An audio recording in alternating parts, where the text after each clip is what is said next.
Psychoanalysis and the Birth of the Self. Introduction. Since 2007, Leffert, 2007, 2008, 2010, 2013, 2016, 2017, I have been developing an interdisciplinary understanding of psychoanalysis, or psychoanalytic psychotherapy.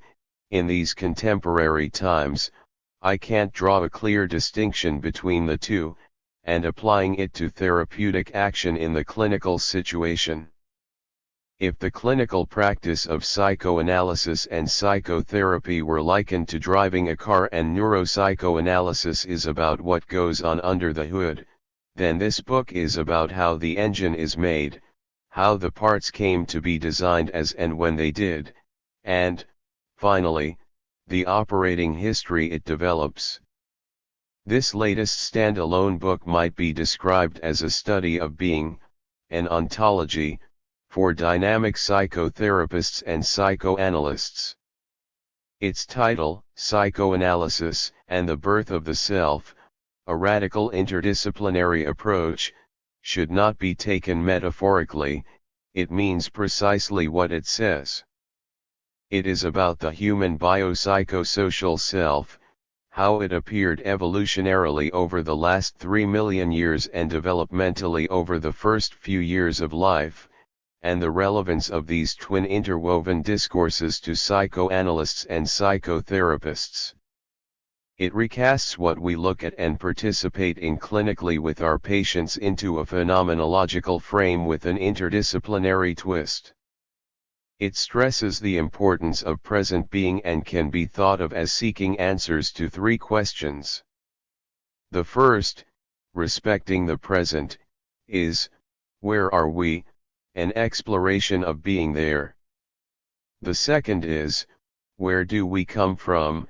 Again, honoring the present, we ask do rather than did. And, finally, where are we going? Although the questions sound strange, they are actually the kinds of psychoanalytic questions we ask our patients all of the time. The study of consciousness is a thread that runs through the book, making an appearance in some form across all of the chapters. There is something paradoxical here.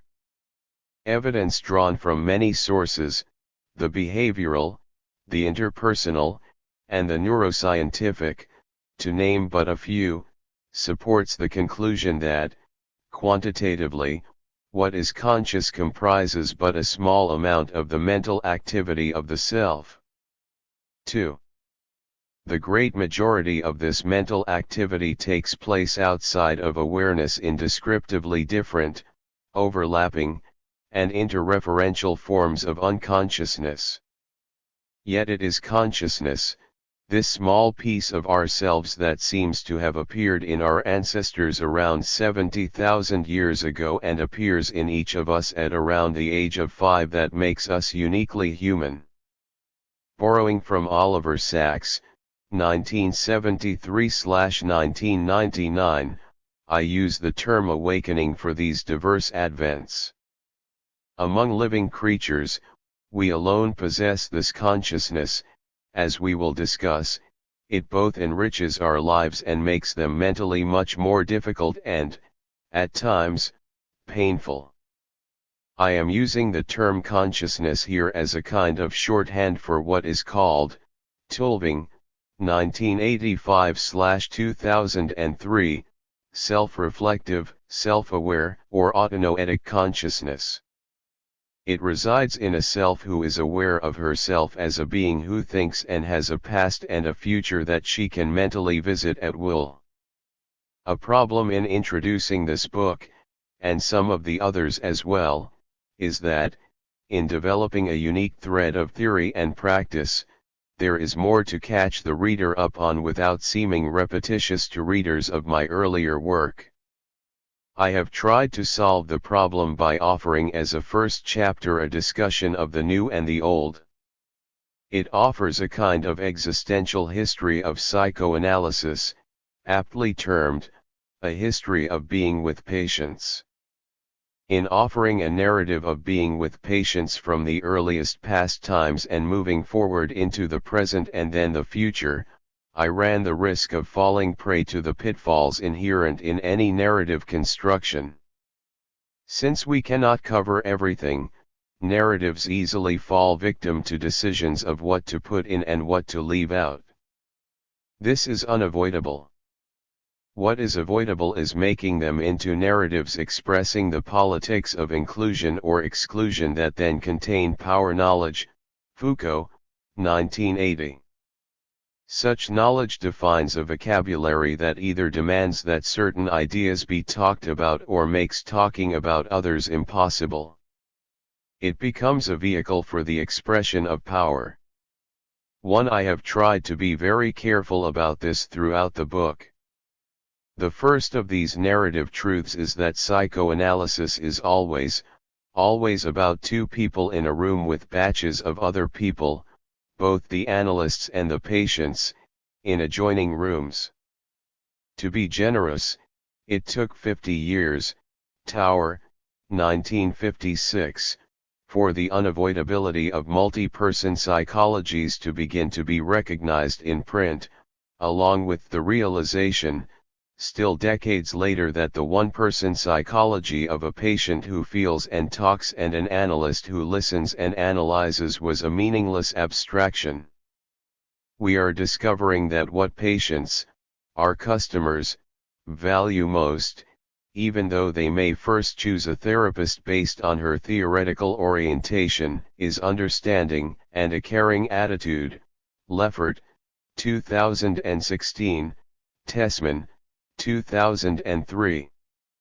If the first period was largely about metapsychology, Sandler, Holder, Dare, and Dreyer, 1997, the contemporary period was based on exploring this two-person relationality. I include here the intersubjective and relational schools with references too numerous to cite. The two disciplines that psychoanalysis has encountered towards the end of the contemporary period are neuroscience and psychopharmacology. The fate of psychoanalysis going forward into the future is a complex matter. It must grapple with grave challenges or lapse into irrelevancy. We must face the fact. 3. That the term psychoanalysis is perceived by the public as anachronistic and that a therapy calling itself that has little appeal. We must also accept as fact that we cannot change this perception, we have to live with it if we are to save our discipline. To accomplish this, the curricula of psychoanalytic institutes must be modernized and broadened to make them more relevant to our modern world. We can't discuss being human without discussing being conscious. Chapter 2 takes on this task from the perspective of neurophilosophy. It begins perforce with a discussion of the anatomical hardware that makes up the brain and how it operates. Although the nature and origins of consciousness have been debated for a very long time, going back at least to Descartes and Locke, the realization that there are different kinds of consciousness is relatively recent. Tulving, 1985/2003, described three forms of consciousness: anoetic, noetic, and autonoetic, and their hierarchical relationships with each other are discussed here. Although anoetic and noetic consciousness exist in some for in all vertebrates, autonoetic consciousness is uniquely human. Following folk psychology, psychotherapists and psychoanalysts equate consciousness with autonoetic consciousness, which is fine as far as it goes, but also involves ignoring anoetic and noetic consciousness. Since these can contain important areas of potential psychic dysfunction, defensive or otherwise, much is lost here. Although consciousness remains the hard problem as it is described in the literature, it is one that is defined by a series of ontological parameters: complexity, physicalism, consciousness as a workspace, the uniqueness of individual consciousness that are discussed. If we are going to look at the state of our knowledge of the hard problem and the tools we have, both neuropsychological and neurophilosophical, we can say that we are well along in the process and can expect answers not in centuries, Chichland, 2002, but in decades. Another property of consciousness is that it does not occur, as it is often studied, in an individual in isolation. The existence of consciousness is uniquely and necessarily interpersonal. These interpersonal influences can often operate unconsciously. A profound corollary to this observation is the expression of the interpersonal through the rise of social media. Chapter 3 offers an interdisciplinary integration of psychoanalytic theories of development with the new science of evodevo, a science that most psychoanalysts are unfamiliar with. Evodevo is based on the premise that any separation of the two fields, evolution and development, is artificial and that they must be treated as one area of study with interreferential referents. A corollary to any definition of evodevo is that it applies to all living things including human beings, H. sapiens sapiens, 2 that is, us. All of these discussions once again lead us back to the self. We have, until recently, understood development as arising out of an interaction of the evolved human genome with the environment. A corollary to this was the perceived absence of any molecular/genetic events that could influence the course of development. The science of epigenetics has led us to question these beliefs. It involves the way historical environmental experience modifies the expression of the genome, often in stable, heritable ways. In other words, the transgenerational 4. Transmission of phenotype or, to put it in an old way, the much debunked concept of the inheritance of acquired characteristics, Lamarck, 1809/2012, does, in fact, take place. The early mother-infant relationship is the locus par excellence for studying the effects of maternal behavior, particularly stroking and cuddling, on the developing phenotype of the infant. Adult massage, Field, 2006, 2014, has been shown to have similar beneficial effects. Daily massage was a usual part of Freud's early psychoanalytic technique that he abandoned for unclear reasons. Holding and touch figured in Winnicott's work with patients, and Boss described holding his patient Dr. Kobeling. In recent times, 2000, an issue of Psychoanalytic Inquiry, Volume 20, Number 1, was devoted to the subject of touch in psychoanalysis and psychotherapy.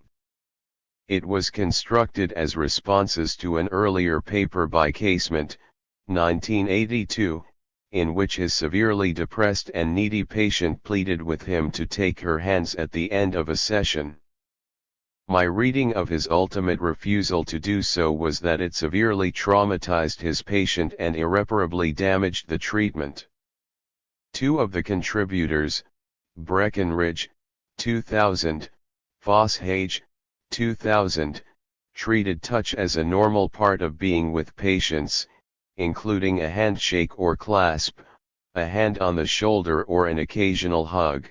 My own practice is similar to theirs. The remaining authors are in deep trouble with the whole issue and try to offer a balanced account but, nevertheless, see touch as dangerous and on a slippery slope leading to sexual boundary violations. Many analysts would be sympathetic to their positions, while others go about touching patients as Breckenridge and Foshage describe, but just don't talk about it. It is understandable that old taboos die hard. None of these authors comment on their patients' reactions to being touched as a part of their therapy. Horton and colleagues, Horton, Clance, Sturkeleff, and M. Schaff, 1995, however, studied this question.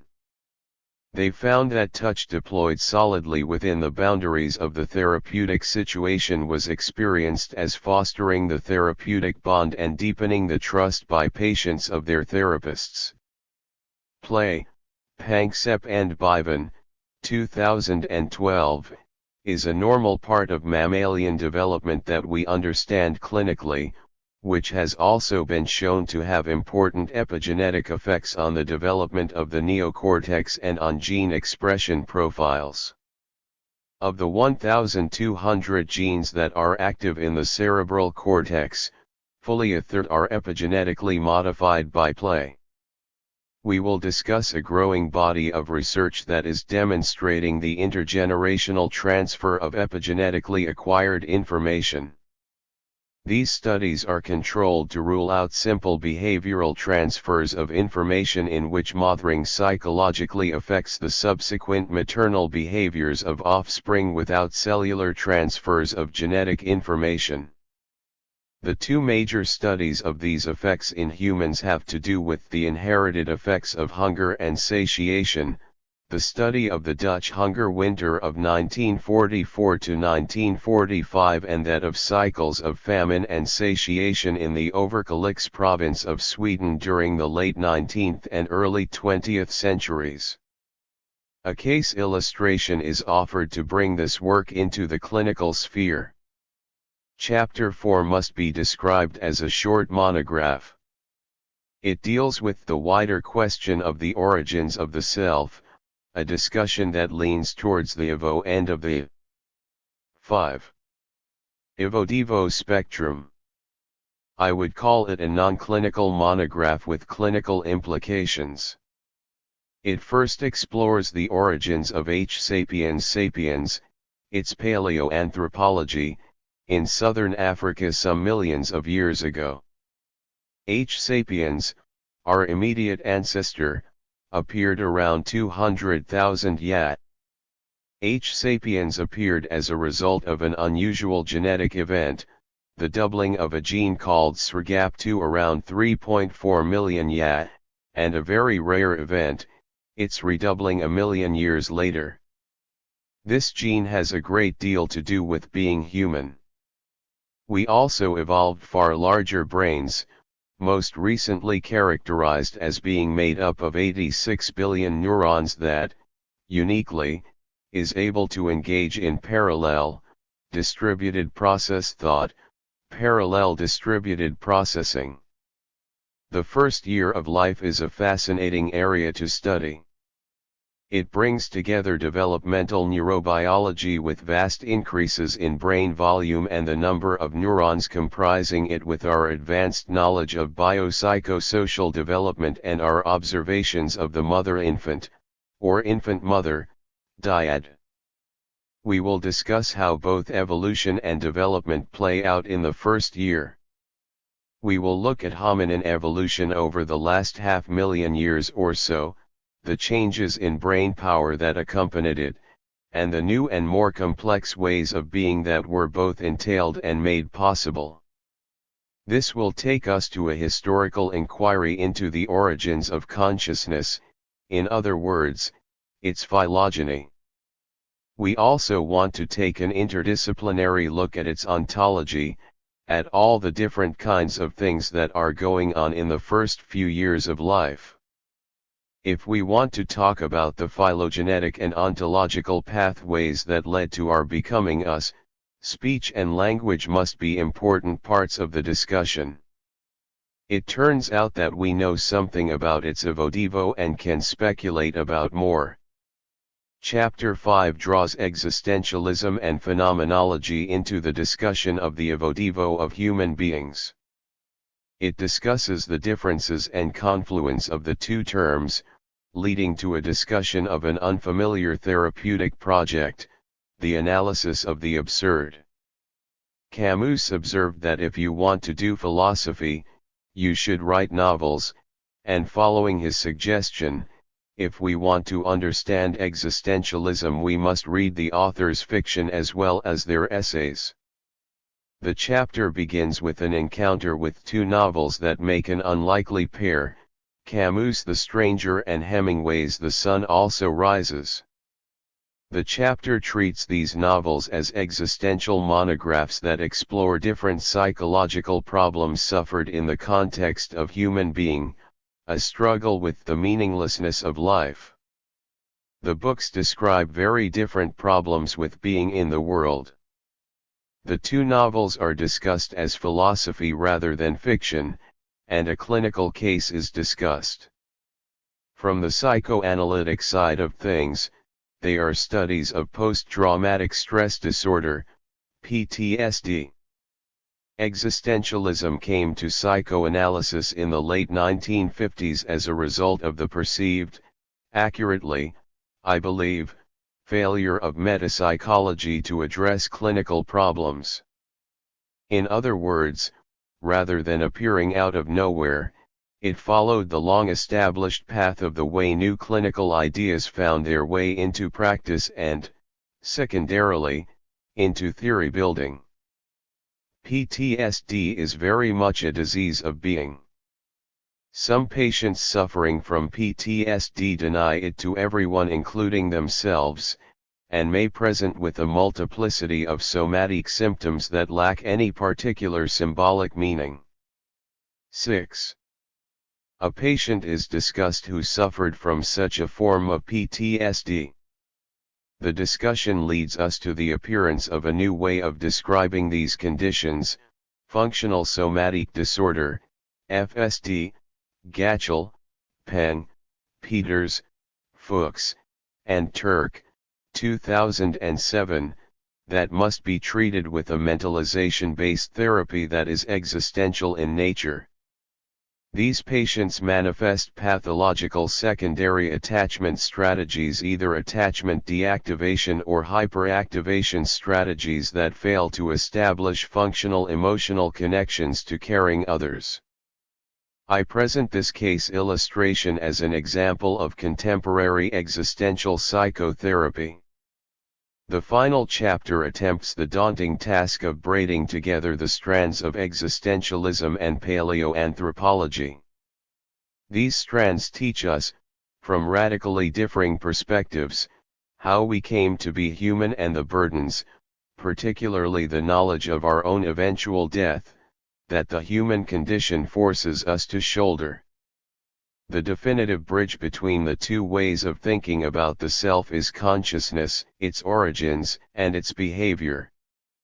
Consciousness offers us great control over the world, Mitwelt and Umwelt, but it comes with a price, the fact that we must know of our own inevitable deaths occurring at some point in our future, and the deaths of our loved ones. Religion is an old way of dealing with death. Existentialism is a new way. A caveat: I write in a vernacular first-person voice that may, at first, seem grating.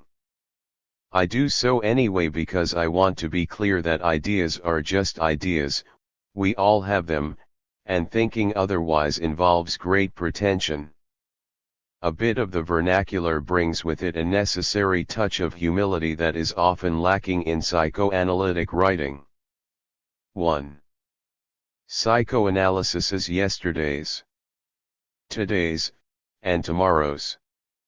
A brief history of being with patients. Over its long history, psychoanalysis has changed, in some ways hardly at all and in others so as to make of it a thing beyond the recognition of the early analysts. This is both good and bad, there is yet much more to be done. In this admittedly presumptuous chapter, I'm going to look at where we started from, where we've gotten to over the past century, and where we might be going in the next quarter century or so. Many, but not all of the events I will be talking about are well known to all of us, but I will be talking about them in novel and perhaps disturbing ways. Sadly, we have become known for rejecting ideas we find disturbing, and I ask only that you suspend belief and tolerate, for the moment, the accompanying uncertainty. I write about all of these in the plural, since a number of different psychoanalyses, and I do not mean just metapsychologically different, have always been practiced, are being practiced in the present, and there are two possible outcomes for our profession going forward into the future. Although we should retain hope, some of the possibilities are ominous, intensifying the trivialization of our profession in the eyes of the wider world, a process that began to appear over recent decades, had we but the wit to apprehend it. It should be obvious that a comprehensive account of a history such as I am proposing would be incomplete in a multiple-volume work. What I want to offer here is a selective, warts and all narrative of the history of being with patients.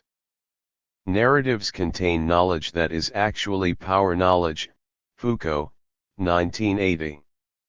Not including something in a narrative, for example, all too easily becomes an exercise in the power of exclusion.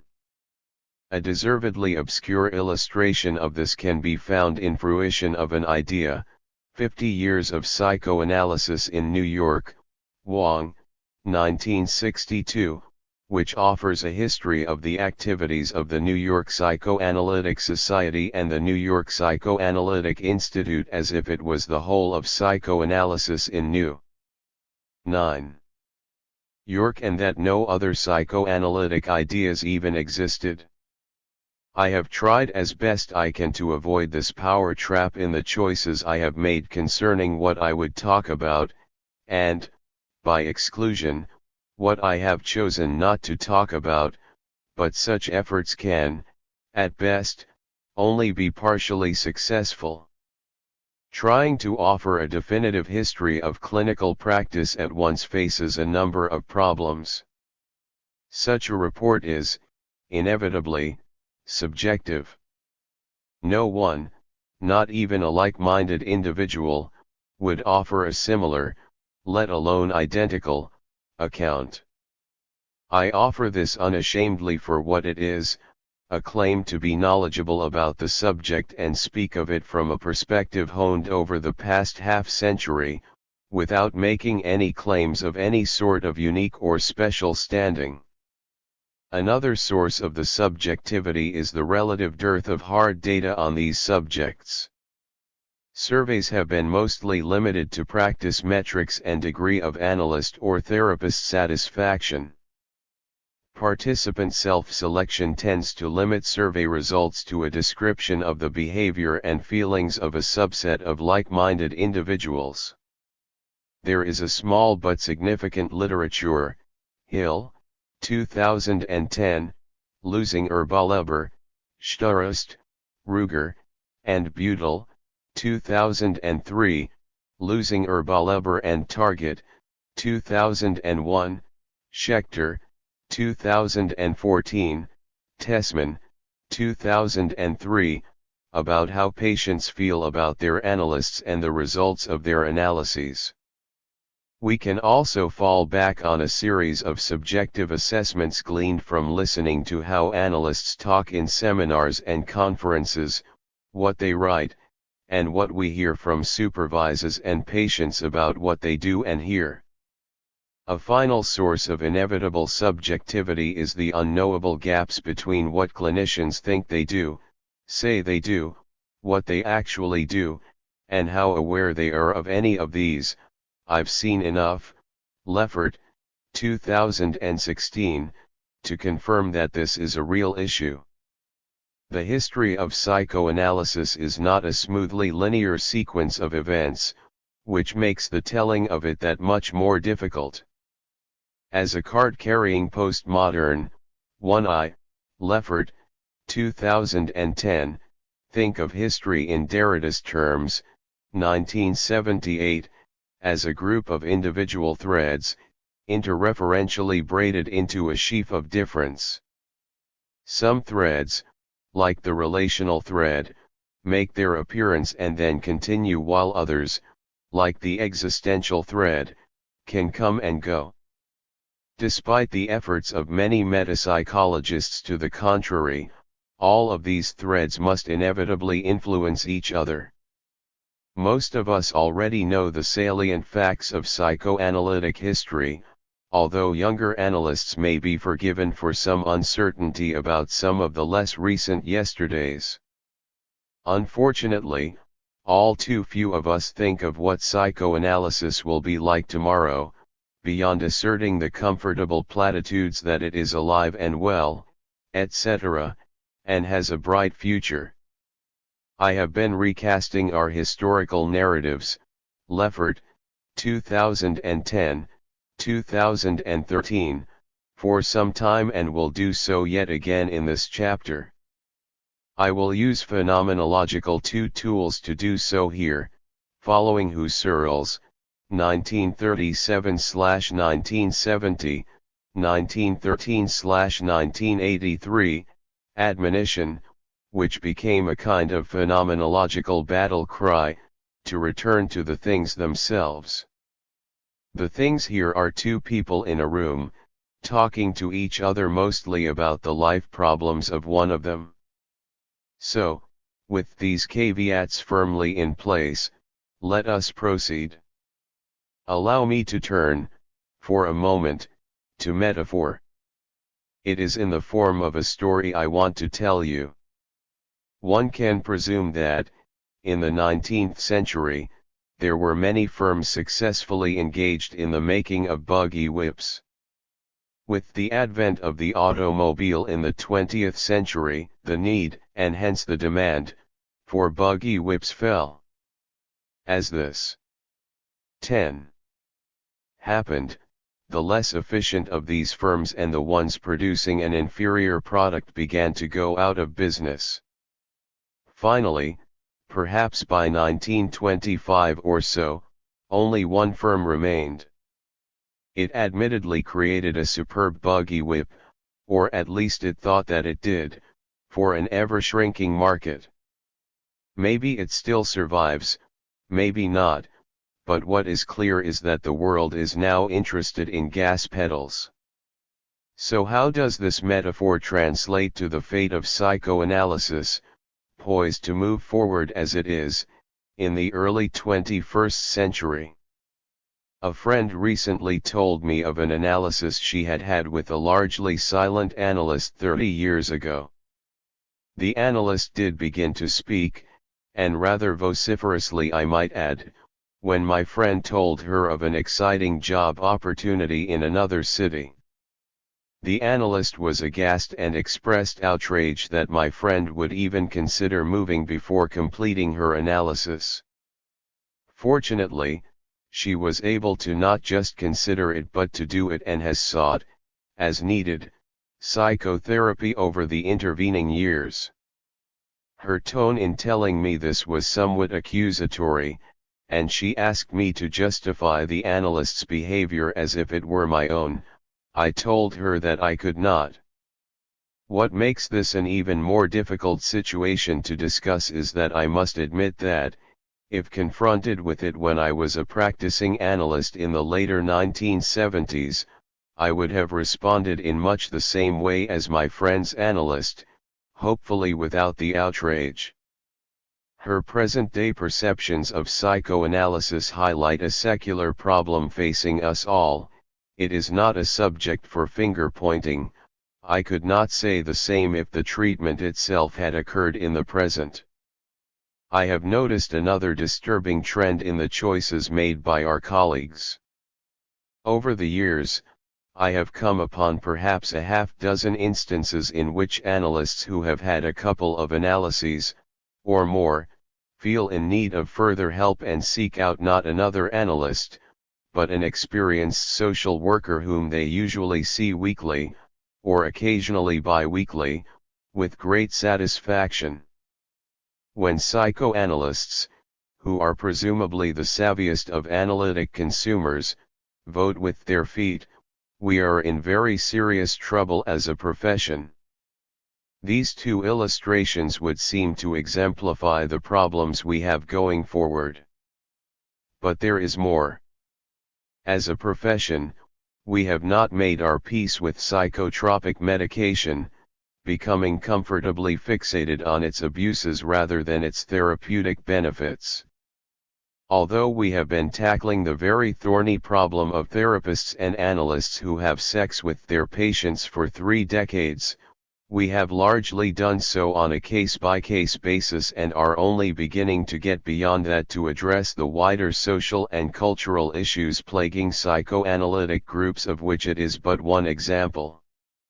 We no longer even have a definition of psychoanalysis or its frequency that satisfies the 30,000 members of our profession, of which the American Psychoanalytic Association APSAA only boasts 3,000, who have had training in psychoanalysis. Laplanche and Pontalis had already acknowledged this problem in 1973. A further series of problems exists around the metapsychologies, a term that I use to refer to the differing theoretical orientations by which members of our profession tend to identify themselves, taking some overarching concept, or the name of some founding psychoanalytic mother or father as self-signifiers. Such theoretical ultra-orthodoxy tends to be less of a problem for psychoanalytic psychotherapists. 11. Who have not trained/been indoctrinated at psychoanalytic institutes. These theoretical differences have been pursued with increasing civility in recent years. Sometimes, they are even able to coexist in the same institute. But this doesn't solve the problem. There is often little or no evidence for the theoretical positions taken by these groups, and repeated studies, Losing Erbalever et al., 2003, Losing Erbalever and Target, 2001, Tessman, 2003, to mention but a few, have demonstrated that the theoretical orientation of the analyst has nothing to do with clinical results or what is valued by the patient. In psychotherapy and psychoanalysis, the customer is usually right. What patients seem to value above all else in their therapists is understanding and a caring attitude. The problem we face today is that, while many analysts are aware of these findings, more or less all try to elide the issue and avoid considering its clinical and educational implications. In dividing our history into what are, after all, identity categories, we ignore the fact that some issues persist over the course of more than one period. In these cases, I have had to make a somewhat arbitrary assignment, expecting the reader to understand the carryovers. Bearing this in mind, let's begin with the first of our inquiries, psychoanalysis past. Psychoanalysis as it was. The history of the facts of yesterdays of psychoanalysts is well known to contemporary psychoanalysts and psychotherapists and does not bear repeating here. An excellent summary of these facts of the theory is to be found in Sandler, Holder, Dare, and Dreyer's, 1997, Freud's Models of the Mind, and we, however, are after bigger game. A phenomenological inquiry into the birth of psychoanalysis. In pursuing this inquiry into the things themselves, Husserl, 1937/1970, 1913/1983, of psychoanalysis, I am going to go about it phenomenologically. What that means here is that we must always begin with an inquiry into what can be observed directly in the therapeutic situation, as opposed to what can be theorized or hypothesized about what's going on and its theoretical, as opposed to existential, meaning. Husserl relied on direct observation, and if something could not be observed directly then he placed it in brackets, or epoche, saying in effect let's go on through to the thing and then come back to explore the bracketed material. If these ideas are unfamiliar, they will not make total sense, but will become clear the first time they are employed. 3. The narratives I'm constructing in this way will look very different than the customary history of psychoanalysis all of us are used to. In the late 19th century, Sigmund Freud was a hard-working young neurologist struggling to raise a family. For during this period he made his greatest discovery, not any of the metapsychologies that appear in the standard edition. What he discovered, if we look at the memoirs of patients who saw him, was that regularly and frequently scheduled appointments in which patient and psychoanalyst 5 engaged. 12. In a caring discourse focused on the patient's life, problems, and unhappinesses, usually 6 resulted in the patient feeling better or at least being able to feel at home, heimisch, in her life. These salutary effects often persisted. What went along with this in that far-off time was the affect trauma frame of reference, Rappaport, 1958-1967, Sandler et al., 1997. If we honestly consider the contents of this particular epoch, given what we have come to know about psychic trauma and post-traumatic stress disorder today, we must conclude that they are meaningless. Going forward into the teens of the new century and beyond, the theoretical situation became so complex that it is best to replace it with a new epoch, metapsychology. 7,8 This is the first period of multiple schisms appearing within psychoanalysis. Metapsychology would never be singular again. For those of us trained in Freudian institutes, this did not appear the case.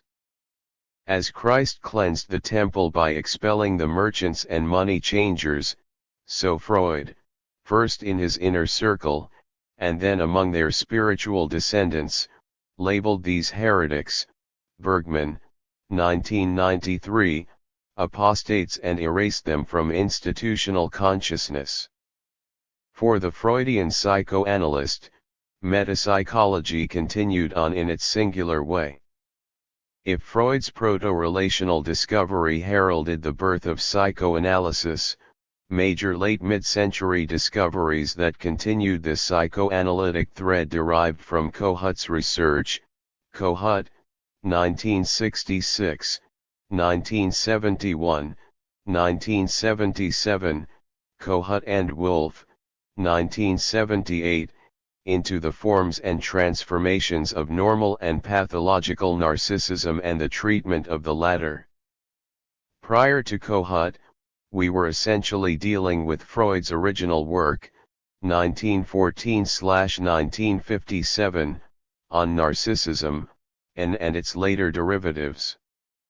I single out Kohut's contributions because they advanced a phenomenological/developmental rather than a metapsychological approach to the treatment of pathological narcissism and disorders of the self that had proved refractory to treatment for 3/4 of a century. Sadly, in spite of these discoveries, inadequately treated narcissism still remains a problem within as well as outside of our profession. There was another important mid-century thread, the infusion of European phenomenology and existentialism into American psychoanalysis. This involved the thing itself, not a return to some metapsychology. Briefly, Chapter 5 will be devoted to a discussion of these ideas. Existential analysts, example May, 1983, 1953-2009, described patients as suffering from a crisis of being. They manifested experiences of hollowness and emptiness, from which followed anxiety and/or depression.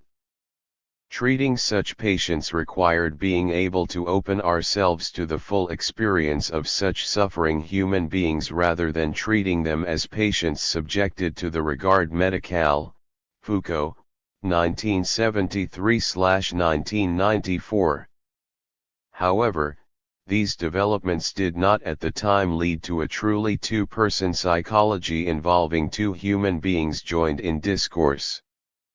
A separate thread, interpersonal psychoanalysis, Stern, D.B., Mann, Cantor, and Schlesinger, 1995-2014, appeared in the United States in the 1940s. 9 among analysts who left, and/or were ejected from, the New York Psychoanalytic Institute and founded the William Alanson White Institute.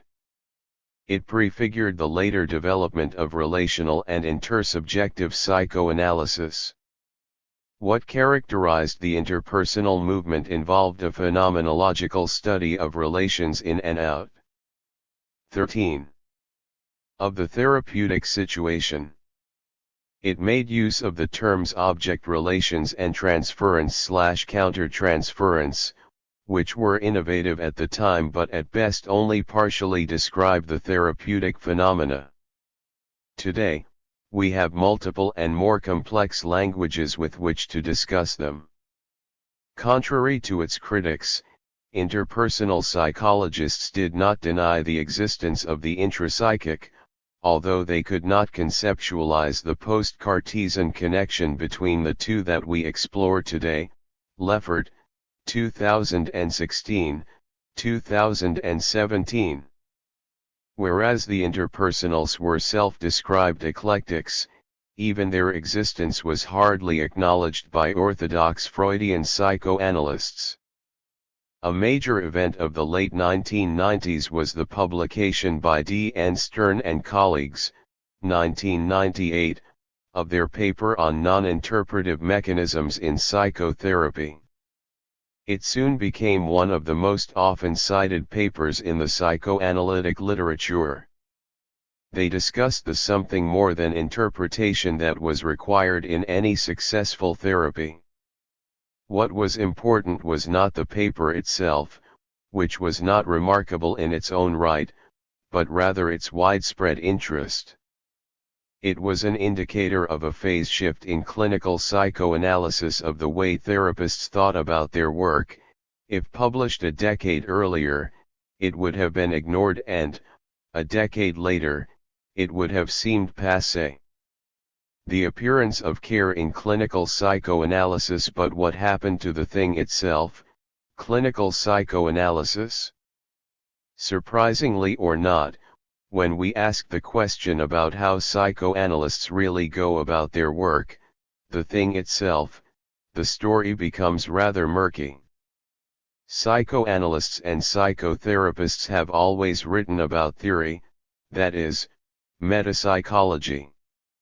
In recent decades, we have written about clinical theory, that is, therapeutic action.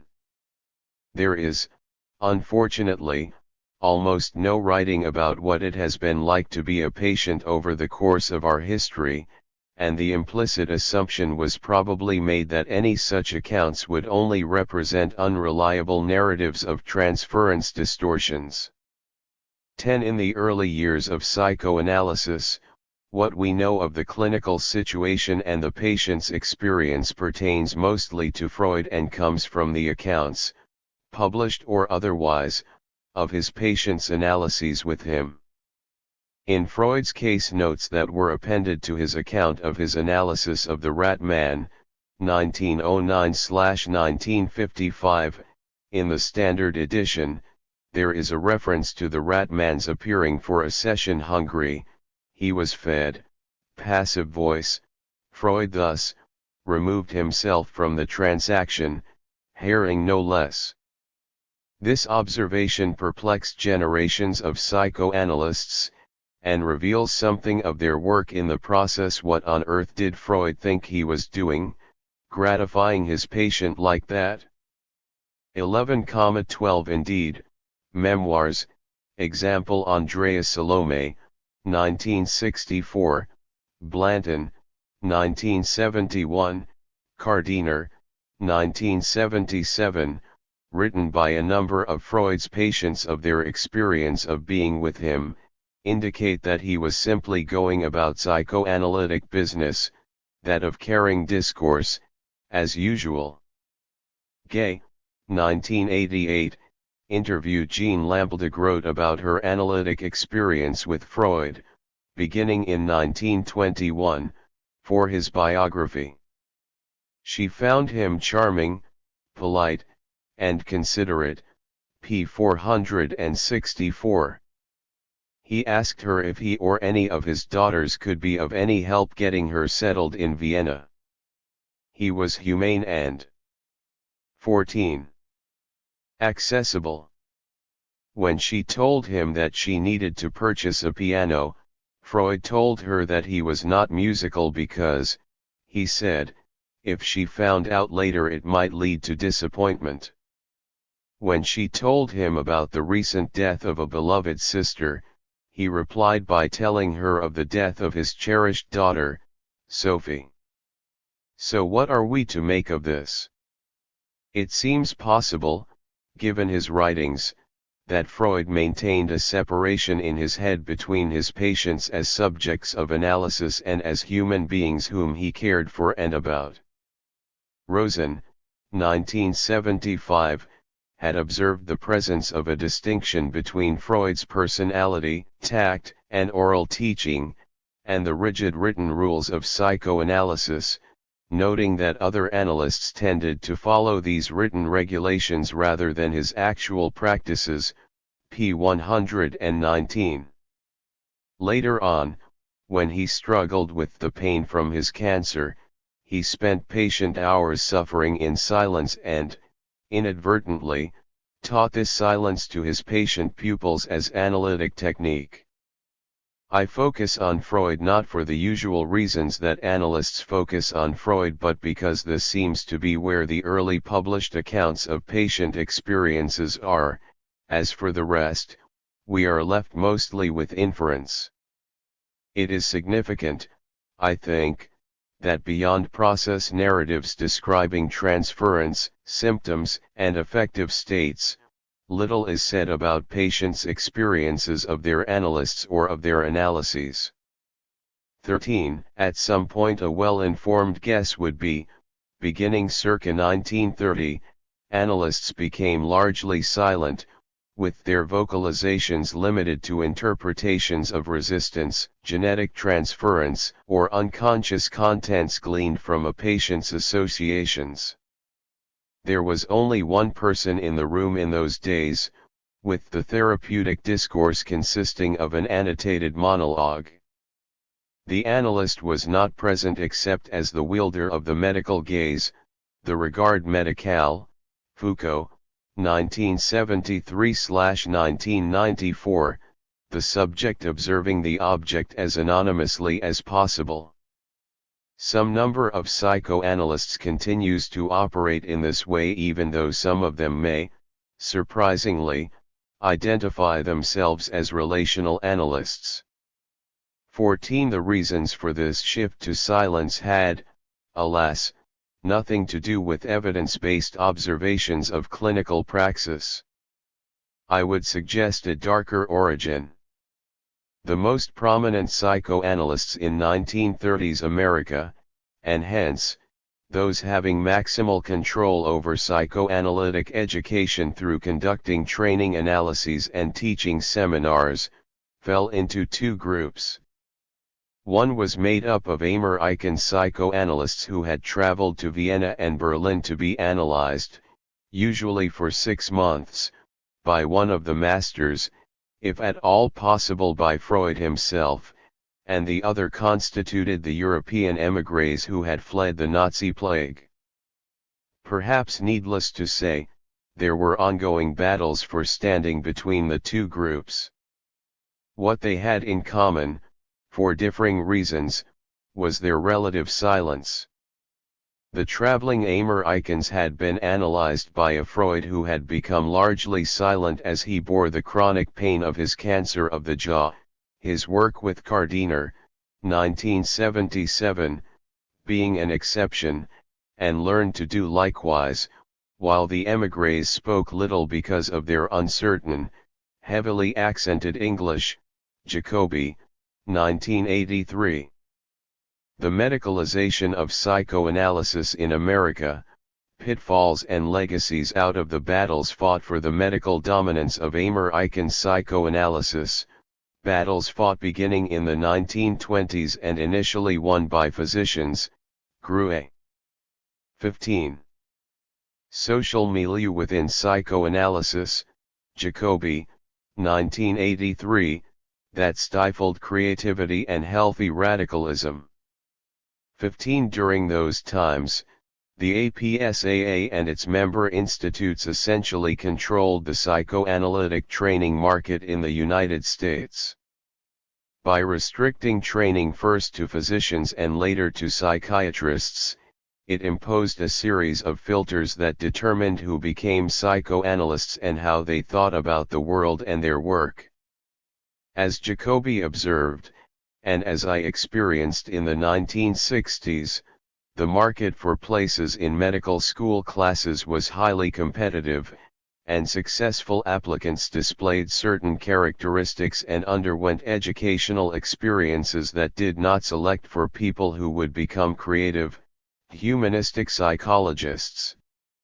As undergraduates, future applicants favored the sciences over the humanities to gain a competitive advantage, and medical school curricula stressed rote memorization of the sciences, administered with a large dollop of sadism.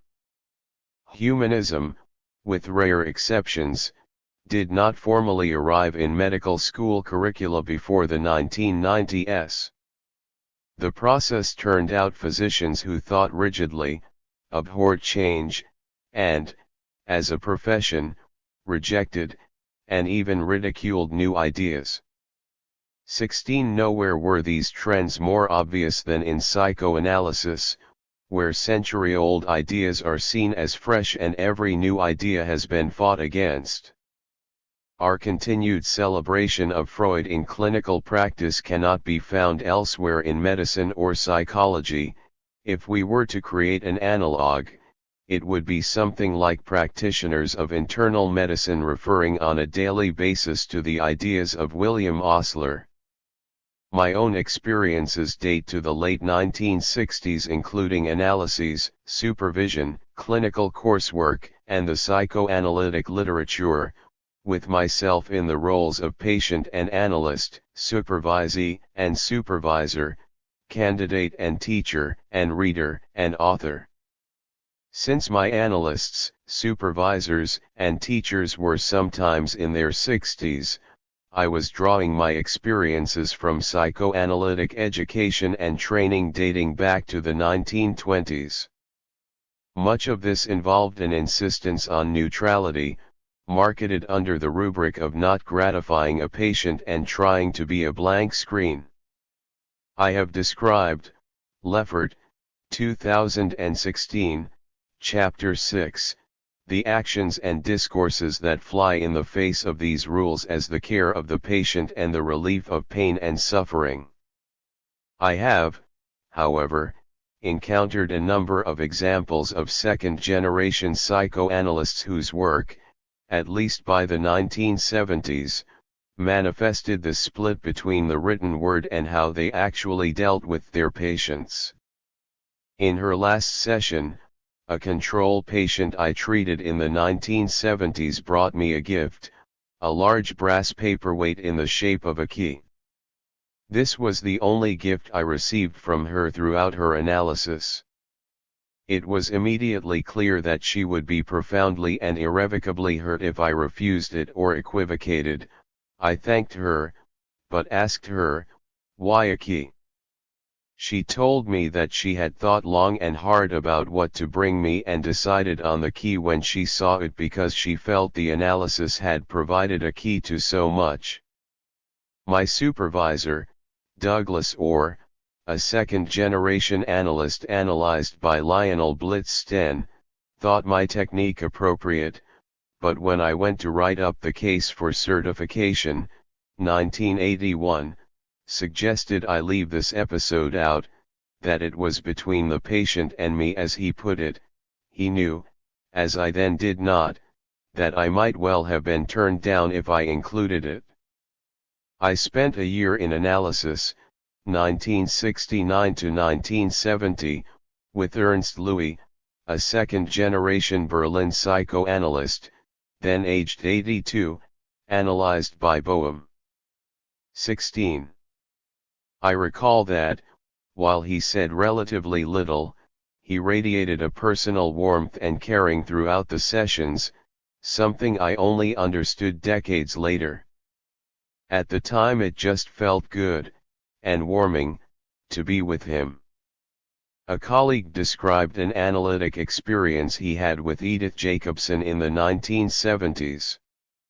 She was analyzed in Berlin by Otto Fenichel in 1925.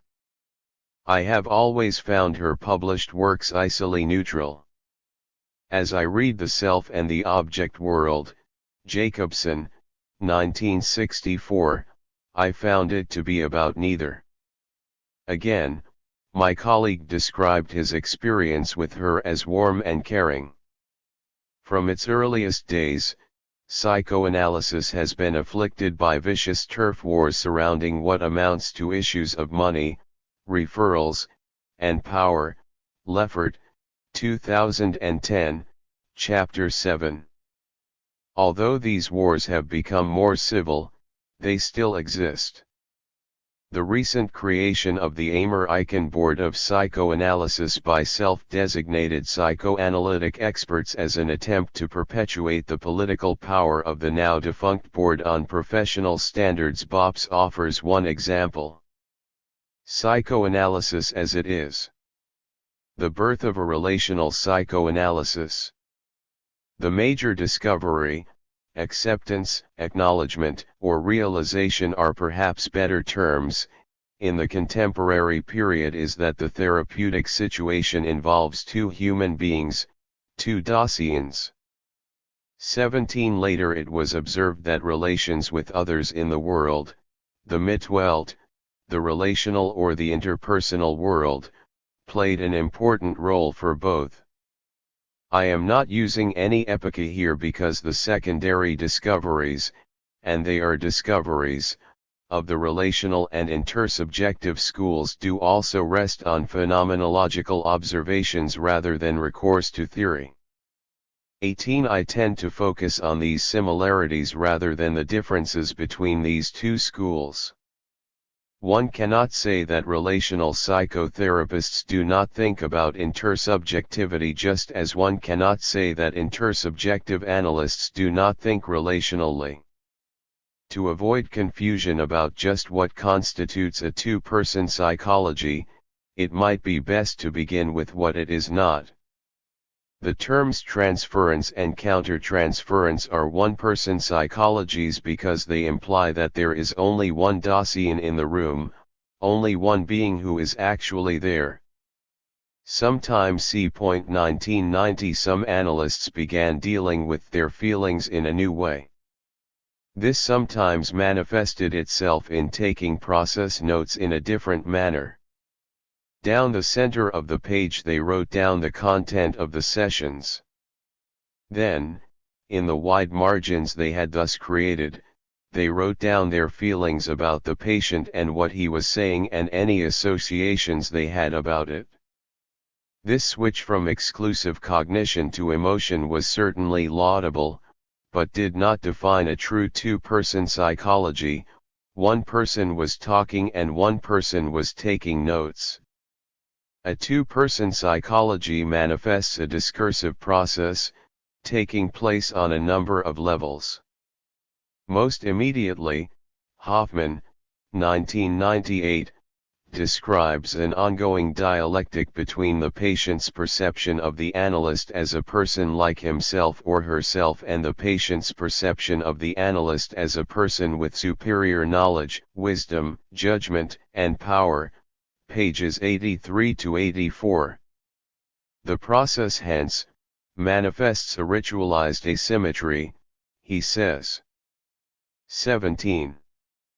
And is characterized by the analyst's ironic authority, Hoffman, 1996.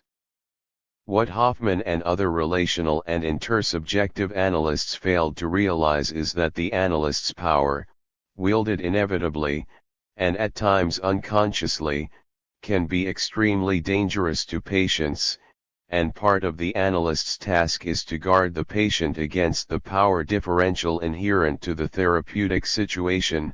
Leffert, 2013, Chapter 1.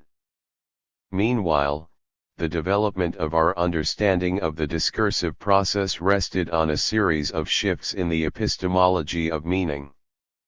The discussion that follows is roughly based on Leffert, 2010. The first involves a shift from what does the patient lack/need/desire to what does the analyst know and how does he know it. Goldner, 2002, p. 160. The second shift is from the subject who theorizes to the relational context through which any form of knowing is created and meaning performed, p. 160, from a one-person to a true two-person psychology or, in Benjamin's, 1988, terms, from subject-object to subject-subject interaction. The third shift takes things beyond the co-constructed present of relational theory and intersubjectivity, moving from the dialogic to the discursive, from the intersubjective co-creation of meaning to the discourses and cultural narratives that set the terms for what the dialogic partners can think and know, p. 160. Most relational analysts have gotten as far as the second shift. The exceptions are those groups of analysts whose work is informed by the study of race, gender, and queer theory. Deman, 1991, Flax, 1990, Goldner, 1991, Leighton, 2000, Walton, 1997. What is being described is four entirely different ways in which the analytic partners may choose to interact. I have argued, Leffert, 2010, that these four levels must coexist in the therapeutic situation, with the partners being able to shift from one to another as it meets the epistemological needs of the moment. It is also necessary to spell out the fact that discourse is not exclusively a verbal process, it includes emotional as well as language elements and takes place both consciously and unconsciously. 19. Regressive group process in psychoanalytic organizations. In recent decades, there has been a concerted and therapeutic, for the group, effort to violate the cordon sanitaire that analytic communities had deployed around those analysts who have been caught having sex with their patients. We don't seem to speculate much about those who aren't caught.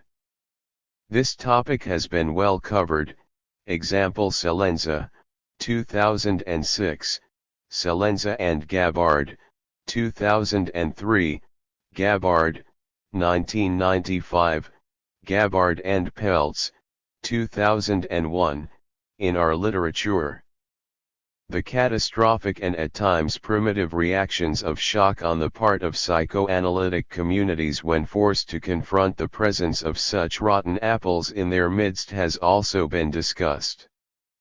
For example, it has been the subject of a series of articles in a recent issue of the Journal of the American Psychoanalytic Association, JAPA, Deman, 2016, Gabbard, 2016, Levin, 2016. These discussions have offered interesting psychoanalytic interpretations of individual, the perpetrator, and group, the psychoanalytic community, behaviors and psychology. They have also suggested institutional ways of dealing with the problem.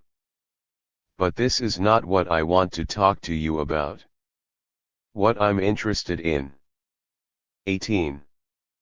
Here are the origins of the dread and denial that accompany the subject or the experience of it by psychoanalysts.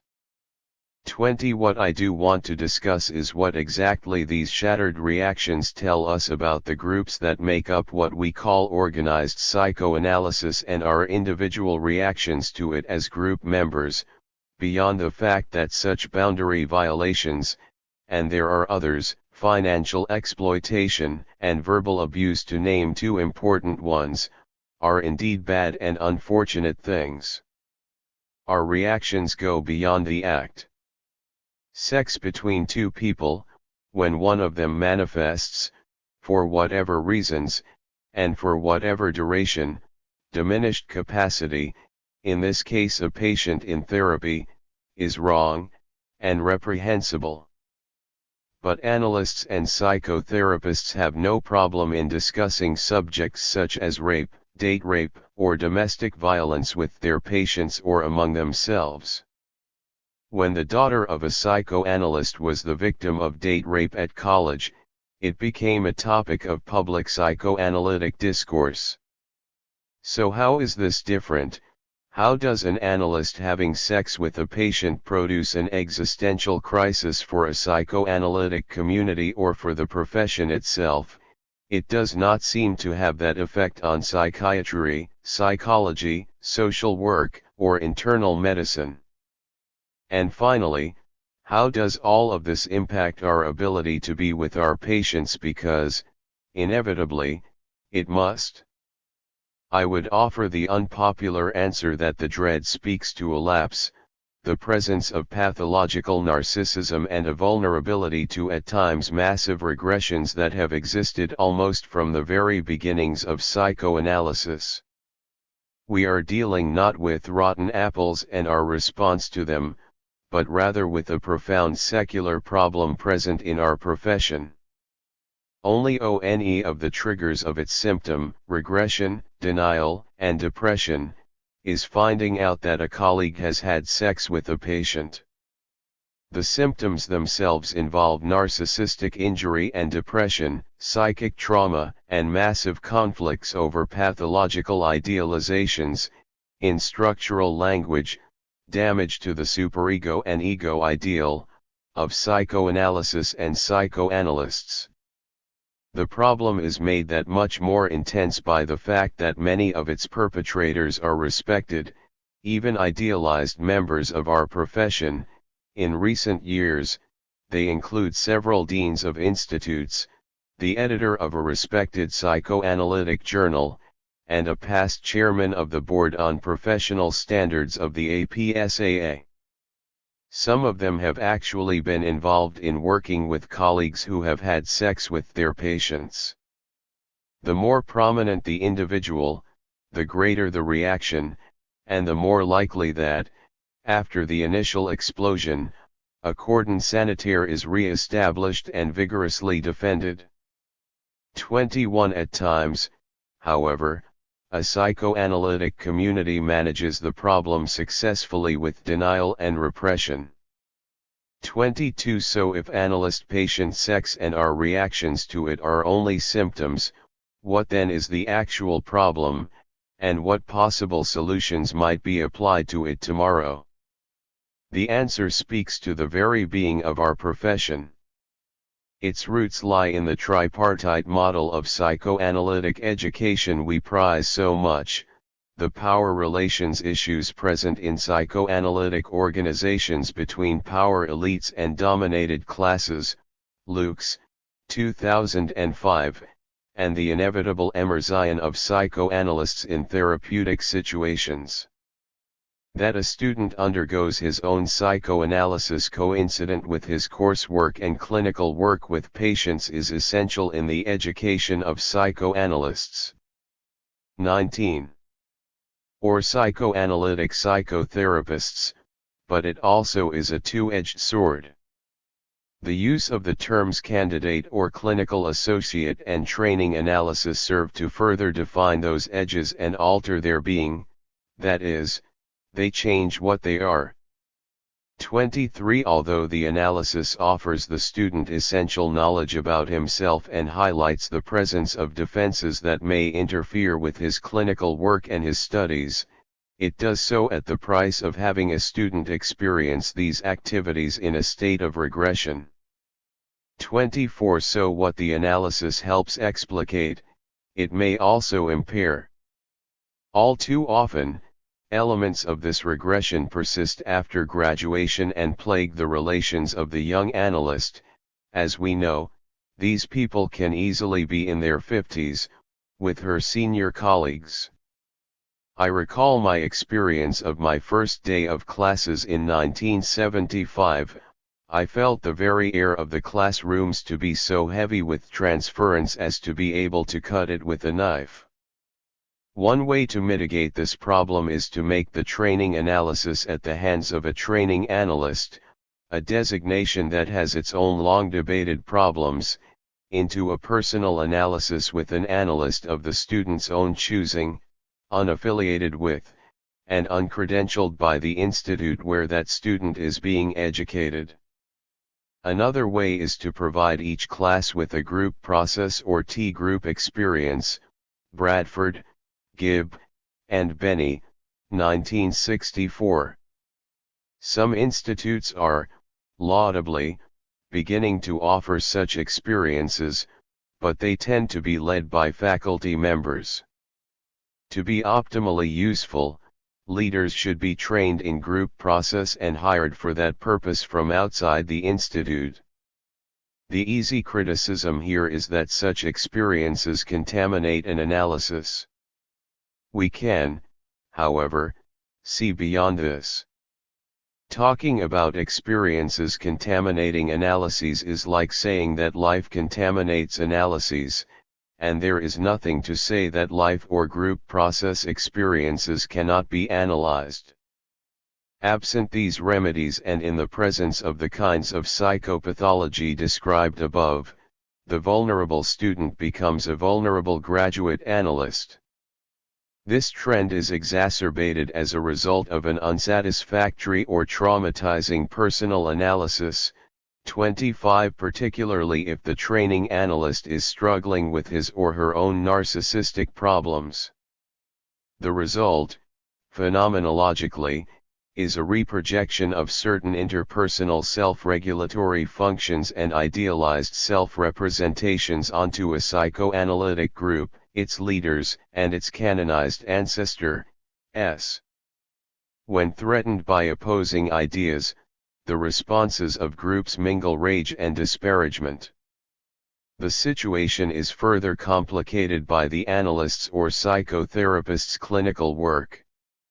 We inevitably spend our days immersed in our patients' transference, our importance to them, and the inevitable narcissistic gratifications that they provide. The situation brings with it the temptations of power. There are two problematic results from this immersion in the vulnerable analyst. One occurs if an analysis is going badly. The analyst may assume a position of arrogance, blaming the patient's pathology, Casement, 2002, rather than entertaining the possibility that he or she is mistaken or has failed to grasp something. The other involves the analyst's behavior in groups. When one's colleagues fail to respond to one's ideas with the same admiration 26 and intense interest as one's patients, susceptible analysts regress, and become enraged. This phenomenon, if not an understanding of its causes, is so common that it is ignored. One of the ways analysts deal with it is to form power groups of like-minded colleagues that then involve themselves in long-term 20. Skirmishing or open warfare. 27. We will discuss possible solutions to this rather terrible problem in the section on the tomorrows. Neuroscience and its acceptance by psychoanalysis. At the risk of restating the obvious, Freud always believed that neuroscience would one day replace psychoanalysis. Over the last few decades, research into neuroscience has borne fruit to a degree that, if not replacing psychoanalysis as Freud imagined, it can certainly lay claim to a place at its table. Be that as it may, some analysts see, and write about it as separate but equal. Pulver, for example, posited in 2003 that neuroscience, while highly relevant to psychoanalytic theory, is entirely irrelevant to clinical practice. Soames, 2013, explores the uses of neuroscience in rewriting classical metapsychology. Other 21st century authors, example Meissner, 2006, Paley, 2010, Vivona, 2009, disagree, as do I, Leffert, 2010, 2013, seeing a burgeoning role for neuroscience in both psychoanalytic theory and practice. Alan Score, 2003a, 2003b, 2011, Score, J.R.N. Score, 2007, prominently writes in this vein. In a laudatory effort to begin a discourse between neuroscience and psychoanalysis, Mark Soames and Jake Panksepp founded the journal Neuropsychoanalysis in 1999. In the editors to the first issue, the editors, Nersessian and Soames, 1999, state the goal of this new journal is to create an ongoing dialogue with the aim of reconciling psychoanalytic and neuroscientific perspectives on the mind. p. 3. The goal seems to be for the members of the two disciplines to educate each other about what they do and to integrate neuroscience with psychoanalytic theory, that is, metapsychology. Neuropsychoanalysis has been successful in pursuing this goal, but what it has not done is to much explore the potential impact of neuroscience on clinical psychoanalysis. Psychoanalytic institutes that offer courses in neuroscience, some, I don't know how many, do teach it as a discrete discipline rather than in the wider context of relationally based clinical work.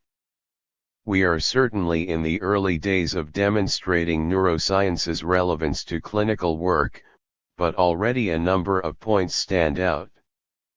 Functional neuroimaging studies already, Protopopescu and Gerber, 2013, have been used to demonstrate changes in size of brain areas known to be involved in various forms of psychopathology, following psychodynamic psychotherapy. Acknowledging these effects need not detract from the richness of clinical models of psychoanalysis but rather supplements that richness, offering as they do independent evidence of change. One area of functional neuroanatomy that I want to discuss for illustrative purposes involves the discovery of the mirror neuron system, MNS, and its role in decision-making in clinical psychoanalysis. The discovery of the MNS, first in the inferior frontal cortex of macaque monkeys, Galli's, Fadiga, Fogassi, and Rizzolatti, 1996, and later in human beings, Galli's, 2009, Galli's, Eagle, and Migone, 2007, Iacobini, 2007, 2008, Iacobini et al., 2005, is both recent, and exciting. Briefly, the MNS is activated in someone if he observes goal-oriented behavior in another. When an individual performs an action, there is an unconscious tendency, it can, however, be made conscious, in 21. An observer to mirror the action. It is also activated when one observes an action and thinks about performing it. It is first of all about unconscious empathic perception. If we watch someone being tickled or imagine being tickled, we have some feeling of being tickled. The MNS is a shared processing system that embeds the self and consciousness in the interreferential social sheaf of community. Leffert, 2010, p. 181. Developmentally, the MNS provides the infant with an innate capacity for bidirectional intersubjective exchange. And this information, while assuredly fascinating, has what to do with clinical psychoanalysis? Using the couch or doing therapy or analysis via telephone, Leffert, 2003, shuts off this visual means of patient-analyst communication. From its beginning, psychoanalysts have viewed use of the couch as the hallmark of psychoanalysis. It safeguarded free association. 28 patients either were capable of using the couch, in effect they made the grade, or not, and that was that. One still hears this today, even coming from analysts who signify themselves as relational. In recent decades, the indications for psychoanalysis have expanded, and the discovery of the MNS could serve to initiate an entirely different sort of discourse about the couch. It raises the clinical issue: do we want to turn off the system of bidirectional unconscious intersubjective exchange or else leave it on? The flexible rule of thumb I have come to use is that if a patient has been raised in an atmosphere of emotional deprivation, then cutting them off from me by shutting down the MNS only serves to isolate and even re-traumatize her, and she should be left sitting up. If, on the other hand, the patient has been raised in an atmosphere of overexcitement and overstimulation, then they need the opportunity for reverie and reflection in an unexciting safe space that the couch provides. Patients in the first group can sometimes, after analytic work, benefit from, not graduate to, the couch and the reflective opportunities it provides. Many patients fall somewhere in between these limits. Regardless, I explain the differences to patients, encourage them to try it out, and leave the final, revocable decision to them.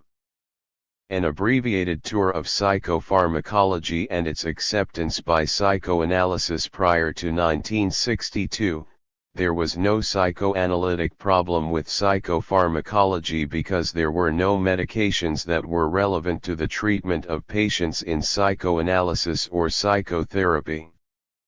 In that year, the tricyclic antidepressants Elavil and Tofranil became available and were shown to have a beneficial effect on our depressed patients.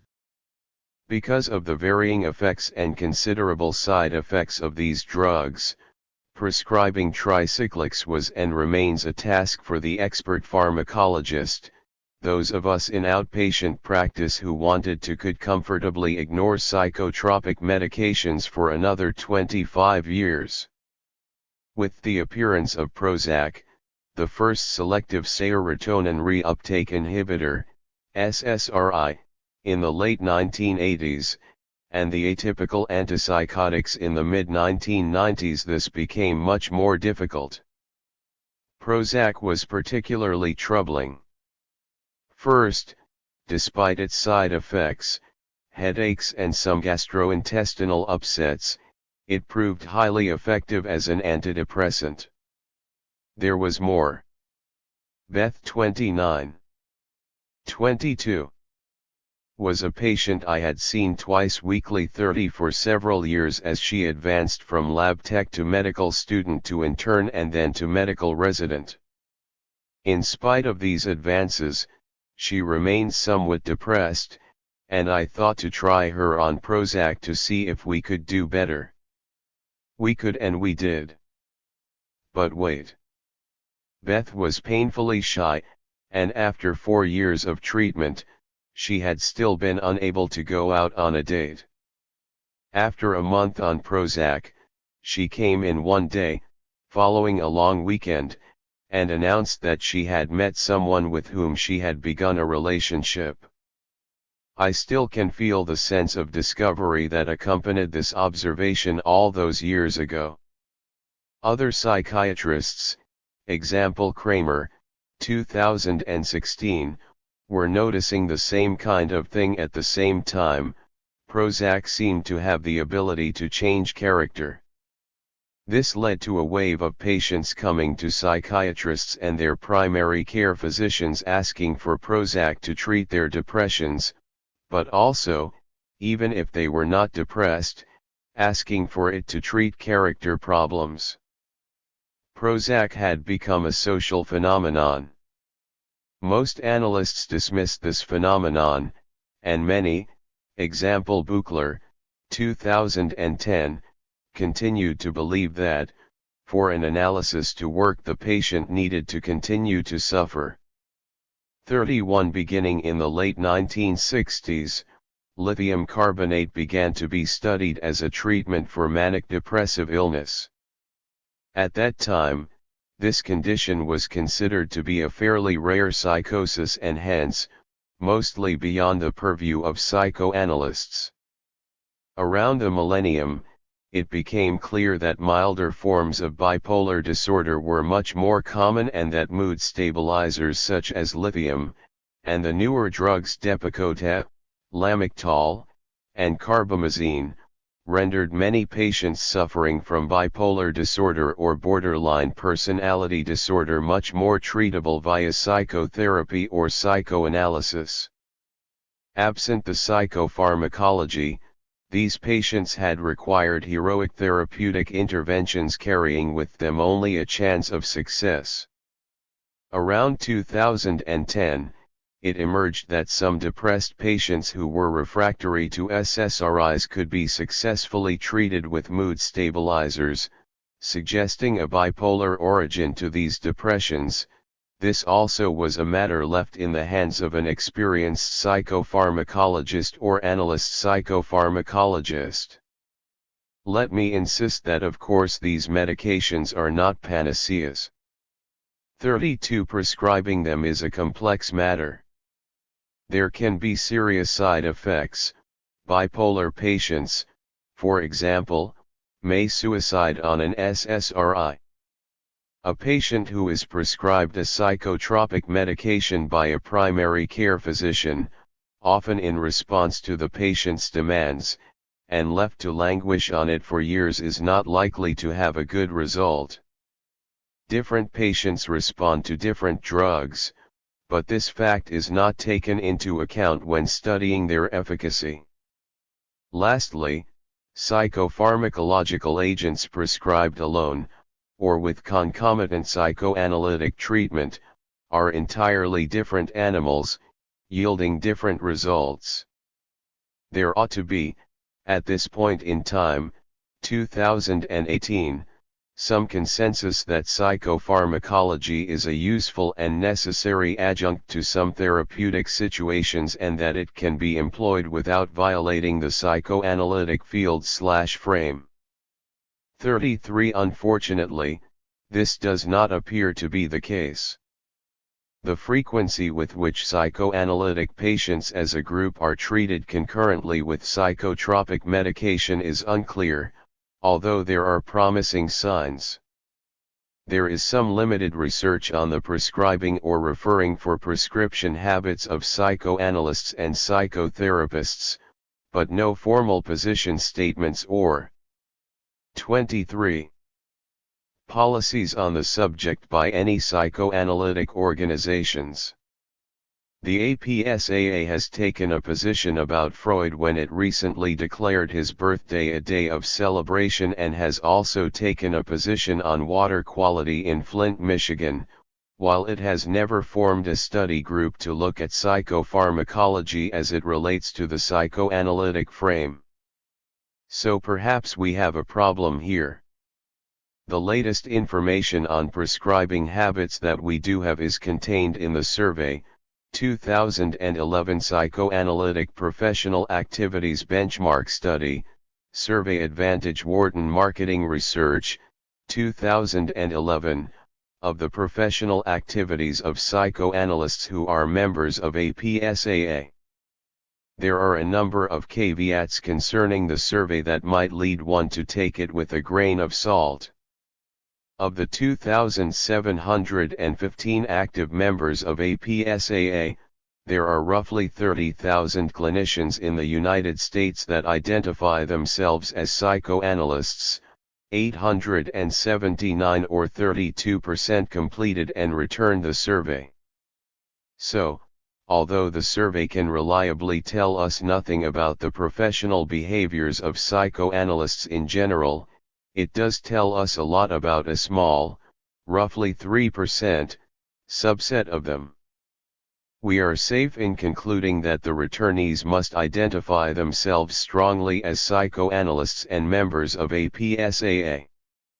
We may imagine that this group of analysts falls on the more conservative end of the analytic population. A subset of questions could have revealed this. The survey tells us that 31% of the patients treated by the respondents in psychoanalysis and 28% treated in psychotherapy were prescribed antidepressants. Anti-anxiety agents were prescribed in 11% of cases in both modalities, and mood stabilizers were prescribed in 6% of analytic cases and 7% of psychotherapy cases. These numbers both surprised and heartened me. They were higher than I expected and suggest that we are further along than I had thought. This level of antidepressant usage is consistent with competent psychopharmacological practice. There is, however, little justification for the prescription of anti-anxiety agents beyond on a very limited as needed basis, and the 11% is not consistent with good evidence-based practice. The prescription of mood stabilizers can be essential for the treatment of some patients. Their use is an encouraging measure of expertise in psychopharmacology among psychoanalysts, as prescribers or referrers. Unfortunately, something we don't know, that could have been readily obtained for the survey results, casts all this in doubt. That is, what percentage of psychoanalysts prescribes what percentage of psychotropic medication? At the absurd end of things, the 31% of patients taking antidepressants could be being treated by a small number of analysts, while the majority of analysts still never prescribe. So we don't know anything about the penetrance of drug prescribing in even this small sample of psychoanalysts. The study is, all in all, a good beginning, but a great deal more has to be done. A psychoanalysis for tomorrow. The question is whether psychoanalysis will be able to successfully grapple with the grave challenges it must face going forward, or whether it will lapse into irrelevancy. An ancillary question is how well a psychoanalytic education prepares its students. 24. For practice in the world of the 21st century. The statements our psychoanalytic organizations make on the subject seem inappropriately sanguine in the face of what analysts say about their practices.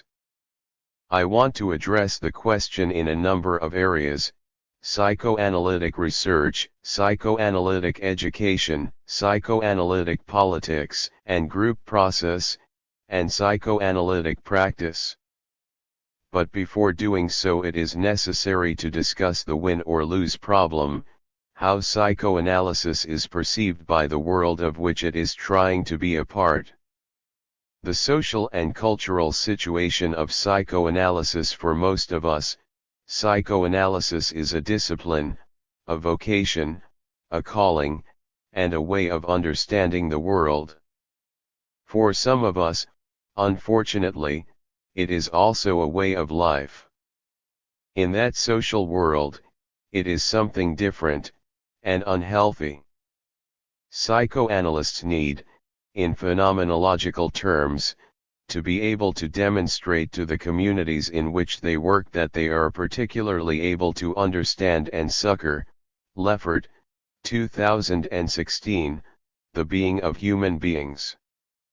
And for this to work, they need to actually be able to uniquely understand and succor the being of human beings.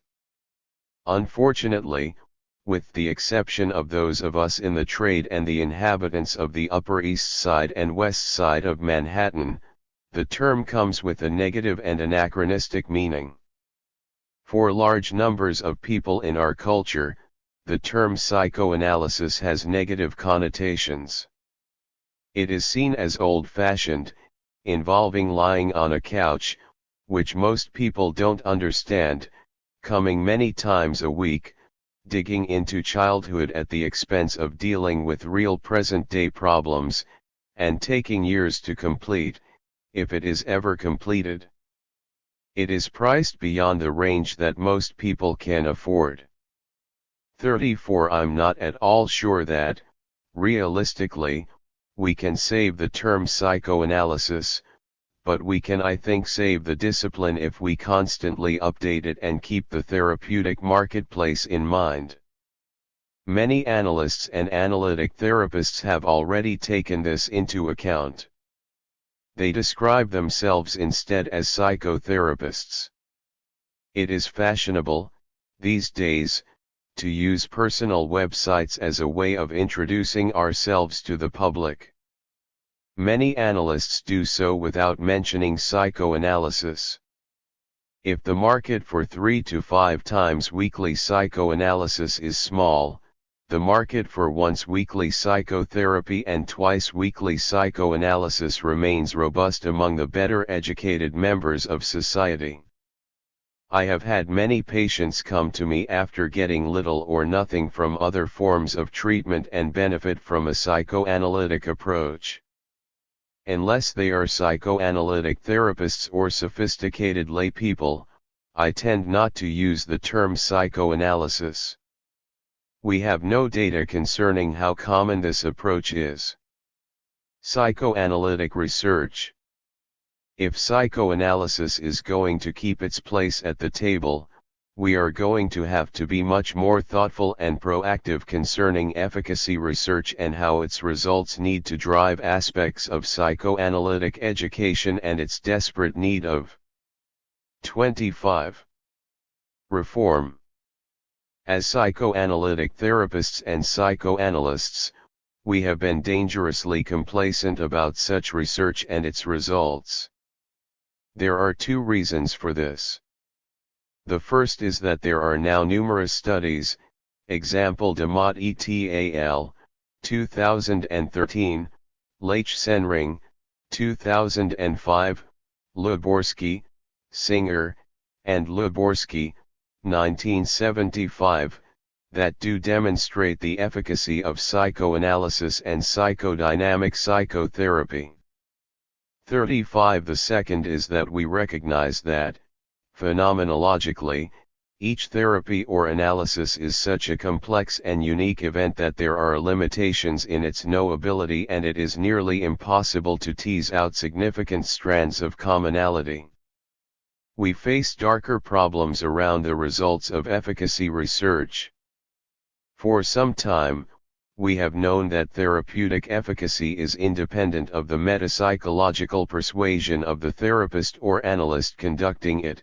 Acey and Lambert, 1999, Hill, 2010, Losing Herbaleber et al., 2003, Losing Herbaleber and Target, 2001, Tessman, 2003. When patients are asked about what they consider to have been curative in their therapeutic experiences, they always relate it to feeling cared for and understood by a kind therapist. I have previously, Leffert, 2016, written about these issues and the much maligned and misunderstood role of the placebo in these outcomes. Unfortunately, we tend to try to elide this conclusion as well as the profound effects it should have on psychoanalytic education. A few authors have, over the decades, looked at what inevitably follows from these studies. Dating back to 1961, Frank and Frank, 1993, posited in Persuasion and Healing that there are at least 4 components necessary for an efficacious psychotherapy. 1. An emotionally charged, confiding relationship with a helping person, emphasis added, p. 40. 2. A healing setting, p. 41. 3. A rational conceptual scheme, or myth that provides a plausible explanation for the patient's symptoms and prescribes a ritual or procedure for resolving them, p. 42. 4. A ritual or procedure that requires the active participation of both patient and therapist and that is believed by both to be the means of restoring the patient's health. Original emphasis, p. 43. The third and fourth components should certainly disturb the sleep of all metapsychologists, particularly those that base their therapeutic practice on their metapsychology. They suggest that any therapeutic system, however arcane, can yield positive results as long as these criteria are met.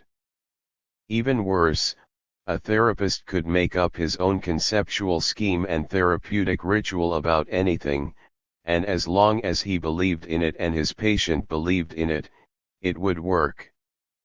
A great deal of work, Hubble, Duncan, and Miller, 1999, has been done on identifying the common factors in effective therapy and, by extension, effective psychoanalysis. None of this work has revealed any therapeutic factors relating to any particular metapsychology or to metapsychology in general. Effective therapists need to have an organized conceptual system, number 3 above, but it is enough if what they have is an organized belief system. 36. Nevertheless, consumers or potential. 26. Consumers of psychoanalytic treatment usually ask the theoretical orientation of any therapist they come in contact with and are often upset, as are the ones who ask me, if told that I don't have one. In spite of the large volume of empirical work done on common factors and how they work, the information goes largely unmetabolized and entirely untaught in our discipline. Psychoanalytic education. In a number of important ways, contemporary psychoanalytic education fails to prepare the graduating analyst for practice in the 21st century, leaving her to pick up information she needs in a hit-or-miss fashion. Regardless of affiliation, psychoanalytic institutes employ Eidington's tripartite model consisting of a personal analysis, seminars that teach the student the theory and practice of psychoanalysis, and conducting supervised analyses. This usually, but not always, means seeing 3 patients at a frequency of 4 or 5 times a week with the patients using the couch. APSAS institutes require this and have been required to require it by the BOPs. 37. Here's the problem. The 2011 survey, Survey Advantage Wharton Marketing Research, 2011, found that respondents averaged 3 patients in analysis. My admittedly informal sense is that frequencies in the wider world of psychoanalysis are far lower. I know many analysts who have never had a new analytic case after graduating. Schechter, 2014, made similar observations when she studied recent graduates from the Chicago Institute for Psychoanalysis. 38. Regardless of this, we can say that the majority of the graduates of psychoanalytic institutes spend most of their time doing other things, things that their institutes do not specifically prepare them for. I know of no institute that discusses this reality with its applicants, yet Carlson, 2016, would judge failure to do so as unethical. The solution to this problem, in addition to being honest about it, is to increase the relevance of institute curricula to the wider professional lives of their students. Clinically, This means a number of things. The first is to teach and supervise some psychotherapy cases, since this will directly educate the students about what they spend most of their time doing. A formal education in both disciplines offers the student much more than, as we do now, making them try to integrate their knowledge without seminars to do it in. An important dividend in such an education is that it addresses the problem of the difficulty students have in finding suitable patients for analysis. 39. Typically, many institute classes waste their clinical seminars because they have difficulty finding cases. An advanced candidate then usually presents material, but it is not the same. Classes could begin with the psychotherapy cases everyone has that raise analytic issues. The use of psychotropic medications as a part, often a necessary part, of psychoanalytic treatment is still contested. The best way to address this issue is to incorporate psychopharmacology into clinical seminars as opposed to not teaching it, current practice, or teaching it as a freestanding course. This way, students and faculty can hash out and study the subject together rather than simply offering Olympian pronouncements concerning it. 27. The relevance of neuroscience to what we do is increasing literally on a daily basis. Students need to be educated in this discipline if they are going to be able to follow developments in the field in the decades after their graduation. Again, the answer is not freestanding neuroscience courses, it is teaching it as a part of clinical and theoretical seminars. I would offer our students group process experiences led by outside non-reporting faculty. This idea is, admittedly, highly controversial. The strident complaint would be that it would interfere with the personal analysis. I know of no evidence for this, although there are students for whom it would be unsuitable. It is at least as likely that these experiences would bring up material that would further a personal analysis and that it would improve the citizenship of institute faculties going forward. I have left the most serious educational problem for last. If there is no evidence for the validity of any arcane metapsychological system, then the amount of time spent teaching students these various disciplines is largely wasted. Unfortunately, instead of dealing with it, analytic teachers elide it by acknowledging plurality and going about their business. Kernberg, 2016, an otherwise thoughtful critic of psychoanalytic education, fails to consider this issue at all, while Kernberg and Michaels, 2016, simply suggest that the various psychoanalytic theories be taught and that students have the opportunity to hear from their proponents. The various commentaries on the paper that are to be found in Japa, Volume 64, similarly do not consider the validity of metapsychology and its teaching going forward into the future. 40. The acknowledgement of metapsychological irrelevancy poses a daunting problem for psychoanalytic education in the 21st century. There will be enormous resistance both inside and outside of institute faculties to making the changes in curricula that this acknowledgement should entail. Gerber and Knopf, 2015, offer a model of an empirically based psychoanalytic curriculum that is unlike any proposals I have encountered. As they note, the stubborn refusal of psychoanalytic institutes to evolve with mainstream psychology has spurred 30 years of speculation about the impending death of psychoanalysis, p. 118. What they suggest is metapsychology light, beginning with contemporary theory, and limiting Freud to a single term in the third year.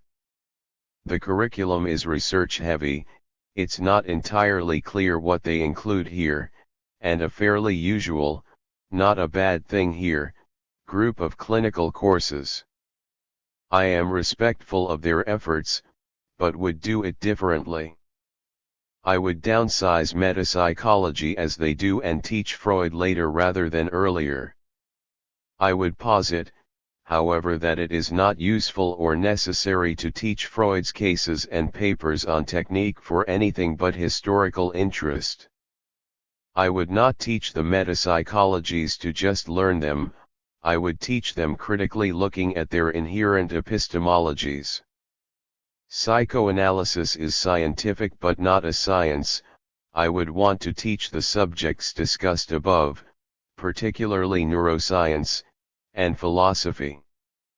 Lastly, I would maintain a strong developmental presence, teaching it empirically, and neuroscientifically rather than metapsychologically. 28.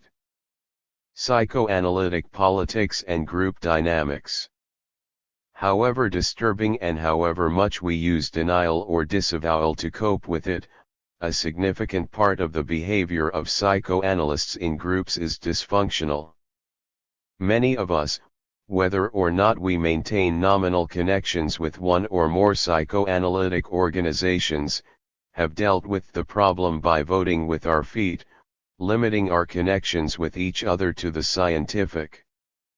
41. The rest of the ways that psychoanalysts deal with each other involve, whatever may be claimed to the contrary, the pursuit of power, a pursuit sometimes accompanied by an infantile sense of urgency. This is true whether the pursuit is political, as it is with the certification issue, or the pursuit of theoretical primacy as a means of controlling psychoanalytic organizations at whatever level. I'm not at all clear that these issues can be addressed by national organizations, but there are local ways of addressing them, one that I first saw in San Diego 35 years ago. The Institute decided to form a thinking committee. Its membership was drawn from those people in the analytic community who were not much involved in its politics. Its charge was to consider any aspects of institute or society functioning that it wished to and to report on the results. Our major accomplishment was to schedule a weekend retreat that was well attended and got people to actually talk to each other. I left San Diego for Minneapolis soon after the retreat. As a result, although the committee continued to function for a number of years, I do not know how it functioned. This was a very advanced effort for the times and, for that reason, can be forgiven for failing to engage the two hard problems facing that community in 1980, the discovery that one of the senior faculty members was a sexual predator, and the bitter conflict between two senior and beloved training analysts. Such committees could be of great benefit to the functioning of local psychoanalytic communities. I think that in the future, the tomorrows, they could capably deal with the kinds of issues that were too hot to handle in 1980. Based on what we know today, I would add a specific charge to such committees, that they help their communities to enter into a discourse about regressive group process. Sadly, since leaving San Diego, I have been a member of several psychoanalytic communities and I never saw such an explicit approach to group process even thought about. A psychoanalytic praxis for tomorrow. If you have been following the arguments I have been developing throughout the course of this chapter, what I will have to say here will seem almost redundant. In order to be effective practitioners of our art, psychoanalytic therapists and analysts must be grounded in interdisciplinary studies that go beyond the psychoanalytic theories taught in out institutes today. Metapsychology is by its very nature reductionist, regardless of a practitioner's flavor of choice. In isolation, it can at best serve as a cartoon, a rough sketch that will guide the creation of the work that is to follow. The major interdisciplinary areas that must be included and, in our constantly expanding world, be kept up to date are neuroscience, neuropsychology, and philosophy. 29. More focused fields that must be embraced are neurophilosophy, consciousness studies, network studies, complexity, psychopharmacology, epistemology, and ontology. They can all valuably inform clinical work. I have been writing about what must go into maintaining an effective clinical stance, Leffert, 2010, 2013, 2016, 2017, for some time now. Beyond that, while I think an entity termed not analysis exists, I do not think that a distinction between psychoanalysis and psychotherapy serves us particularly well. In past decades, this distinction was made, and what the analyst did or did not do, said or did not say, then followed from it. Patients were not well served by the distinction, and I don't think its influence on praxis is anywhere as great now as it was. I don't think a psychoanalysis uninformed by psychopharmacology, regardless of its use with a particular patient, can exist in the future. It seems likely as well that, in the decades ahead, other biological treatments for conditions like major depressive and bipolar disorder will become available. The new big thing in general medicine is stem cell transplants, and they might well be involved. Such treatments could offer the prospect of definitive cures rather than just effective maintenance, and would profoundly influence not replace what we do discursively with our patients. Should we fail to celebrate these developments, we will relegate our discipline to the status of astrology, followed by some as a matter of belief, ridiculed by many. Psychoanalysis is largely not well thought of by the public today. It is mostly seen as arcane, obsolete, lengthy, costly, and its therapeutic goals unserviceable and irrelevant. I am not saying psychoanalysis is any of these things, although lengthy and costly are accurate, but that it is largely perceived as being these things. Unfortunately, in the marketplace, perception is what matters. Our organizations do try to grapple with public perceptions. We could be much more effective in doing so. Says declaring a day of celebration to commemorate Freud's birthday is just not helpful. One thing our organizations could do in the future and haven't done is to develop ways of using therapy and analysis via telephone, Leffert, 2003, or Skype to offer excellent treatment in rural areas where it is not otherwise available. To be successful, this would need to have an organization behind it. It is beyond the scope of the individual. The degree to which these ideas are followed will determine whether a revitalized psychoanalysis takes its justified place in the community or sinks back to occupy a little known or cared about niche in society. The rest of the book offers the knowledge base necessary to pursue these goals. Notes 1. Postmodernism, I would posit, offers a sound base from which to engage the ambiguities, uncertainties, simultaneities, and pluralities of the therapeutic encounter. Leffert, 2010, p. 2. Phenomenology, a somewhat slippery and elastic term, can be difficult to define. I prefer Reynolds, 2012, simple definition gleaned from Husserl's work. Phenomenology is the sustained attempt to describe the structure of experience without theoretical emphasis added expectations. P. 486. 30. 3. We will deal with Husserl and Heidegger in Chapter 5. For a far different Freud than the Freud of the 1920s, who commanded a then unimaginable fee of $20 and later $25 per session, Gay, 1988, the equivalent of somewhere between $500 and $1,000 in today's dollars. 5. If I consider the meaning of the contents of this epoche, I must argue, controversially to be sure, that a psychoanalyst is simply a particular kind of discursive partner with her nature changing somewhat over the decades. 6. Dora, Freud, S.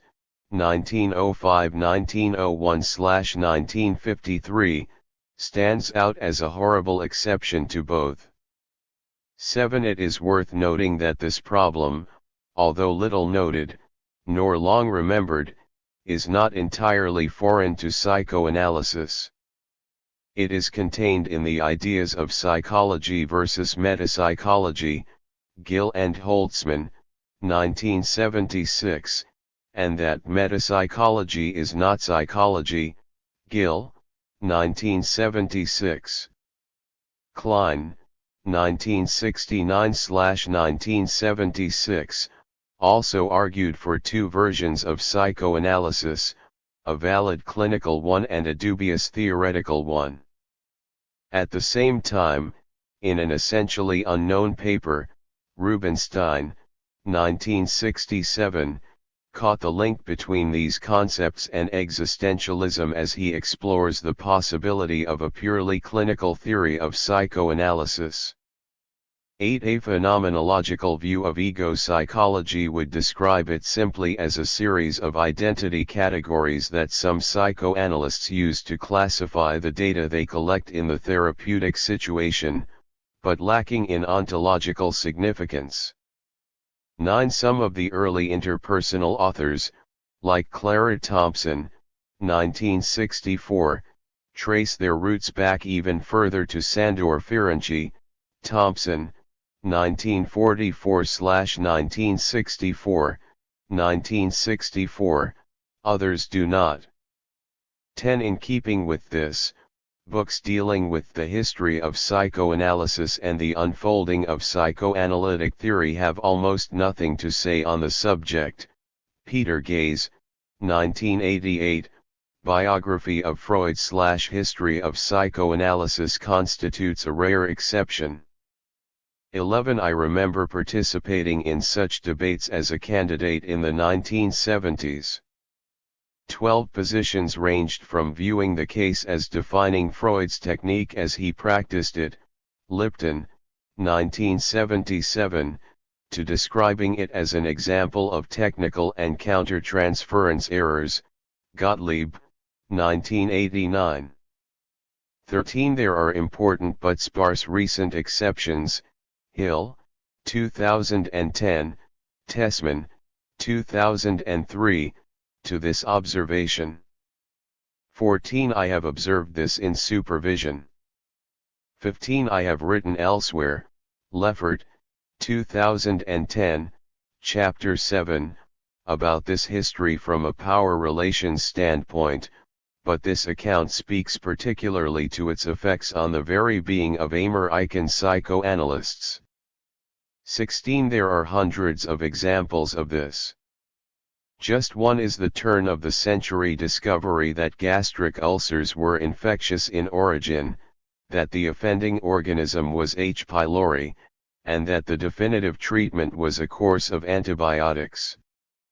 17. Dasein is a rather obscure and strange-sounding Heideggerian term, but it can serve us as a kind of shorthand for a group of concepts, the being of human beings, the being of the self, and being there, that is being or located in the inner and outer world. Its converse is the loss of self-experience. 18. The absence of the latter makes it difficult in a good way to precisely define what these schools entail. 19. See the concept of a relational unconscious, Gerson, 2004, as an only partially successful attempt to deal with this problem. 20. For example, Deman, 2011, describes her own experience as the object of her analyst's violation of her. In spite of the fact that, by her own account, she was severely traumatized by the event, that it had remained an issue for her all of her life, and that her analyst was currently deceased, she was unwilling, or unable to name him in the article. To some extent, the cordon remained intact. 21 The BOP's chair simply resigned his positions in the APSAA via fax, and the only action taken by the then president of the APSAA was to accept his resignations. When someone questioned on the members list why more was not done, the then president responded with rage, and the matter was never publicly mentioned again. 22 In a Midwestern psychoanalytic community, a prominent training analyst unsuccessfully propositions 2 patients who refuse and report him to the state's licensing board. The 31 board investigates, but does nothing since nothing physical took place. Then other analysts in the community step in to suppress knowledge of the incident.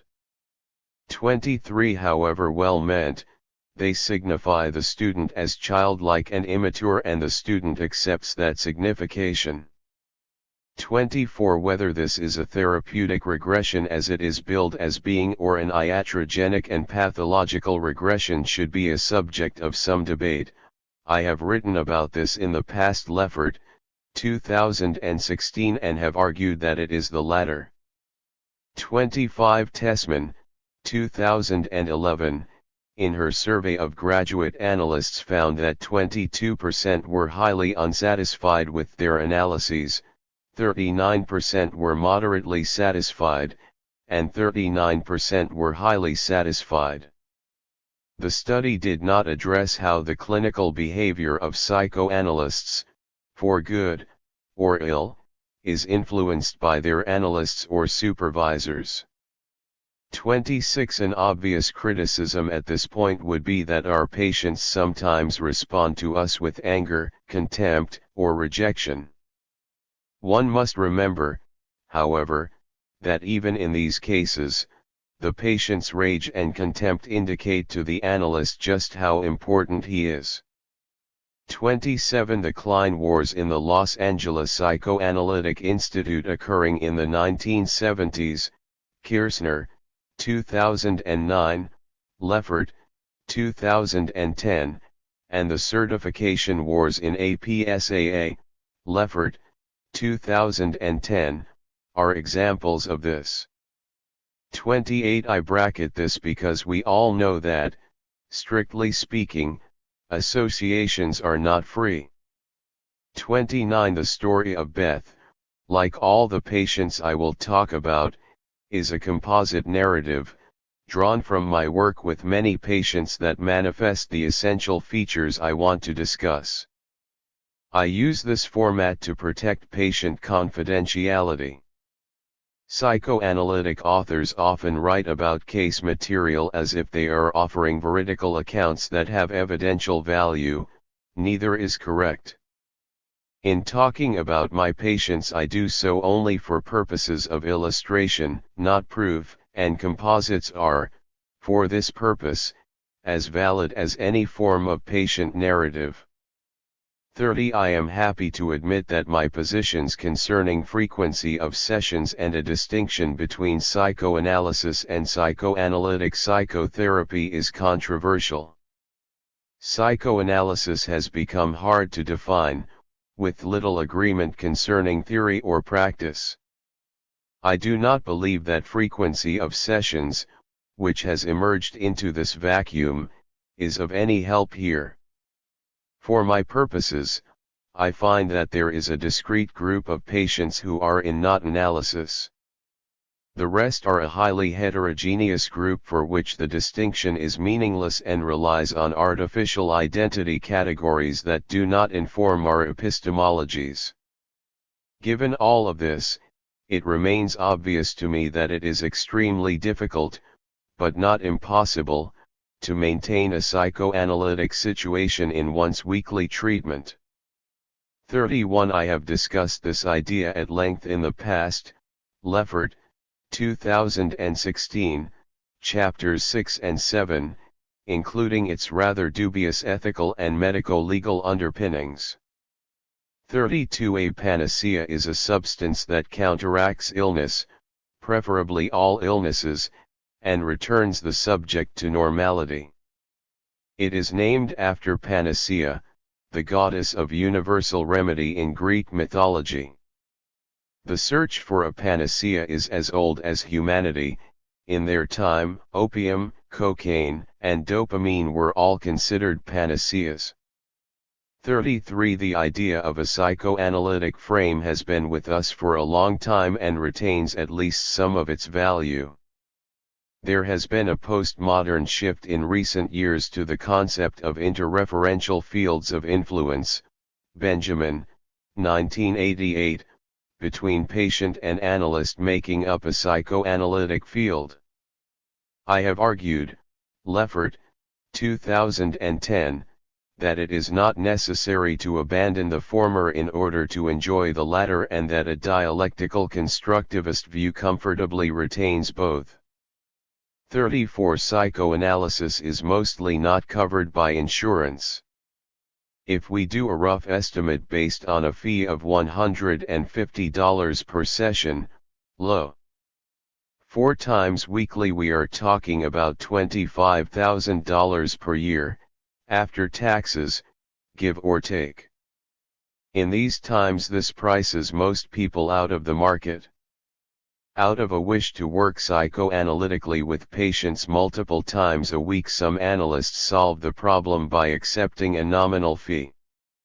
35 There are, however, no studies that test the efficacy of 4 times weekly psychoanalysis head-to-head with twice weekly psychoanalysis or psychoanalytic psychotherapy. Such studies may well be ethically precluded. 36 Some systems do iatrogenic damage to the patient. Many years ago I had a supervisor who told me he preferred to work with negative transference, and have little or no relationship to efficacy. 32. 37 Although BOPS is, as of this writing, being phased out, it is not clear how, if at all, this will affect the now self-imposed training requirements of these institutes. 38 No survey takes psychoanalytic fees into account, and if we are talking about nominal analytic fees, we are making psychoanalysis a hobby rather than a profession. 39 There is a darker side to this. As candidates become more desperate for cases, they are prepared to analyze virtually anyone that will lie down for it. Well-meaning case selection committees and supervisors pass on these cases so as not to impede the student's progress. The result of the actions of all of these well-meaning people is that unanalyzable patients get into analysis, the student has a terrible clinical experience, and the patient is either not helped, the usual result, or sometimes is seriously harmed. 40 These authors do acknowledge the dysfunction of psychoanalytic communities, but offer no suggestions about how to understand it and no remedies to address it. 41 This term fails to accurately describe clinical or theoretical study and interchange, but colloquially most of us know what we mean by it. 2. The neurophilosophy of consciousness. Traditionally, philosophy has concerned itself with, among other things, the nature of consciousness, the nature of mind, and the relationship of both to brain and body. These inquiries are as old as civilization, to the extent that one considers religion to also involve an exploration of these areas, they are even older. As neuroscience began to gain traction around the middle of the last century, researchers and philosophers began to add ever larger dollops of it to try to better understand consciousness, and the field of neurophilosophy was born. The field is expanding. there is a journal of consciousness studies and a continuing flow of books on consciousness. I have discussed consciousness and neurophilosophy in the past, Leffert, 2010, Chapter 6, and my perspective on both has widened in the interim. There is more to the latter than a study of the former, and later chapters will deal with that more, the appearance of consciousness in the family tree of H. sapiens sapiens and the neurophilosophy of postmodernism, existentialism, and phenomenology. In effect, I am positing that neurophilosophy and a discipline strange to most psychoanalysts, paleoanthropology, are essential parts of any general ontology. 1. This chapter will begin by laying out some of the data points that describe the neurophilosophy of consciousness as required for a multidimensional discourse on the subject. I will then go over some of the conclusions I reached in 2010 about the nature of consciousness. I would call these conclusions neuropsychological rather than neurophilosophical. As far as they go, they are, mostly, holding up well after 8 years. Consciousness has been a central issue for phenomenology since the days of Husserl, 1937–1970, 1913–1983, and for psychoanalysis from its beginnings. We need to consider how a century of neuroscience research has impacted this position. In particular, I want to look at how studying consciousness, mind, and their relations to brain and body can further inform our work as psychoanalytic clinicians. For both. 38. Philosophy and psychoanalysis, consciousness has been king for a long time, with a focus on understanding its origins and its relation to the self. 2. If it is not king, as I am going to argue, if it is a necessary but not a sufficient part of human being, then just what is it? While accounting for only a relatively small part of what goes on mentally, it is also what makes us uniquely human. It is a system of executive functions that initiates agency and intentionality, and experiences, knows and reflects.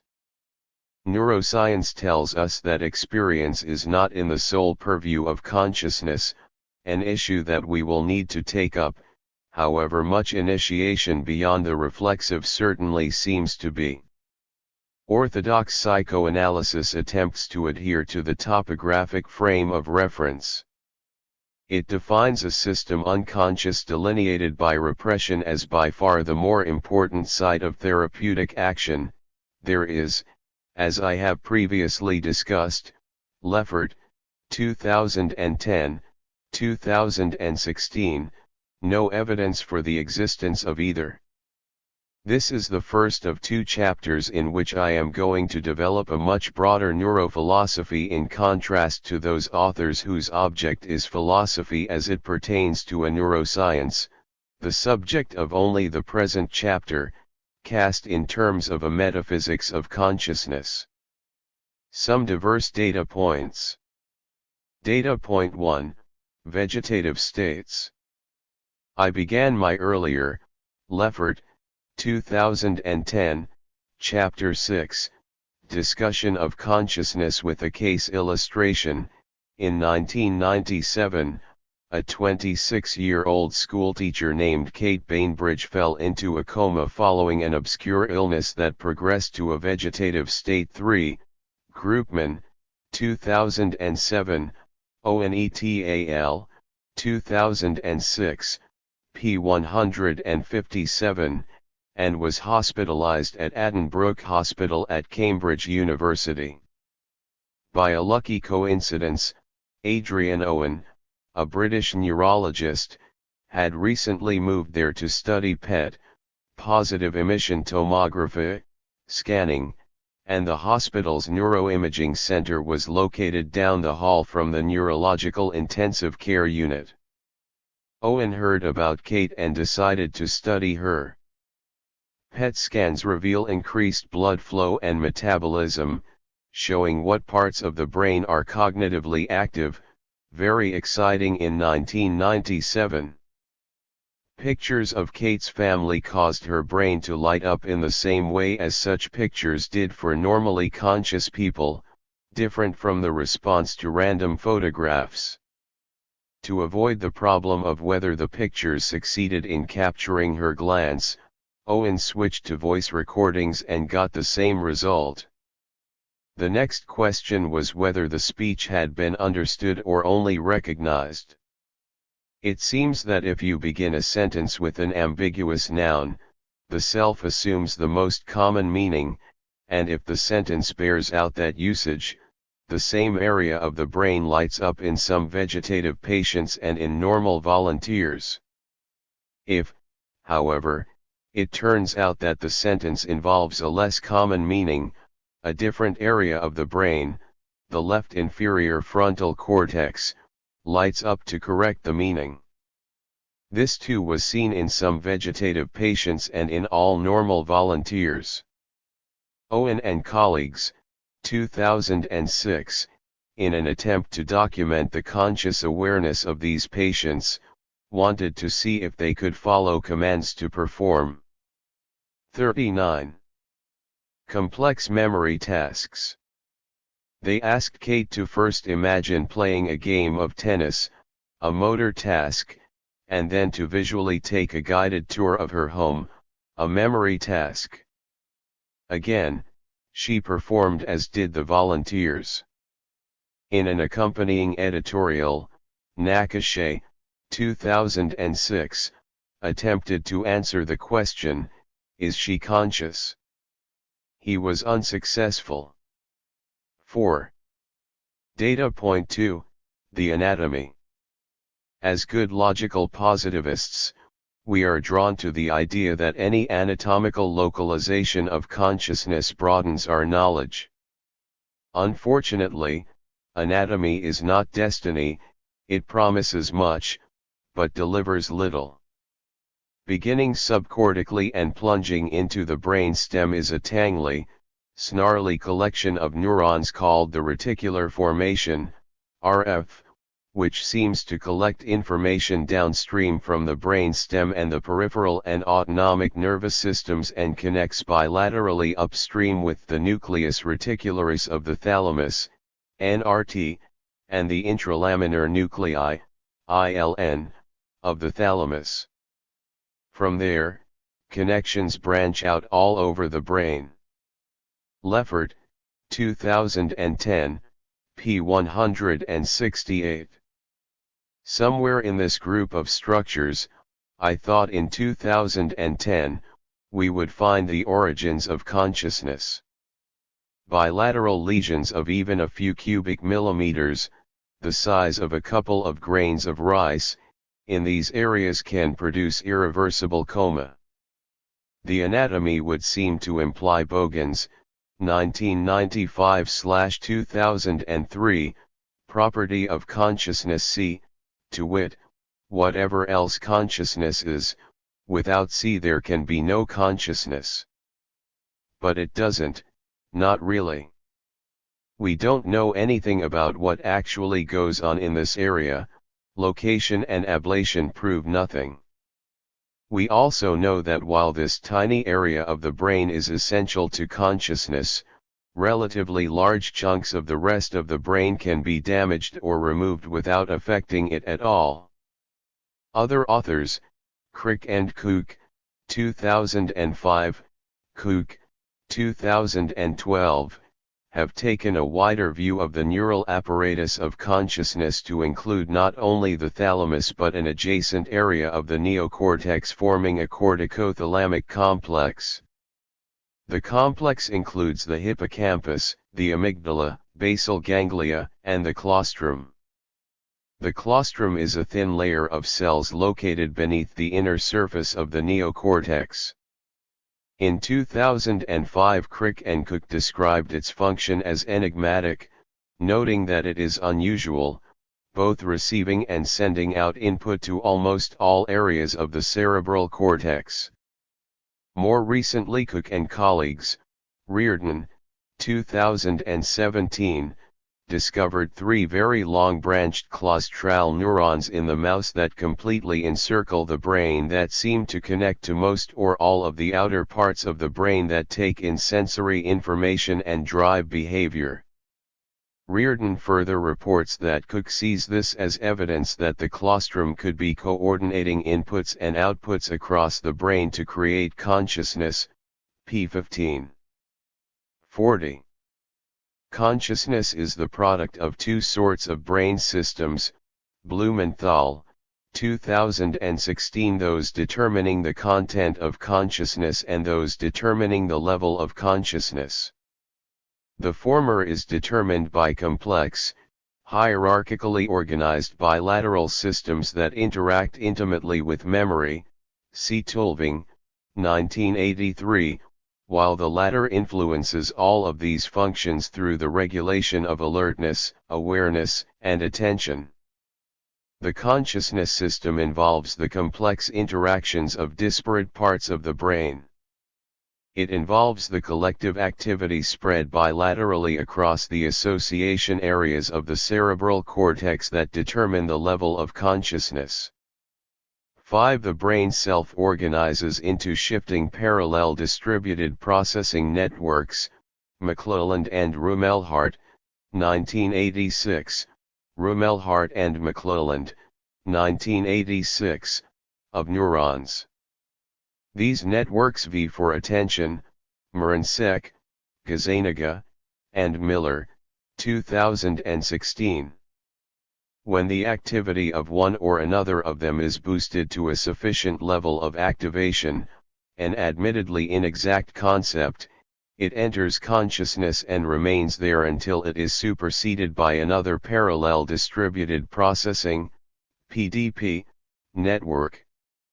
Subcortical areas of the brain, including the upper brainstem, thalamus, hypothalamus, and basal forebrain, involve activation and arousal and function through multiple neurotransmitters.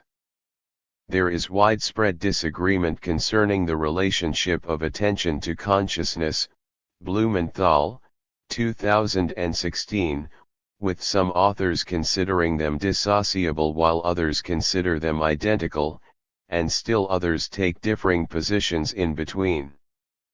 That said, Cook and Tsuchiya, 2007, argue convincingly for the presence of 2 discrete systems capable of operating independently.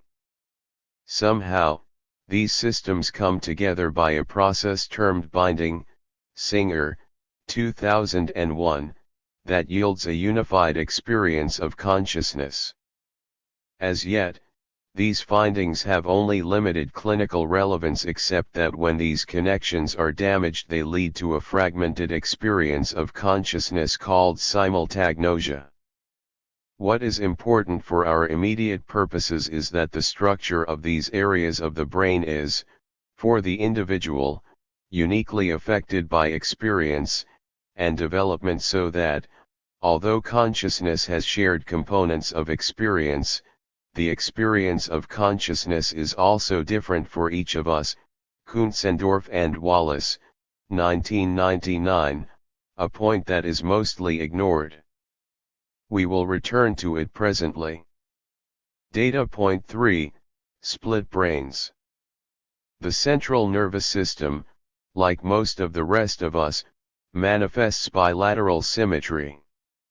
Although there are some complex connections deep in the midbrain and even the brainstem, the major ways in which the cerebral hemispheres are connected to each other and exchange information is through a fibrous structure, the corpus callosum, comprised of 200 million or so axons, the long processes of neurons that transmit action potentials, information, to distal neurons. It is responsible for the hemispheric transfer of sensory, motor, perceptual, and semantic information, Muransek et al., 2016, p. 271. Beginning in the 1940s, Wolford, Miller, and Gazzaniga, 2004, neurosurgeons found that severe and intractable epilepsy could be successfully treated by performing a commissurotomy, cutting the corpus callosum. 41. And separating the hemispheres. It interrupted the transmission of self-reinforcing seizure activity across the brain. Bogan and Vogel, 1962, perfected the procedure.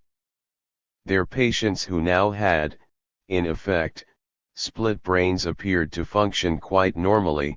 They became the subjects of intense neuropsychological interest.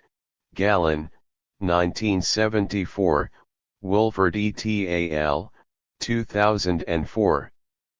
Sperry and colleagues, Sperry, Gazzaniga, and Bogan, 1969, developed experimental protocols allowing them to interview each hemisphere in isolation, and they filmed the interviews. Except for Sperry, 1969, these researchers believed they were studying the unconscious residing in the right cerebral hemisphere, as did psychoanalysts, example Hoppe, 1977. In fact, what they were studying were consciousnesses, albeit from a different perspective than Owen and his colleagues, 2006. In Sperry's first experiment, Sperry et al., 1969, a young woman is shown a series of geometric images in her left visual field, going to the right cerebral hemisphere RB, using a tachistoscope. 6. A nude pinup is mixed in with the images of geometric shapes. The woman blushes and giggles. When she's asked what she saw, she confabulates and says she saw a flash of light. Her left cerebral hemisphere, LB, did not see it, and her RB is unable to use words, it can only react. In another film, the subject is asked to arrange a series of colored blocks to match a colored geometric design. The left hand, RB, easily completes the task. The RB is nonverbal but manages visuospatial recognition. When the right hand is asked to perform the same task, it is slow, and makes errors. Suddenly, the left hand snakes out and successfully completes the assembly. Language skills are predominantly located in the LB, while the RB is only able to understand words as symbols. Causal inference is a LB capacity, while the RB is capable of lower-level sensory inference and higher-level parallel processing. The reason for these differences is that, over the course of lifelong development and experience, each hemisphere has developed different specializations that can be thought of either as residing in cognitive modules or as in less sharply demarcated interreferential areas of brain. What we have is not a conscious and an unconscious, but two separate consciousnesses that, in normal individuals, are in communication with each other through the corpus callosum. In another study, Riss and Gazzaniga, 1978, demonstrated that the RB could keep secrets from the LB, that these were two dissociable memory systems, two dissociable consciousnesses. Right-handed individuals are usually LB dominant.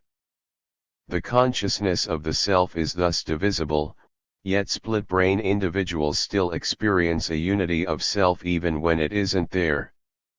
This is a product of the synthetic functions of the LB that, in normal individuals, smooths out narratives, gives consciousness a continuous feel that belies how it is made up of chunks, and fills in the blanks, not necessarily accurately. This bicameral mind, somewhat unusually, violates a principle of folk psychology. What we experience as consciousness is left brain verbal, reflective consciousness. What is actually going on is that LB consciousness is dominant. we are prepared to treat the right brain as unconscious in spite of the fact that these experiments demonstrate it is conscious. It is only that the LB is unconscious of it. 42. Data point 4, Development and Laterality. The development of each of the cerebral hemispheres is very different. The RB7 develops from birth with its rate of anatomic and physiological growth peaking at 10 to 12 months, Thatcher, 1991, 1994. The LB goes through its own growth spurt from 18 to 36 months. The RB is dominant during the earlier period as measured by cerebral blood flow being greater on the right, Chiron et al., 1997, score, 2003. After age 3 this is reversed, with blood flow becoming greater on the left. Chiron and colleagues posited that this shift paralleled the development of first visuospatial recognition on the right and then language on the left. 8 score further posited that left-sided dominance is the result of the growth of the axons of left prefrontal neurons across the cerebral commissures to the right hemisphere and the beginning of communication between the two halves of the brain. It occurs at the same time that speech beyond the use of single words develops. We could ask the neuroscience question, which came first? But this is where the postmodern component of meaning comes into play. We have these two processes going on at about the same time. There are these changes in the toddler's brain, and she starts to speak. Speech is driven by attachment and its cognitive expression in a push to communicate that, although it precedes age 3, does not exist in the absence of life experiences with the parents that call it forth. Speech is the outcome of the mother and child's quest for dyadic meaning, Tronick, 2009. If the process of normative language learning does not begin before age 3, it can only be because the brain is not developmentally ready to do so. What we have then must be an interreferential process in which the self is driving speech and phase-ready anatomical structures are developing to enable it. What participates in the acquisition of speech is the development of left-sided dominance. The connection is not necessary to maintain it, as we see in our commissuratomy patients.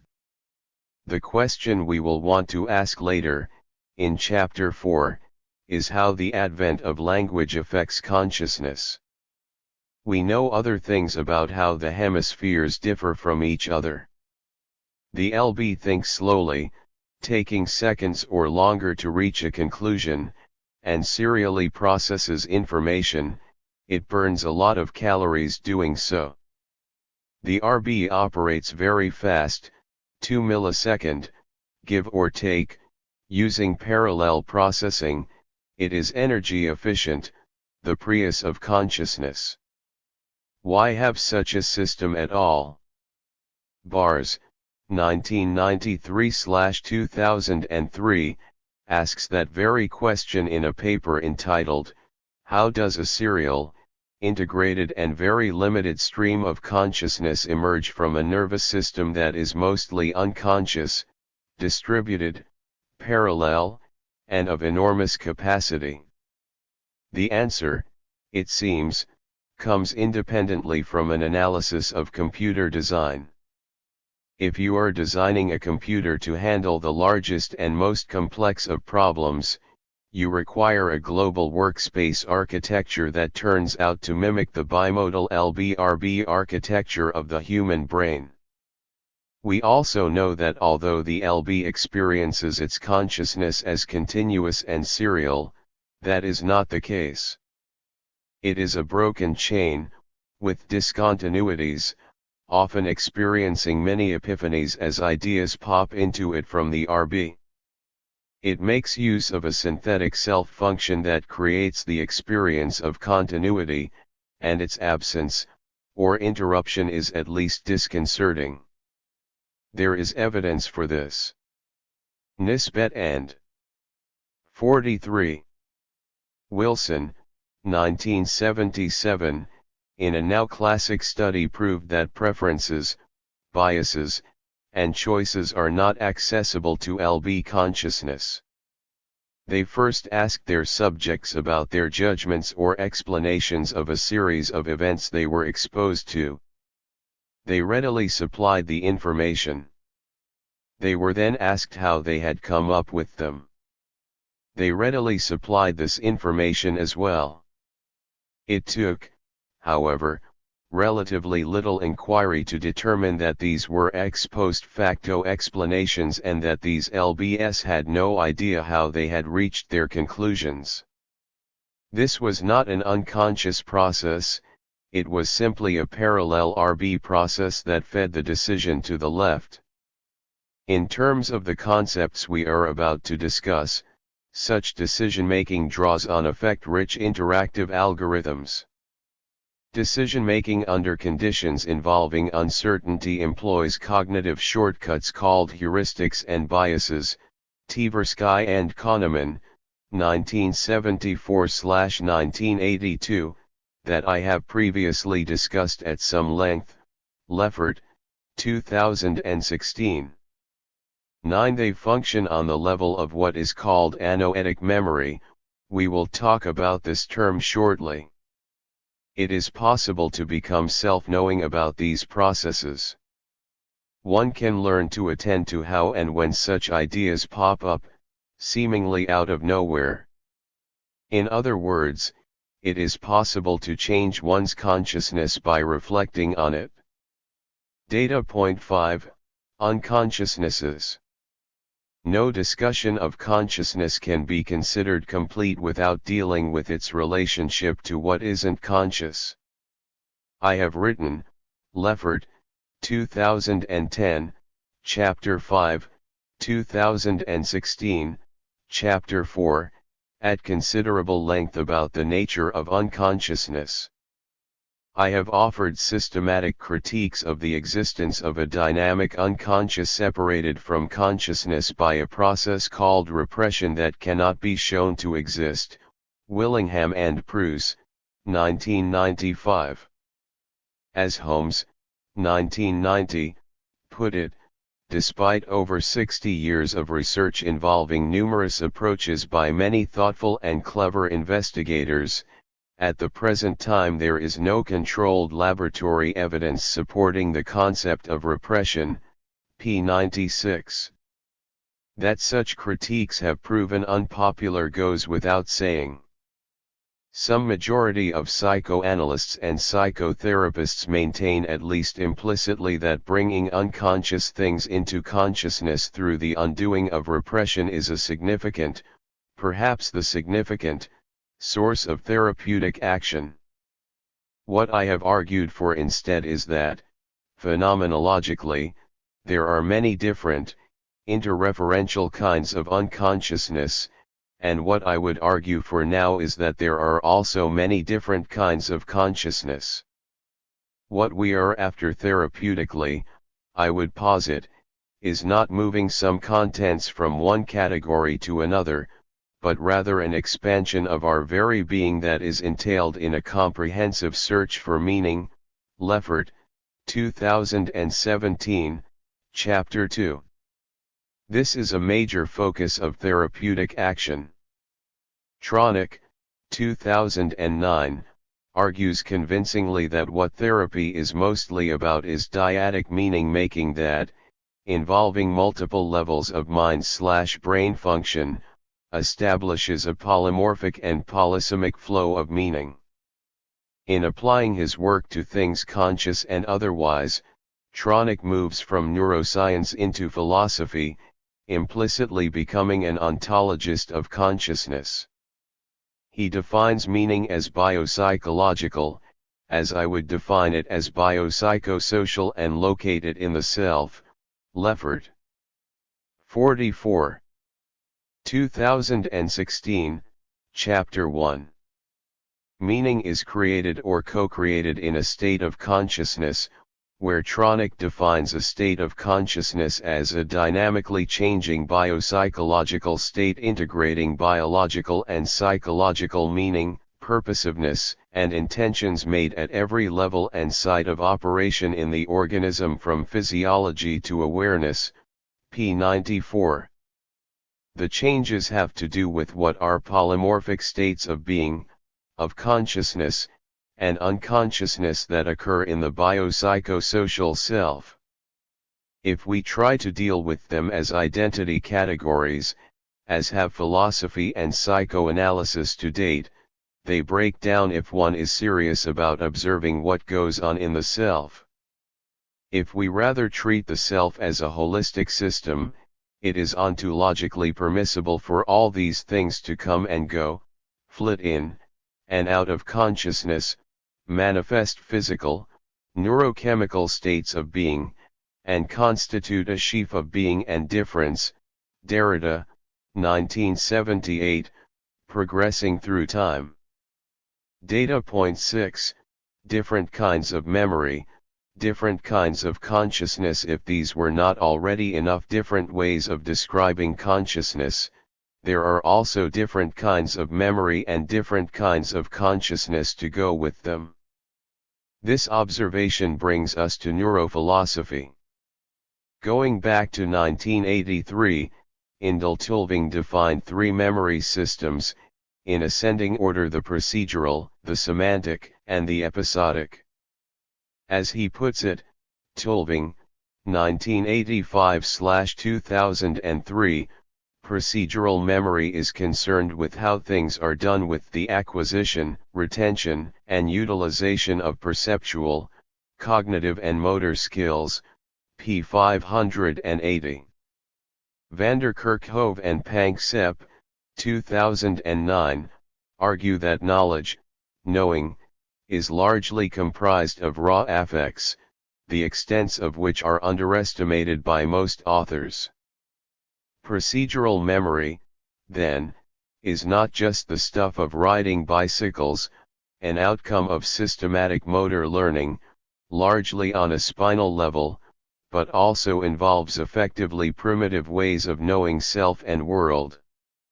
Semantic knowing leads to our store of accessible cognitive knowledge about, well, everything, self and world.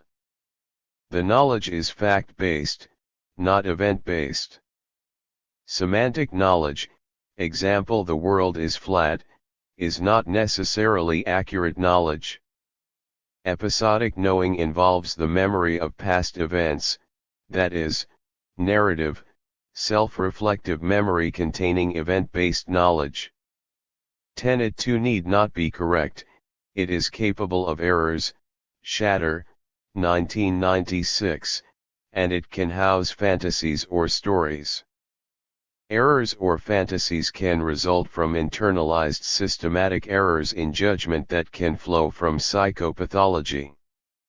Judy, a patient who sought me out when she found herself in dire financial straits, had discovered in childhood that fantasy was often more pleasant than reality. She learned to simply deny those realities she found unpleasant, entering into disastrous relationships in which she was exploited and squandering a fortune in the process. She was highly defensive about her distortions of procedural and semantic processing, and they could not be approached in the present. Instead, I helped her to explore the origins of the small psychotic core that needed to produce these errors. We were ultimately, effectively led to the death of a beloved father when she was 5. Semantic and episodic memory also harbor projections into the future, Shatter, Addis, and Buckner, 2008, of simulations or fantasies. Episodic memory enables 45. Mental time travel, the ability to remember sequences of events from the past and project possible events in the future. Tulving believed that the three forms of memory have a hierarchical relationship, with semantic memory being a subset of procedural memory and episodic memory being a subset of semantic memory. Semantic is built on procedural and episodic is built on semantic. This represents a class inclusion hierarchy, Tulving, 1985/2003, p. 580, in which specialized subcategories are entailed. Each of these involves a different kind of consciousness. They constitute a neurophilosophy of memory. Procedural memory is characterized by anoetic, unknowing, consciousness, Tulving, 1985/2003. It is tied to a current situation, it perceptually registers, internally represents, and leads the individual to behaviorally respond. It includes no references to non-present internal or external elements. It is phylogenetically ancient, Feinberg and Mallet, 2016, going back at least to reptiles. 11 autonoetic states are automatic and independent of voluntary attention. They can, however, if made objects of attention, be brought into reflective awareness. Anoetic states are pre-reflective, they are involved with intense affective and sensory information. They are a prerequisite for the higher, phenomenological states of awareness. Perhaps surprisingly, anoetic consciousness is fundamentally involved in self-experience, van der Kerkhove and Panksepp, 2009. It produces the feeling of who we are, a fundamental state of self-experience that cannot be put into words. It forms the background of experience with higher forms of consciousness in the foreground. There is always a foreground and a background to consciousness determined by the limited capacity of the brain at a given moment, van der Kerkhove and Panksepp, 2009, p. 1020. Semantic memory involves noetic, knowing, consciousness. It allows an organism to be aware of, and to cognitively operate on, objects and events, and relations among objects. In the absence of these objects and events, Tulving, 1985/2003, p. 581. Vertebrates are capable of semantic memory. Episodic or narrative memory involves autonoetic, self-knowing, consciousness. These two consciousness systems represent different complementary ways of knowing. Although an individual can operate on semantic memory alone, episodic memory yields more information, making possible more effective action. Tulving, 2005, forcefully argues that autonoetic consciousness is uniquely present in H. sapiens sapiens, that is, us. Other authors argue that autonoetic consciousness is present in primates and also in some of the higher mammals and birds, Terrace and Metcalfe, 2005, such as the African grey parrot, Pepperberg, 2000, 2008. The answer, I think, is that both are right. It seems evolutionarily unlikely that autonoetic conscious would suddenly snap into being in a fully realized form, and that these higher primates, including our hominin ancestors, manifested self-awareness without the capacity for mental time travel into the past or the future. We'll return to this point in Chapter 4. In folk psychology, autonoetic consciousness is what we mean by consciousness, and its damage, or absence, results in amnesia. In the presence of amnesia, anoetic and noetic consciousness can remain intact. Purposeful, psychological errors in anoetic consciousness can serve defensive purposes and lead to dysfunction. The 46. process is amenable to uncovering in psychotherapy and psychoanalysis if only the therapist will seek it out. Tulving, 1983, describes autonoetic consciousness as manifesting 6 properties. It manifests a personal time sense of past, present, and future. It is a necessary part of remembering events. It appears later in development. It is capable of being selectively lost in brain damage. It varies among individuals and situations. It is capable of being measured. A final property is that it presents knowledge in its context. No particular argument can be made for parsing out the different orders of consciousness between the hemispheres. The split brain studies, Sperry, 1969, Sperry et al., 1969, do not demonstrate, as we might expect, that there is no autonoetic consciousness in the RB, but only that it is qualitatively different from what it looks like in the LB.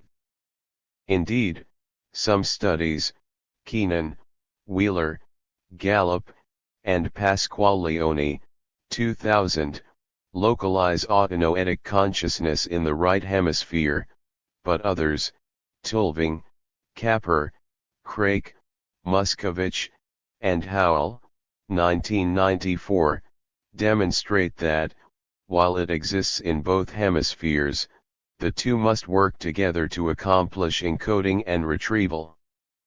These formulations have important consequences for the neurophilosophy of consciousness.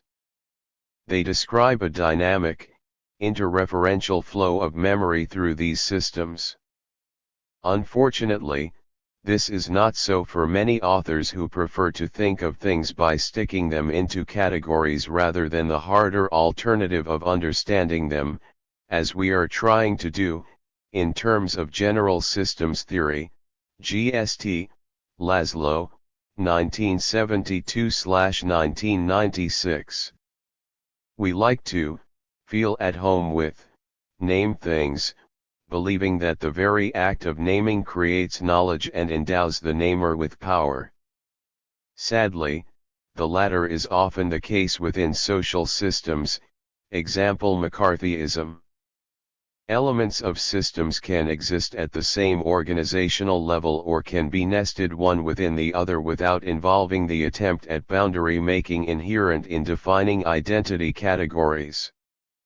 As psychotherapists and psychoanalysts, we tend to equate consciousness with autonoetic consciousness and, in the process, leave out a great deal of what is going on in the self.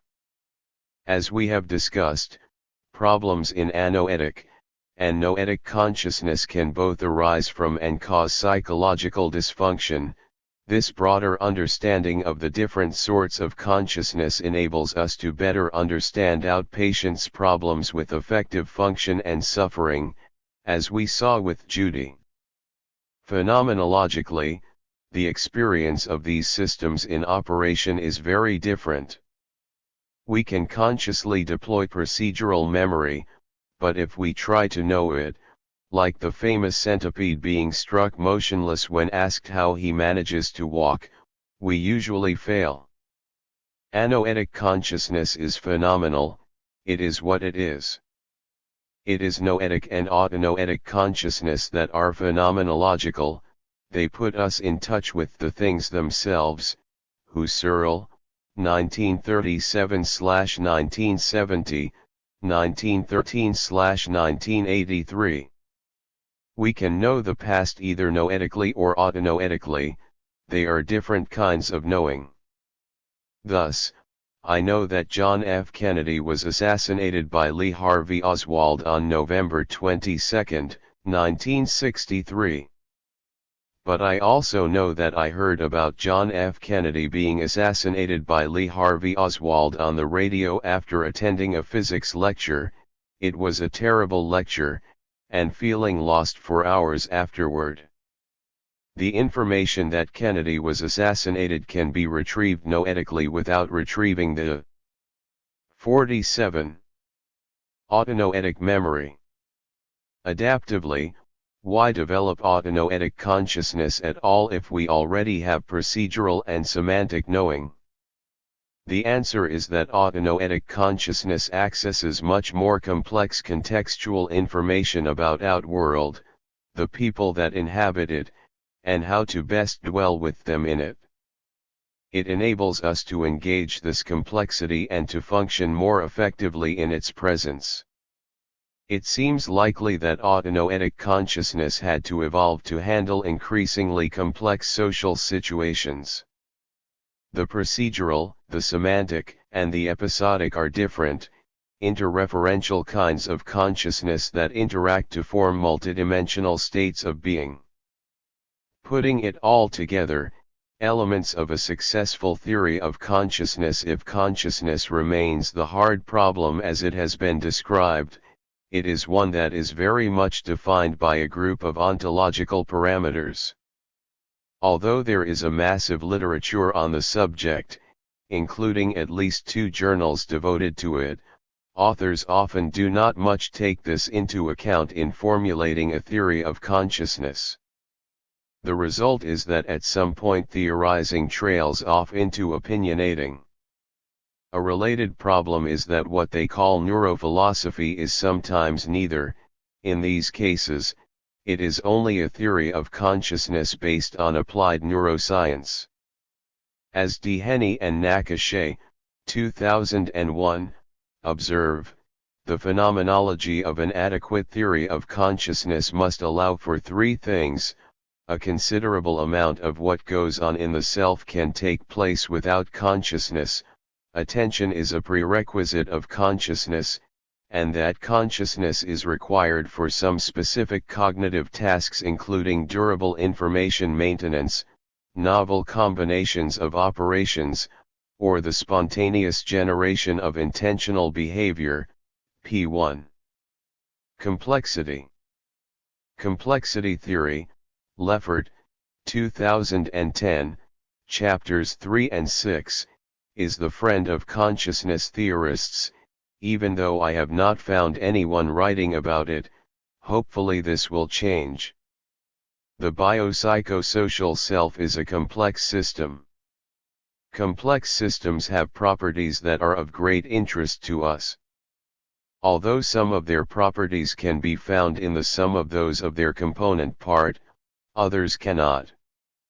A complex system, like the self, can thus be greater than the sum of its parts and demonstrate characteristics that are not found in any of its components. These are emergent properties of a holistic system. Consciousness is such a property. The behavior of complex systems is nonlinear and cannot be predicted. Emergent does not signify something spooky and non-physical but only that it represents a property that emerges out of a complex system as a whole that is not to be found by tallying up the properties of its components. Emergence, and hence, consciousness, is not metaphysical. Complexity, Leffert, 2008, has been well studied, and emergence refers to a kind of property that such systems have, not some speculative, or spiritual notion about their behavior. 48. Chaos theory, on the other hand, describes the occurrence of catastrophic changes or tipping points in complex systems, phenomena like hurricanes, lakes freezing, earthquakes, or school shootings that are only predictable as probabilities occurring over broad ranges of time. Attempting to describe dysfunction in a complex system when it is defined as a series of modules that can be studied by looking at defects in one or more of them, the equivalent of lesions in the brain, example Loris, Gossiris, and Tonani, 2016, cannot lead to a working theory of consciousness. Physicalism. Much of the writing on consciousness has been shaped by the work of a single philosopher, René Descartes, writing in the early modern period, 1500 to 1800. He argued, 1641-1999, that brain and mind were ontologically different and incapable of being integrated. Some of the philosophy done since has been derivative of his work, while another thread begun by Baruch Spinoza continues into the present with the work of Antonio Damasio, 1994-2003.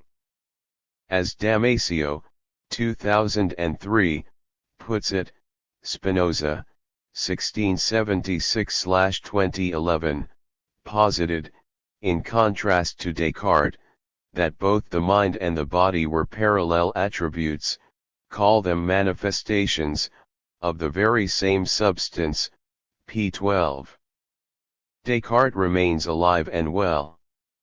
Arguing against both Spinoza and Damasio, and accusing the latter of hubris, Gluck, 2007, proclaims that the attempt to base metaphysics on empirical findings is doomed to failure because it presupposes that which it sets out to prove, p. 18.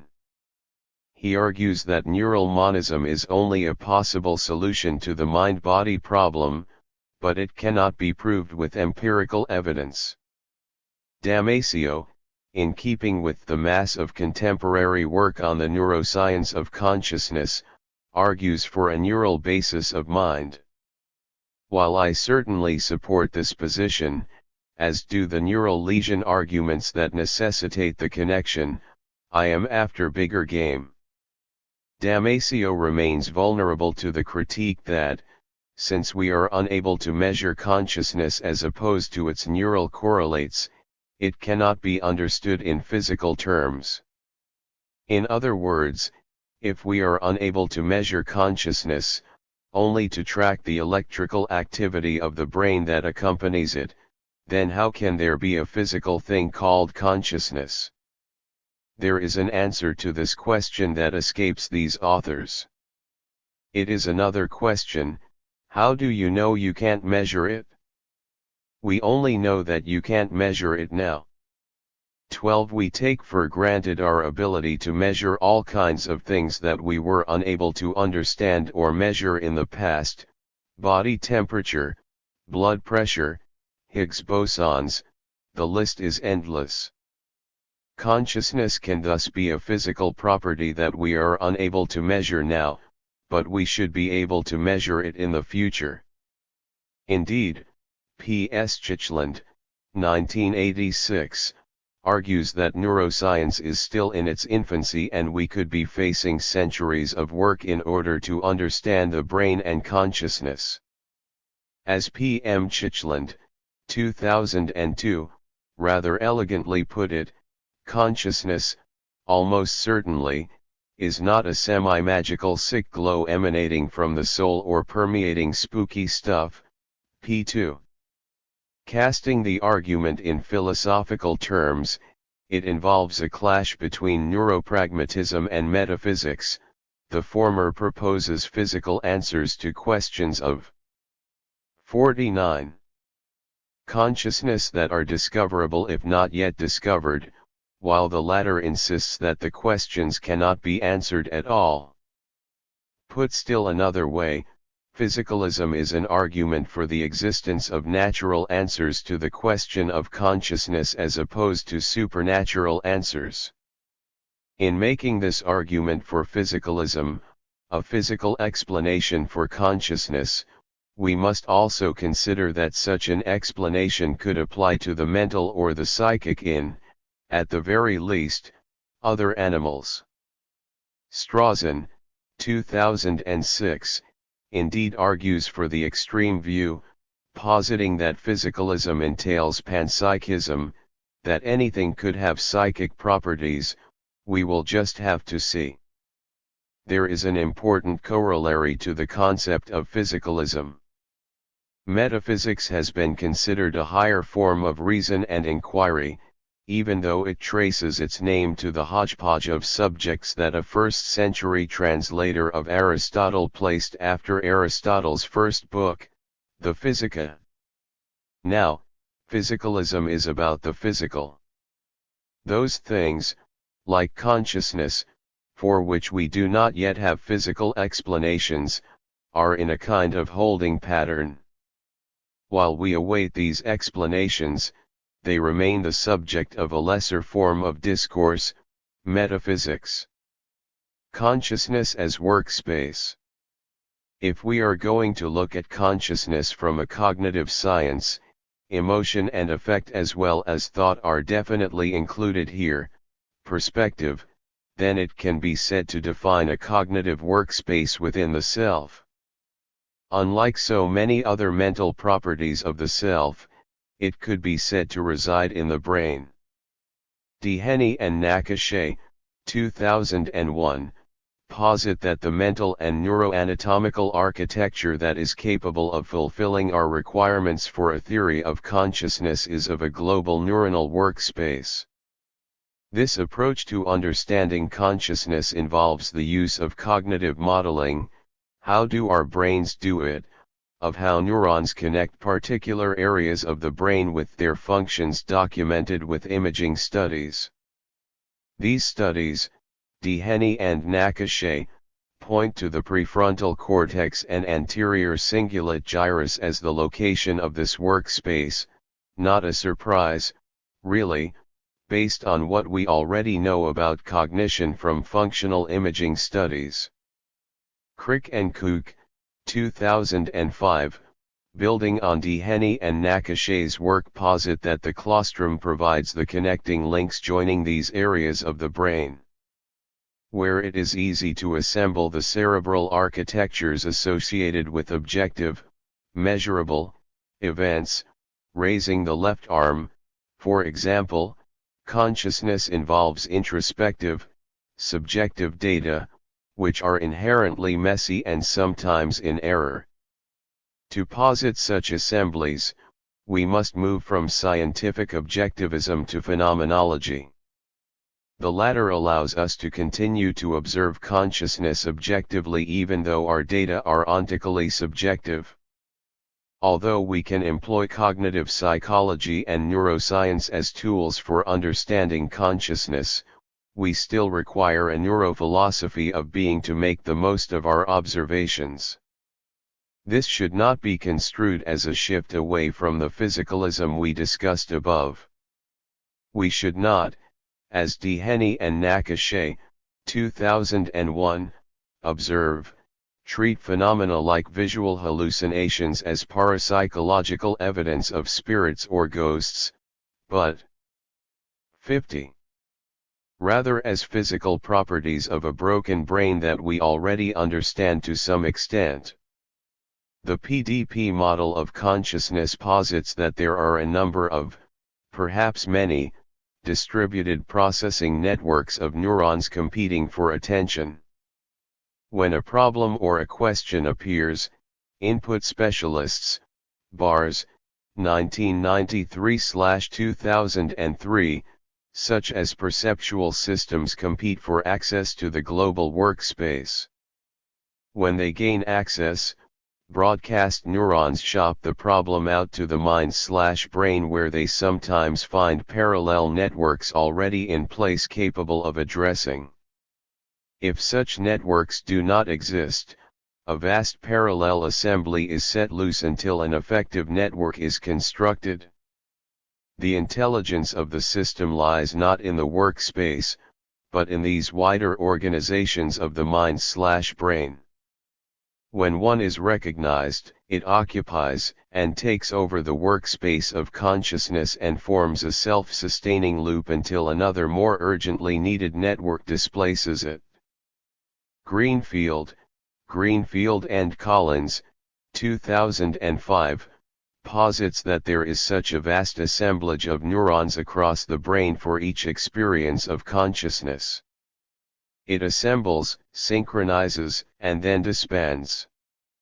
13. To study their hypothesis, Greenfield and her colleagues, Collins, Mann, Hill, Damet, and Greenfield, 2007, treated slices of rat brain with either an analgesic or an anesthetic. Analgesics, they found, affected only the level of synaptic connectedness. Anesthetics, unlike analgesics, temporarily modify consciousness. They found that irrespective of the effects of the two drug classes at a synaptic level, the dynamics of transient neuronal assemblies are modified selectively by anesthetics and not analgesics. P1. The study suggests that consciousness does not arise from synaptic activity, but rather from the ability of the brain/self to form these vast networks. Consciousness, again, is a holistic property of the complex, self-organizing system that is the self. Individual consciousness as unique. In thinking about consciousness, we unthinkingly make a systematic error. Two errors, really. The first is that we treat consciousness, the property, and consciousness, the state of being, as if they were the same in all of us. Odd since, within defined limits, there is nothing much that is the same in all of us, and we know this. The second, a corollary actually, is that we equate consciousness in ourselves with reflective, autonoetic consciousness and take it as a given that this is the consciousness that everyone experiences. We do realize that consciousness is subjective, but we consider it so in terms of its contents, not in terms of its neuropsychological building blocks whose very natures are individually shaped by development and experience. Perhaps oddly, both errors are easily correctable. After reading this paragraph, and the part of the chapter leading up to it, you will immediately be able to think about different kinds of consciousness existing within yourself, but it will take a bit of further study to fully appreciate them. You will also, this time without further study, never again think of other people as being identical with yourself in that way. This adds an entirely new dimension to thinking about patients and what's going on inside of them. 51.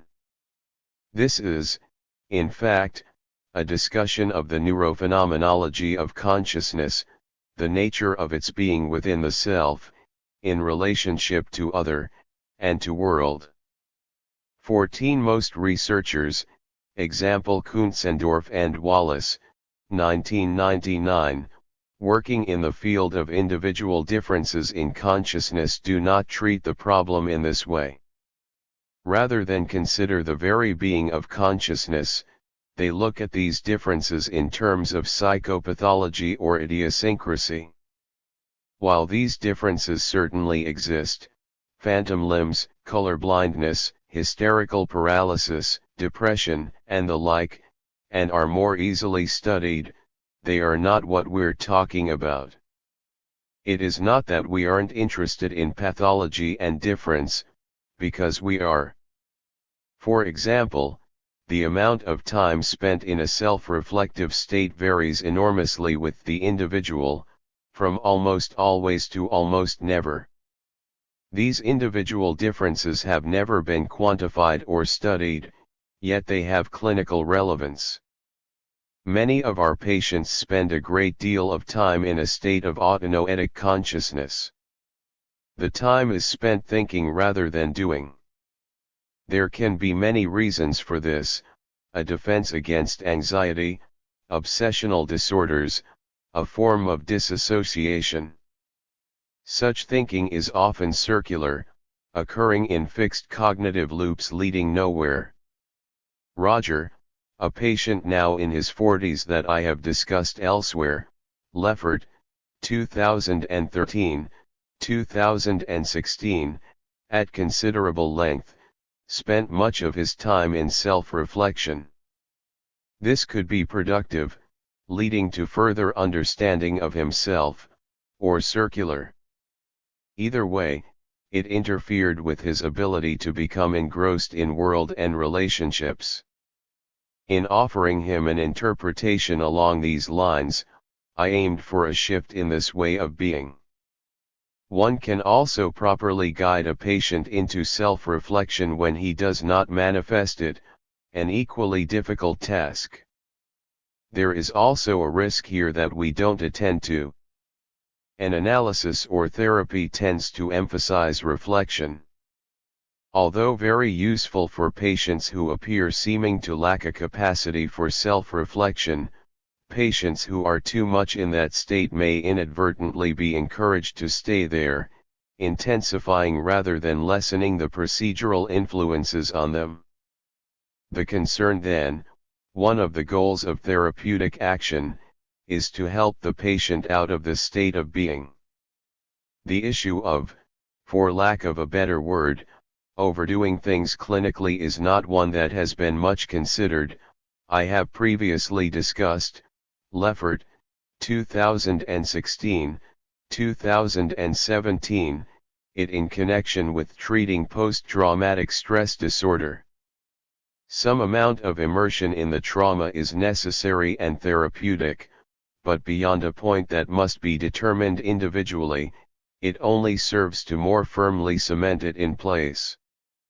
What is necessary is to clinically determine when that point has been reached and then move the patient away from the trauma. 15. Taking stock. In reading over this material, one cannot avoid a feeling of dissatisfaction, a question, is this all there is? In 2010, Leffert, Chapter 6, I answered in the affirmative, that consciousness is simply an emergent property of the self. Can we say more today? Imagine for a moment that we have a working time machine. We stock it with a battery-powered TV and DVD player and a few DVDs and go back in time to 1920 or so, the age of wireless, radio, and silent movies. We demonstrate our 52 devices to a man on the street or to someone in the broadcasting business. They will be amazed, will marvel at it, will not understand how the machine works, but will know generally what it is and what it is doing. Next, we load everything back in the time machine and go back to 1750, the age of enlightenment. We perform the same demonstration, not in a church.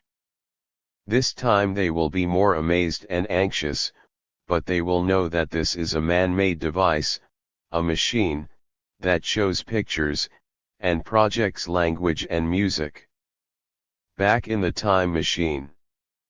We now go back to 1650. We demonstrate our stuff, and here it is supernatural and most likely has to do with the devil. We, luckily, escape back to 2018. Now, the question is, where are we, analogously, with consciousness? The answer would seem to be somewhere past 1920, but it's not clear just how far past it we are. We are still in the early days of neuroscience research, Chichland, p.m., 2002. If we are to take stock of where we are as of this writing, 2018, we have to say that we are nowhere near an understanding of consciousness, nor do we possess an adequate theory of consciousness on which to base such an understanding. An argument can be made, however, that we are reaching a point of singularity in the neurosciences. A. K. Chichland and Abbott, 2016, observe that we have reached a point in our ability to document and manipulate neurons and groups of neurons that will, over the coming years, yield vast amounts of new data. What we now need is an expansion in theoretical neuroscience to use this data to increase our understanding of the brain/mind/self. They argue for a three-stage process that involves extracting activity from the raw data, summarizing that activity to make it more compact and understandable, and creating models on macro and micro levels to link underlying mechanisms and overlying principles, p. 348.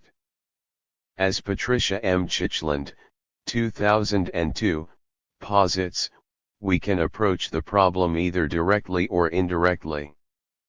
A direct approach involves a search for what is known as the neural correlates of consciousness.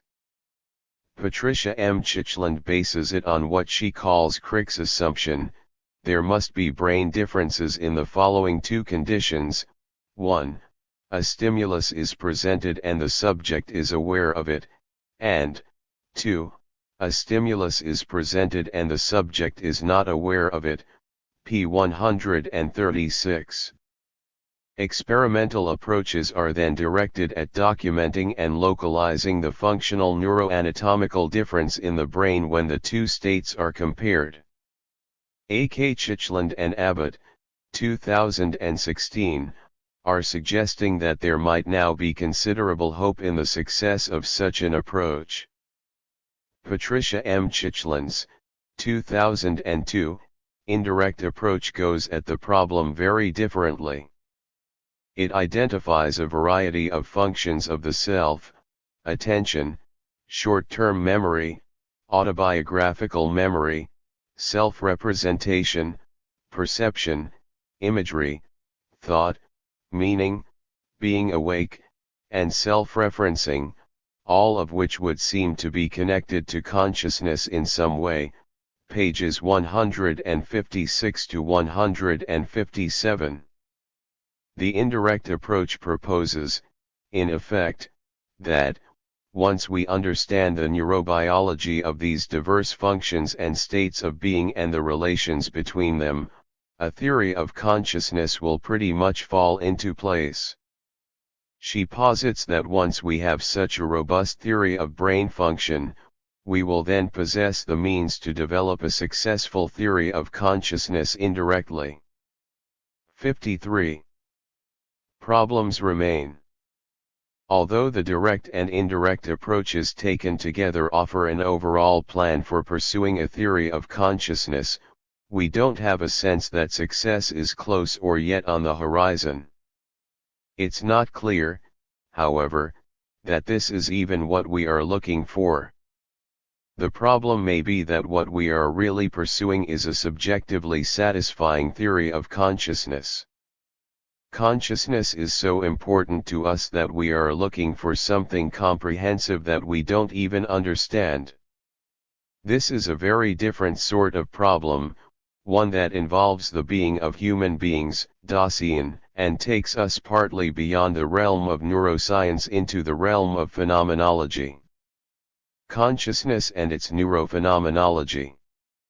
Neuroscientists are interested in investigating what goes on in the brain when we are conscious and what goes on as thoughts and perceptions move in and out of consciousness. Although certainly laudable pursuits, like many others, it is not at all clear how interesting ultimately they are to those of us who identify ourselves as students of the human condition. We ultimately want to explore what it means to be human, and, as therapists and analysts, to understand how the process goes awry and what to do about it when we see it happening. We, and this is folk psychology now, equate consciousness with sentience. We see consciousness and reason, which requires consciousness, as what makes us uniquely human. The clockworks of the process, the neuroscience of it, do not now serve our purposes, beyond our need to know that there are clockworks. This need not conflict with our understanding that most of what goes on in the self goes on outside of awareness, or that some of it, conscious and unconscious stuff, is implicitly a part of our humanness.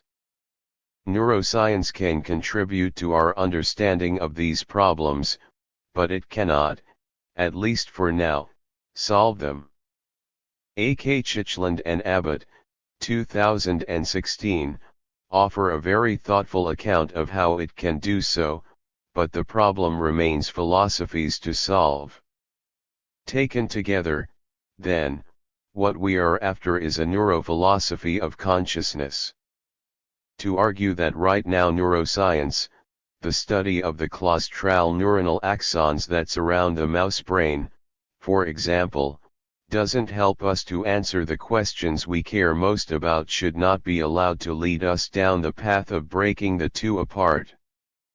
Husserl, who was perhaps the last of the Cartesians, made this mistake as an unnecessary price to pay for returning to the things themselves. 16. The separation of the subjective from the objective falls into the trap that Latour, 1991/1993, 2005, Leffert, 2010, described as the modern critical stance, in which the hybrids of the social and the scientific are broken apart in the service of theoretical hygiene but at the price of a fundamental loss of meaning. A way around this might be to pose questions for neuroscience: how consciousness moves in and out of world and of self, for example, that, even though they cannot be solved today, are in range of what might be answered in the near future. If we move on to the phenomenology of consciousness, as it pertains to the being of human beings, we immediately come upon a problem that is shocking in 54. Its ability to elude us.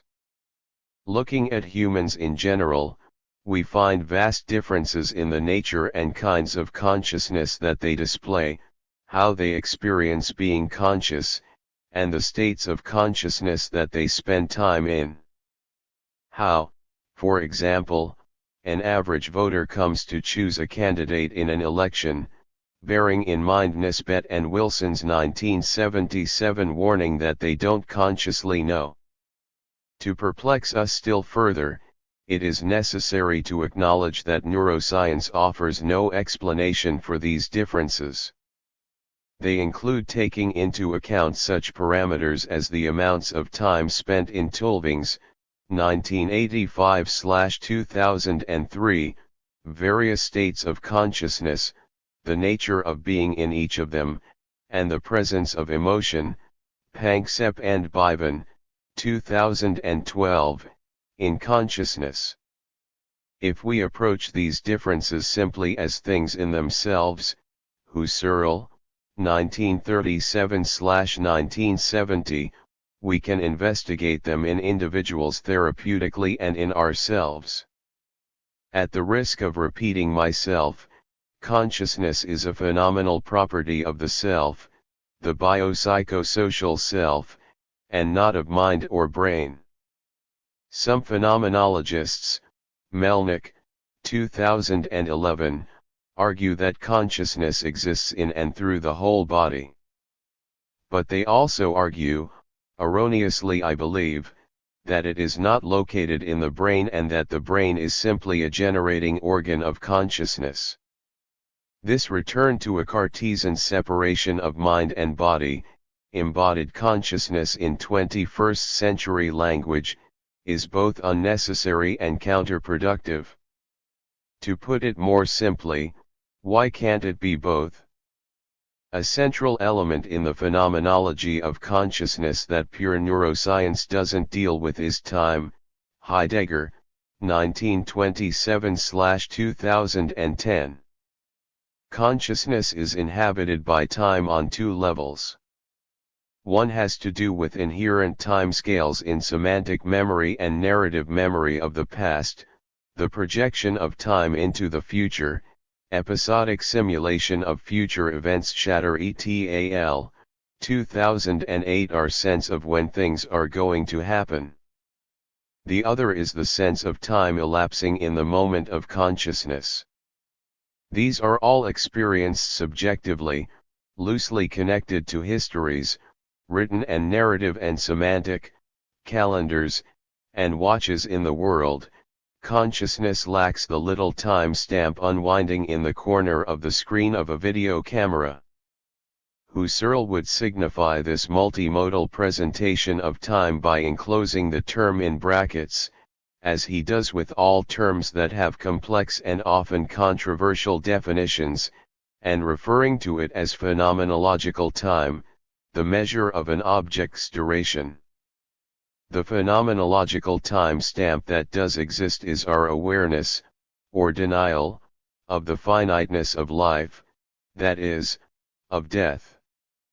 Phenomenologists unpopularly argue that it is the conscious certainty of death that gives life meaning, that throws us, Heidegger's language, into life and into the moment.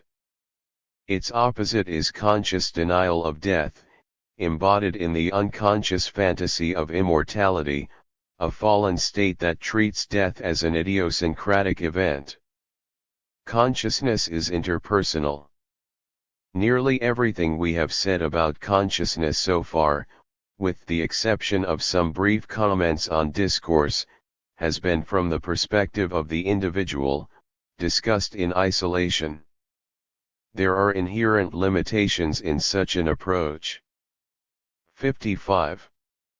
Which entail all of the post-Cartesian critiques leveled at the concept of a mind in isolation and resolved by Heidegger, 1927-2010, in his concept of Dasein, the being of human beings there, in the world, being with others. Indeed, we know that if you completely isolate a person by placing him in a sensory deprivation tank, he will lose coherent consciousness in a matter of hours. To be conscious, one must be in the world of things, and the world of others. Reflection requires these connections to sustain itself even if a person is in a seemingly solitary state. Autonoetic consciousness, in other words, is fundamentally relational. To be fully developed, it requires linguistic competence. Language then shapes consciousness, and, of course, consciousness shapes language. For example, Eskimo Aleut languages have dozens of words for different kinds of ice, while Navajo and Hopi have dozens of words for different states of water. The consciousness of native speakers of these languages is shaped by these differentiations, and the importance of their subjects, in ways that ours are not. English grammar lacks the familiar and formal pronouns, tu versus vous, du versus sie, that are found in French and German. French and German speakers thus experience a hard distinction between the two where Anglophones do not. Similarly, nouns have gender in them while they lack it in modern English. 17. As neurophilosophers, we have to incorporate in our discussions cultural definitions of consciousness as they relate to discursive partners, to a society, or to a social network. Christakis and Fowler, 2009. I have posited that being conscious is not the same in all of us and that its very nature is affected by the often unconscious connections determined at each of these levels of social intercourse. Thus, information can unconsciously be exchanged through a process of social contagion, Christakis and Fowler, sometimes active at increasing degrees of separation that shapes how its members are conscious and what they are conscious of. Intimate relationships, pair bonding, and, yes, the therapeutic relationship shape the consciousness of both parties, at least when they are present and engaged with each other.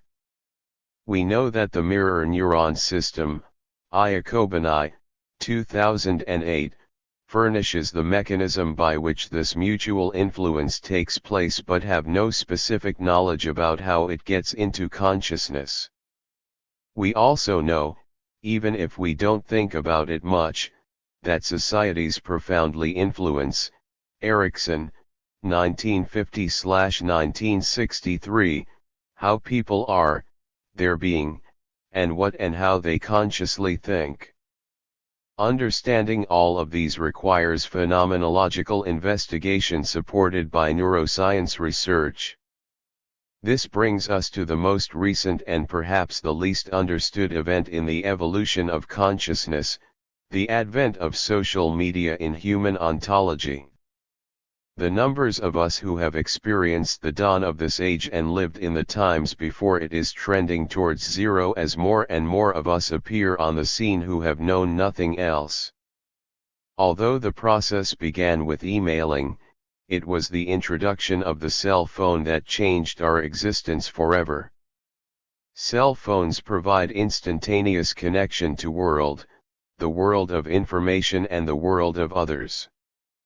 Texting and social media sites keep us in constant connection with each other, and games are always there to fill up our alone time.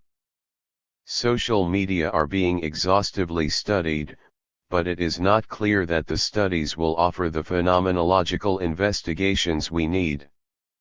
Those of us who think 56 about the role of cell phones in society mostly deplore them, citing how often people together are on their devices rather than talking to each other.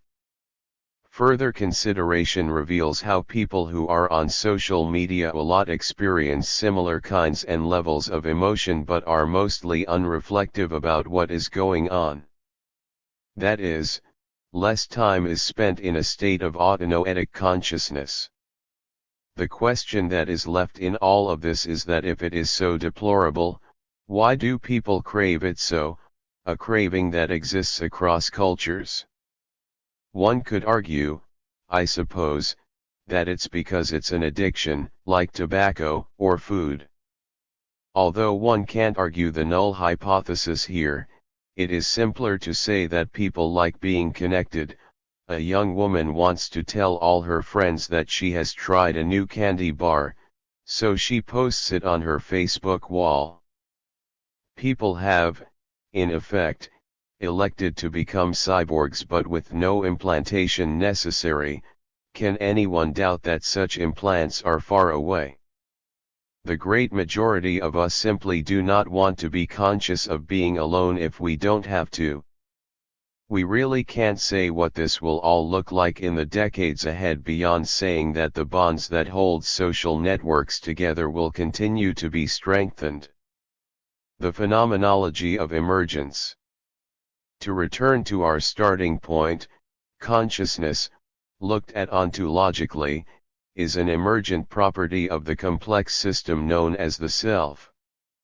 A number of properties are unique to complex systems. We are interested in the class of properties that are emergent.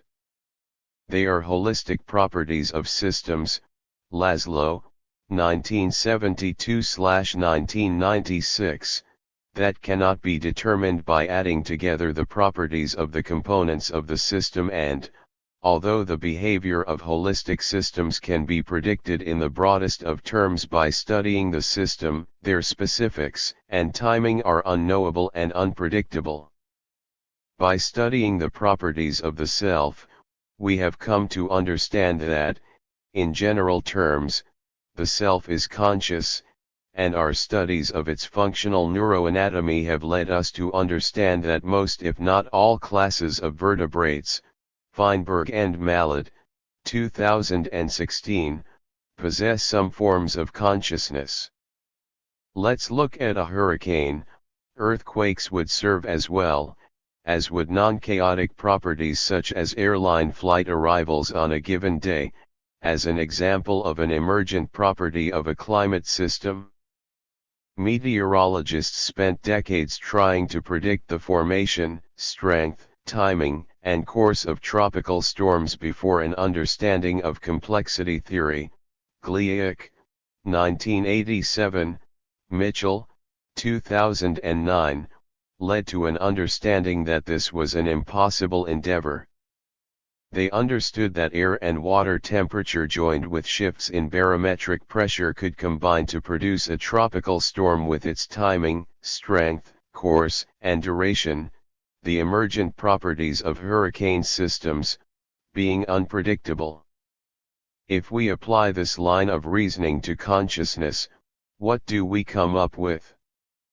Well, the neuroscience tells us that there is a snarly collection of neurons in the brain stem called the reticular formation, RF, that collects information downstream from the brain stem and from the autonomic and peripheral nervous systems. So the whole self is already involved at this level. Bilateral lesions the size of a couple of grains of rice in the thalamic end of the system result in irreversible coma. We also 57. Now think that the claustrum, a thin lining of cortical neurons located near the insula and manifesting bidirectional connectivity with nearly all areas of the neocortex, plays a fundamental role in consciousness. This is all rather fascinating, and we want to study the functional neuroanatomy some more, but has it taught us much about consciousness? Aside from knowing that the whole self is involved, again, this is the biopsychosocial self continuous with world that I am talking about. The answer is no. We've identified only a choke point in the wiring of the system, and who's to say that we won't, in a few decades at the outside, develop a little implant that gets around the problem? The neurological investigations can, by themselves, only take us so far. In order to get farther, we have to rely on phenomenological investigations of the thing itself called the self, as we have been doing in this chapter. If we ask ourselves who is the preeminent neurophenomenologist of the 20th and early 21st centuries, we have to come up with only one answer. It is Oliver Sacks, 1985/1998, 1973/1999, 1992/1999, 2008. What makes Sacks unique is that he both studied the functional neuroanatomy of his patients and talked with them as human beings, that is, as fellow Dacians, and their being in the world as they lived with their uniqueness. He practiced as a neuroscientist and a neuropsychologist, but he was, implicitly, a phenomenologist. Although there is no evidence that he was familiar with the existentialist phenomenological literature, he always dealt with his patients from a post-Cartesian perspective. Sacks was particularly interested in his patients' consciousness as it was impacted by cerebral malfunctions, as Ramachandran and Blakesley, 1998, was interested in the distortions of consciousness manifested in phantom limb pain. As psychoanalysts and psychotherapists, we have the option of approaching our patients in similar ways. We can, for instance, observe the various kinds of memory present in our patients and ourselves. As psychoanalytic clinicians, we have mostly worked with narrative memory and autonoetic consciousness, trying to reshape strings of memories and fill in the blanks. We can also study our patient's procedural memory system, and our own, and determine whether they are functional or dysfunctional. Heuristics and Biases, Leffert, 2016, Tversky and Kahneman, 1974/1982, constitute a subset of these memories. An area where we have been largely unsuccessful in approaching the neurophenomenology of Dacian is in the common ground of the psychoanalytic and the psychopharmacologic. The great majority of prescriptions for psychotropic drugs are written in the absence of any psychotherapeutic interventions, in the same way that more than half of psychoanalysis and psychotherapy, Survey Advantage Wharton Marketing Research, 2011, take place in the absence of these interventions. A neurophenomenological approach to this issue involves the therapists having an understanding of the neurobiology of mental illness, how it interacts with its psychology, and the role of psychotropic medications in its treatment, not management. Our job as neurophenomenologists is to engage in a discourse with our patients involving all of these areas. We have not much considered how consciousness might have evolved and how it develops in each of us. These two threads have recently been braided into a new 58 sheaf of difference, Derrida, 1978, called evodevo. Epigenetics has also been heating up in recent years, and both require a reassessment of how we understand development. Let's turn to it now. 3. Psychoanalytic theories of development and the new science of evodevo. Psychoanalysis has, from its infancy, offered development pride of place in its attempts to understand and find meaning in the human condition.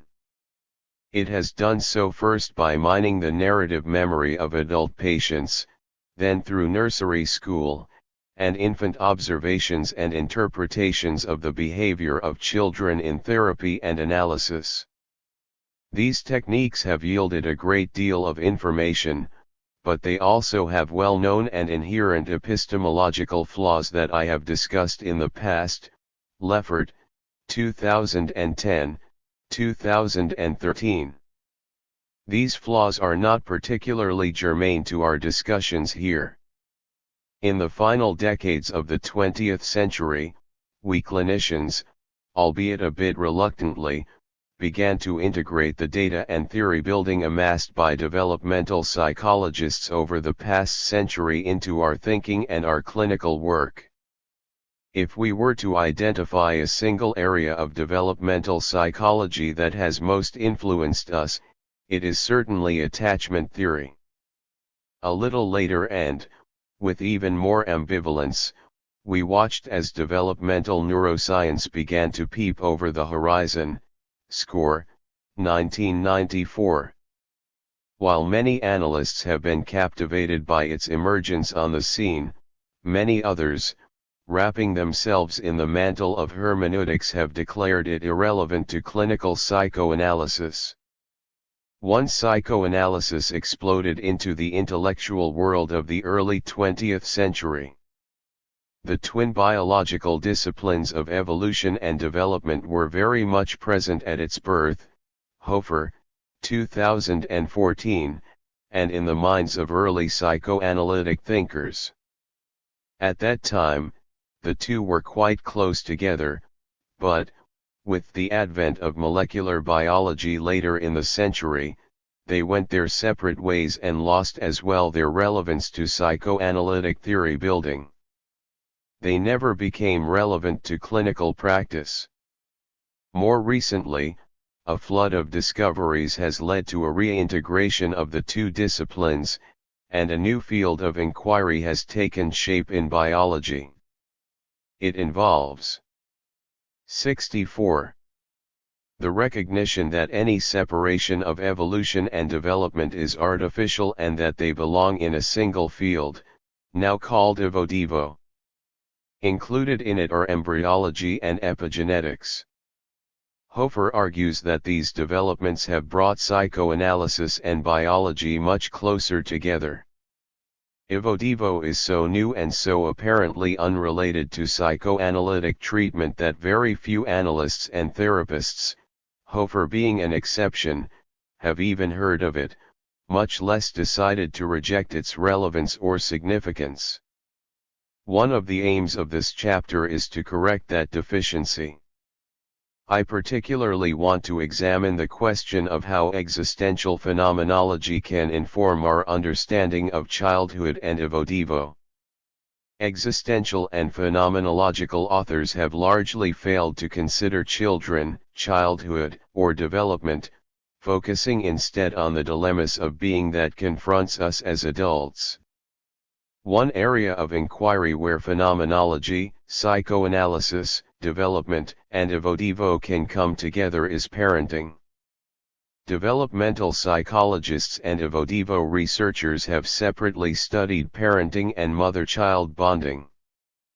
Parenting has remained implicit in existential phenomenology, and psychoanalysts, while highly amenable to the findings of developmental psychology, have been mostly interested in it from the perspective of the individual psychologies of parents and children. As clinicians, we tend to bring considerable implicit bias to evolutivo. We first think of the disciplines as separate, with evolution thought of as taking place over millions of years on average and, at the very least, over spans of tens of thousands of years. Evolution would hence be of little or no interest in the therapeutic situation. We also tend to think of H. sapiens sapiens, as evolutionarily and developmentally unique, with only few of our ways of being extending down the evolutionary tree to the higher primates. Going further down, the development and bond formations of lesser mammals were seen to be the result of instincts, inborn patterns of behavior, reflexes, hormonal regulation, and noetic memories. Yet we already know that this is not the case. Panksepp and Bivan, 2012, Cross-Mammalian Studies of Primary Affective States and the Role of Their Secondary and Tertiary Development demonstrate that the complex emotional states present in humans are present in all mammals and perhaps all vertebrates. We've seen that the initial work on the mirror neuron system, Gallese, Fadiga, Fogassi, and Rizzolatti, 1996, now understood as essential to the development and maintenance of social bonds, was done using macaque monkeys.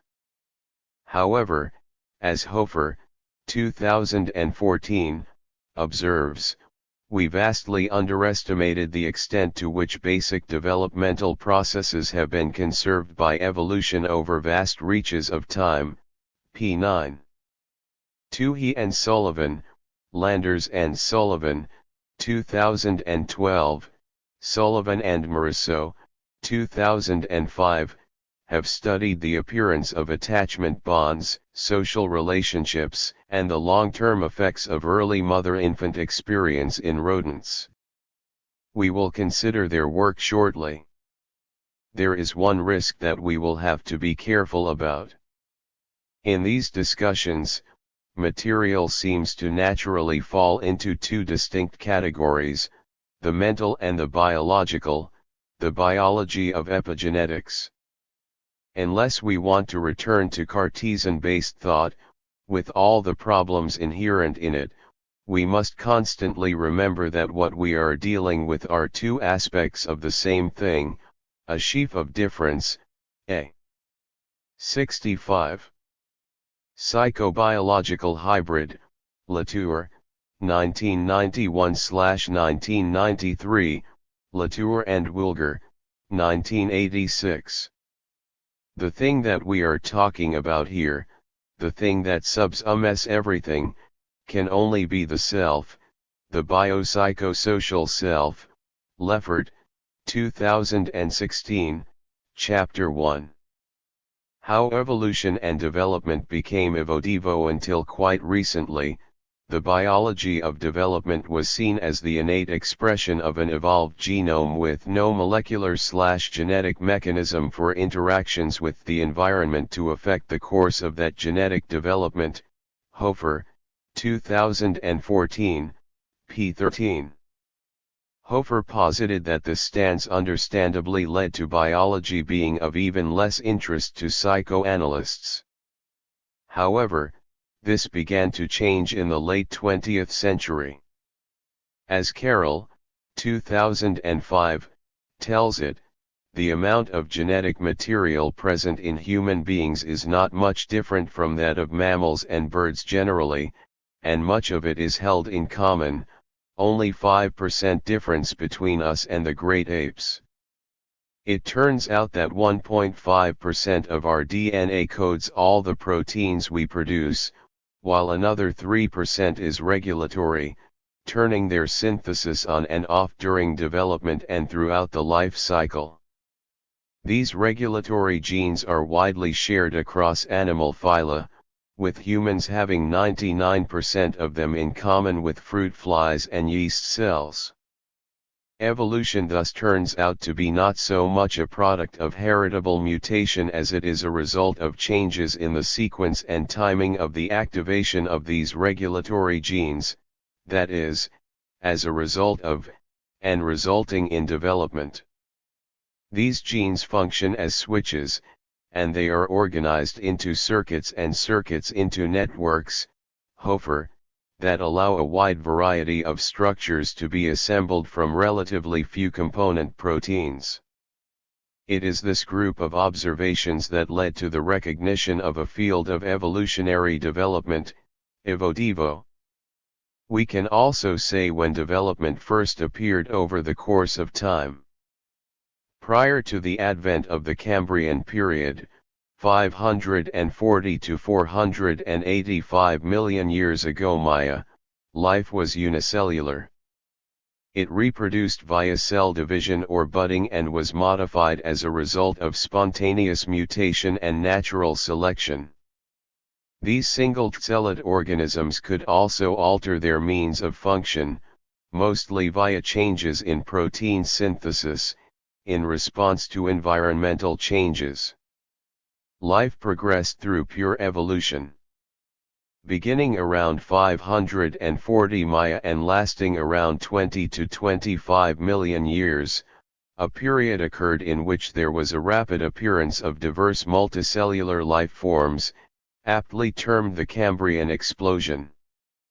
By its close, the ancestors of all living phyla, Gould, 1989, had appeared. Now there were two problems.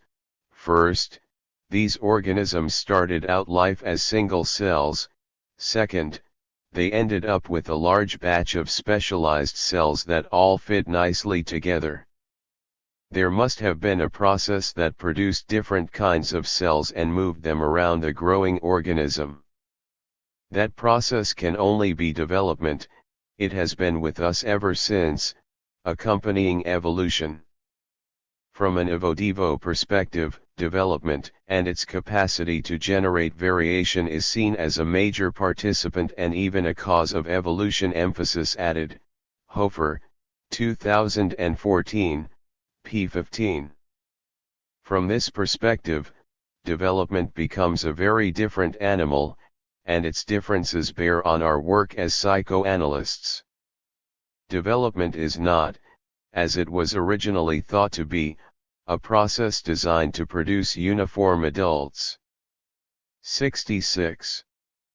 Development, devo, operates to produce transgenerational variation in organisms, humans, too, in response to individuals' interaction with their environment that ultimately results in evolution, evo.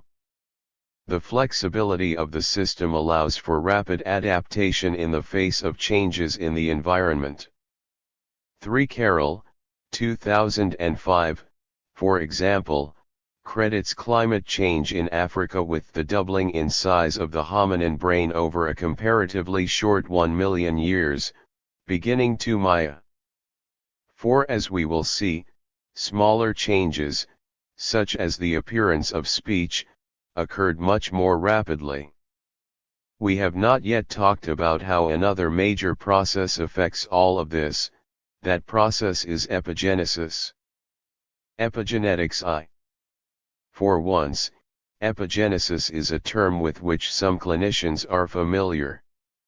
Two second-generation psychoanalysts, Erik Erikson, 1950–1963, and Heinz Hartmann, 1939–1958, deployed it to describe how development takes place during and, in Erikson's case, after childhood.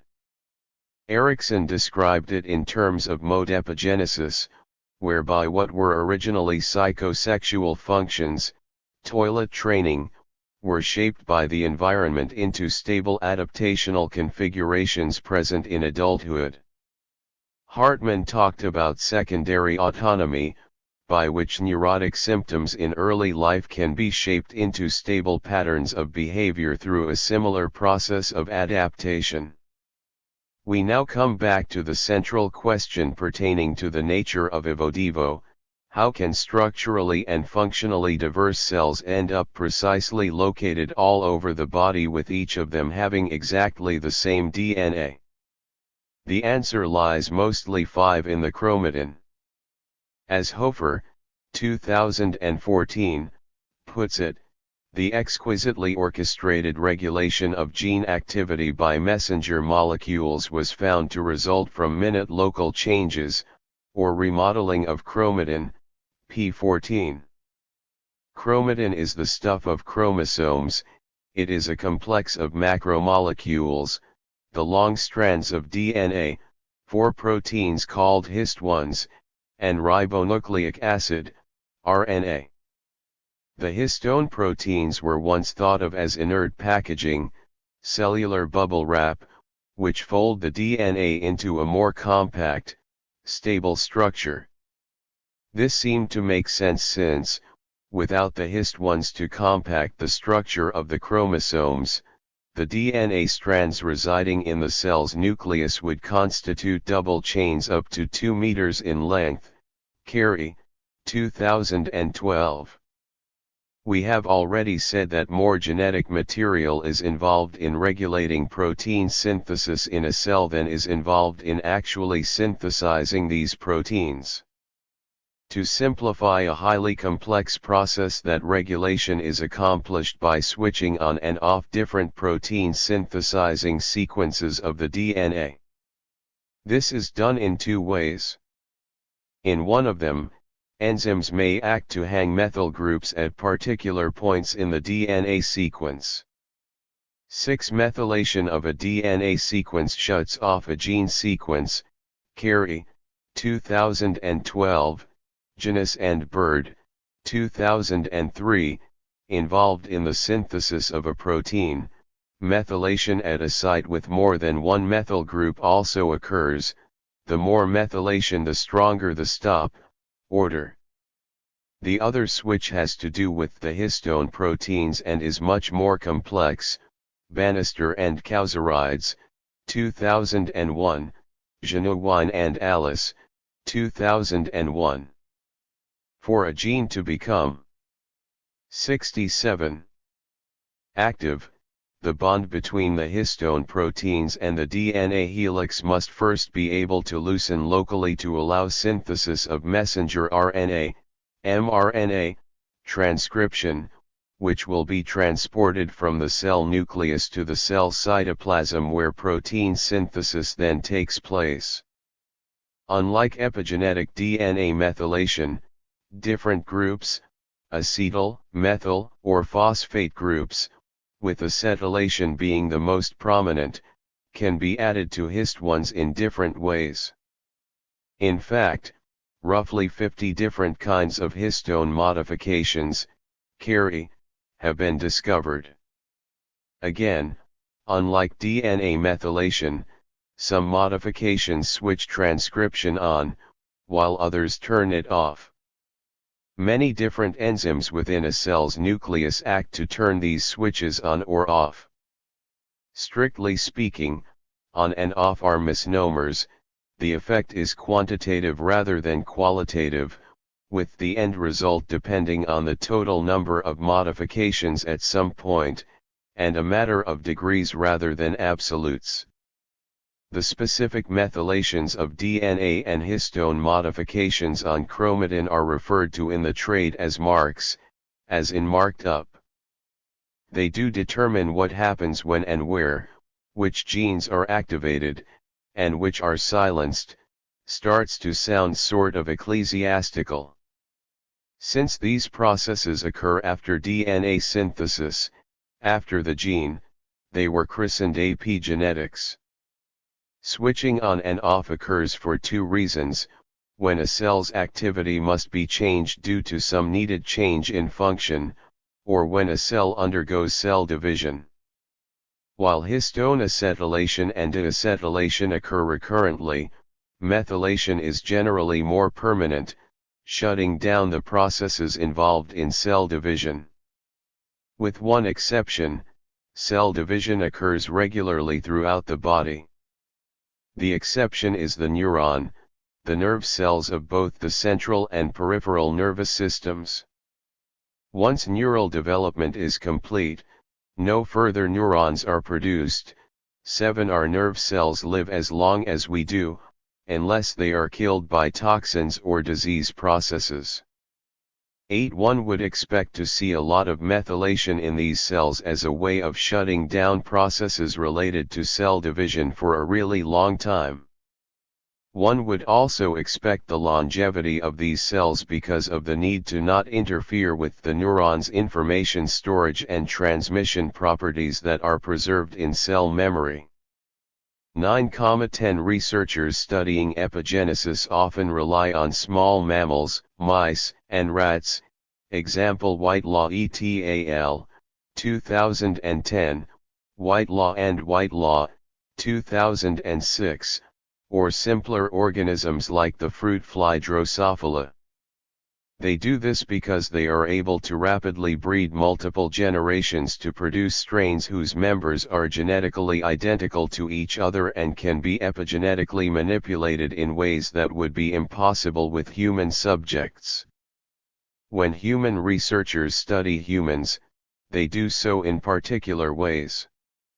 They look at populations that experienced severe environmental stress and about whom detailed records were kept.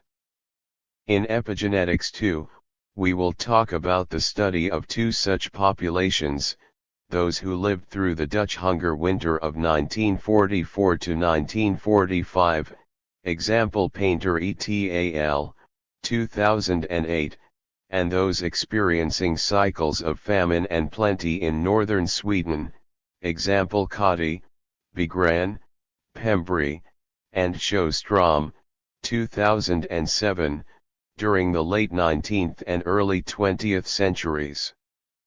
They also study monozygotic twins, Fraga and Associates, Fraga et al., 2005, studied epigenetic marks in 40 pairs of monozygotic twins. They found that the marks were highly similar in young twins. 68. But older twins showed increasingly divergent marks. They posited that this divergence reflected the effects of divergent life experiences that led to epigenetic adaptation, changing cellular function to cope with different lifestyles. Transgenerational epigenesis includes all of the processes that have evolved to bring about the transmission of phenotype, Youngson and Whitelaw, 2008, 11 which are then added to genetic inheritance. To take epigenesis back to phenomenology, to naturalize it, is to connect it to the physical properties of mind, self, and world. 12 The existence and being of human beings in the world, Dasein, is an expression of phenotype. Epigenetics offers up a bridge between genotype and phenotype, Goldberg, Alice, and Bernstein, 2007, in which the DNA sequence remains unchanged. Phenomenologically speaking, epigenesis is about the history of Dasein, a history of being there, in the world. Cellular differentiation is a product of epigenesis. More specifically, epigenetics may be defined as the study of any potentially stable and, ideally, heritable emphasis-added changes in gene expression or cellular phenotype, p. 635. Many questions remain concerning how epigenetic inheritance takes place, how histone modifications are maintained through replication, how newly formed histones learn from parental chromatin. These processes must in turn figure prominently in the process of development. While no doubt fascinating in its own right, what, if anything, does epigenetics have to do with our work as psychoanalytic clinicians? The answer is a further set of questions. Can it tell us how parents produce children with particular ways of being? How these children develop into adults? What kind of adults they develop into? How are they alike or different from their parents? And how are their children alike or different from them? Finally, How is this different from the old wine of the nature/nurture argument presented in the new bottle of epigenetics? We are beginning to get tantalizing answers to these and other questions. Animal studies point to the existence of two operative systems of inheritance, Jablonka and Lamb, 2014, an epigenetic system and a behavioral system that operate in tandem. There is no reason to believe that humans would operate any differently, and perhaps can provide an answer to the questions that have plagued us for some time. What kinds of things can be changed through therapy and analysis and what can't? And, if this wasn't already complicated enough, just how does neuroplasticity fit into it all? In thinking about epigenetics and evodevo and their relevance and usefulness to psychoanalytic theory building and clinical practice, we must remember one point: we are in early days. In the last chapter, I discussed physicalism as it pertained to an understanding of consciousness. My hypothesis there was that, although we lack the physical tools to measure consciousness and understand it in 2018, it does not mean that such tools don't exist and won't be discovered in the future. Chitchland, 2002, believed that it would take many years, even centuries, to understand the physical properties of consciousness. I do not believe the same can be said of the evodevo and the epigenetics of the self. These disciplines are literally exploding before our eyes, with animal research expanding exponentially. I believe we will have some answers within a decade. I hope to be writing about them. 69. What we can learn about humans from rats.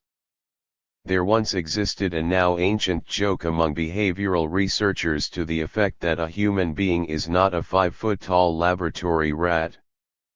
A modification of the human as rat hypothesis was advanced in the mid-20th century by the psychoanalyst and developmental psychologist John Bowlby, 1958. As he famously observed at the time, the longer I contemplated the diverse clinical evidence of child development, the more dissatisfied I became with the view current in psychoanalytical and psychological literature, and the more I found myself turning to the ethologists for help. p. 351. The results of this developmental turn and the flood of animal research that followed it was an understanding that, to put it simply, the transgenerational study of the mother-child bond in rats had much to tell us about human mothers and their offspring. For our purposes, then, a rat might be considered a 5-inch tall human. In the late 20th century, Hofer, 1990, found that behavioral and physiological systems in the 2-week-old rat were maintained by different elements of the maternal relationship and were vulnerable to maternal separation. He identified components of mother-pup interaction, such as the mother's licking, warmth, odors, suckling milk, and the timing and regulation of these interactions, that he termed hidden maternal regulators. They have their obvious analogues in the human mother-child relationship. By age 24 hours, an infant is able to recognize his mother's odor. Trevarthen, 2009. Hofer posited that his findings appeared to be good evidence for a psychobiological symbiosis in which maternal behavior and nursing physiology interact with widespread infant physiological and behavioral systems in a shared homeostatic system. 2014, p. 7. Supporting this psychobiological symbiosis, animal studies, example Hillerer, Jacobs, Fisher, and Einer, 2014, have demonstrated changes in the maternal brain during pregnancy and that these changes are long-lived. Until now, there have been no studies of changes in the human maternal brain during pregnancy. Hoexema and colleagues, Hoexema et al., 2017, studied the brains of pregnant, nulliparous women with serial MRIs and found pronounced and characteristic reductions in gray matter, GM, and elaborations of white matter, axons of neurons, in areas involving social cognition. Reductions were diagnostic of pregnancy, occurred in women as opposed to prospective fathers, and were highly consistent. They proved to be valid predictive measures of postpartum attachment, suggesting an adaptive process. Changes in GM volume could reflect various processes, such as changes in the number of synapses, the number of glial cells, the number of neurons, dendritic structure, vasculature, blood volume, and circulation, and the reductions in GM volume observed in their study cannot be pinpointed to a specific molecular mechanism, P7. They were analogous to changes in GM volume occurring during another period of great hormonal influence, the GM pruning, Abbott's et al., 2007, Sisk and Foster, 2004, that occurs during adolescence. These changes also appear to be permanent, they are so in rats, and they were after a 2-year follow-up in the study of human mothers. 70. Beginning with Piaget, for example, Piaget, and Gruber, 1982, the study of infant development and its psychopathology in the 20th century proceeded along parallel but distinct tracks. Harlow, 1958, studied the effects of maternal separation on infant monkeys and found irreversible effects even if structures of wire and terry cloth were provided as replacements.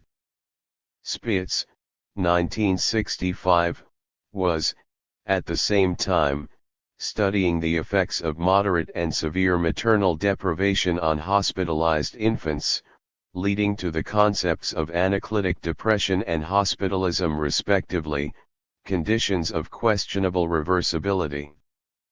13. Meanwhile, Hofer, 1990, 2014, had found that the hidden maternal regulators controlled and shaped levels of hormones, blood pressure, and sleep in rat pups. In the absence of the mother, vigorous tactile stimulation of the pups was found to also regulate growth hormone levels. But in the 1980s something happened, crossover occurred between animal and human studies. Field and colleagues, Field, 2014, Field, Diego, and Hernandez-Reif, 2010, Field, et al., 1986, began to study the behavior of preterm infants in the neonatal intensive care unit. They found that periods of stroking and limb movement, 15 minutes, 3 times a day, produced markedly increased growth and weight gain. Full-term infants of depressed mothers, Field, et al., 1996, when treated with massage over a 6-week period, also showed increased weight gain, and showed greater improvement in emotionality, sociability, and soothability. Field has pursued and elaborated these findings for 30 years, founding the Touch Research Institute, a part of the University of Miami Health System. She has expanded her work, Field, 2006, from touching preterm infants to massage therapy in adults. Researchers, Lucas, 2008, Uri et al., 2004, studying subjective well-being, SWB, and happiness have found that SWB correlates with an asymmetry of prefrontal cortical activity in which there is increased activity on the left. Field, 2006, noting frontal EEG asymmetry, Davidson, 1998, with a preponderance of right-sided activity in depression and a preponderance of left-sided activity in processing positive emotions and happiness, found that a shift from right to left preponderance occurred in depressed individuals treated with massage. There is both an inescapable irony and a question that brings us back to Freud's early and long-abandoned clinical technique, Breuer and Freud, 1893 to 1895/1955, in which he would massage his patients on a daily basis. Hofer, 2014, and Fields, 2006, work raise the question of whether there is a place for massage as an adjunct to psychoanalytic therapy. The goal would be to deepen, increase the efficacy, and / or shorten treatment. I think the cultural role of the 21st century psychoanalytic therapist differs from that of the 19th century physician to a degree that would preclude both modalities being provided by the same person.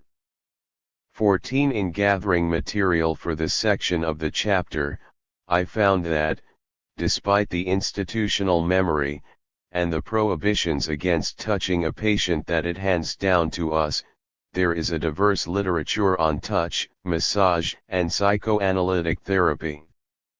The literature pertaining to massage refers to treatment outside of intensive psychodynamic or psychoanalytic treatment.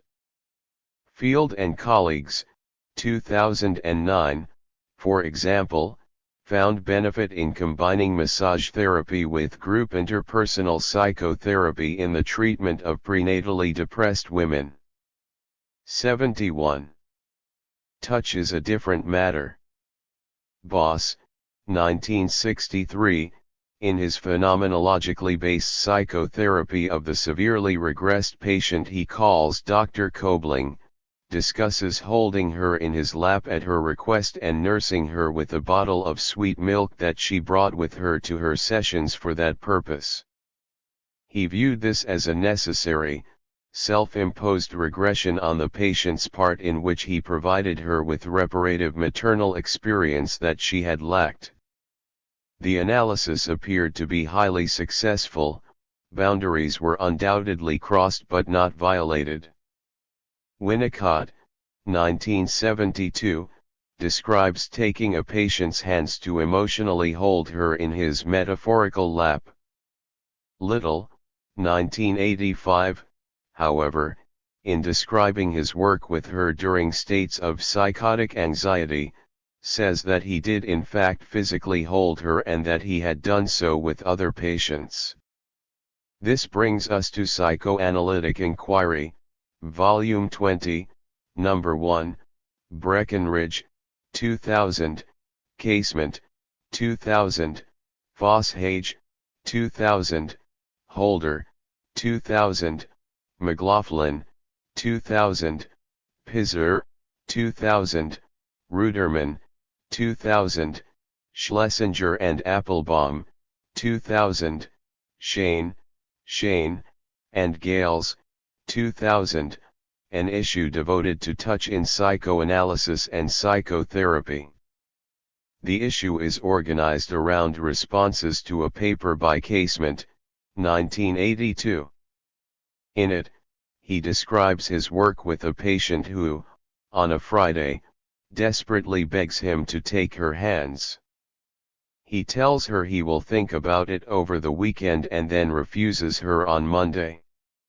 In my reading of the paper, the patient was severely traumatized by his rejection, and the analysis irreparably damaged by it. While aware that things have not gone as well as they perhaps should, Casement, 2000, appears oblivious to the extent to which he had traumatized his patient. Two of the contributors, Breckenridge, 2000, Foshage, 2000, treat touch as a normal part of their being with patients, including a handshake, or clasp, a hand on the shoulder, or an occasional hug. Shane and colleagues, 2000, do not really offer a contribution that is on point. The remaining authors: Casement, 2000, Holder, 2000, McLaughlin, 2000, Pisser, 2000, Ruderman, 2000, Schlesinger and Applebaum, 2000, convey unmistakably that touch is a subject with which they are struggling. Their prose is dense and they say little or nothing about their own experiences with touch. I think they try to offer a balanced account but come down on the side of the dangers inherent in boundary violations. Many analysts would, I believe, be sympathetic to their positions. Many of us continue to struggle with old taboos, and the long-delayed appearance of the topic of therapist-patient sexual boundary violations in our literature has probably increased those concerns. Unfortunately, none of these commentators, as is often the case, systematically considers the customers, that is, their patients, experience and response to being touched by their therapists. Horton and colleagues, Horton, Clance, Sturcliffe-Son, and M. Schaff, 1995, however, consider that very question. They found that touch deployed solidly within the boundaries of the therapeutic situation was experienced as fostering a therapeutic bond and deepening trust by patients of their therapists. To maximize the chance of getting negative evaluations, patients were not only recruited through their therapists, but through a variety of social settings including sexual abuse support groups and 12-step programs. Ultimately, there were 231 respondents, only 10 of them reported negative experiences with 72 touch, and 6 of those attributed their negative experience to their therapist's discomfort with the process. To move on to my own experiences with touch, I have, in a non-systematic way, in violation of old taboos and prohibitions, not those prohibiting boundary violations, suggested to a number of patients that they seek massage on a weekly basis. They have generally been suffering from depressive and/or attachment issues, and those who have followed my recommendations have responded positively to massage. It would be relatively easy to study the effects of such an intervention in a systematic way in some kind of clinic setting if the will existed to do it. What I do have broader experience with is the handshake, an occasional pat on the shoulder, and, rarely, a hug.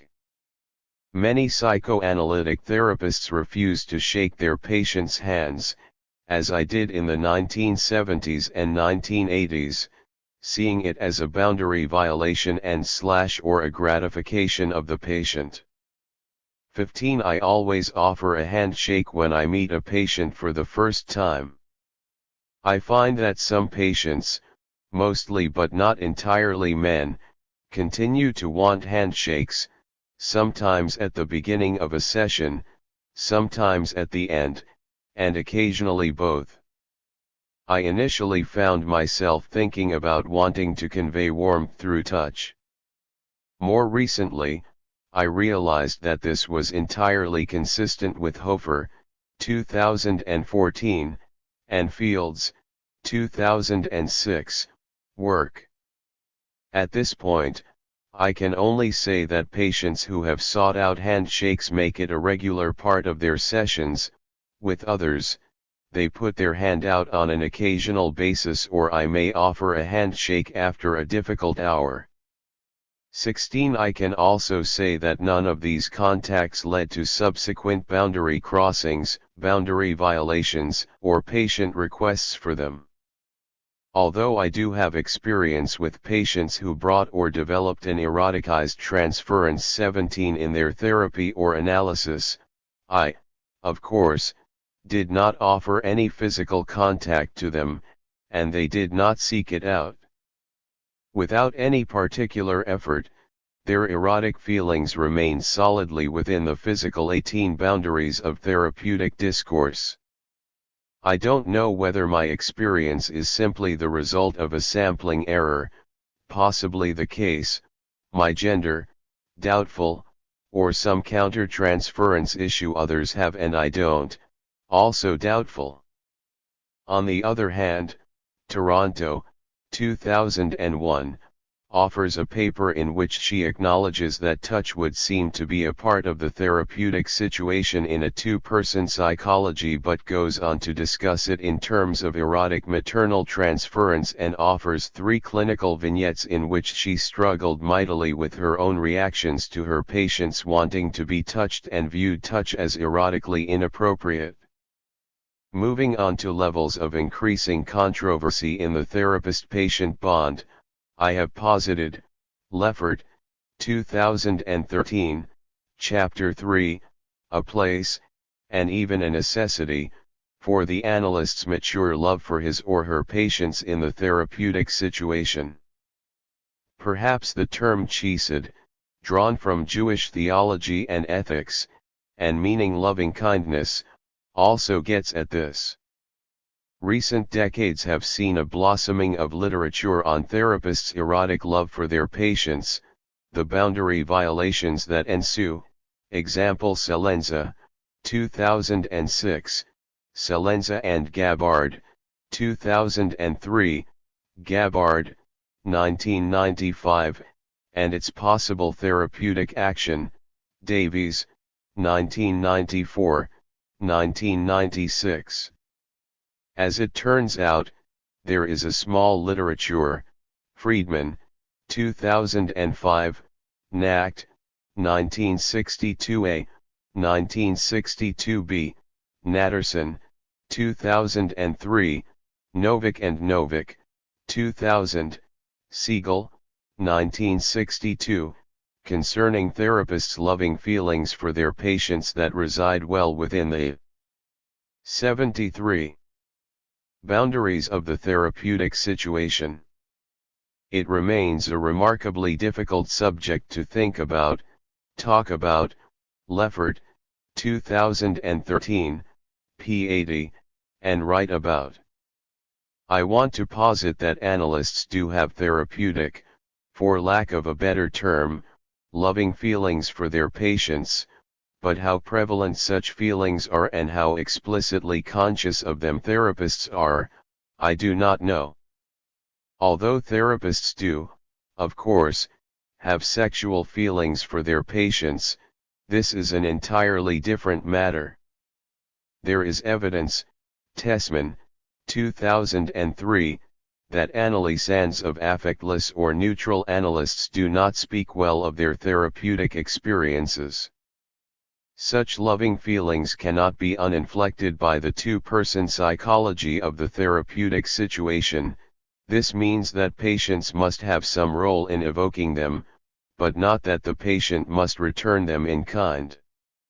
Nor need it mean that the feelings represent some manifestation of transference/counter-transference. To make things still more complex and obscure, as if we needed that, there would seem to be no reason that patients couldn't also have these kinds of loving feelings for us. Novik and Novik, 2000, deal with this dilemma by positing 2 sorts of love that the therapist is capable of, a mature adult kind of love and an infantile sadomasochistic variety, while Lear, 1990/1998, and Lowald, 1988, see the very act of the analysts doing analysis as a manifestation of love. There are other unanswered questions. Does this capacity to love our patients exist in some of us, or in most, or all of us? Is it present in us from the start, or does it develop over years of practicing therapy or analysis? If so, is it a manifestation of neuroplasticity in the therapist's brain? And, finally, would discussing love as part of one's education as a therapist alter any of these parameters? There is ample evidence that our neuroplastic brains change over time. Deutsch, 2007, 2015, as a result of particular disciplines or experiences.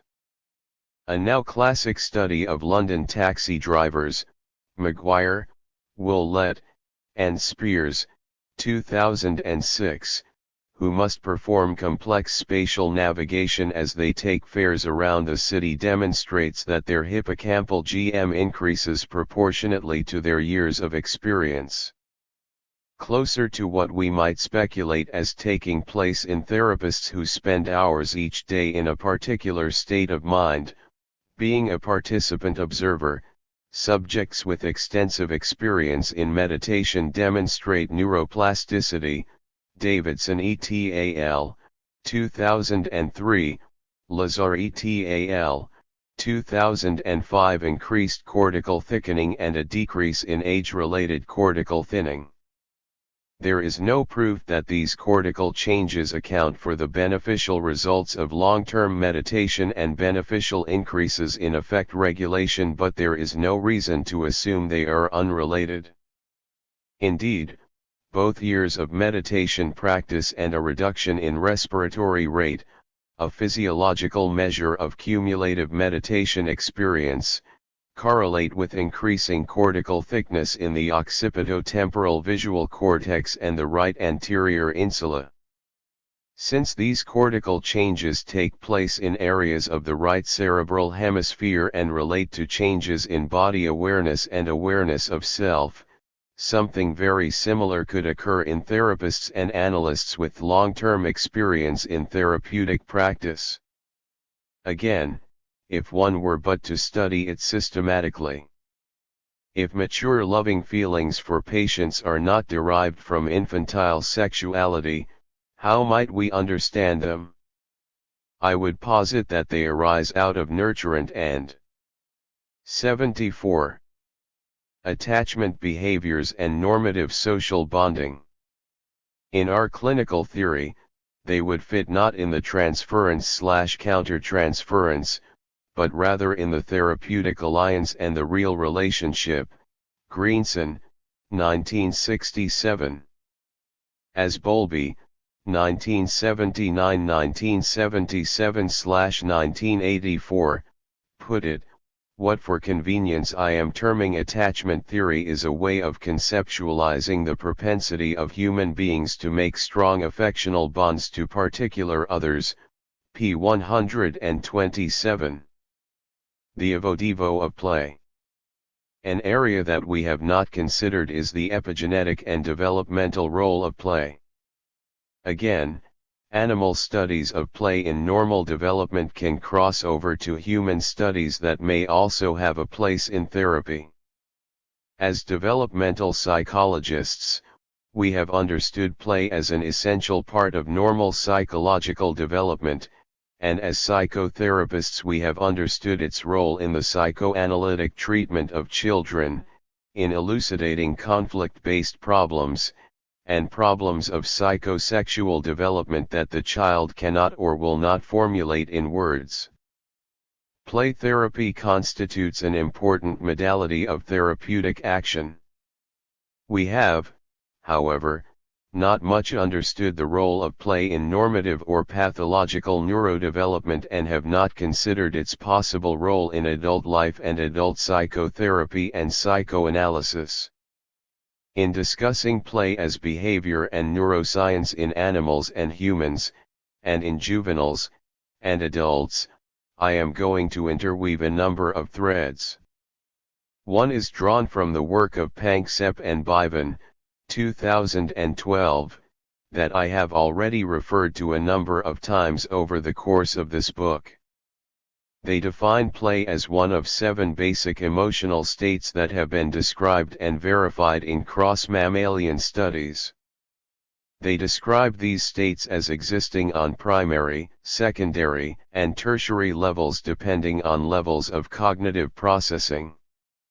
19. Another is drawn from Pellis and Pellis, 2009, work on the neuroscience of play and its effects on brain development in muride rodents, particularly rats. As of this writing, the neuroscience of play in humans has been much less studied. Still another is drawn from studies of desire and positive psychology, Leffert, 2017. It is the least well developed as of this writing. But first, what exactly is play? Although hard to define, it is not a primitive. Panksepp and Bivan, 2012, cite Burghards, 2005, 5-factorial definition of play, which I would modify slightly. 1. The adaptive functions of play are not apparent when it first appears, developmentally. 2. Play is an activity engaged in for its own sake because it is pleasurable or fun. 3. Play is an exaggerated or incomplete form of adult activities that are not play. 4. It is repetitive and engaged in with multiple variations. And 5. In order to play, individuals must be comfortable. Well-fed and healthy, stress reduces play. This definition is descriptive. It does not address the social significance of play or its neurodevelopmental consequences. Play in rats is easy to study. Rat pups engage in play fighting and play mounting, Pellis and Pellis, 2009.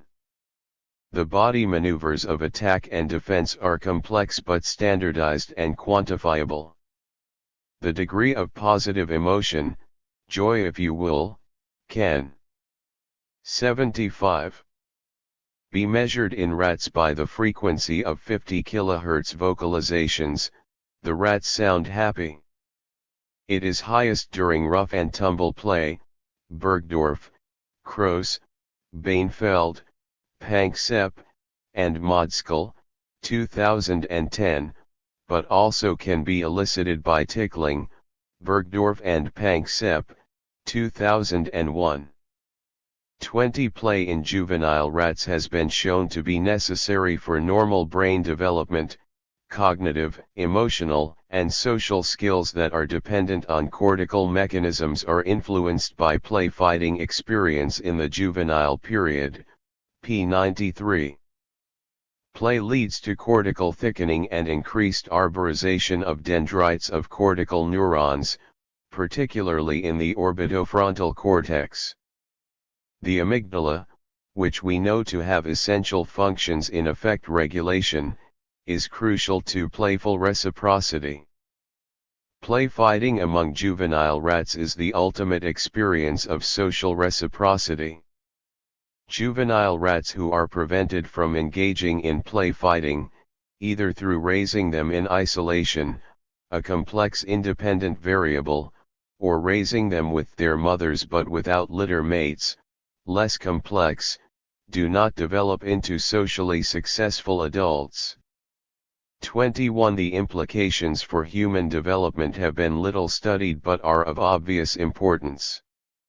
The prefrontal cortex, whose development is enhanced by play, helps to dampen the activity of the amygdala, allowing it to better regulate primary process emotions and serve to prevent emotional overreactions.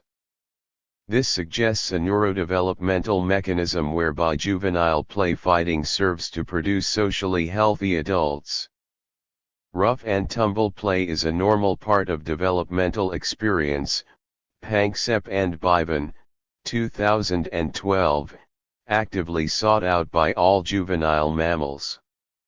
As these authors put it, physical playfulness is a birthright of every young mammal and perhaps of many other animals as well, p. 352.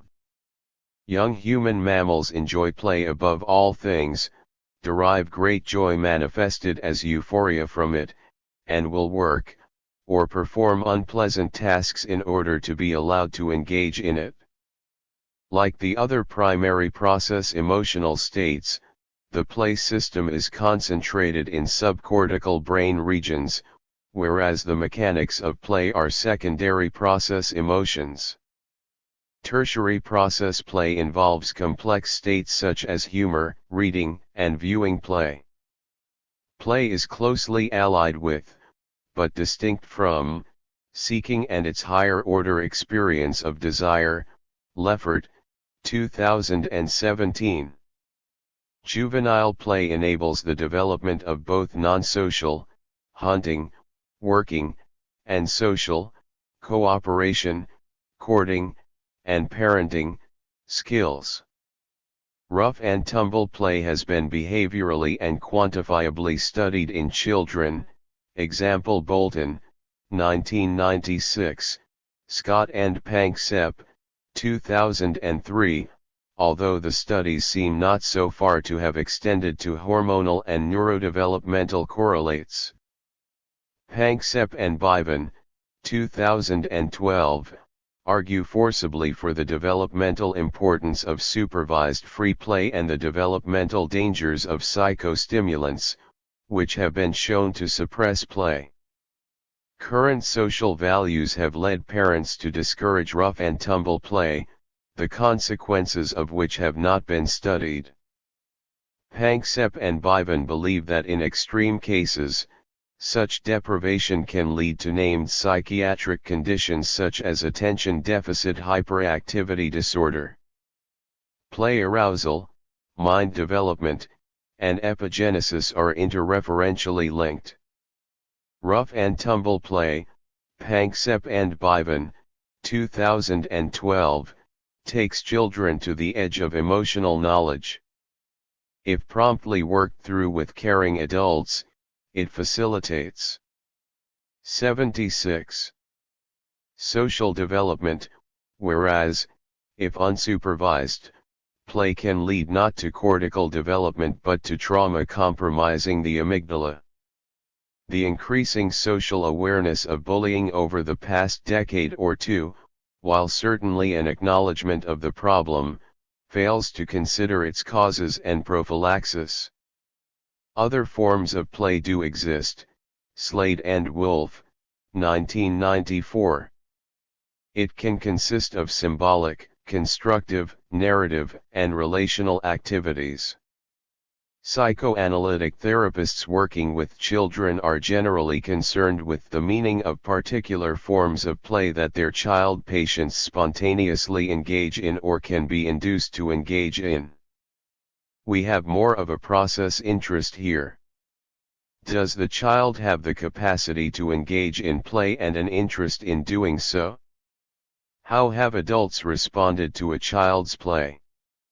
Beyond the interpretation of play, verbally to the child or for our own understanding, our role must be to teach children to play if they are unable to do so themselves. As discussed above, playfulness exerts a powerful effect on the neocortex that both follows from and leads to changes in gene expression profiles.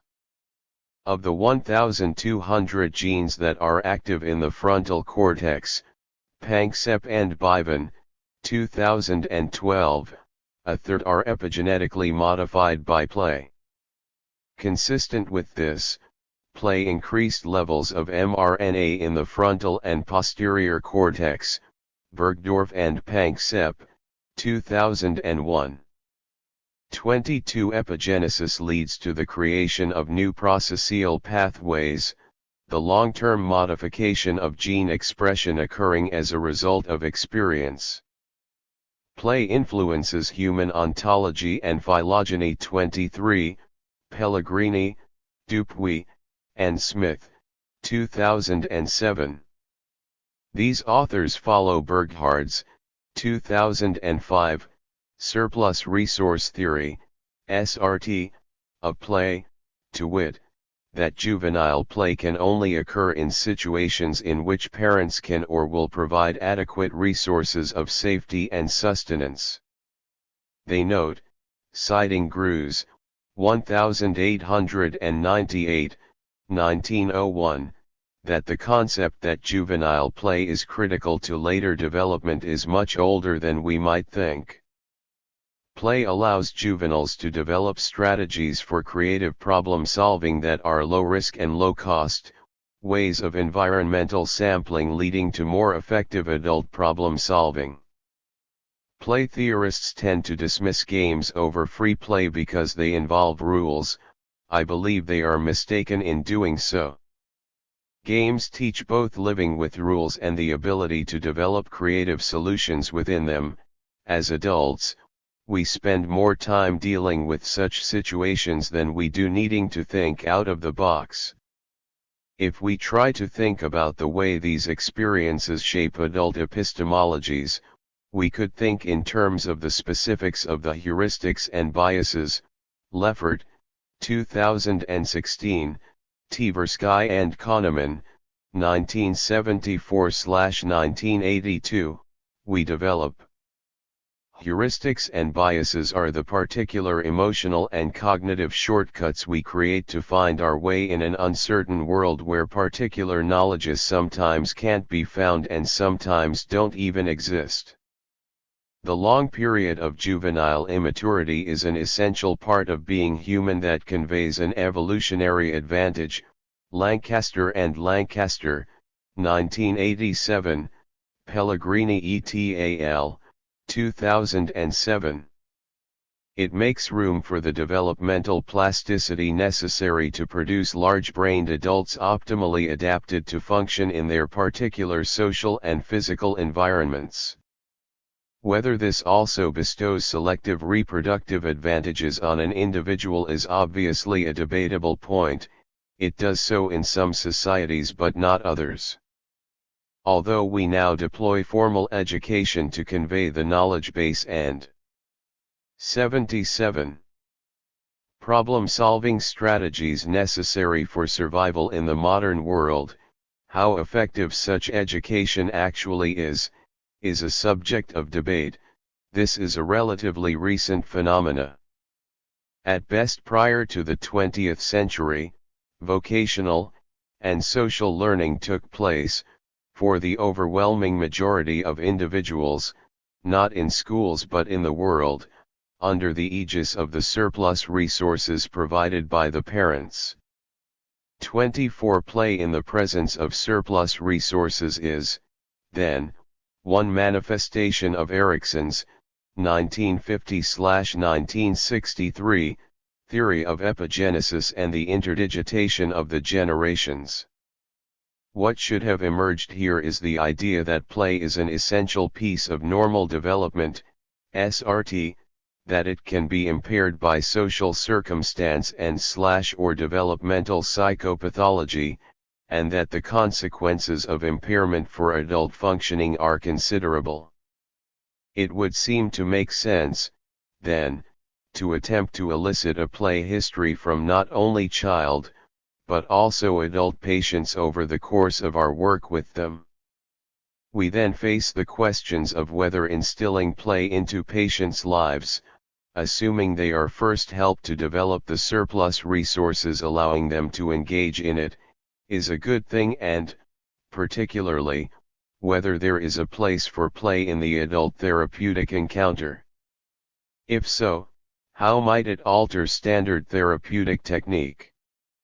In my previous book, Leffert, 2017, on positive psychoanalysis, I mandated a place for the reawakening, or awakening, of play in our adult patients' lives. I considered suggesting that a patient convert a talent, such as sketching or making photographs, into a play activity, an avocation. Exercise, our own personal endorphin generator, can be prescribed and offers a path back to play.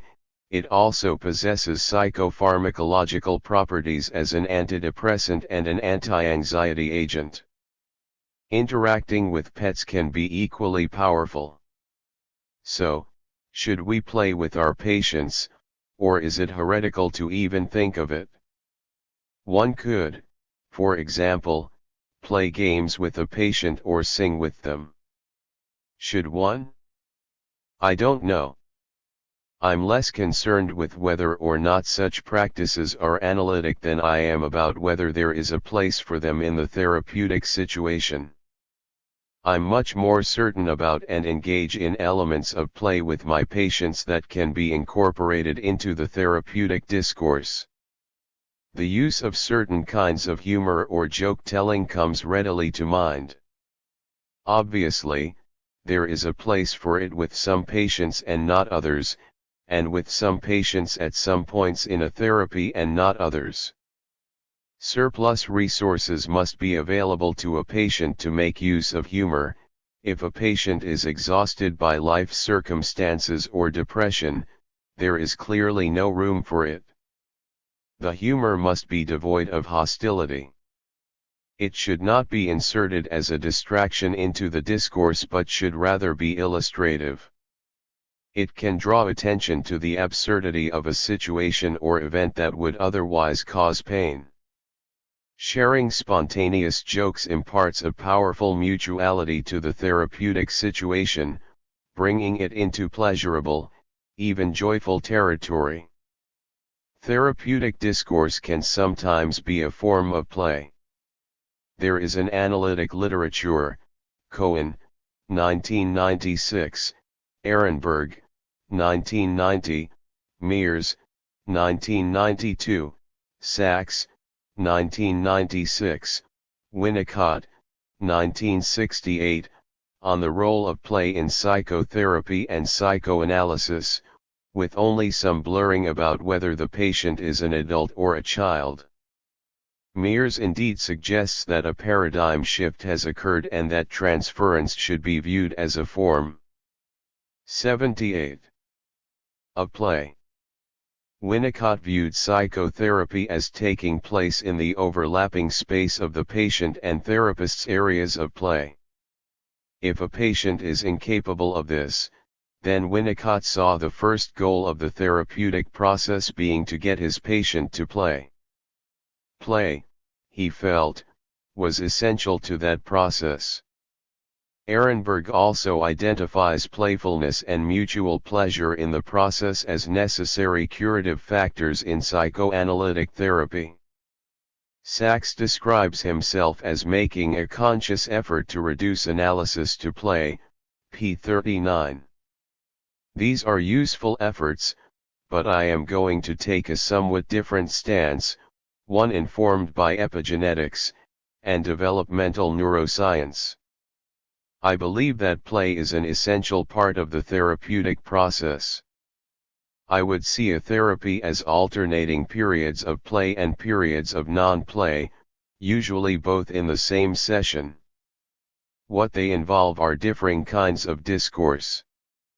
Both depend on a therapeutic space being safely removed from the overlapping worlds that patient and therapist inhabit. In non-play, the therapist retains the role that Bachelard, 1958-1994, describes as the anchorite, the keeper of the vigil in a cabin in the dark forest, in the office when the patient is not there, a lit candle in the window. This role is at once that of transference figure, but also that of teacher and religious leader.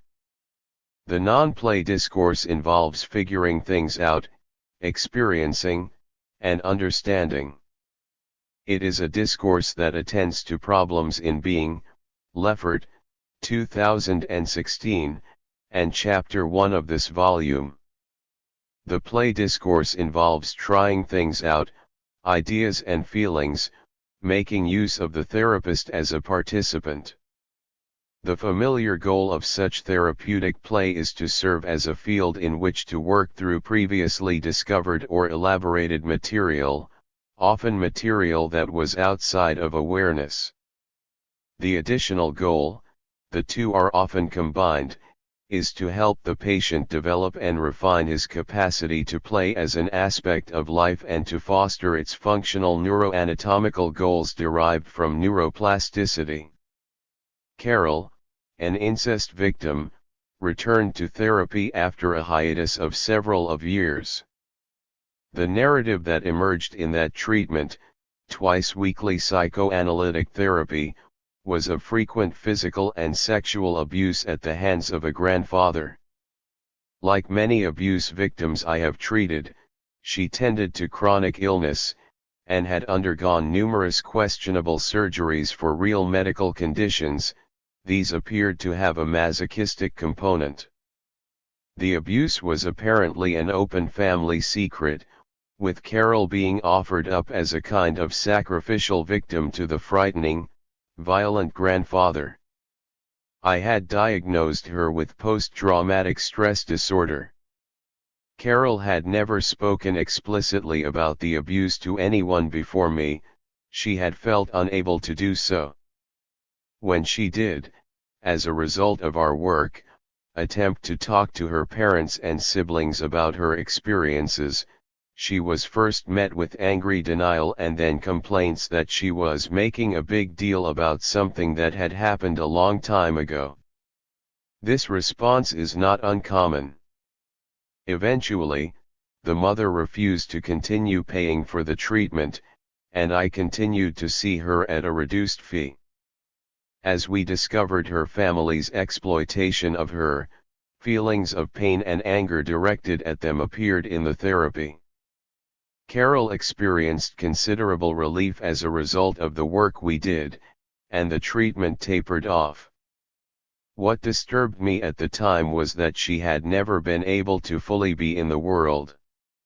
She also had always held me in a high regard that precluded, perhaps defensively, negative feelings.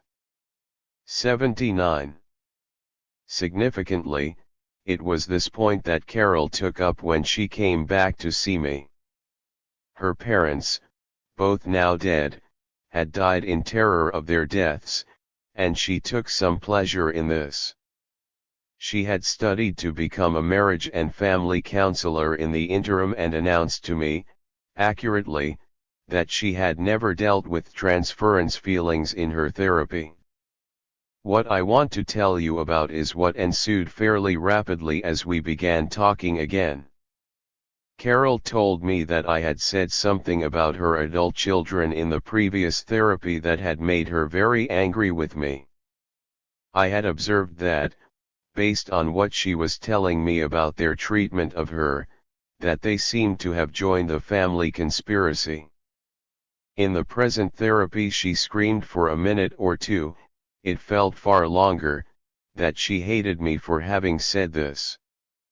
It was hard to listen to her, and the thought flitted across my mind to say something to moderate the outburst, but fortunately I did not.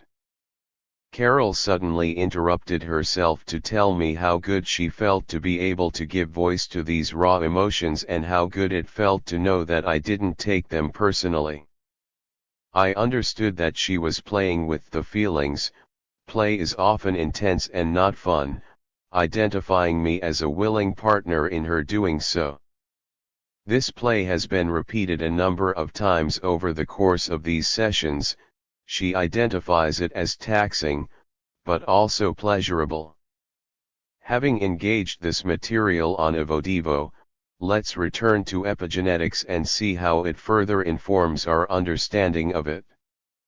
Epigenetics 2.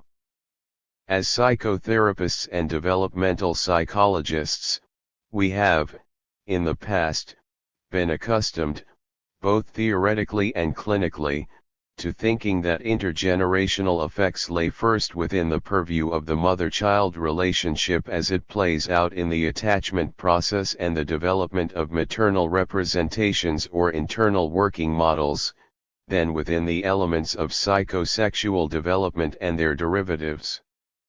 It has been somewhat risque to posit that such representations could begin to form in utero in response to sounds coming from the mother's voice and body.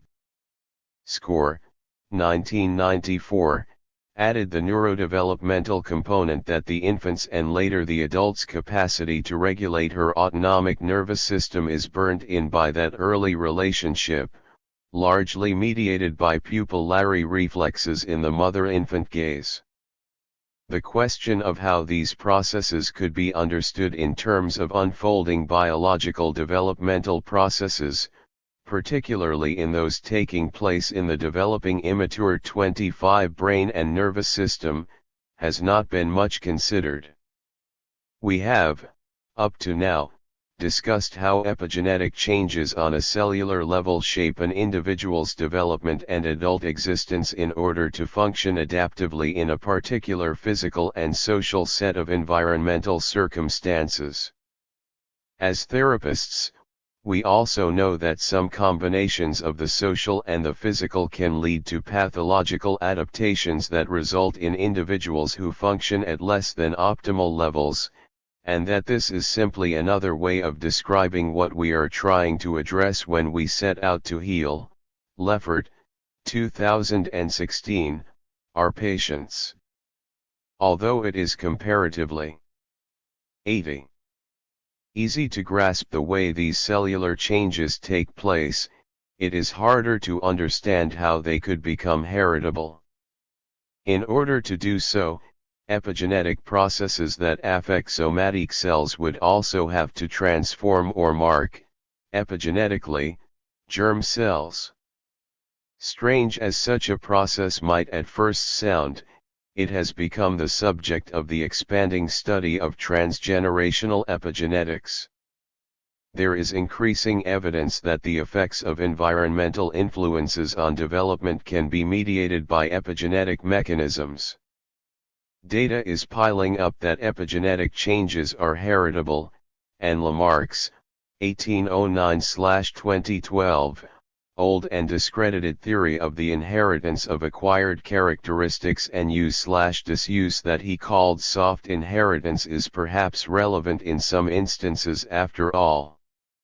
Hofer, 2014, seeks to close the causal ring between a particular set of maternal behaviors directed by a mother towards her offspring early in their development and the expression of adaptive behaviors with their supporting physiological responses in her adult offspring, even extending to the next generation. p. 14. Champagne, 2008, 2010, 2013, observes that while we have previously viewed the transmission of traits across generations to occur as a result of inherited genomic information, parental DNA, there is now evidence for epigenetic mediation of this transmission.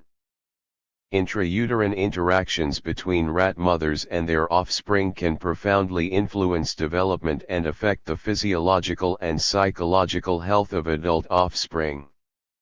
Likewise, the care received by an infant early in life can produce changes in the development of neural systems regulating response to novelty and social behavior.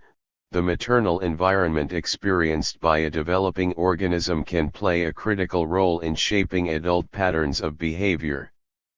Champagne, 2008, p. 386. In some exciting preliminary research, Inaba and colleagues, Baker, 2017, Inaba, Buzizak, and Yamashita, 2015, demonstrated the presence of nanotubes in stem cells in the Drosophila that transiently connect different cells and allow for the exchange of genetic information. This could suggest how epigenetic information could be transmitted from cells of the phenotypic body to its germ cells. Hofer, 2014, describes a series of experiments performed with rats in his lab, Skolnick, Ackerman, Hofer, and Wiener, 1980, that demonstrate the effects of early experience on subsequent generations. He had posited a central developmental role for what he called hidden maternal regulators, the mother's licking, warmth, odor, suckling, milk, and grooming of her pups. Early weaning of pups, he thought, would be an experimental way of shutting down those regulators. He found that early weaning was associated with the formation of gastric ulcers in the pups. They, Skolnick et al., 1980, posited that adult maternal behavior would be disrupted in 81. Those individuals who, as pups, were subjected to early weaning. Indeed, they found that their pups were subject to an increased incidence of stress ulcers even if they were normally weaned. This, of course, left as a possibility that deficits in maternal behavior were simply passed on behaviorally from mother to daughter, just like we analysts have always assumed. So they added another wrinkle to the experiment. It seems that normal pups of normally weaned mothers can be cross-fostered to another mother with no ill effects. So they cross-fostered the pups of early weaned mothers to normally weaned mothers. They found that these pups showed the same vulnerability to stress ulcers as their litter mates raised by the early weaned mothers did. This change could not, then, be attributed to the behavior of the early weaned mothers. It had to be caused by epigenetic changes occurring in utero or by an even earlier effect on the mother's germ cells. The effects could be traced across 3 generations to the grandpups of the original mothers. Saavedra Rodriguez and Feig, 2013, found even stronger evidence for transgenerational epigenesis. They studied female and male mice who were subjected to chronic social stress involving social instability and disruption of social hierarchy from postnatal day 27 to 76, p44, adolescence and early adulthood. They found that social instability was transmitted predominantly to females across 3 generations, to the great-grandpups. However, only the sons could transmit all of the signs and symptoms of social distress to their daughters and granddaughters. In keeping with these findings and others, Champagne, 2010, concludes that there is evidence across species for the transmission of maternal behaviors across generations to offsprings and grand-offsprings. How do we know if these results can make the trip from rats to humans? There is both behavioral and neurohormonal evidence justifying the transition.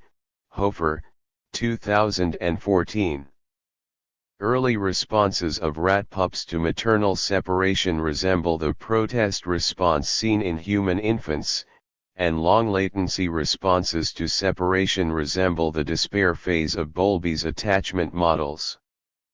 Investigation of the neural pathways involved in the rat pup's response to isolation found a high degree of similarity with the neurotransmitters involved in human anxiety. Psychopharmacological agents used to reduce anxiety in humans decreased stress vocalizations in isolated rat pups, where agents that increase human anxiety increase those vocalizations. The results of these studies should be of profound importance to us as developmental psychologists in that we have always considered transgenerational processes in mother-child interaction to be exclusively within the purview of conscious and unconscious mental processes. This is not a replacement for the psychology of development. The genetics and the epigenetics of gene expression are additive to it. However, in order to prove this transgenerational epigenetic hypothesis, there is one thing that we must demonstrate: environmental epigenetic modification of germline cells in succeeding generations of humans. In their research into subjective well-being, SWB, Lucas and Diener, Leffert, 2017, Lucas, 2008, Lucas and Diener, 2008/2009, argue that the most important determinant of a person's SWB is the personality he or she is born with. They 82. Lucas and Diener argue that personality is mostly a matter of biology and temperament. They found, however, that only 50% of the variance in SWB, Lucas, 2008, could be explained by top-down effects of biology and temperament, hence 50% of the variance had to appear as bottom-up effects of social experience. This SWB research, Leffert, 2017, gives us added reasons, if they should be necessary, to study the epigenetics of personality. It has been known for decades that if a mother has been malnourished during pregnancy, her child will be subject to ill health, not just post-birth but for decades thereafter. After going through all this evidence supporting the existence of transgenerational epigenetics in rats, you might still ask, is there any direct evidence that the same process is active in us? It turns out that, due to devastating social circumstances and the comprehensive demographic records maintained by the Netherlands and Sweden, there is.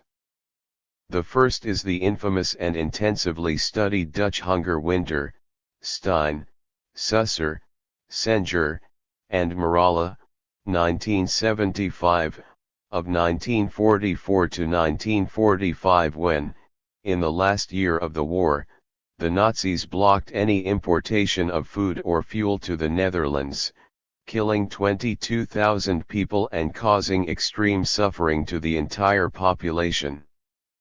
The second took place in Overkalix, an isolated region of northern Sweden, Kati, Begran, and Edvinsson, 2002, Kati etal, 2007, that was subjected, during the late 19th and early 20th centuries, to years of famine, and food shortages alternating unpredictably with years of plenty.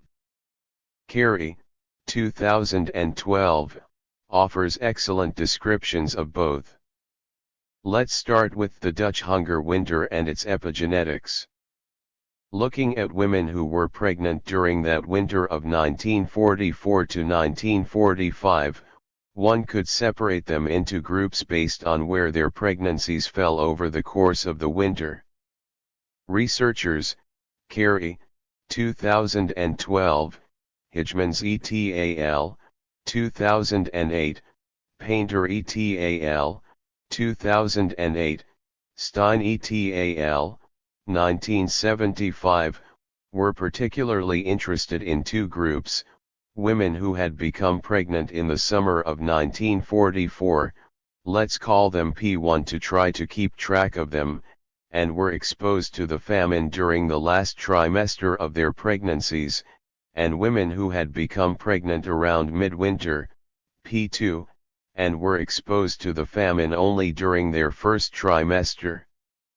The F1 babies, born to P1 mothers, who suffered malnutrition during their third trimester were likely to be born small. Interestingly, the F2 babies, who suffered from malnutrition during their first trimester, were born of normal weight. They had been able to catch up somehow when the mothers were well fed towards the end of their pregnancies.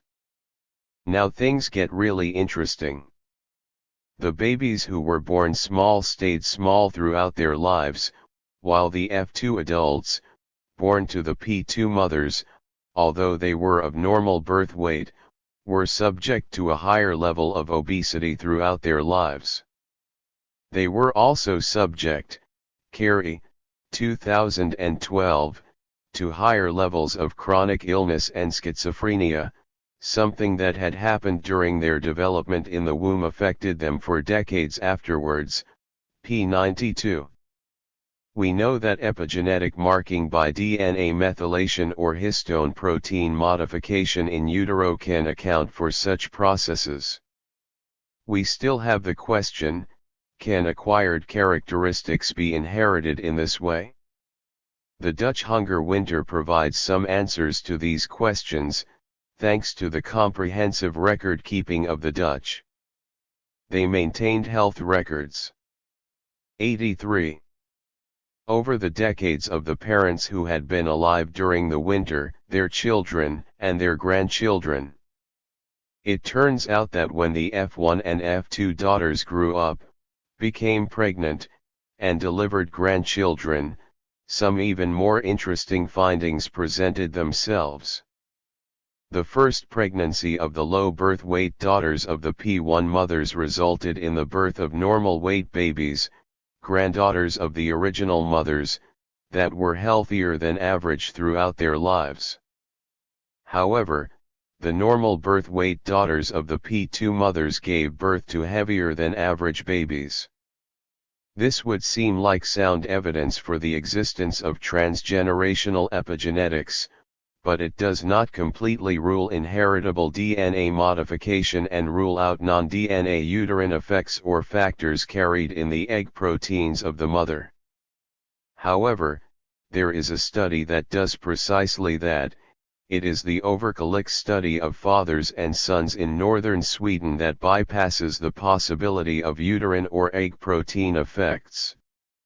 It seems that during the late 19th and early 20th centuries, the Overkalix area was subject to years of lush harvests interspersed with years of famine.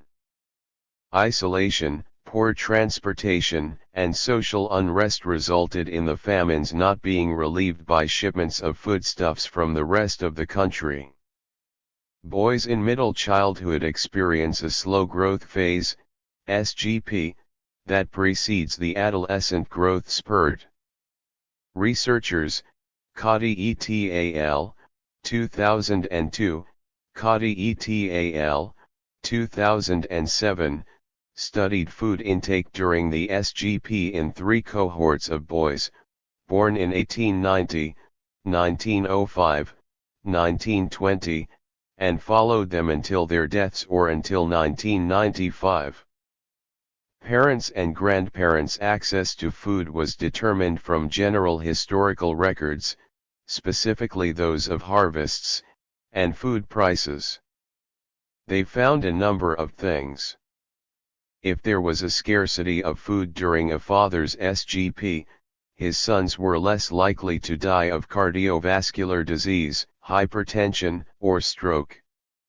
This finding was similar to the Dutch results, in which the P1 daughters of the F1 mothers who were subject to famine were born small and remained small throughout their lives.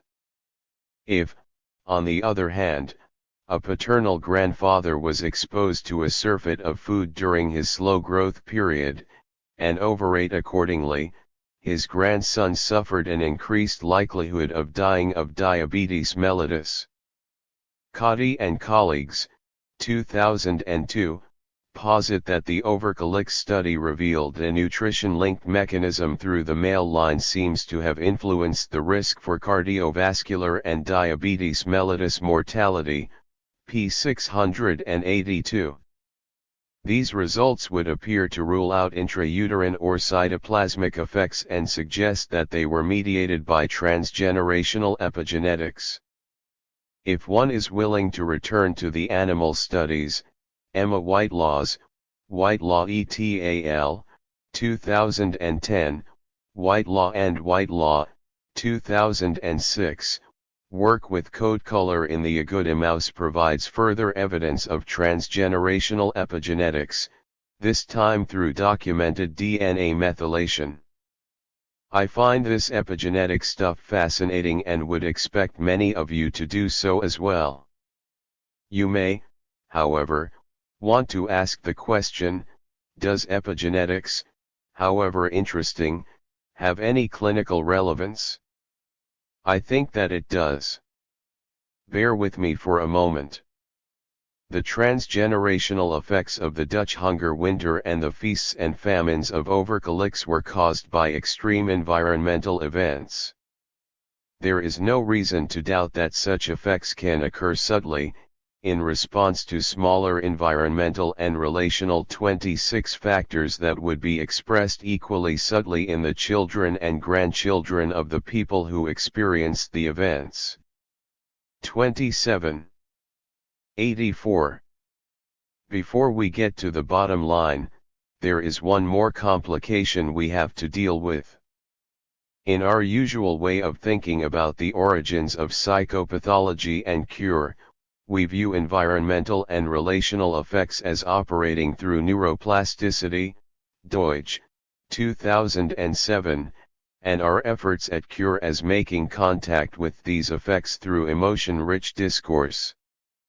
These must be expressed through synaptic facilitation and inhibition, Candle and Tossi, 1965. 28. Subsequently, Candle, 2001, offered a more highly evolved version of this theory documented by work both with the sea slug Aplysia and the mammalian hippocampus. He described two phases of learning and memory, short-term and long-term memory, the former involving a single or a few stimuli and the latter involving exposure to repeated stimuli. On a cellular level, the difference between the two is profound. Short-term memory involves the actions of different chemicals, particularly neurotransmitters, within the existing cell architecture, while long-term memory involves changes in neuronal architecture through new protein synthesis. As we know, this requires signaling to an activation, or inactivation of inhibitory effects, of the neuron's DNA and can only result from new or temporary epigenetic marking. If you're still with me, neuronal architecture is also influenced by epigenetic marking that is inherited from both maternal and paternal lines. As we've seen, this epigenetic marking can lead to dysfunction. It can also lead to positive function, perhaps, finally, an explanation of resilience, in succeeding generations. If we aim to get at these effects of life experience, both early or later, by getting back into those events in whatever ways that seem good to us, how do we deal with the inherited epigenetic effects with which they are involved? 29. To remind us to look at this process in a different way, these effects do make up the 50% of SBW and temperament.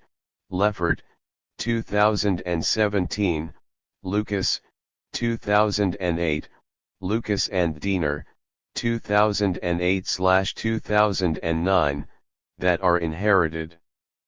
As an optimistic clinician, I choose to believe that these transgenerational effects are treatable and that the complicated material we have just discussed provides a more effective way of understanding them. Another way of saying this in neurobiological language is that transgenerational epigenesis can be altered by neuroplasticity. Deutsch, 2007.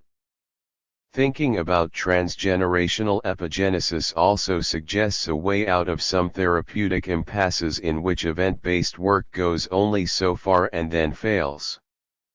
Therapeutic action on these effects will not be based at all on causative events but will play out entirely in the therapeutic relationship. Events will figure in this part of the therapeutic work, but as illustrations of the issues coming up in the relationship, not as history. Let me offer a brief case illustration.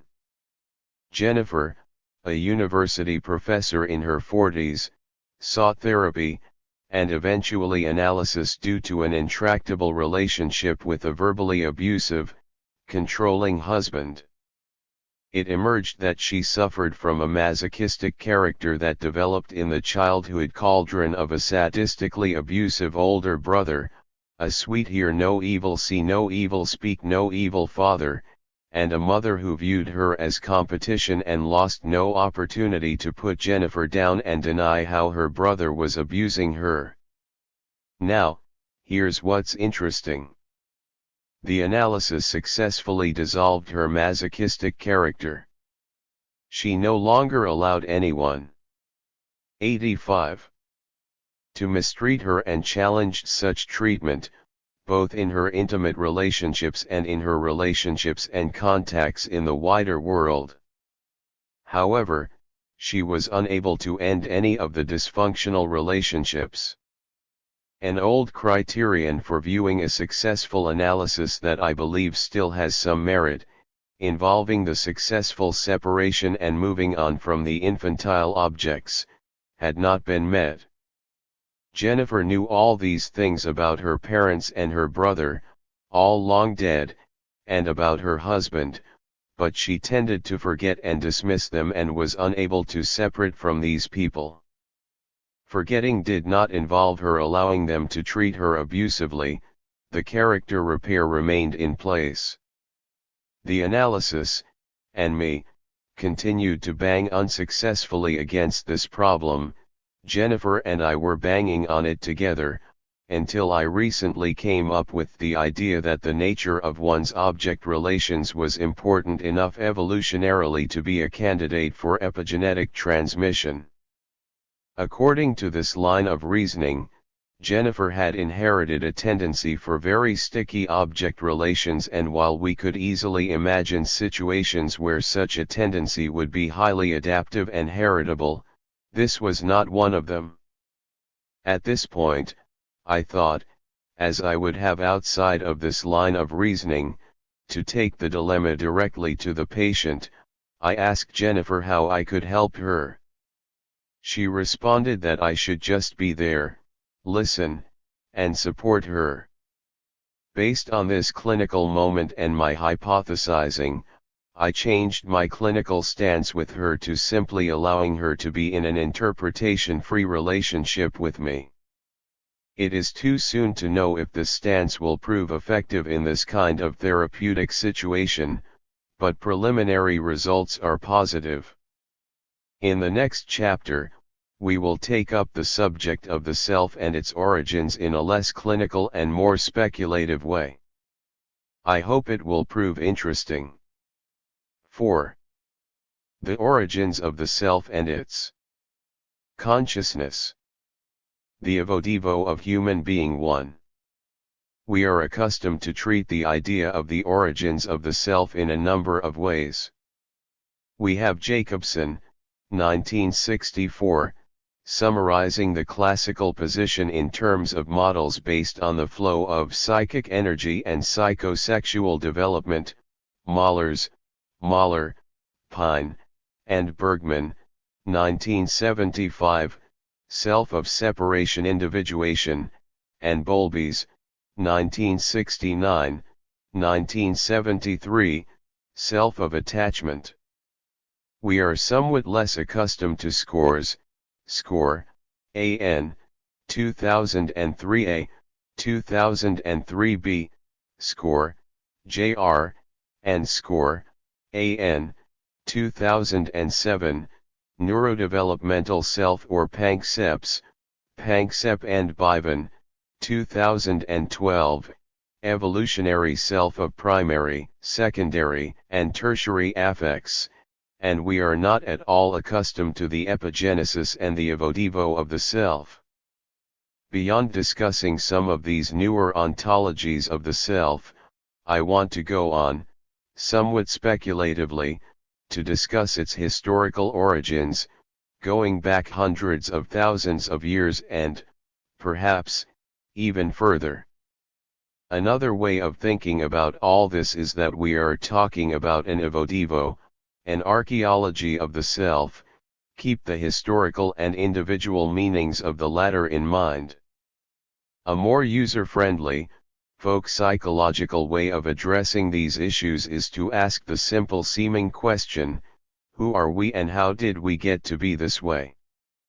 I take the phenomenological position, that I will return to in the next chapter, that any inquiry into the nature and origins of the self is an inquiry into human being, and that human beings, sapiens, are, by our nature, self-reflective and linguistically competent.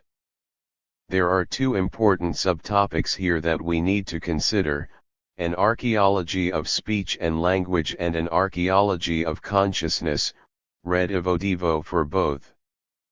There are some caveats here. There is a vast literature on speech and language that I cannot meaningfully add to. I can only cherry-pick a few references to discuss.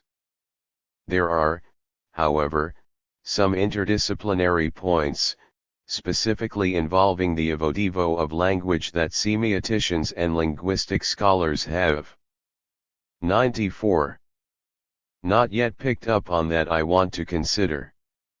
Language, both its acquisition and deployment, is an essential part of what makes us human. 2. The ability to name things is an important piece of this.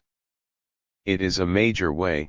There are other evolutionarily ancient, nonverbal ways we connect with our social world, including the therapeutic situation, and communicate with it and ourselves. It shapes the self. I feel on firmer ground concerning the archaeology of consciousness, which I have written about in the past. Leffert, 2010. It constitutes an extension into archaeology of what we talked about in Chapter 2. This chapter will not offer very much about what you might or might not say to a patient or why you would choose to say it. It is not about therapeutic discourse. I am aiming for a speculative, foundational approach concerning what it is and has been like, as hominins, 3 to dwell in our social and physical world. In the language of newspaper writing, it is for the purpose of deep background. It is about coming to being human, or human being, or Dasein. And since we and our patients dwell in the same world, it is hard to see how, learning more about these circumstances could not facilitate what we do in the therapeutic situation. If we think of the birth of the self, we are usually thinking of when and where our awareness of ourselves first appears. But is this accurate? Does a newborn who, most likely, cannot be said to be aware of herself constitute a self, and, if we think not, what on earth is she, then? And if she does constitute a self, at what point in her ontology can she be said to do so?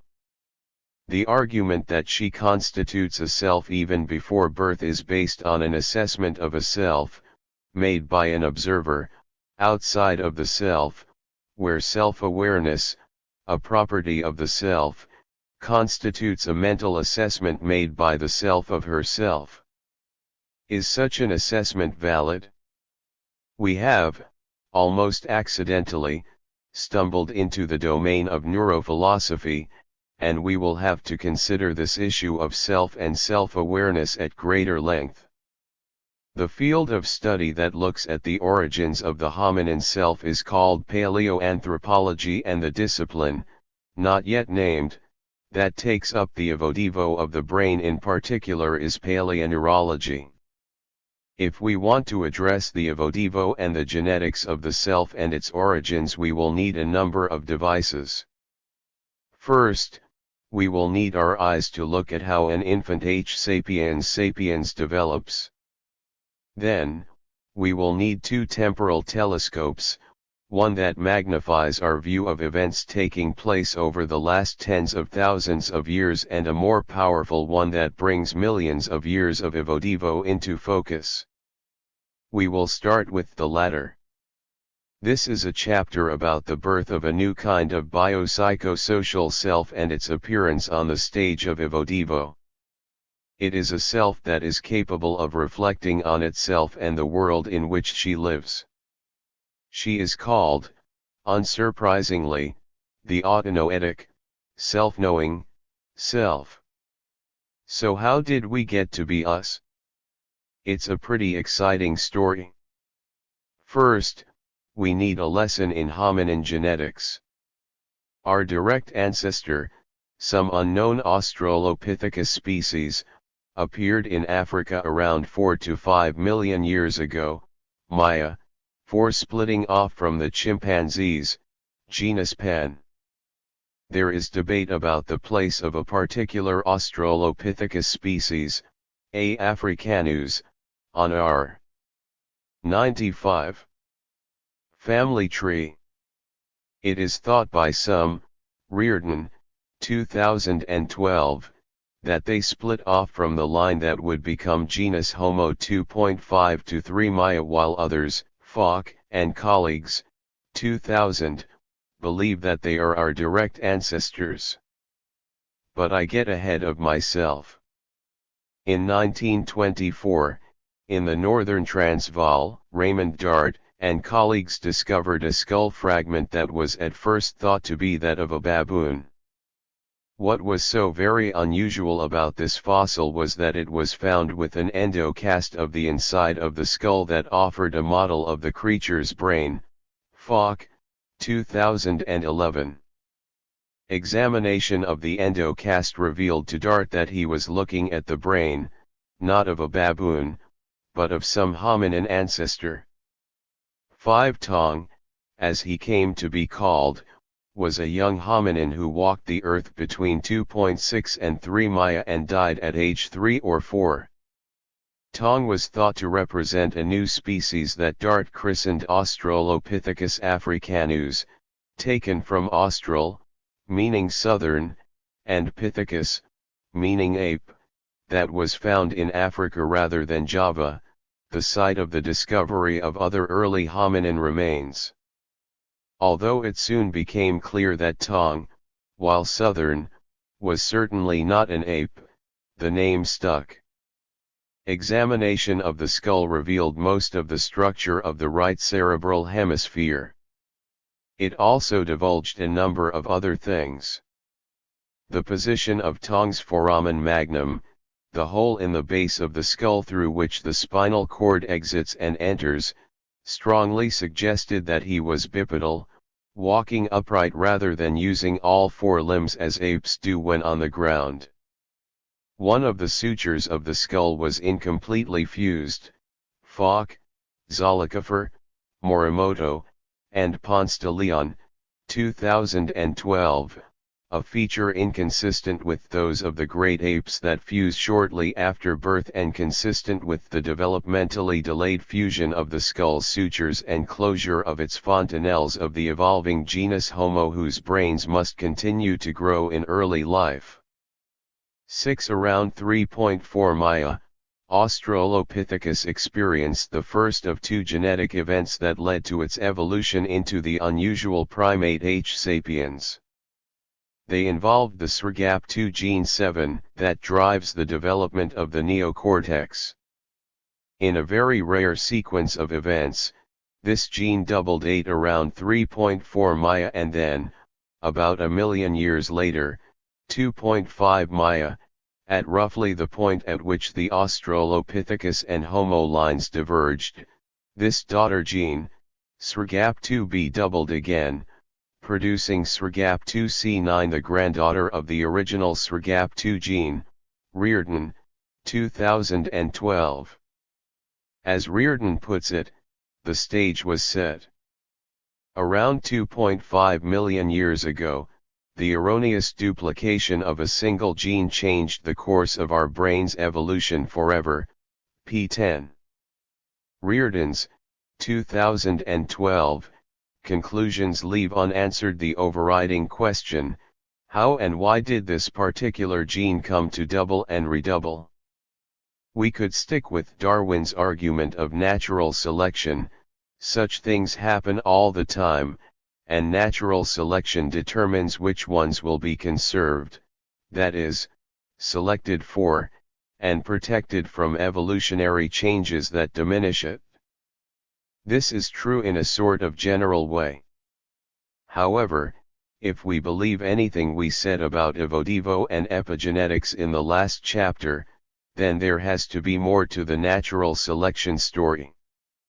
The environment and A. africanus interaction with it must have also been driving the process, intelligent evodevo, if you will. It's just that we don't yet know how that happens.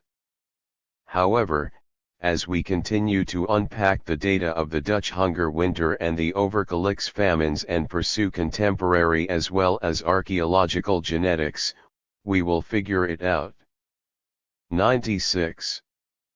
If you find this only a pretty interesting, if complicated, story, what follows is more exciting. SRGAP2 has been highly conserved across mammalian evolution with duplications occurring only in the human lineage. Dennis et al., 2012. The appearance of the second doubling corresponded to a number of events in the brain and skull that led to us being who we are. The neurons of our ancestors' neocortex developed more complex, specialized shapes, increasing the number, length, and thickness of their dendritic spines and synapses. These changes enabled higher order, more complex brain function. At the same time that this was going on, infant skulls became more flexible and remained unfused for longer, both of these changes allowing for the development of the larger brains, first doubling in size from 500 to 1000 centimeters 3 in the first year and, ultimately, reaching 1300 centimeters 3 in us, that included this advanced neural hardware. Increasing brain size, however, had produced something called the obstetrical dilemma, FOC, 2016, the fact that there was a limit to the size of a head that a hominin mother could deliver. Future brain evolution would, therefore, have to involve increases in complexity rather than volume. Here's how all this worked. The SRGAP2 gene functions in mammals to produce a skull that fuses quickly around a small brain, demonstrating less elaborate neuronal architecture. Paulur, Charrier et al., 2012, and Eichler, Dennis et al., 2012, found that the daughter and granddaughter replications of the gene, SRGAP2b and SRGAP2c, inhibit SRGAP2's function, thus leading to a period of increased neoteny. This slowing or delaying of development allowed time for the large brains to grow and for a prolonged period of immaturity, allowing for education, in its most global sense, by the parents. Selective pressures caused by the obstetrical dilemma favored the delayed fusion of the metopic suture, FOC et al., 2012, also a result of this inhibition. High postnatal growth rates of the brain, and expansion and reorganization of the frontal lobes of the neocortex. These complex changes in the development of the evolving hominin brain, the evodevo of the brain, involved a conversation between fetal head size and maternal pelvis. In putting all this together, FOC, 2016, describes three trends in the evodevo of, us that involve an interaction of the neurological and the behavioral. They occurred under an evodevo umbrella of increasing brain size, in which the increase in both absolute and RBS relative brain size during hominin evolution resulted from selection for behaviors that required intelligence, P2. Intelligence is highly conserved across trends in evodevo. The trend to bipedal locomotion with all its skeletal and muscular components began somewhere between 4 and 6 to 7 Maya, well before the first hominin spurt in brain size. Coincident with this first spurt in brain growth occurring about 3.4 Maya, primitive stone tools, and animal bones showing cut marks were found in proximity to Australopithecus fossils, suggesting a causal relationship between increasing brain size and intelligence. 11 As parts of this trend, the spine and pelvis changed their spatial orientation by 90 degrees and feet became weight-bearing rather than grasping appendages. It is possible that advantages in foraging on open ground, a result of climate change in southern Africa, led to the evolution of bipedal locomotion. This change in posture and locomotion, 97, also led to delays in development, neoteny, as compared to ape infants. This is the first evodevo trend. Modern hominin babies conserve this trend in delayed development, with their attainment of first-year milestones being far behind that of infant chimpanzees. Now, this is the point where Evo meets Devo. It takes us back to Burghardt's 2005, Surplus Resource Theory, SRT, which was applied to play in the last chapter, but is relevant here as well. For all these evolutionary good things to occur, the parents have to be able to provide a developmentally, physically, and nutritionally safe space in which they can take place. Trevathan and Rosenberg, 2016b, put this aptly in the title of their new edited book, Costly and Cute, Helpless Infants and Human Evolution. As a result of the first trend, hominin infants have lost the ability to cling unsupported to their mothers' bodies at their discretion. The responsibility for keeping nursing infants attached to caregivers, especially mothers, thus shifted from the infants to the caregivers themselves. Falk, 2016, p. 12. Modern sapiens babies have conserved this failure.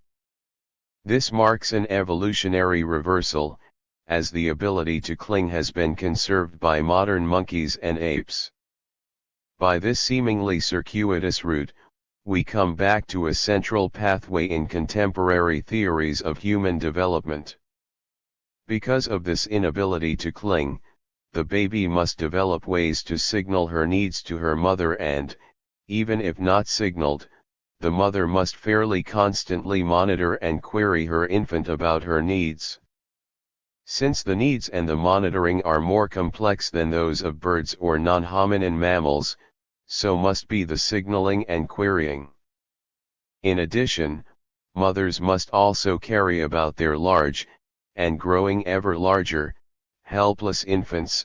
De Silva, 2016. They get help through the use of slings 12 and the help of others in managing this energetically and socially costly practice. Shared parental carrying tightens social bonds within groups and increases the need for communication between group members. The increasing caloric needs resulting from large brain size and group formation lead to the hunting and gathering of more nutritious foods and, eventually, to increasing caloric content made available through the use of tools, butchering, harvesting, and cooking. From an entirely different perspective, it is at this stage of human evolution that it might be said that an ontological milestone, the achievement of Heidegger's everydayness, Alltäglichkeit, 13 has been reached. Modern babies do not like being set down and will make their displeasure known, often loudly. It seems doubtful that their hominin ancestors were any different, and means were invented, small soft objects, for example, in attempts to soothe.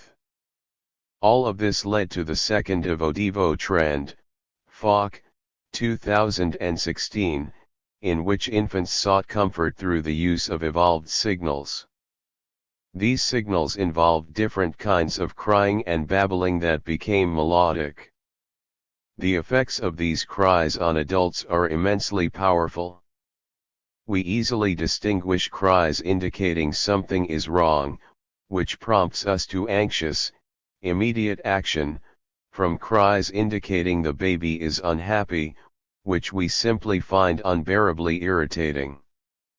A few weeks ago at the grocery store, I heard a baby chuckling happily behind me. My head automatically, or so it seemed, whipped around with a smile on its face as I made eye contact. 98. With the baby, I felt warm and happy.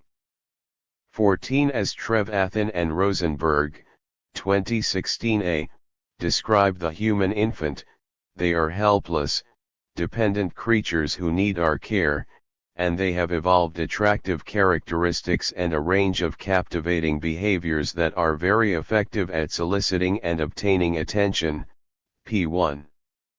This signaling would have promoted reciprocal, give and take gesturing, vocalizations, and eye contact on the part of the parents.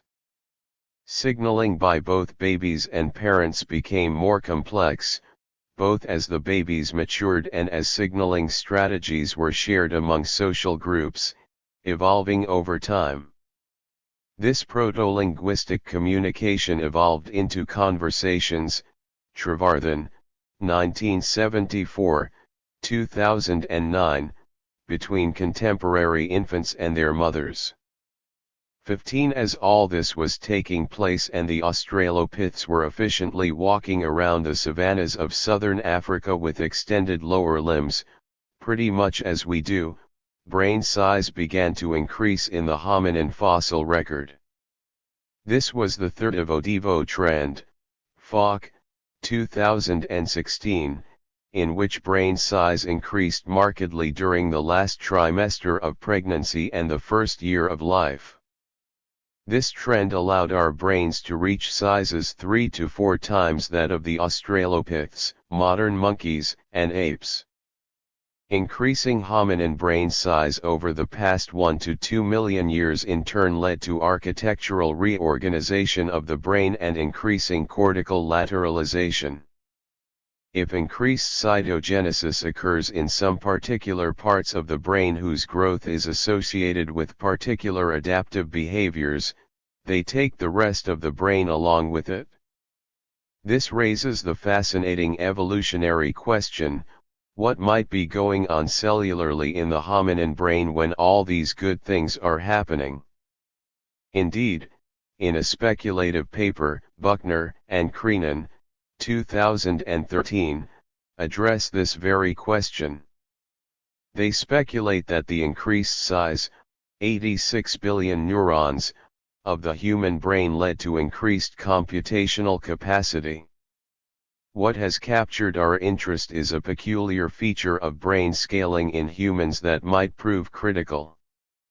The feature concerns how brain scaling increasing brain size shifts the predominant circuit organization from one primarily linked to sensory motor hierarchies to a non-canonical form vital to human thought.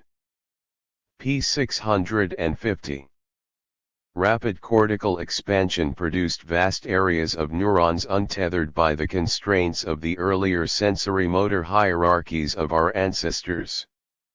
This new freedom allowed for the formation of distributed processing networks, which in turn make possible uniquely human information processing and reasoning. The first year of life. As psychotherapists and developmental psychologists, we have been very interested in the first year of life. We have come at the first year from a number of different and at times interdisciplinary perspectives. Bowlby's, 1958, 1969, work would seem to deserve pride of place here. He described an attachment behavioral system. 99. Which the young child first develops in order to maintain and secure his connection to his caregivers, an evolutionary response to his loss of the ability to grasp his mother, and the complementary development of a capacity to form internal working models, IWMs. Trevarthen, Broughton and Trevarthen, 2007, Trevarthen, 1974, described what he called stages of primary and secondary intersubjectivity as appearing in the first year. Tertiary intersubjectivity appears in ages 3 to 6. Primary intersubjective dialogues involve proto-conversations and reciprocal sympathetic imitation, leading to more lively jokes and games rich in emotions of other awareness. Broughton and Trevarthen, 2007, p. 22. Secondary intersubjective attunement involves subject-subject-object interactions in which infant and mother jointly inspect objects, emotionally referenced in a process laden with trust. Meanwhile, A.N. Score, 1994, 2009, was describing what is essentially direct communication between the right preorbital frontal cortexes of mother and infant. Left brain communication must await its myelination and the development of proto-language, through gaze and tactile stimulation. As he puts it, during these bodily-based affective communications, the attuned mother synchronizes the spatio-temporal patterning of her exogenous sensory stimulation with the infant's spontaneous expressions of his or her endogenous organismic rhythms. Score, AN, 2009, p. 117. Parsons and colleagues, Parsons, Stark, Young, Stein, and Kringelbach, 2013, reach similar conclusions and describe how the maternal orbitofrontal cortex rapidly responds to changing communication cues from her infant. Finally, we've already, Chapter 3, if briefly, discussed Jake Panksepp's, Panksepp and Bivan, 2012, Panksepp and Watt, 2011, cross-mammalian studies in the development of primary, secondary, and tertiary affective states as they fit into the wider fields of development and affective neuroscience. So we've talked about the evolutionary part of Evodevo, and we've talked about the psychology and the neuroscience of the first year, but we haven't considered one important developmental piece of Evodevo. At birth, a human infant's brain has a volume of 500 centimeters 3, by the end of the first year, it has doubled in size to 1000 centimeters 3. This, developmentally, is the increasing computational power that Buckner and Creenan, 2013, spoke about evolutionarily. This means that the infant brain is literally being built to order. 16. The growth process is interreferential, interaction drives brain growth and the new brain drives different kinds of interaction with the mother. 17. Brain growth is entirely activity dependent, Seaman DeFurry and Hansen, 2016, with severe interpersonal and environmental abnormalities in an infant's experiences, widely defined to include those of the autonomic nervous system, leading to abnormal brain structure.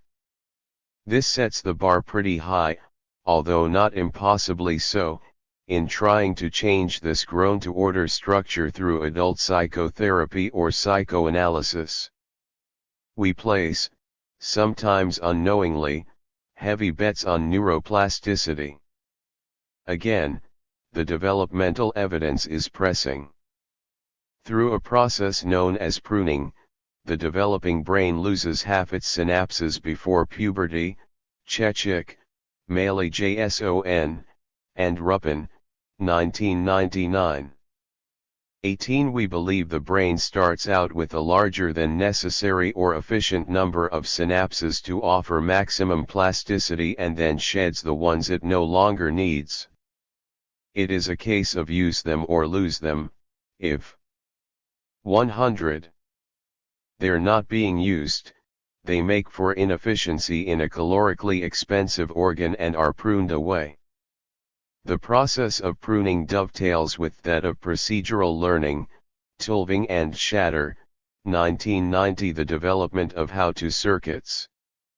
Speculatively, a child locked in a pattern of psychological dysfunction, however we might choose to label it, sheds dendritic spines and synapses associated with normal, healthy psychological function that he is unable to use. Often, pruning is shaped by experiences of unbearable affect leading to deficits in regulation and choices involving emergency shutdowns and disassociations as opposed to open engagement. This makes subsequent treatment harder.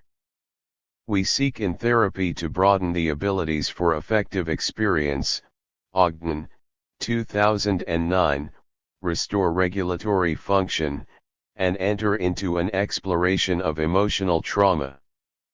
Psychotherapy, if entered into before adolescent pruning, could preserve these dendrites and synapses for use in these processes throughout life.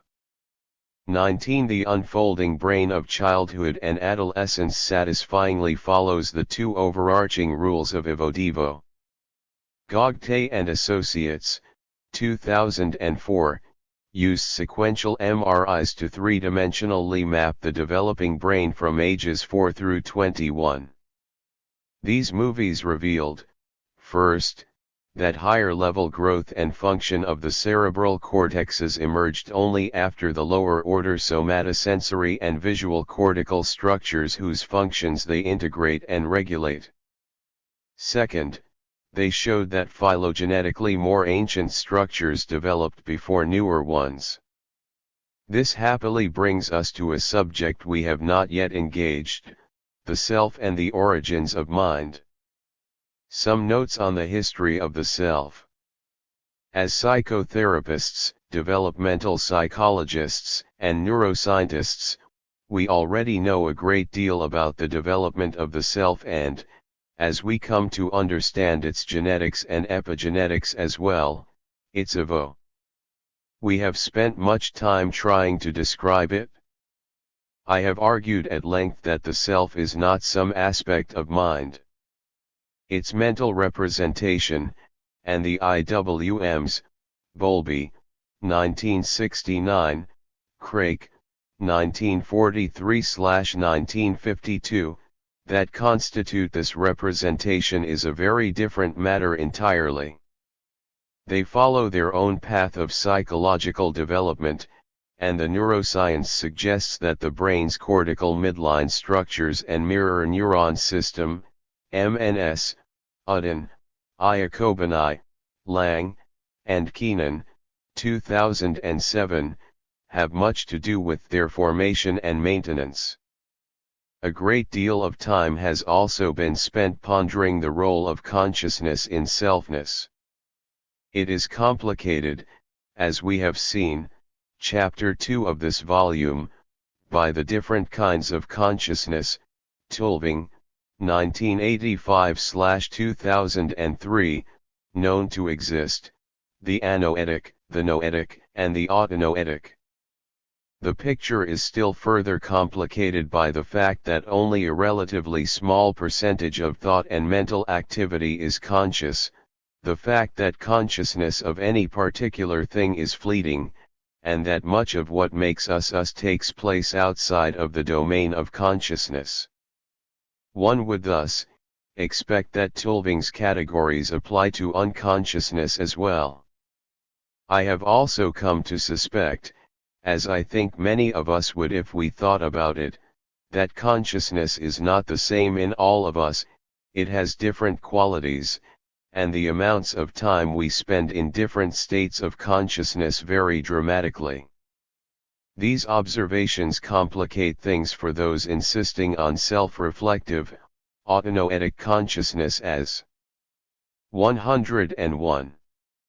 Being both a necessary and a sufficient condition of our humanity as well as something uniquely ours. There is evidence pointing towards when rudimentary self-awareness appears in human development and of its presence in select species of animals, Gallup, 1968, Lewis, Brooks Gunn, and Jasker, 1985. It is called the mirror test, the mirror self-recognition test, or simply the mark test, and, besides us, only higher primates, presumably including our extinct hominin ancestors, some cetaceans, the African gray parrot, and, interestingly, the crow, are able to pass it. Here's what you do. You first familiarize an individual with a mirror. Then you mark his forehead with some pigment that lacks texture or odor. Then you put him back in front of the mirror. If, after looking at himself in the mirror, he touches or reacts to the spot on his head, he passes the mirror test. We know that human babies generally do this, or do it with increasing frequency, between 18 and 24 months, Lewis et al., 1985, and we know that they can never accomplish it before 15 months. It should not be surprising that myelination of the left cerebral cortex, LB, takes place during this period because the ability would seem to require some LB cognition. The mirror test is a cognitive developmental milestone. It confers nothing on the individual, but rather serves as an indicator that cognitive developmental accomplishments have taken place. 20. The capacity to construct IWMs has appeared, and self-awareness and self-reflection, autonoetic consciousness, have developed. Full autonoetic consciousness has not yet developed. It appears in H. sapiens at around age 4, Donald, 2001, Tulving, 2005. This is a cognitive development. It is largely independent of attachment. Insecurely attached infants do actually pass the mirror test earlier, perhaps as a result of increased vigilance.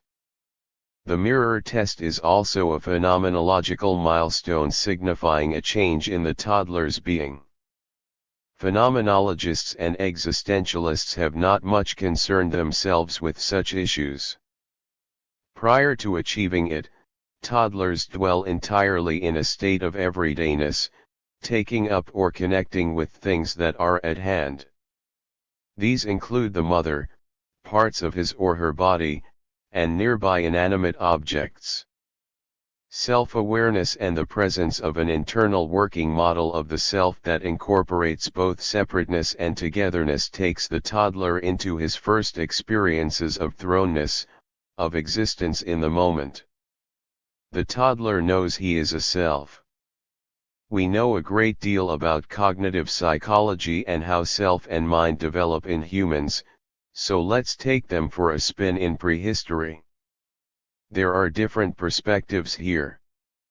Mithun, 1996-1998, dates his inquiry into the prehistory of mind, its archaeology, back to the Australopiths who walked the earth 3 Maya and to the first of the Homos who appeared a million or so years later.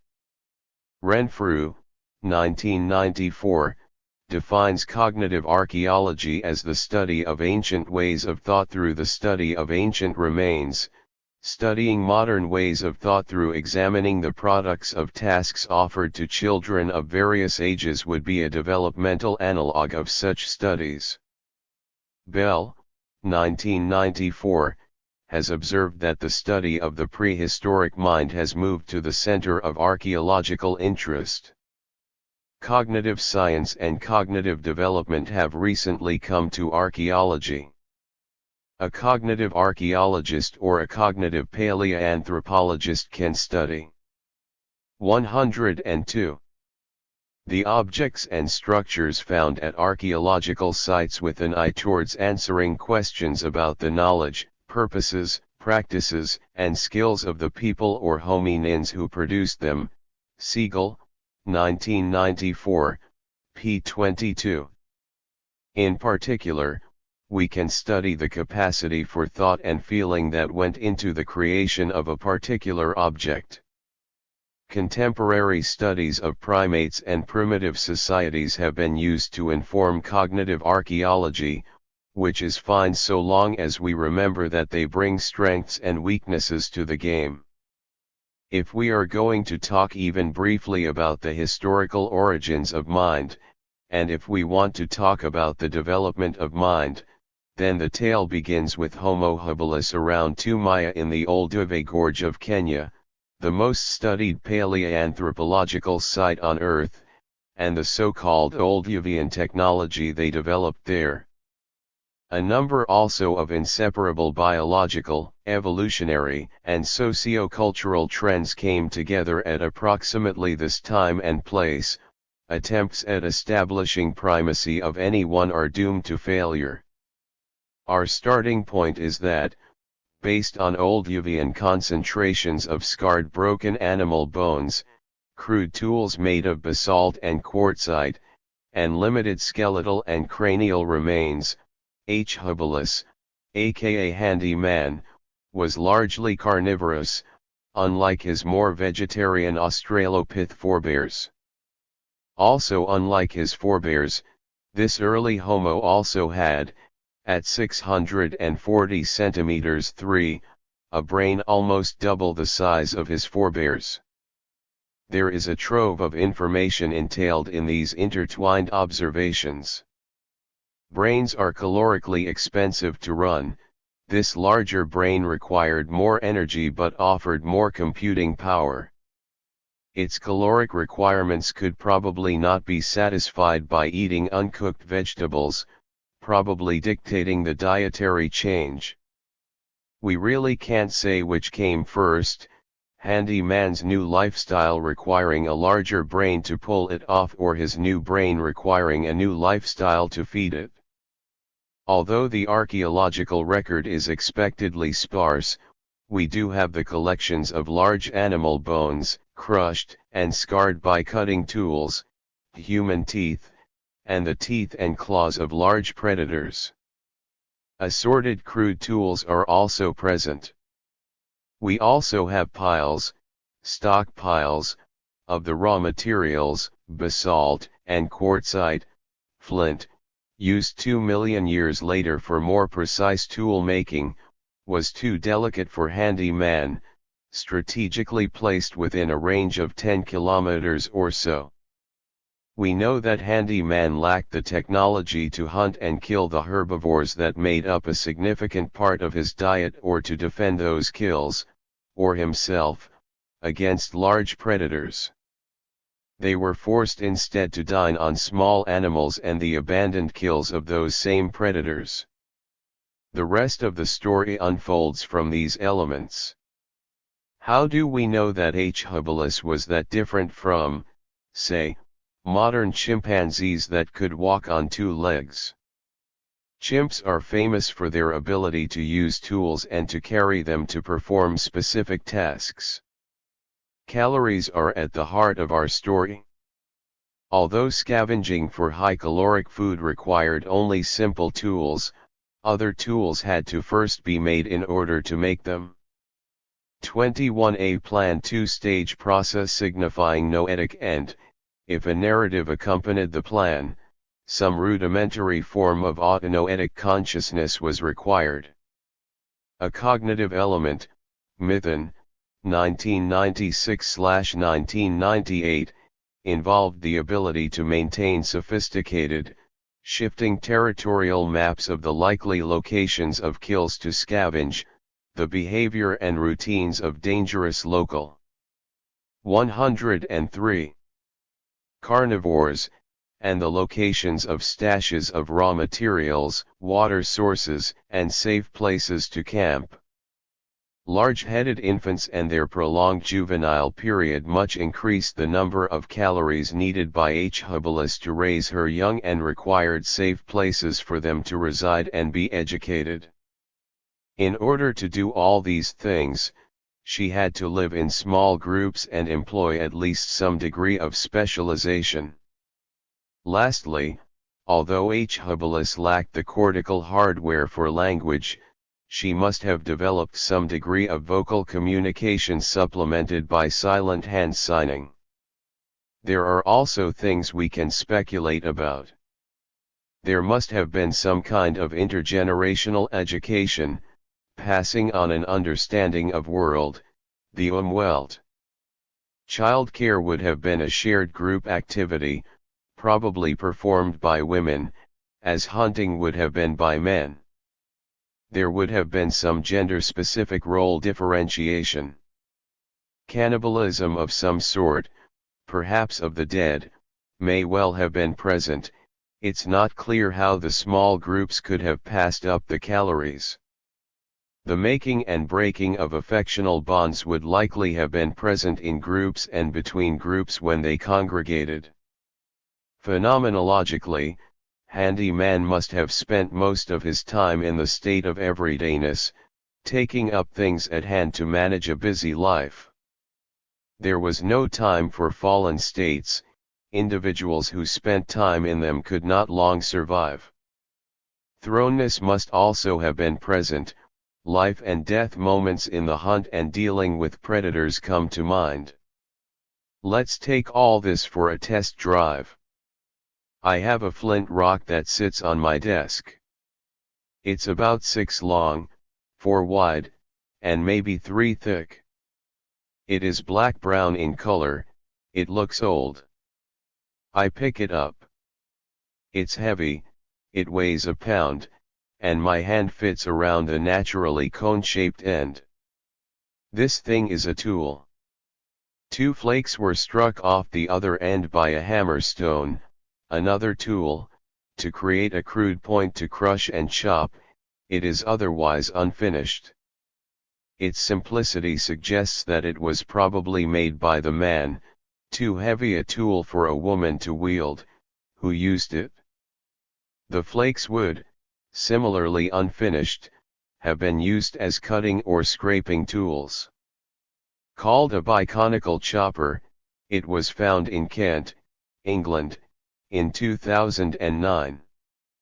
It is a product of what has been called the Clactonian industry that made tools here 400,000 years ago, yet. There is debate concerning who the tool makers were, Homo erectus or the larger-brained Homo heidelbergensis. Trying to make such distinctions from scattered 400,000-year-old remains is hard enough, but I would bet on the former. What impresses about the tool is its weight and its crudeness. Is this the best you could do? I ask, and then the limitations of the mind that made it strike me, this person is not at all like me. A final observation is that the struck-off face has a kind of smooth softness, not the shiny result of its creation. It looks like wear. That would mean a very long period of use, perhaps by more than one generation of hunter-gatherers. Let's fast forward to 350,000 to 50,000 yet. I pick up an elliptical flint tool that is around 4 times 2 1/2 times 3/4 and weighs 5 1/2 Oz. It is a hand axe and it comes from the Dordogne region of France, an area rich in prehistoric human habitation. Unlike the chopper, there is no doubt who made this tool. It was us, or an early archaic us. It is a lovely tool. It has an edge all around and 2 thumb depressions positioned. 104. For chopping or cutting and scraping. It is a delight to hold. It is also a practical tool. A small area of the original surface of the flint nodule is left alone. Its removal was not necessary for the design of the tool and was not worth the caloric expenditure. Its elegance and symmetry suggest that it may have been the work of a specialist toolmaker. Along with a flint knife, it could fit comfortably into some kind of fanny pack made of animal hide and, unless needed, would leave its user with 2 free hands. Unlike the crusher, this kind of tool would require considerable schooling and expertise on the part of the toolmaker. The size of the group would determine whether such specialist toolmakers could be supported on a full-time or part-time basis. Cruder toolmaking would have remained the provenance of the individual, much as it is today. What we have said about the hand axe says a lot about early sapiens, not Neanderthal, society, referred to as the Aurignacian period, c. 40,000, 30,000 yet after a prominent archaeological site in Aurignac, France. It was a society of specialists and task-sharing, of art, and musical instruments. To survive in Ice Age Europe, they had to live in larger groups. Mithun, 1994, and Dunbars, 1993, number of 150, the group size of individuals making up tribes in primitive societies of H. sapiens made its appearance. We know about Aurignacian economics.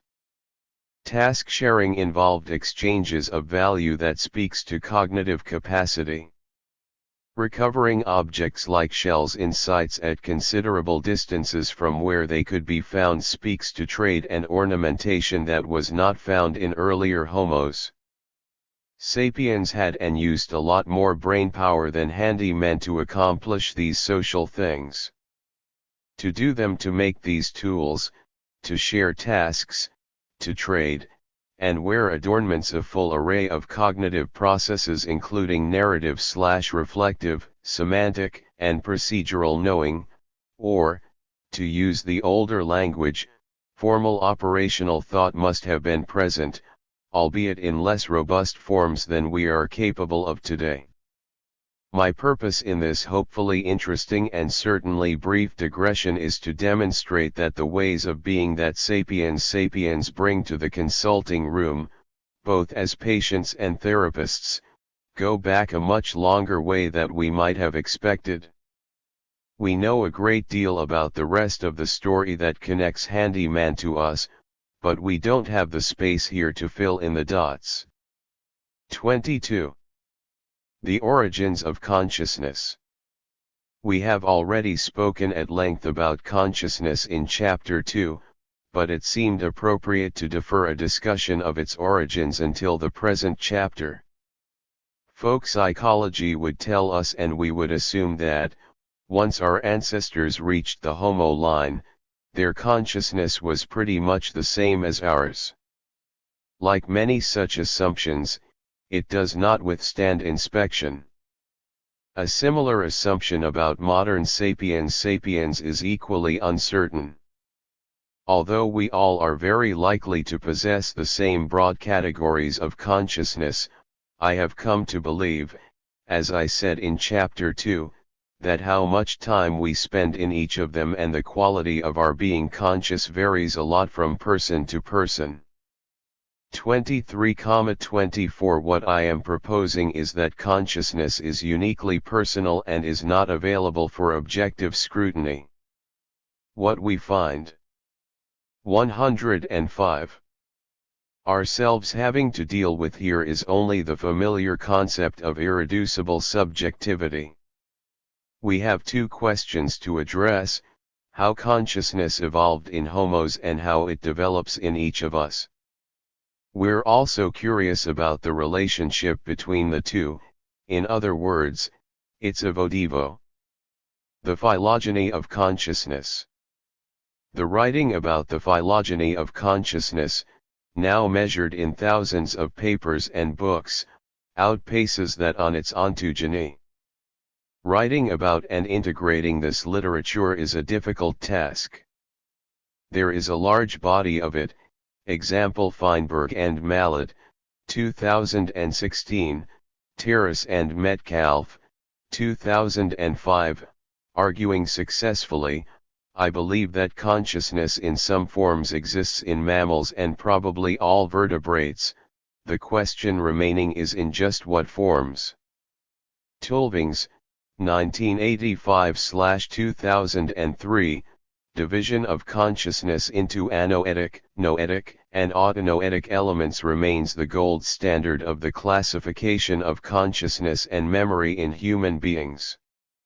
He particularly argues that only human beings possess autonoetic episodic memory and the ability to mentally time travel into the past and into the future, and that in that sense they humans are unique. Tulving, 2005, p. 4. Although still controversial, it is now a safer argument to make than it was when he first made it in 1985. What he does not get into, and we wish that he did, was what exactly he means by human being. Is he referring only to H. sapiens, brain size 1,300 centimeters 3, or does he include some of our Homo ancestors, and if so, which ones? Would he start with handy man, brain size 600 centimeters 3, the first of our Homo ancestors? Or would it be H. erectus, who walked fully upright, whose brain reached a respectable volume of 1,000 centimeters 3, and who made the crusher I have sitting on my desk? Or does he include those strange large-brained, 1,500 centimeters 3, creatures H. Neanderthalensis, who we supplanted? My guess is he means just us. Other authors, like those writing in the same volume, Terrace and Metcalfe, 2005, as Tulving, devote considerable time to this question. Arguably, it lacks an answer. Much of evolution is gradual.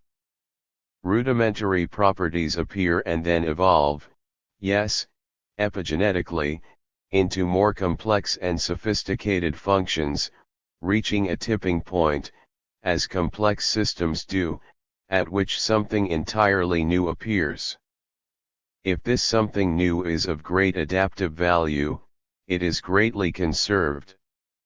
If we think about noetic consciousness in this way, we have no problem parsing its evolution over the various classes of vertebrates. I've already mentioned how the octopus seems to confound even this restriction. Given this, we should similarly have no problem parsing the development of autonoetic consciousness over at least some species of genus Homo. It is essential to recall that if we are unable to know what it is like for another person to think and feel, for our children to think and feel, we certainly can't know what it's like for other species to think and feel or for other species of men to think and feel. We do, however, have tools with which to approach this problem, scientific inference and empathic inquiry accompanied by a flexible theory of mind. Let me address these points by sending up a trial balloon, a theory of the evolution of consciousness that I am launching for heuristic purposes. An argument. 106. That I have dipped into over the years, Leffert, 2010, 2013, is whether mental 25 functions are modular or whether they arise as part of a general purpose system or whether they can be either. I have taken the latter position, but have avoided the term module on the grounds that such a plug-and-play description is overly discrete and that we are rather dealing with areas of specialization, basins of attractors perhaps, Leffert, 2008, manifesting various degrees of discreteness. The recent work on the claustrum, Crick and Cook, 2005, Reardon, 2017, a thin layer of cells residing on the undersurface of the cerebral cortex and known for its high degree of connectedness and interconnectedness to the entire brain, and Bars, 1993/2003, earlier work on what kind of cognitive organization consciousness would entail suggest a general purpose system of consciousness. It would have to manifest enormous integrative properties connecting all the disparate areas of the brain and its extensions into the body. We comfortably accept the premise that anoetic and noetic consciousness are abilities of the hominin brain. My theory is that, as its size, and the complexity of the neuronal connections within it, increased over the course of evolution, a level of complexity was reached at which autonoetic consciousness, as we know it today, became possible. I would further posit that the appearance of autonoetic consciousness and spoken language are intimately related to each other. There are two further points we need to mention about autonoetic consciousness, one we know and one we must wonder about. What we know is that the ability to predict the future and plan for it, doing so by weaving together our memories of past events and our semantic knowledge of world, conveys an enormous adaptive advantage, one that could have spelled out thriving for us and extinction for the Neanderthals if they lacked it. The other is a question: does autonoetic consciousness require the presence of language, or is it vice versa, to develop? Language, spoken and written, also conveyed massive advantages on its practitioners. Finally, Are the 2 points related? With all these caveats firmly in place, let's try to get a handle on the evolution of mind in the later stages of hominin phylogeny. The subject begins to get interesting in the transition from the Middle to the Upper Paleolithic. Changes in the archaeological record that may reflect the first appearance of fully modern cognition emphasis added appear after c. 50,000 BP before the present with the start of the Upper Paleolithic. Most notably, we see the introduction of bone, antler, and ivory technologies, the creation of personal ornaments and art, a greater degree of form imposed onto stone tools, a more rapid turnover of artifact types, greater degrees of hunting specialization and the colonization of arid regions. Mithun, 1994, p. 32. Mithun equates this cognitive transition with a shift from highly modular cognition to a much more open general-purpose intelligence, 26, which he posits is connected with the intelligence of modern humans. He also posits that this ability to transfer 107 knowledge from one context to another is uniquely human, that is, a property of early H. sapiens, the wise men. The relationship of these changes to questions concerning the relationship of Neanderthal man to us, the wise guys, was less certain in 1994 than it has become since. A decade's additional research has made a big difference. We are all ambivalently interested in Neanderthals, our larger-brained, 1,500 centimeters 3 versus 1,300 centimeters 3, 27 cousins, with whom we coexisted in Europe from roughly 50,000 BP to 35,000 BP.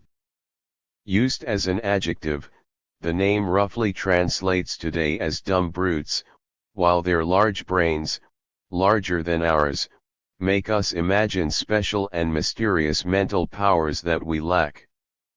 Then there is survivor guilt, that they disappeared, became extinct, and we didn't.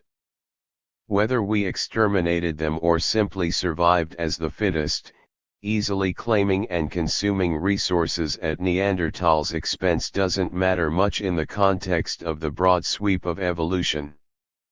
Emotionally, we identify our unique survival with the worst of us, not the best, and tap into well springs of survivor guilt that also accommodate guilt about modern genocides.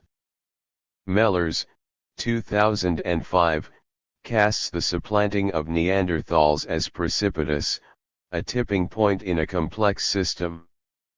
The new masters of Europe, us, manifested some evidence of abstract notation systems 28, p. 12, that suggests symbolic systems, which combined with the decrease in modular cerebral boundaries, we have described as a component of autonoetic consciousness.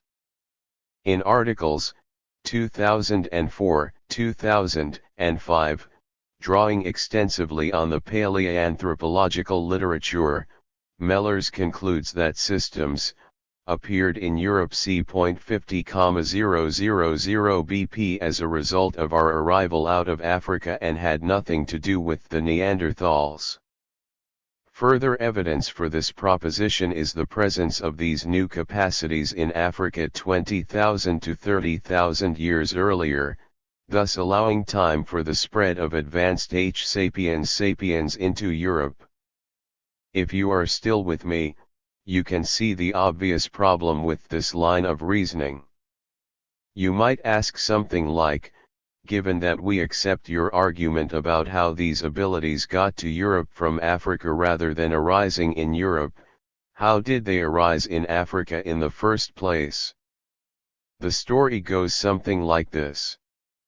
H. sapiens, or anatomically modern humans, also termed archaic humans, arose, in southern Africa about 200,000 yat.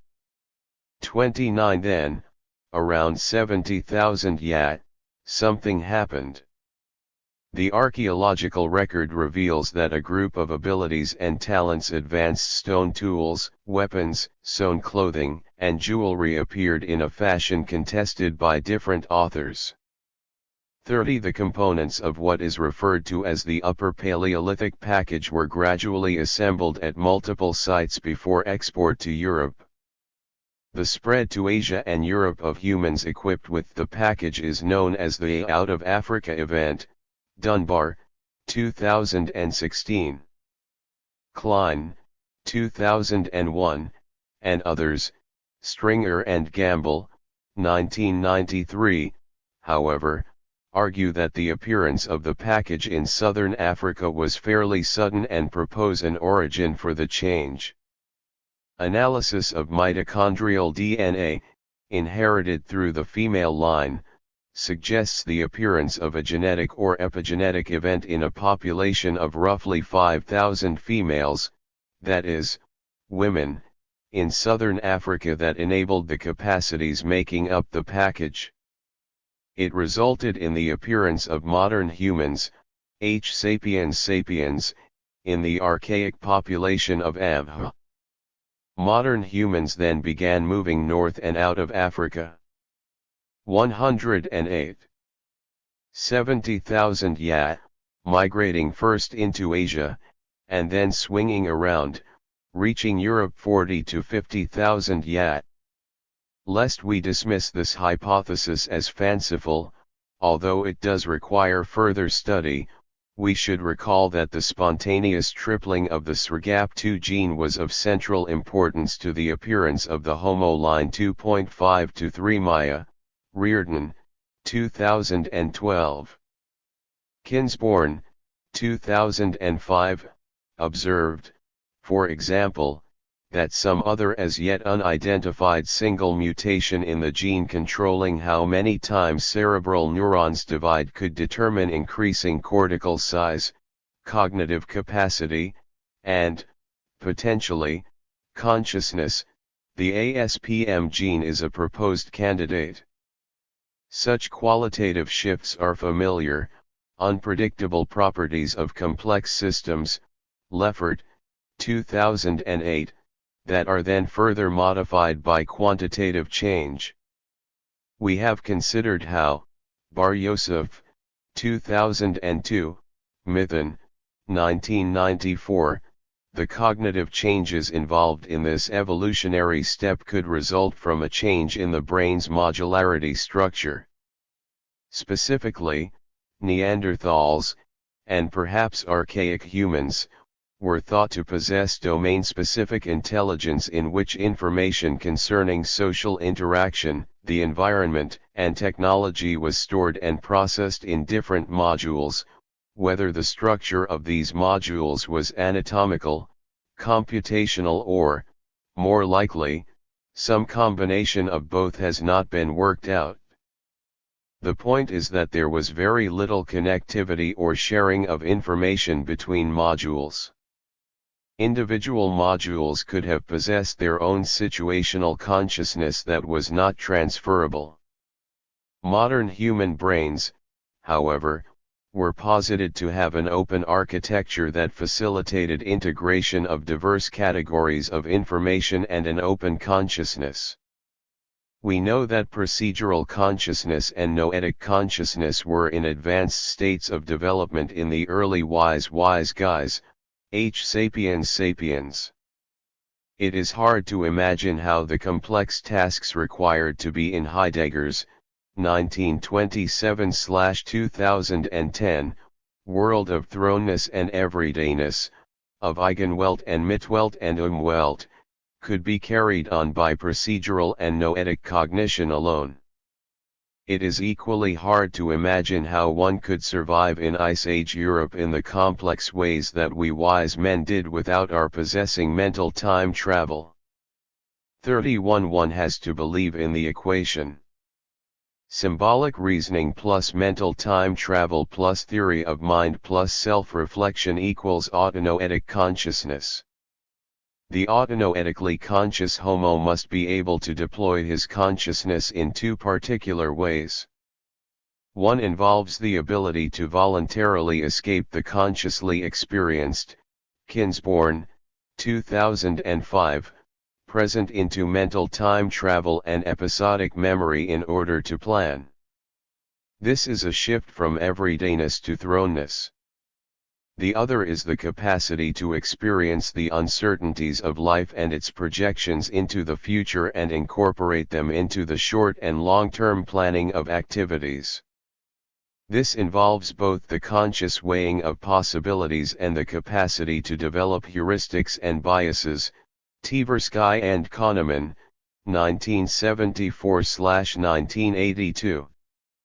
The questions we now have to ask, to paraphrase the one we asked about the vegetative patient, Kate Bainbridge, in Chapter 2, Is She Conscious?, is not whether they were conscious or not, but instead, how conscious were these early Europeans and when did they become conscious like us?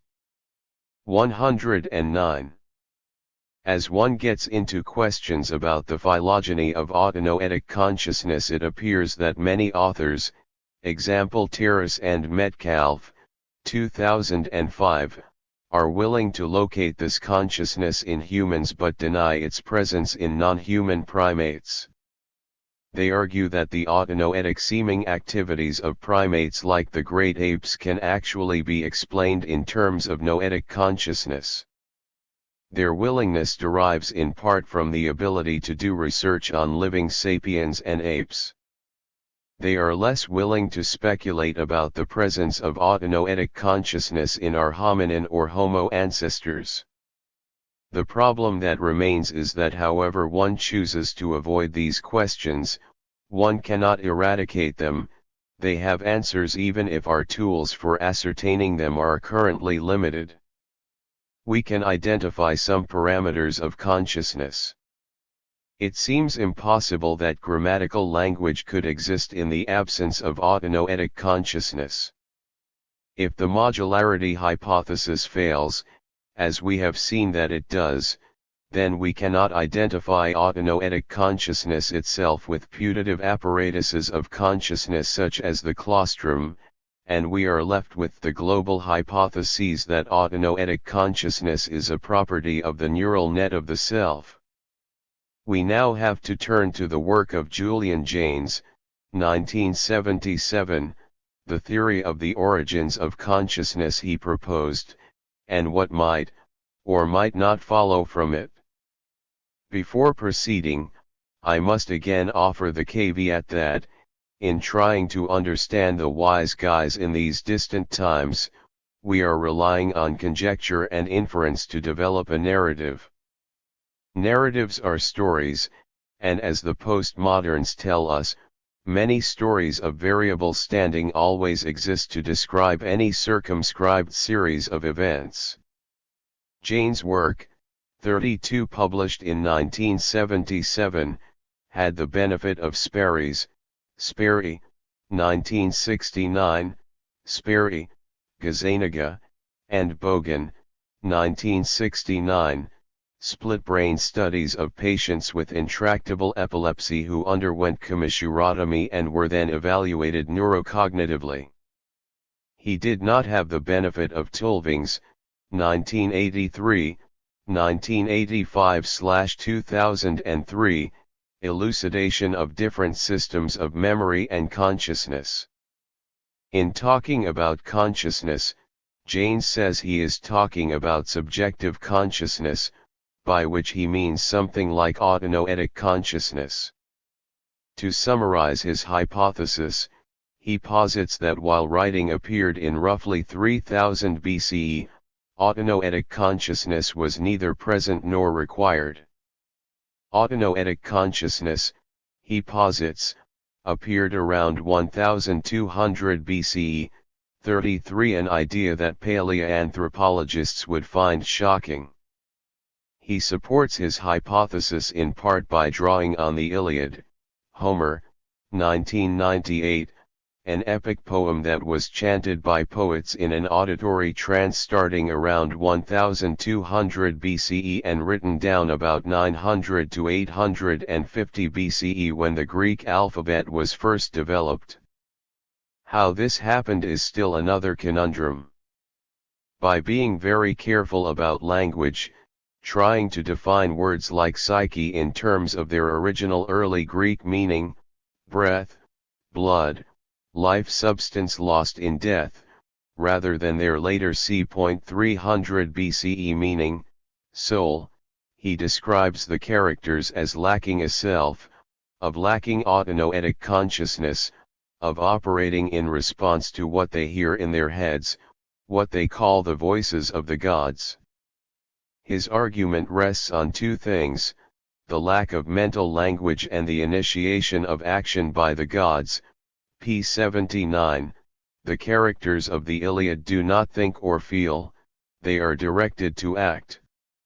What we call noetic and anoetic memory in these times resided, 34 he posits, in the right cerebral hemisphere, with significant subcortical contributions to the 110 latter, and consciousness, in the form of hallucinated voices experienced as providing direction or commands of gods, was communicated, perhaps shouted is a better term, to the left hemisphere by the right across the cerebral commissures. His hypothesis is that the cerebral hemispheres were functionally split in these times he refers to a bicameral mind and that the pressure of complex social events, larger and larger populations interacting with each other, hearing different voices, often in conflict, led to the collapse of the barrier, producing the single mind we have today. The hypothesis, itself, is not implausible.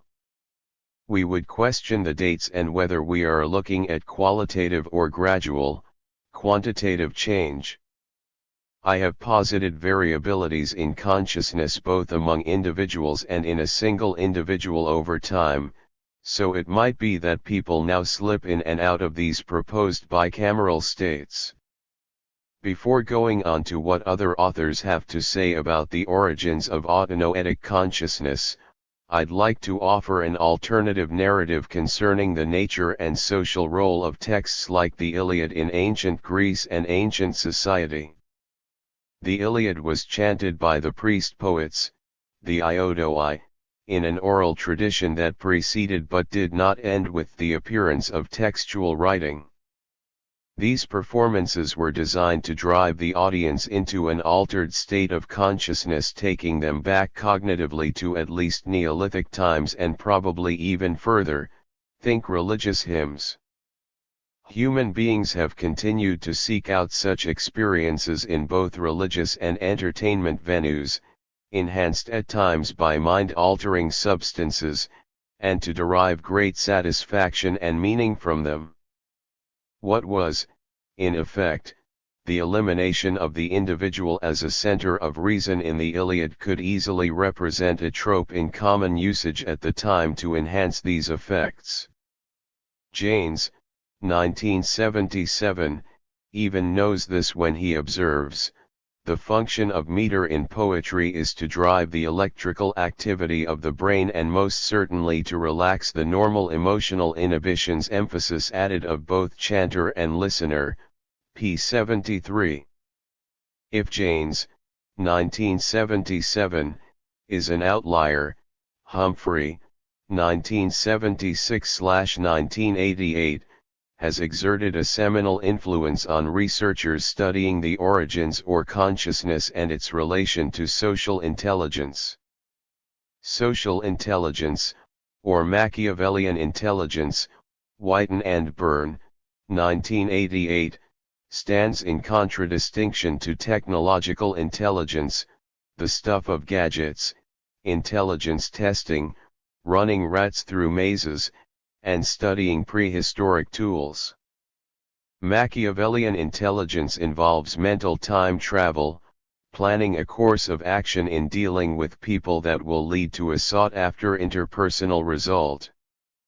Social intelligence, the stuff of how individuals relate to each other, requires some very different cognitive functions compared to those required by technological intelligence.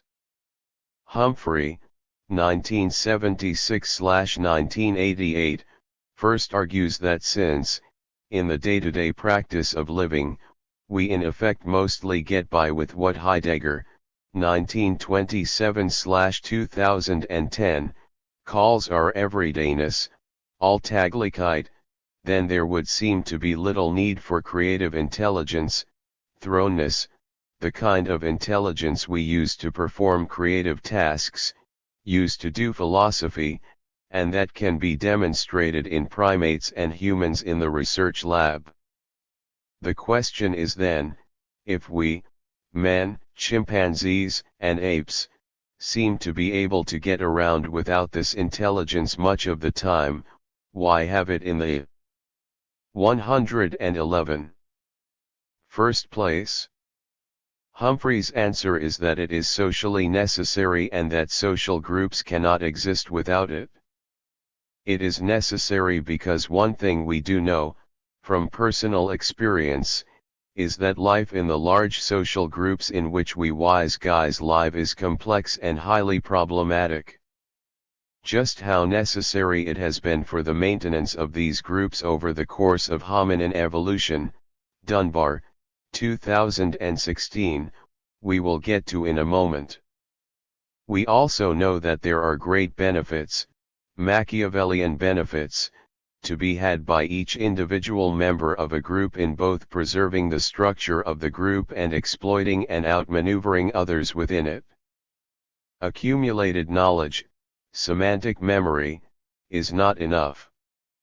Adding to Humphrey, social intelligence requires, and rewards complex calculation and things like mental time travel. 35 Socializing takes a lot of time. If the social is to be of any net biological benefit, the improvement in subsistence techniques which it makes possible must more than compensate for the lost time. Humphrey, 1976-1988, p. 21. When our hominin ancestors moved out into the savannas from the jungles millions of years ago, technical knowledge began to pay new dividends. This pressure from the environment led to the need to give children an even better schooling, creating a social system of unprecedented complexity and with it unprecedented challenge to intelligence. p. 22. Mithun, 1996-1998, offers a summary of Humphrey's views. Consciousness evolved as a cognitive trick to allow an individual to predict the social behavior of other members of his or her group. Mental time travel.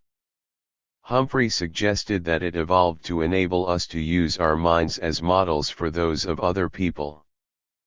p. 166, 36.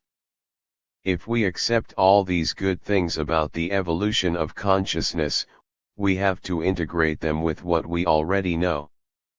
The first is that consciousness involved the assembly of a number of components: theory of mind, mental time travel, episodic memory, and self-reflection. The second is that nothing evolves in its fully realized form, so this cognitive trick must have first appeared in rudimentary form, developing, and perhaps adding components over time. The third is that we know, from studying humans in the present, that even if we buy what I would call the social hypothesis of consciousness, and even if consciousness is the guide to social and physical action, still, many of the nuts and bolts of such actions are carried out unconsciously. Example: Nisbet and Wilson, 1977, Tversky and Kahneman, 1974-1982. This last point is really only a restatement of past arguments, Leffert, 2016, concerning how conscious and unconscious cognition interact. Perhaps the most interesting question in paleoanthropology is just when and in whom did all this occur? I will take a stab at this, and it can obviously only be a stab, but I want to defer doing so for just a moment. I particularly want to talk about the work of Merlin Donald, 1991, and Robin Dunbar, 2016. Donald, 1991, and Dunbar, 2016, are painstakingly careful in offering an evidence-based discussion of the origins of mind. Both authors look at transitions in hominin cognitive evolution, with Dunbar hanging it on the phylogeny while 112.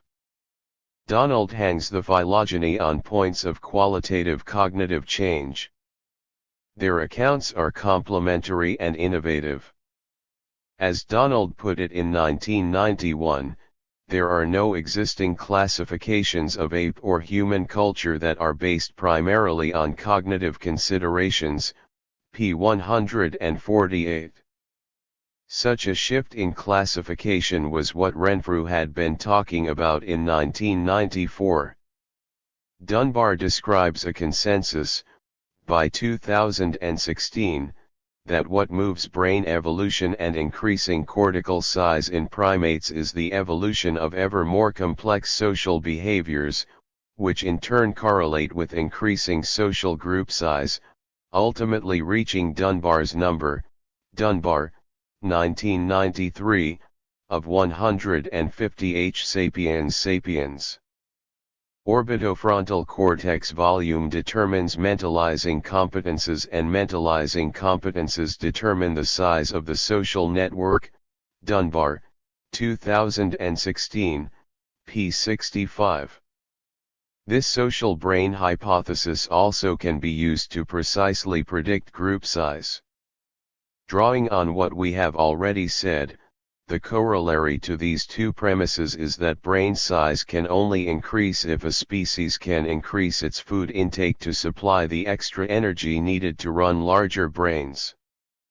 37. While other more familiar aspects of behavior such as tool making correlate with brain size, they turn out to be consequences of having a large brain rather than the evolutionary causes of it. If we are going to think about the activities of the social brain that are certainly on the road to consciousness, then we have to consider a different component of time budgets, social time. Monkeys and apes, for example, spend about 20% of their time in social one-on-one mutual grooming. Grooming triggers endorphin release, which is essential for social bonding. The 20% is limited by other time budget requirements and, as a result, limit the size of a group that can be socially bonded to 50 individuals, Dunbar, 2016. How to get past the two-person limit? Humans, and presumably homos, it turns out, engage in a particular group behavior, laughter, that also releases endorphins and allows for larger group bonding and lesser amounts of social time needed to maintain an increasing group size. Laughter's contagiousness facilitates the process. As group size continues to increase, laughter alone is no longer enough to maintain expanding group size, reaching a limit of 110 for Neanderthal bands. Dunbar suggests that making music, example communal singing and dancing, modern-day rock concerts, would be a more effective alternative that has been shown in contemporary humans to trigger an endorphin surge, much greater than that achieved by simply listening to music and on a par with that achieved by people working or competing in groups. Music reduces the percentage of the time budget necessary for social bonding. When we reach a group size of 150, we face the same requirements for increasing social time to maintain the larger groups and the increasing caloric needs of the wise guys. The music of the Neanderthals, as posited by Dunbar, 2016, would not have been enough, and, at this evolutionary point, language could have appeared to fill the gap. I want to bracket the discussion of language development here, deferring it to the discussion of language p117. This was an evolutionary shift in which sapiens replaced Neanderthals as the high point of hominin evolution. One might well ask how it took place. Dunbar, 2016, provides high-quality social data analysis, as opposed to opinion offered as fact, about the evolution or archaic humans and the rise of Am. He 113 does not have much interest in the origins of consciousness in humans or the different kinds of consciousness that we understand and are interested in. What he does talk about is intentionality and language. Dunbar seems to use intentionality as a sort of placeholder for consciousness. There are some caveats here. Intentionality, or conscious social behavior, is solidly backed by unconscious processes. We have Tversky and Kahnemans, 1974-1982, work on decision-making made unconsciously through the use of heuristics and biases, Nisbet and Wilson's, 1977, now classic study of how human decision-making is made unconsciously while it is experienced as being made consciously. Finally, we come to Christakis and Fowler's, 2009, 38 studies of the behavior of social networks that has particular relevance here. They look at how individuals are connected in these networks by degree of separation. Groups of individuals cohere up to 3 degrees of separation. Beyond that, individuals can maintain only very casual connections to each other, like traders moving through a settlement or chatting with a bank teller. According to Christakis and Fowler's calculations, how big is this basic social group bordered by 3 degrees of separation? Guess what? It just so happens to be 150, Dunbar's number. Information, which they call contagion, passes from member to member unconsciously. Socially based beliefs, fashions, and trends just seem to appear in our heads. Contagion can spread to link large collections of groups behind some shared idea or belief system like nations or political parties. The point is that a lot of the business that members of groups of 150 carry on with each other can be carried out unconsciously. Donald's, 2001, Ideas about Cognition, Representation, Speech, and Consciousness can add something to our thinking. He labels a transition in these capacities from apes to hominins and from Australopiths to humans, but doesn't peg the cognitive evolution he posits to particular human species. He notes an obvious evolutionary distinction between linguistic and pre-linguistic mental representation and that consciousness is profoundly shaped by both language and society. Donald does not believe in what he calls a line-in-the-sand theory of consciousness. That is, he grants a modicum of consciousness to any creature that can achieve an independent mental model of the world, one that transcends its immediate environment. Emphasis added, p. 123, and manifests an agenda for navigating it. Having said all this, we do have to step up to the plate and offer a hypothesis as to when autonoetic, self-reflective, consciousness appeared in the course of hominin evolution. It can only be a hypothesis because we can only infer, we cannot yet know. I am going to posit that this form of consciousness first appeared as Humphreys, 1976-1988, cognitive trick with the advent of archaic anatomically modern humans in southern Africa around 200,000 yat.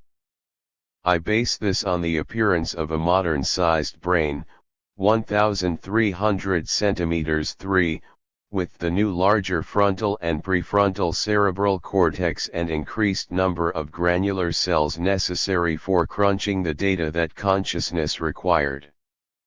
I cannot speculate about what happened for the next 130,000 years, but I will posit that 70,000 years ago in southern Africa and 40 to 50,000 years in Europe, either as a result of gradual quantitative changes becoming qualitative or of spontaneous mutation, full autonoetic consciousness appeared. It is 114. Entirely possible that the change was epigenetic, a response to the complex social environment we have been talking about, operating in the same way as the epigenetic processes we have discussed in the preceding chapter. I will further posit that it necessarily appeared to power the Upper Paleolithic package. To briefly reprise the contents of the package, they include 1. Increased diversity and standardization of artifact types. 2. Rapid increase in rates of artifact evolution and rate of geographical transfer.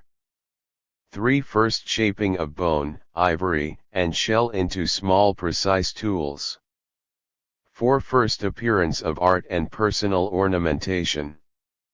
5. First appearance of architectural design of living space. 6. Oldest evidence for the transport of raw materials over long distances. 7. Earliest evidence for the appearance of ceremony, religious, in art and elaborate graves. 8. Earliest evidence of ability to live in the coldest parts of Eurasia. 9. First evidence for human population density reaching that of historic hunter-gatherers, and 10. First evidence of fishing and other ways to extract calories from nature. Paraphrased from Murray, Wise, and Graham, 2017, pages 386 to 387. This is mostly about technology and custom as understood from physical evidence.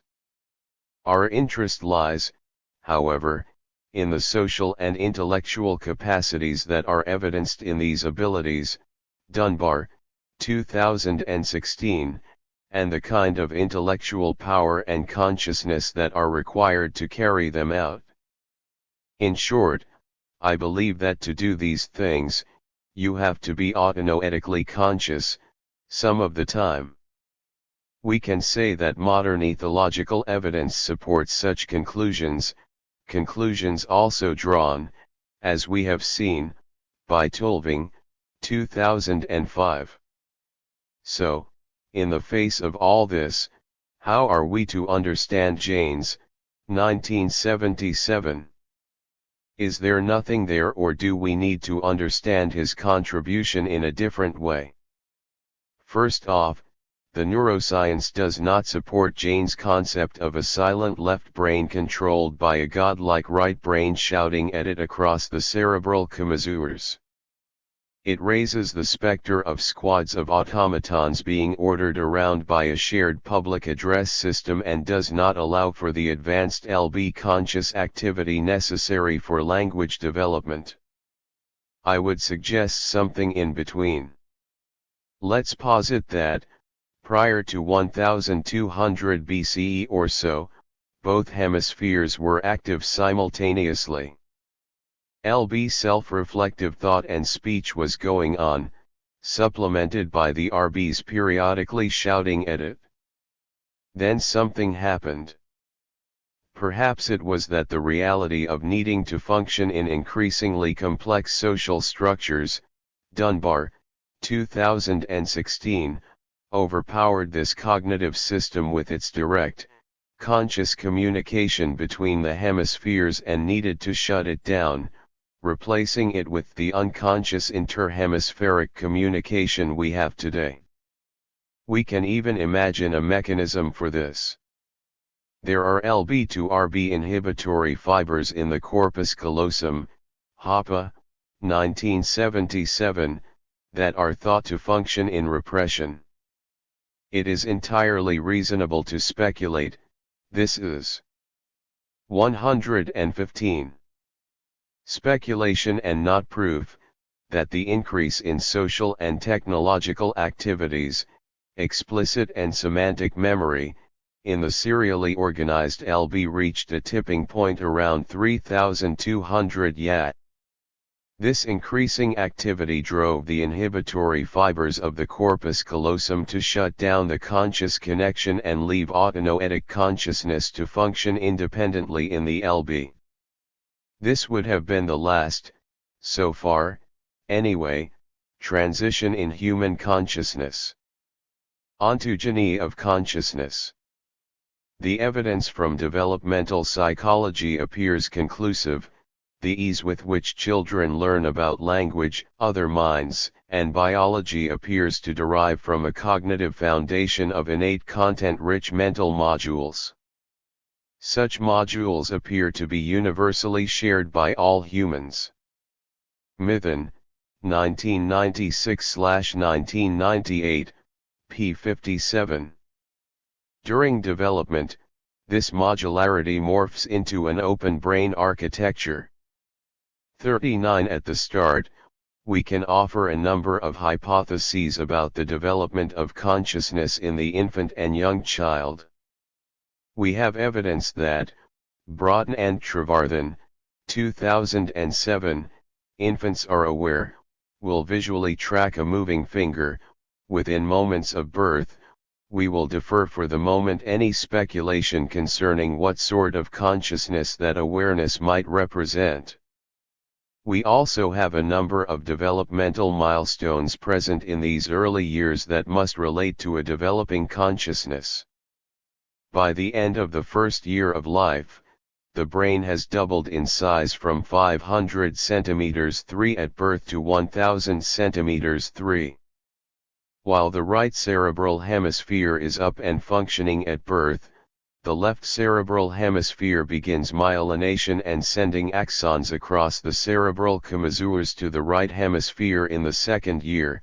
These processes reach a peak at 18 months and continue to 24 months.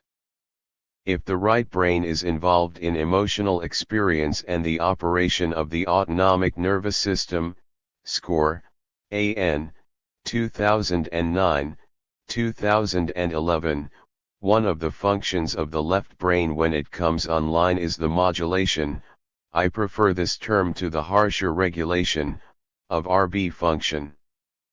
During the same 18 to 24 month period, the young toddler develops the ability to perform the mirror test.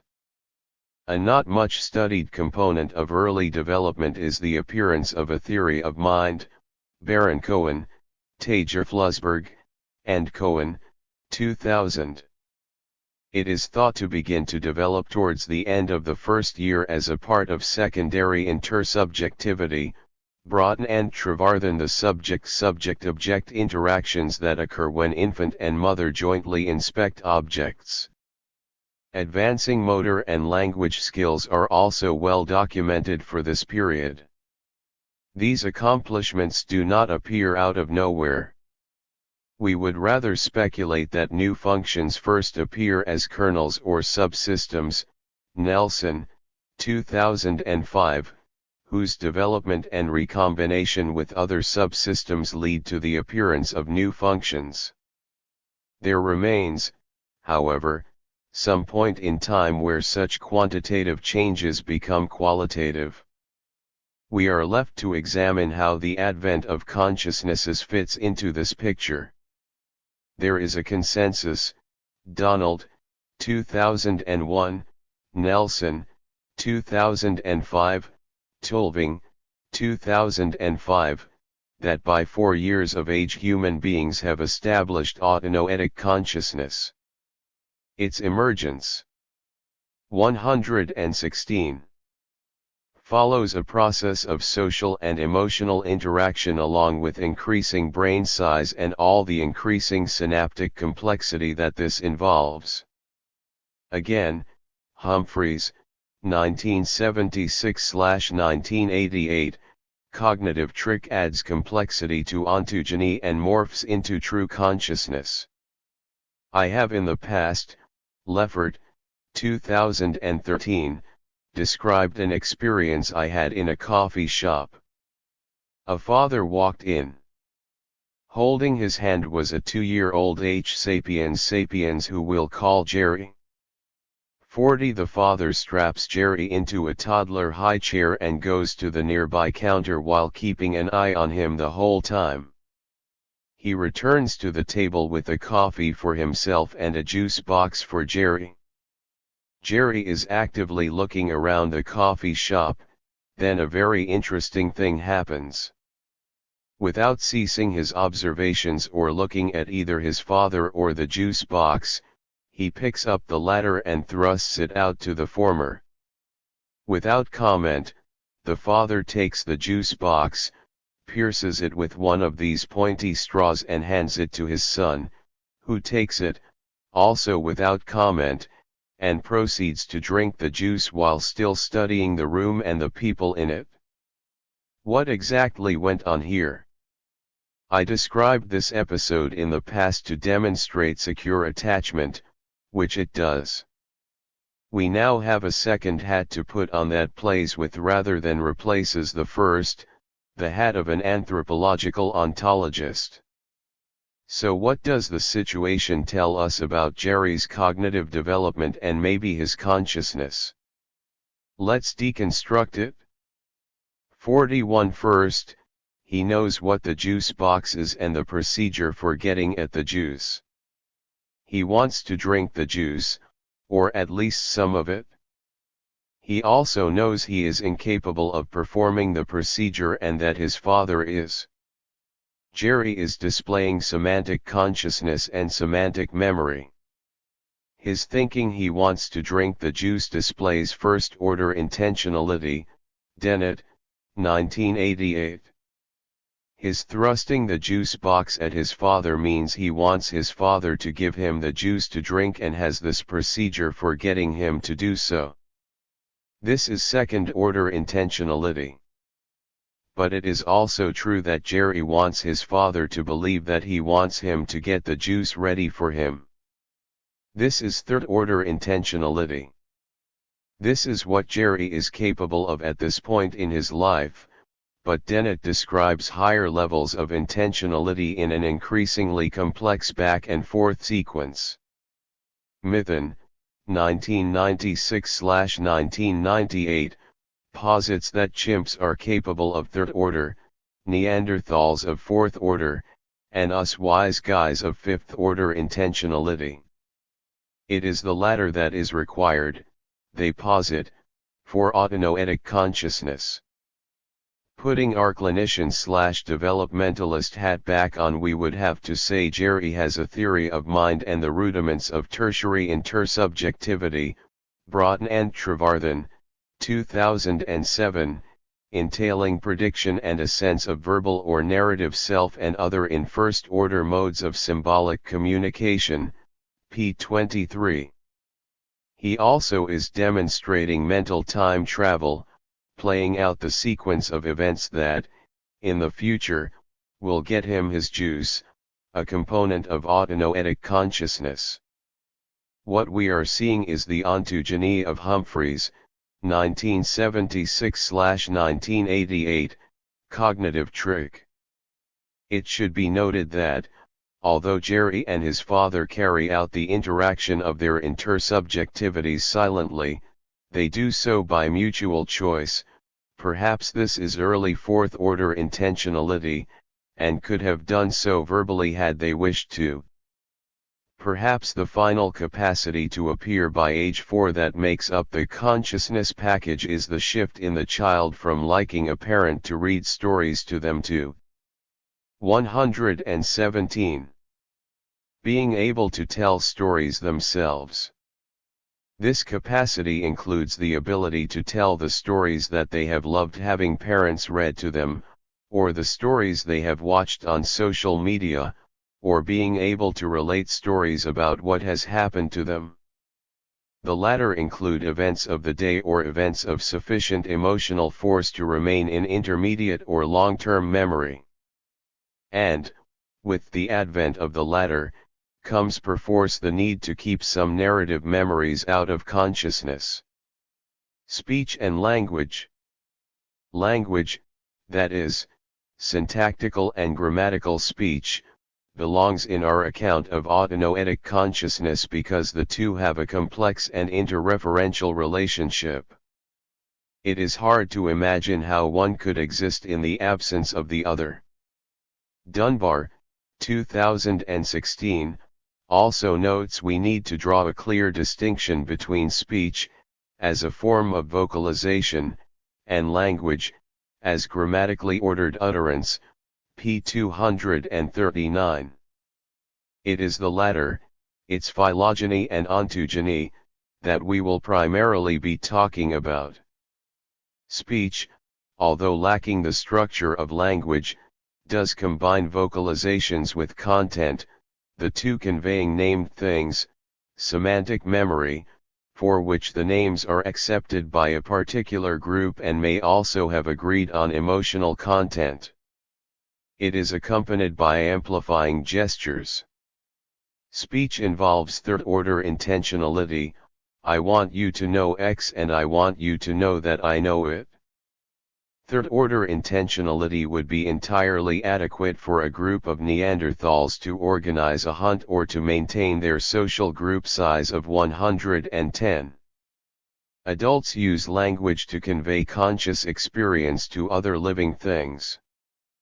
42. During the first year of life, infants have only proto-language, cries, gurgles, and their ever more differentiated refinements and imitations of others, to convey what they are experiencing, making their experience knowable to us in only general terms.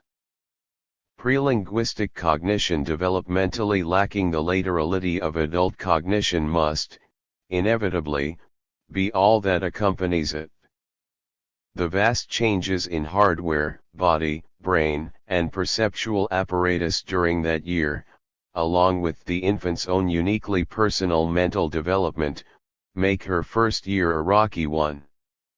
We must remember that all of these processes are impacted by social experiences, the Mitwelt and the Umwelt, a Heideggerian way of talking about Erikson, as is our adult consciousness.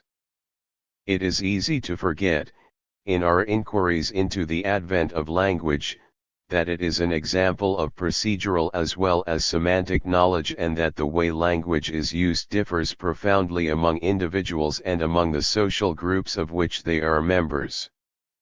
This issue, which is of little interest to researchers investigating the ontogeny and phylogeny of language, should be of great interest to us as clinicians. In the last analysis, Henry Higgins was correct.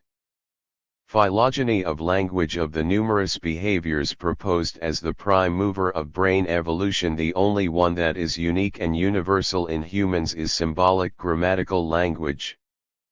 118. Although when it originated remains an open question, Falk, 2016, p. 3. Whatever we might want to say about the origins of human language, we cannot avoid the observations that it is the result of a qualitative change in building blocks already present in the sapient brain, derived from our genes, or their epigenetic expression. We also have to posit, Clory, 2014, that our brains evolved to embody a capacity for a universal grammar. Clory's question of whether our brains evolved to embody a knowledge of universal grammar or that language has evolved to fit the functional constraints imposed by the brain, p. 220, is unanswerable. Given these considerations, perhaps we should begin our discussion with the FOXP2 gene. FOXP2 is a gene that encodes a transcription factor. Transcription factors affect the expression of suites of genes by binding to the non-coding portions of their targets on the double helix. In its different forms or alleles, FOXP2 is intimately involved in vocalization in both birds and mammals, White, 2013, and is highly conserved with only minor variations between families or species. Studies of zebra finches show that FOXP2 is not only involved in the anatomical development of the machinery of song, but also operates on an ongoing, real-time basis as the birds sing. Human FOXP2 is differentiated from that of our closest living relatives, chimpanzees, by only 2 amino acid substitutions, Krauss et al., 2007. The discovery of FOXP2, Hurst, Barayitzer, Auger, Graham, and Norrell, 1990, arose out of the study of a speech disturbance in half the members of an extended family, called the K family, where it appears as an autosomal dominant. The affected FOXP2 gene in the family differed from the normal human gene by a single point mutation, NRD-TAL, 2002. 2 intact FOXP2 genes were found to be necessary for normal speech and language. Speech vocalizations of affected family members with only 1 intact FOXP2 gene are severely impaired, demonstrating a difficulty in controlling the complex sequential movement of the orofacial muscles necessary for speech. However, both peripheral control of this musculature and the ability to perform activities such as suckling, chewing, and blinking are unimpaired. The problem lies in the brain rather than in motor neurons and their targeted musculature. Language fMRI patterns, Legois et al., 2003, in unaffected members of the K family showed normal left-sided dominance of Broca's speech area of the cerebral cortex, while affected members showed underactivation of Broca's area as well as other language-related areas. They also showed a more general decrease in cortical laterality. As Varghakadem and colleagues, Varghakadem, Watkins, Alcock, Fletcher, and Passingham, 1995, describe the K family. Affected members suffer from a specific impairment in grammar, emphasis added, namely, a selective inability to generate syntactic rules such as those for tense, number and gender. Our initial and present investigations of the same, K, family indicate that the affected members' disorder transcends the generation of morphosyntactic rules to include impaired processing and expression of other areas of grammar, grossly defective articulation of speech sounds, and, further, a severe extralinguistic orofacial dyspraxia. In addition, the affected family members have both verbal and performance quotient IQ 119. Scores that are on average 18 to 19 points below those of the unaffected members. P 930. So what makes this interesting to us in a discussion of the phylogeny of language? In a controversial paper, Krauss and colleagues, 2007, sequenced the DNA of 2 Neanderthals in which they found a FOXP2 gene identical to that found in modern humans. They posit that the human allele of FOXP2, the gene associated with fully modern language ability, was probably inherited by both Am and Neanderthals from their last common ancestor 300,000 to 400,000 yet. This seems to suggest, in this fascinating and ongoing argument, that Neanderthals, our closest extinct relative, spoke and thought as we do, 43, which titillates our survivor guild by portraying them as the mystical flower children of prehistory, Papajani and Morse, 2015. There is considerable literature, Benitez Barraco, Longa, Lorenzo, and Uriajrica, 2008, Koop, Boulafe, Luca, and Pierzawowski, 2008, Jablonka and Lamb, 2014, Contesting Krauss and colleagues, 2007, Conclusion about the presence in Neanderthals of the FOXP2 allele found in modern humans. Dunbar, 2016, Approaching the question from an interpersonal direction, argues that singing, chanting, and speech would have been enough for a social group of 110 Neanderthals to cohere, but not enough for a group of 150 H. sapiens sapiens. What Neanderthals did have, and needed, and paleoanthropological evidence supports it, was the physical, neurological, and social capacities to support speech. Evans, 2015, Prelinguistic communication with limited syntax and grammar. The latter could have been rich in nouns and verbs, allowing a social group to be together or to plan and carry out a hunt. Verbal communication in mammals and birds has always served two purposes: the exchange of information and the enhancement of social cohesion. This is as true for a flock of finches awakening in a tree as it is for a scientist delivering a Nobel lecture. Unfortunately, the science does not support our linguistic wishes concerning our closest extinct relatives. Verbal communication including speech is not language, and neither the anatomy, nor the functional neuroanatomy necessary for it existed before the advent of archaic AMH.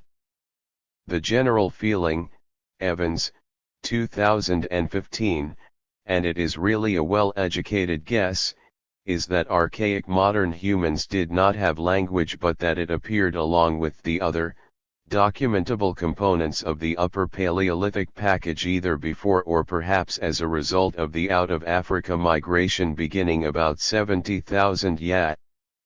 The MNS serves as a platform for both the evolution and the development of language. Corballis, 2010, in Human Beings, Fadiga and Craig Hero, 2007. The central role of the MNS in language supports the gestural hypothesis, that is, that language evolved from primate communications through gestures, both mediated by the MNS. This mechanism is, in fact, of great evolutionary importance, since it is supposed to be at the basis of the way in which primates understand actions made by their conspecifics. Fadiga and Craig Hero, p. 101. In particular, it is a region of the left inferior frontal cortex, a part of the MNS that processes gestural information coming from the other, the area in 120 chimpanzees that corresponds to Broca's region in humans. The multifaceted communication requirements of H. sapiens sapiens, including the need to communicate complex environmental information in present and past tenses, episodic memories, and mental time travel, required a formalization, and a grammaticalization of speech. We see the same forces at work in human development. Ontogeny of language. Neonates begin to learn the building blocks of language by perceiving the statistical and prosodic regularities of their native languages, which creates neural networks for higher-order linguistic computations. Falk, 2016, p. 7. Although 6-month-olds can distinguish the approximately 800 consonants and vowels in all of the world's languages, by the end of their first year their perception has become selectively tuned to the roughly 40 speech sounds present in their native language, pages 7 to 8. Our knowledge of infant brain maturation, Score, A.N., 1994, tells us that the prosodic is a matter of right brain development, while the semantic and grammatical elements of language are matters of the left brain, beginning to come online as its myelination begins to occur in the second year. The development of language is a vast subject beyond the scope of the few words I can say about it here. Our understanding of language acquisition, Cole, 2000, Poepel, Emory, Hickok, and Pulkkinen, 2012, has changed dramatically in recent years. What I want to do is to pick up the threads of the above arguments concerning the phylogeny of speech and language and apply them to the appearance of language in contemporary sapient children. I have argued, as does Terrace, 2005, that language is uniquely human and that its grammatical structure distinguishes it from all other forms of animal communication, p. 85. As psychoanalysts studying child development from the dual perspectives of attachment and conflict theory, we have not integrated the parallel track of language development and its attendant neuroanatomical and neurophysiological maturation. This is all, ultimately, about the phylogeny and ontology of the autonoetic self. I am not, for even a moment, creating still another self to add to the one I have already pushed you to adopt. I have been talking instead about how the biopsychosocial self came, phylogenetically and ontogenetically, to be able to reflect on itself and the world that it inhabits. In other words, it is how Dasein, Heidegger, 1927-2010, came to be. Essential prelinguistic developments growing out of the brain's maturation and verbal social interactions during the infant's first year of life, Cole, 2000, pave the way for the later advent of language. They also shape the nature of an individual's unique version of linguistic competence. The strategies used by developing infants to assemble the building blocks of language have neither been predicted nor understood by the now classical linguistic theories of the last half of the 20th century. Any theory of language acquisition has to specify how infants parse the auditory world to make the critical units of language available. Cole, 2000, p. 11851. Segmenting speech is a formidable task, with infants able to parse the basic units of 121. Language, they discriminate only between auditory stimuli arising in different phonetic categories. This observation did not imply an inborn knowledge of the phonetic units themselves, only an ability to distinguish among them when they appear on the acoustic horizon. It has been shown that, by simply listening to language, infants acquire sophisticated information about its properties, p. 11852. Cole talks about a three-step process in which infants first detect and abstract patterns of language input, then operate statistically to detect distributional and probabilistic patterns contained in ambient language and, finally, as a result, find their perceptions altered by experience to enhance subsequent perceptions and vocalizations of ambient language.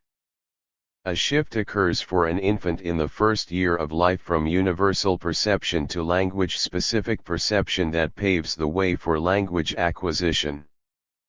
44. Historically, language input was seen as a trigger for selecting among innately specified options. Cole, 2000, p. 11854.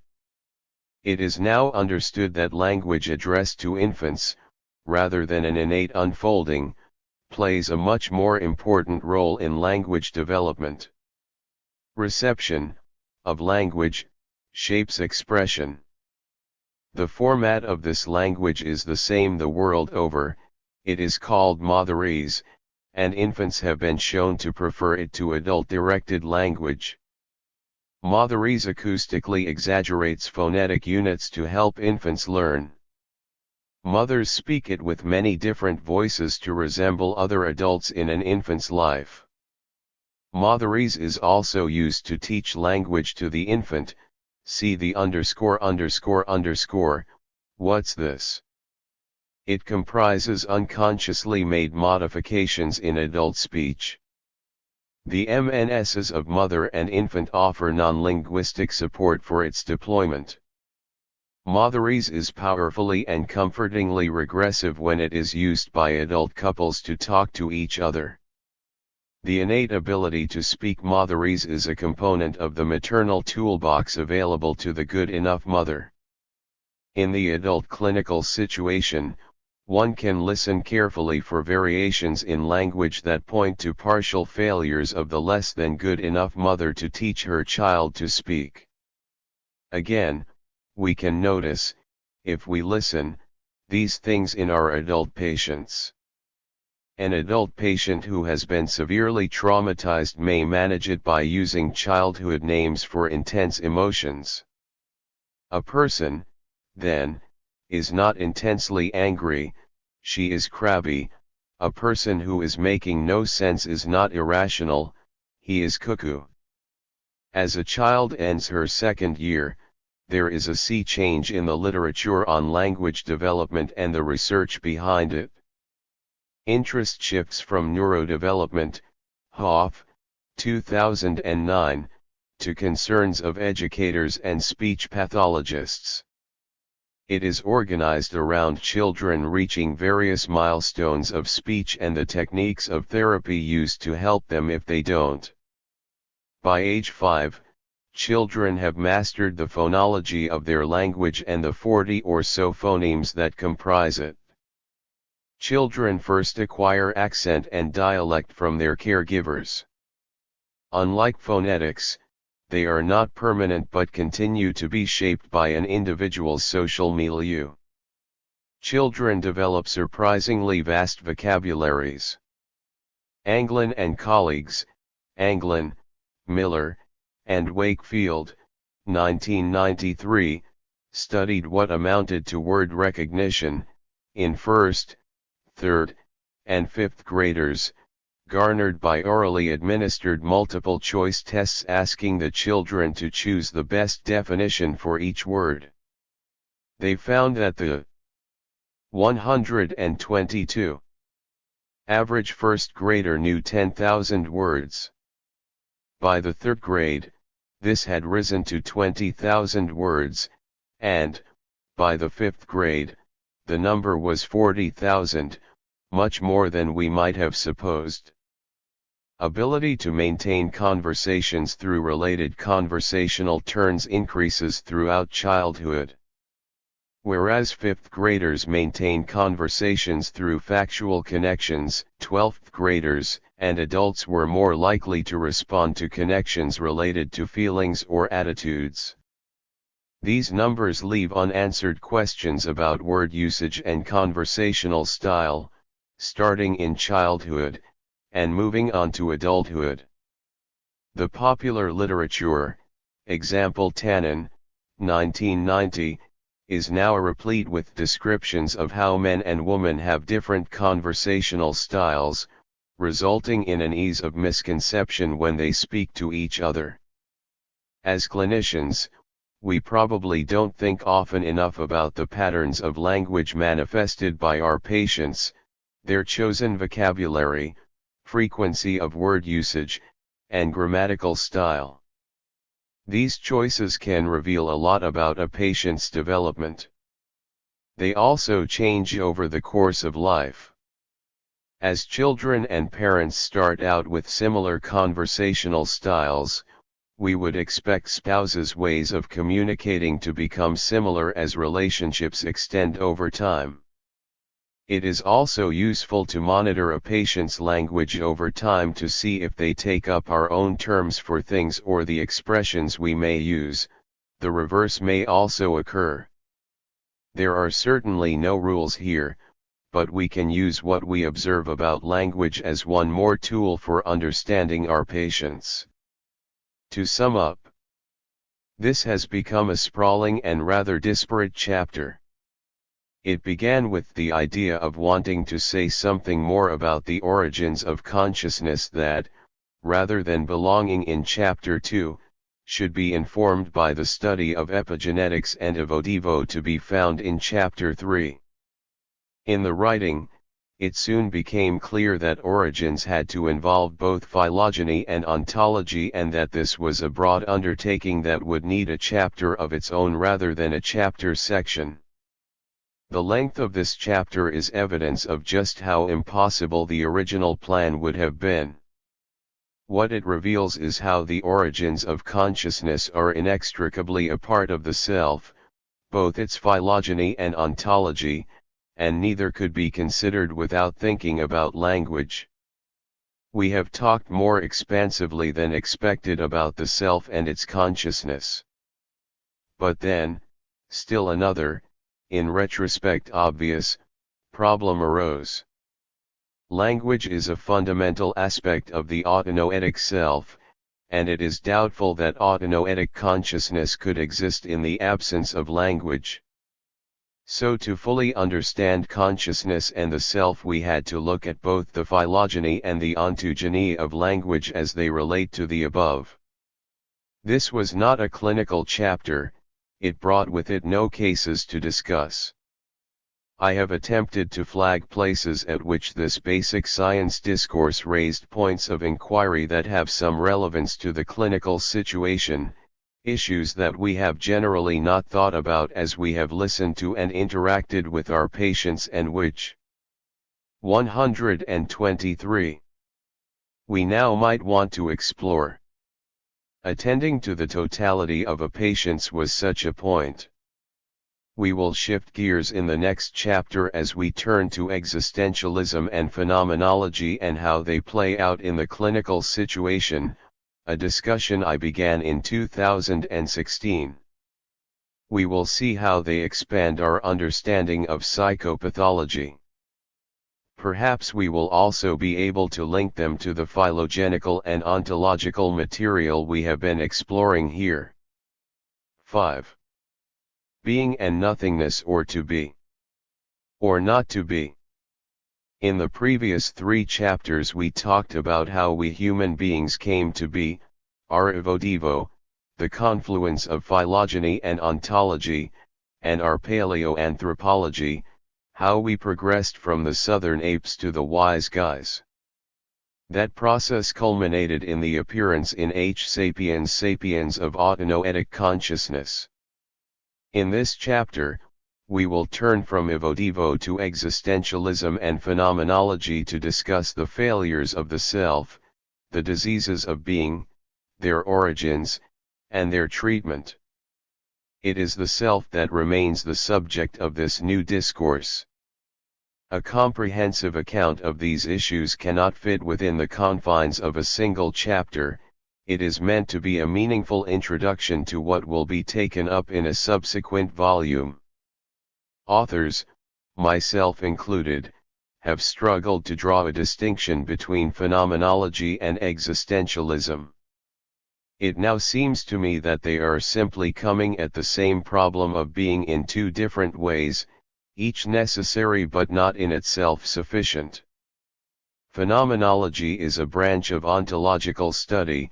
It amounts to a scientific inquiry into the nature of human existence. Existentialism offers a complementary inquiry into the human psychology of being. The work of Medard Boss, Psychoanalysis, and Psychoanalysis, 1963, provides a rare clinical bridge between the two. If we are engaged in an evodevo-grounded existentialist enterprise, an interesting conjunction in and of itself, we must draw on a number of bodies of literature in order to do so.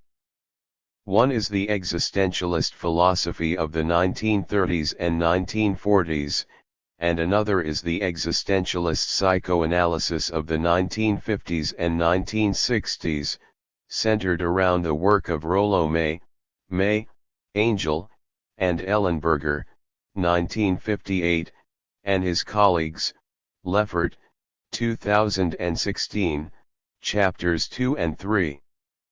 Both fell out of favor among the great majority of psychotherapists and psychoanalysts, one certainly by the late 1970s, for unclear reasons having more to do with the politics of theory than clinical failure. They were replaced by the next big thing, self-psychology, without any sense at 132. All that the latter might owe some debt to the former. Towards the end of the 20th century, there was a resurrection of these ideas in a phenomenological psychotherapy growing out of the intersubjective school with its impetus provided by Robert Stolorow and his colleagues. Stolorow, 2011, Stolorow and Atwood, 1992, Stolorow, Orange, and Atwood, 2002. This is a bottoms-up, patient-to theory, not a top-down, theory-to-patient approach, primarily referencing the works of Martin Heidegger, 1975/1982, 1987/2001, 1927/2010, Leffert, 2016. As useful as it has proven to be, it didn't quite capture the existentialist slant on human being that I am taking up here. Although it involves a different and at times unfamiliar language, dealing with this problem of existence is the essence of the task facing us as psychotherapists. I would posit that we all should be thinking existentiality about our patients. Paradoxically, most people, and I include here a majority of people who are not also our patients, are mostly oblivious to the problem. They are only reminded of it by the death of a friend or loved one, a failure in living, or when socio-cultural, or personal circumstances render life problematic. Indeed, most people, most of the time, live happily in a state of everydayness where a regression to the absurd or the fallen, to draw together existentialism and phenomenology, may lead to a depression and can bring them to consult us. Existentialist psychoanalysis offers a critique of the idea of a dynamic unconscious defined by repression, which, combined with confirming data drawn from the neurosciences, I have been, Leffert, 2010, 2013, and remains sympathetic to. It has also offered a critique of the concept of psychological depth, a critique that most psychoanalytically oriented psychotherapists find ungenial. There is some misunderstanding here. Existentialism is critical of the concept of unconscious psychic depth and the notion of buried, that is repressed, things, but that does not mean it is exclusively rooted in a conscious present. What we have instead of depth is historicity and the dynamic past that influences present action and feeling but is subject to analytic inquiry. An area of existentialist thought and its clinical applications that has mostly fallen out of favor has to do with the central idea that the self dwells in an absurd world and is, at times, overwhelmed by it. What we all do clinically, in whatever manner we do it, and with whatever language we use to describe it, is to access and treat that absurdity and the way a patient unknowingly replicates it. Stoltzfus, 2003, offers a useful working definition. The absurd describes the state of mind of individuals who are conscious of a discrepancy between desire and reality, the desire for freedom, happiness, and immortality, and the knowledge that life imposes limits on desire even as death announces finitude. P. 1, 2. Death in an absurd world is an issue, which Camus, 1942/1989, 1942/1991, was much taken up with, among clinicians, Yalom, 1980, 1989/2012, is perhaps the lone author to continue to write about death and its clinical ramifications. 133. If the absurd is a principal subject of existential inquiry, it leads us to cognitive and emotional issues that are better explored phenomenologically, as the things themselves. Husserl, 1937/1970, 1913/1983. They must be thought of as fully deployed.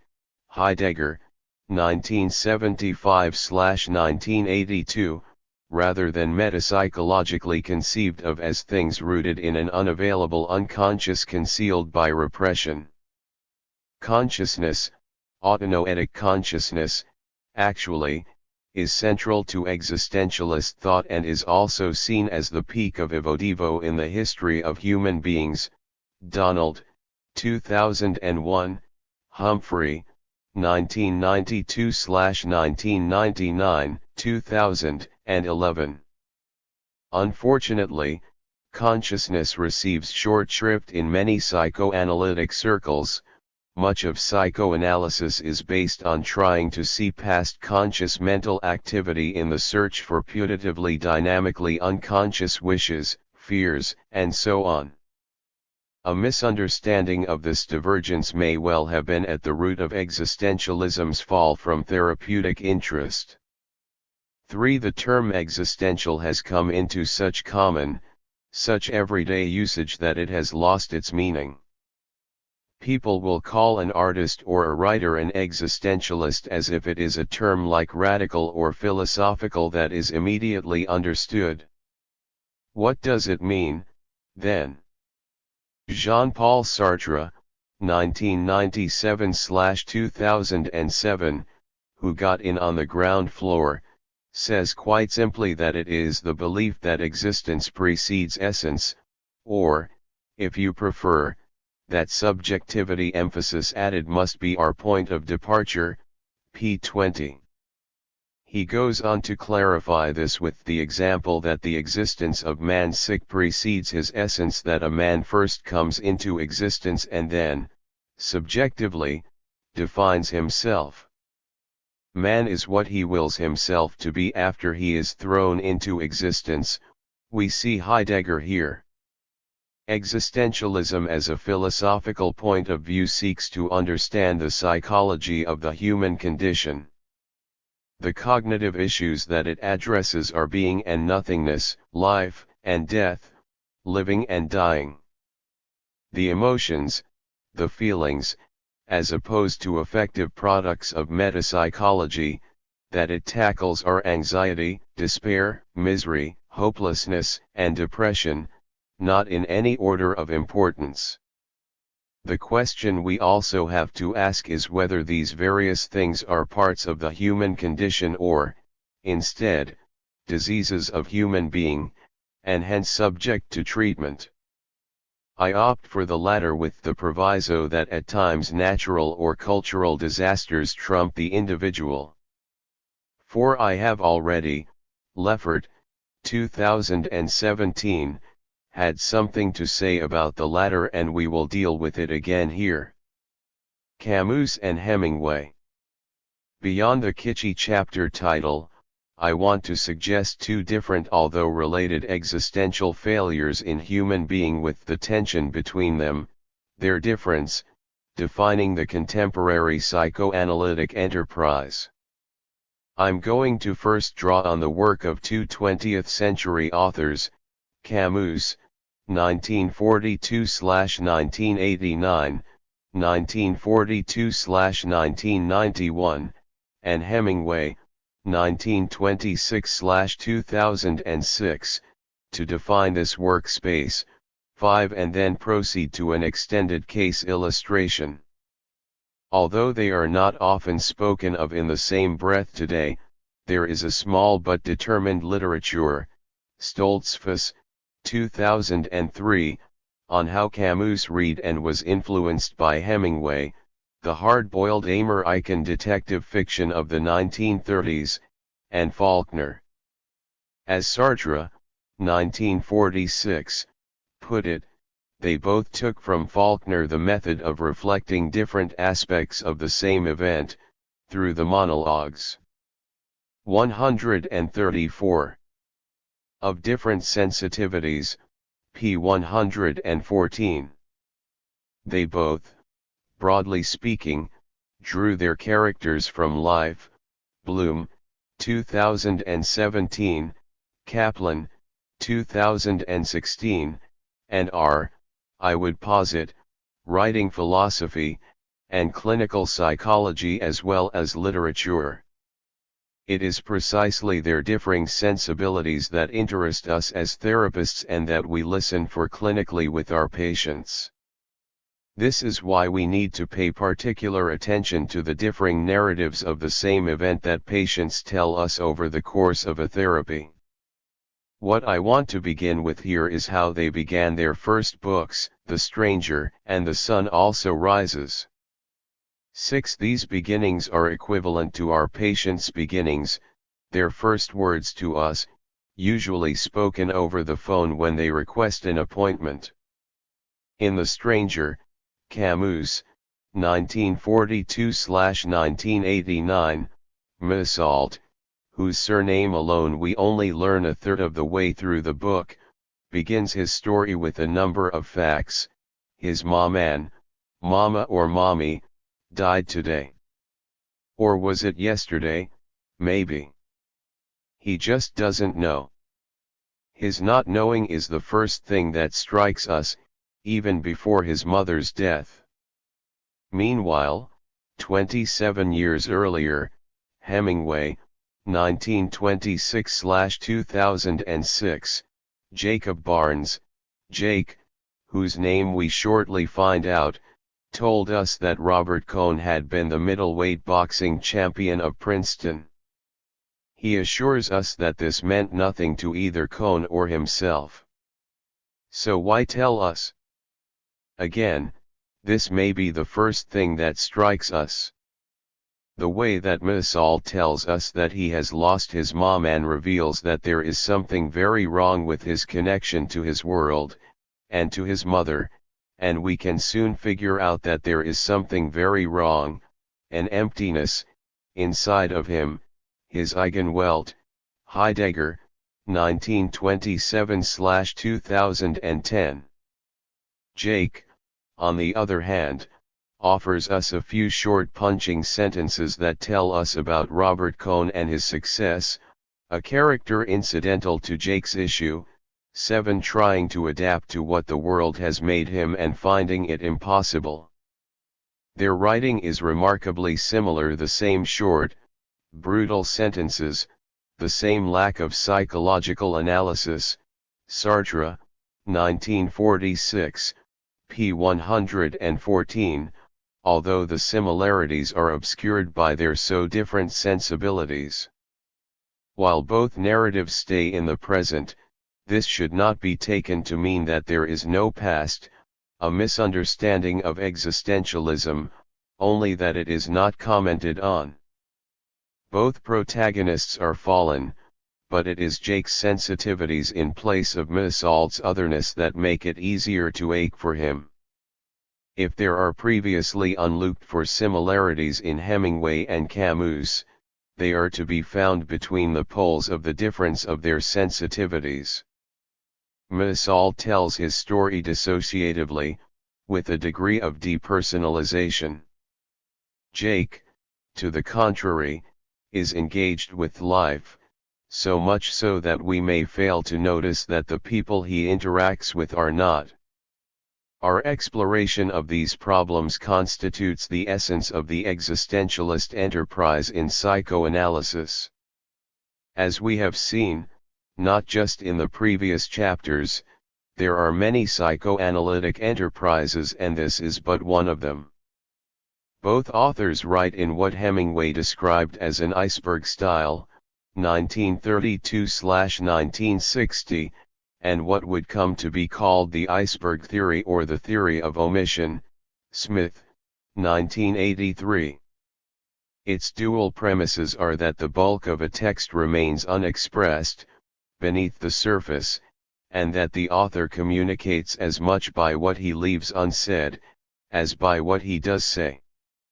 This is a point of view that we, as psychotherapists, could be expected to be much in sympathy with. In the immortal words of Joe Friday, just the facts, ma'am. But which facts, and in what order? The theory. 135. Would seem to suggest that the decisions about what goes in and what is omitted are consciously made when we know that that can be only partly true of such decisions. Listening to our patients in order to hear what's in the spaces, what's unsaid, is very much what we do as psychotherapists. Both the iceberg theory and clinical listening are consistent with Heideggerian ontology, in which all is deployed, in place of an undeployed unconscious, but much can be hidden or secret. What Camus and Hemingway's protagonists struggle with is their fallen experience of the meaninglessness of life and whether it is even possible to recover meaning. Camus and Hemingway, the authors, struggle with the question of whether this is a problem that goes beyond their protagonist's suffering, a problem that exists in the very essence of the human condition. We, as therapists, implicitly, or explicitly take a very different position, that they are diseases of being with which particular individuals are afflicted. 8. The Pursuit of Meaning and the Cure of Meaninglessness, Leffert, 2016, Chapter 6, are aspects of our psychoanalytic enterprise, Leffert, 2017, Chapter 2. In the past, I have been critical of attempting to psychoanalyze authors, Leffert, 2017, Chapter 4, by analyzing the characters in their books. Although such analyses offer material for endlessly satisfying debate and, after all, in the end, harm no one, they lack any sort of ontological standing. A different sort of analysis that looks at how an author constructed a work of fiction and what he is saying is valid.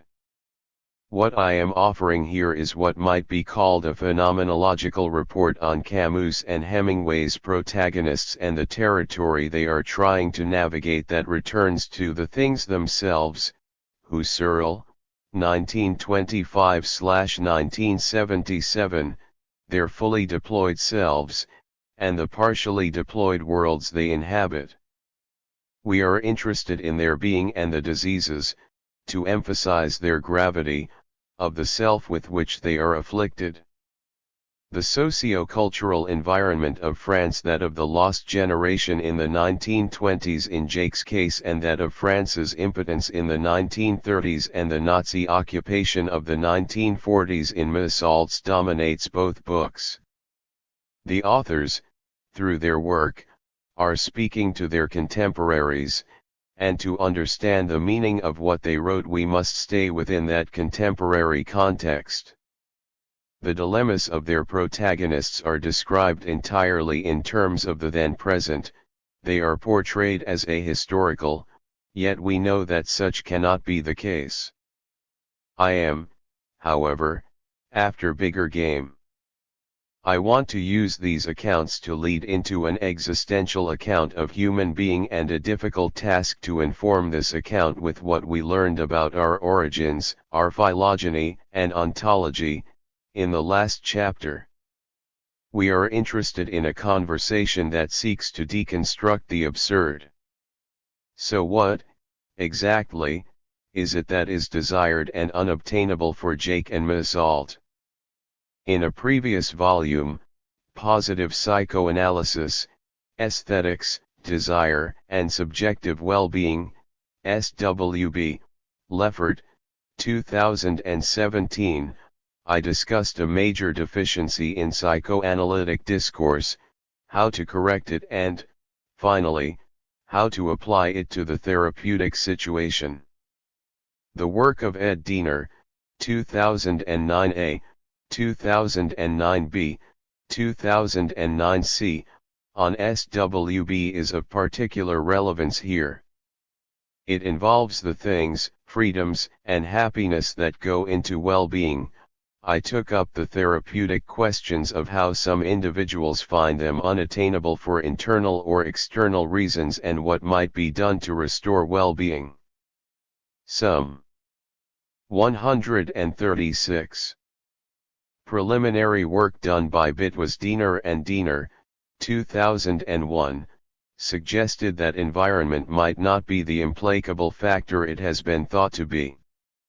They studied individuals living in circumstances of great adversity in the slums of Calcutta and found, in contrast to Camus and Hemingway's characters, that states of SWB were to be had by some even there. This leads us to a discussion of human being in the face of the absurd, which goes beyond conflict theory, intersubjectivity, and relational theory.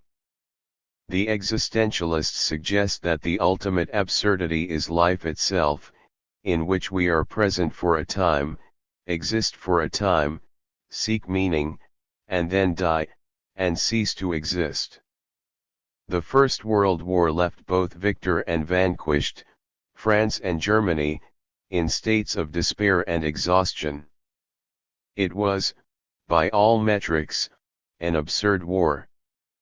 That absurdity continued in France through the Second World War.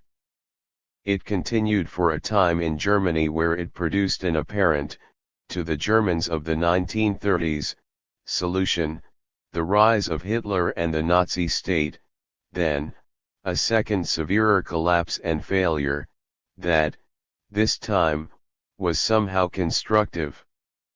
It was left to the members of the existentialist movement in France during the nihilism of the 1930s and the German occupation of the 1940s to document and attempt to make sense of their situation. The Stranger was one of many attempts to do so. Let's begin with a look at our two protagonists, Meursault and Jake. Meursault the antihero. The first thing about The Stranger that you must remember, and the one that is most often forgotten, is its context. The Stranger is a central text of the existentialist movement of 1930s France, but it was published in a Nazi-occupied France in 1942 in the face of that period's intellectual oppression. It had to get past Nazi censors. The second is that it is not a book about colonial Algeria or Algerians in spite of at times being mistaken for such by contemporary post-colonial authors, example Dowd, 2013/2015. The third is that although a novel, it is also an early text of a new philosophical discipline, existentialism.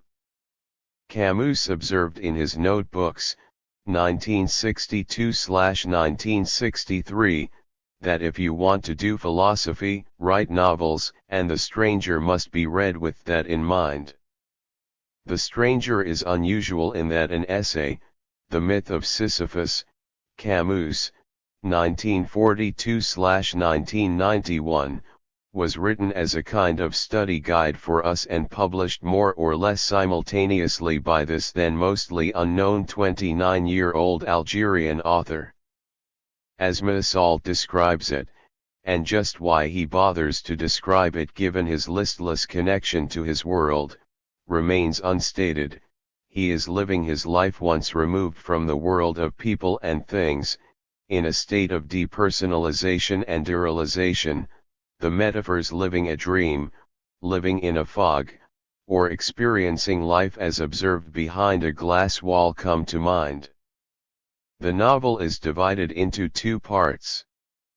It begins with his telling us that his mother has died and his travel arrangements to attend the funeral. He had placed her, against her will, in an old people's home 3 years before. It is in Marengo, 80 kilometers from Algiers, where he still inhabits the apartment that he had previously shared with her. There is a journey and a lengthy series of funeral scenes under a blazing Algerian sun. he is at some pains to avoid any interchange. 137. Particularly of feelings, with the people he encounters, his disassociation is noticed and reverberates in the novel's second part. Upon his return, he takes a girl he has met to a movie and then sleeps with her.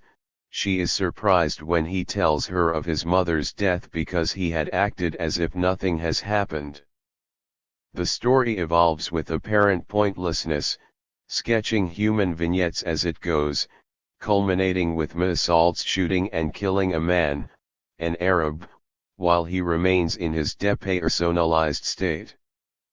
Part 2 is the story of the trial. What seems strange is that they would even bother trying a Frenchman for the murder of an Arab in 1930s Algeria. And, indeed, the trial has little to do with the murder, beyond first ascertaining that he did it. What the trial involves is a series of witnesses describing Mesalt's lack of feeling or focus, the absence of grief during his vigil over his mother's body and the ensuing funeral procession and funeral activities. He is being tried for his disassociation. The prosecutor sums up the case, not in terms of the murder, but in terms of Mesalt's total emptiness. He lacks a soul and any human feeling to put into it. He cannot think, feel, or speak anything about her death or the murder except about the physical discomfort, and the heat of the sun at the funeral. This is his crime. This is the information that is presented as evidence of his guilt. The story he tells us is bounded by his mother's death at the beginning and his impending execution via guillotine for this meaningless murder that is about to happen at the end. Looking forward to the execution somehow restores meaning and happiness to Mesalt's life and, if a large crowd is present at the execution, one that will greet him with hate, it will help him to feel less alone. The execution also seems to constitute some sort of reconnection to his mother. This engagement in a restorative death sounds like a Heideggerian return to throneness, similar to the concept of a restorative death via suicide, a concept popular in the coffee houses of fin de siècle Vienna. Janik and Thalmann, 1973-1996, Johnston, 1972. Here we are aided by the myth of Sisyphus, which tells us that Camus knew Heidegger's work and used it in support of his own ideas about anxiety, nothingness, and death. This is a strange story. Mesalt's lack of engagement and what he implies, the iceberg, in the manner in which he tells it makes it hard to feel sympathy for him and impossible to empathize with him. A question to ask is, do we actually see patients like this, and how do they appear to us? As May, 1958a, puts it, can we experience the instantaneous encounter with another person who comes alive to us on a very different level from what we know about him, p. 37, when meeting a patient like Mesalt? Let's come back to this after we talk about Jake. Jake the Damned. Jake is a very different customer. He also tells his story in short, punchy sentences, but they are in bright colors. Mesalt has only a bright yellow sun, blue water, and washed out gray everywhere else. Recall also that The Sun Also Rises is a contemporaneous work. It is set in 1925, the characters are patterned after real people living the story. Bloom, 2017. Reading it today we must try to grasp how it was understood and felt long ago by its 1925 Anglophone readers. Please forget the talk. 138. About it being the great Amor Icon novel, despite the fact that this point can be argued. Jake, although lost, is profoundly present in the life he struggles to make sense of, while many of the characters he meets, the members of his circle, are Misault-like. Jake very soon picks up a passing prostitute, Georgette, to share a meal with so he doesn't have to eat alone. She offers sex, and he casually tells her he can't because he is sick, that he was hurt in the war. To anyone but Georgette, this is a profound and shocking disclosure in 1925 that he offers us in an exercise in understatement. To have one's genitals destroyed or damaged beyond use is the most dreaded of war wounds. Scarcely a soldier exists who has not thought of it. It was also something not to be spoken of. To casually offer it up as an understatement would have stopped 1925 readers in their tracks, an exercise even in lascivious horror. For Jake, as any 1925 reader could understand and empathize with, this loss produced a hole in the self, one that could not be filled. Jake and his crowd set out on a trip to the festival of San Fermin at Pamplona to watch the running of the bulls and the bullfighting. This journey is the ostensible raison d'être for this book, as the journey and funeral cortege were for the stranger. It is implied that this journey will solve the different existential problems with which members of the group are afflicted. It of course does nothing of the kind. A man running before the bulls is gored and killed. It is a pointless death, just as Misault's shooting his Arab was pointless and Jake's wounding was pointless. Hemingway's story lives between the two epigraphs that he conveniently provides us with. Gertrude Stein's observation, "You are all a lost generation," and the passage from Ecclesiastes, "One generation passeth away, and another generation cometh, but the earth abideth forever. The sun also ariseth," emphasis added, "and the sun goeth down," Ecclesiastes 1:4, 5 King James Version. The first is at once an existential pronouncement, Jake and his crowd are lost, while the second is more complicated, the day will always begin again, but with opportunity, or a situation reminiscent of Prometheus or Sisyphus. Camus, in place of an epigraph, offers us instead a whole essay on the absurd, the myth of Sisyphus. In it, he gets right to the point. If life is absurd, is the only logical response to commit suicide. Misault's actions could be described as a form of suicide, and his elation as a positive answer to this question. Camus ultimately concludes that meaning is subjectively constructed and is to be found even in the absurd, a conclusion beyond Jake. Clinical issues. Jake and Misault manifest comparable degrees of damage, but different diseases of being.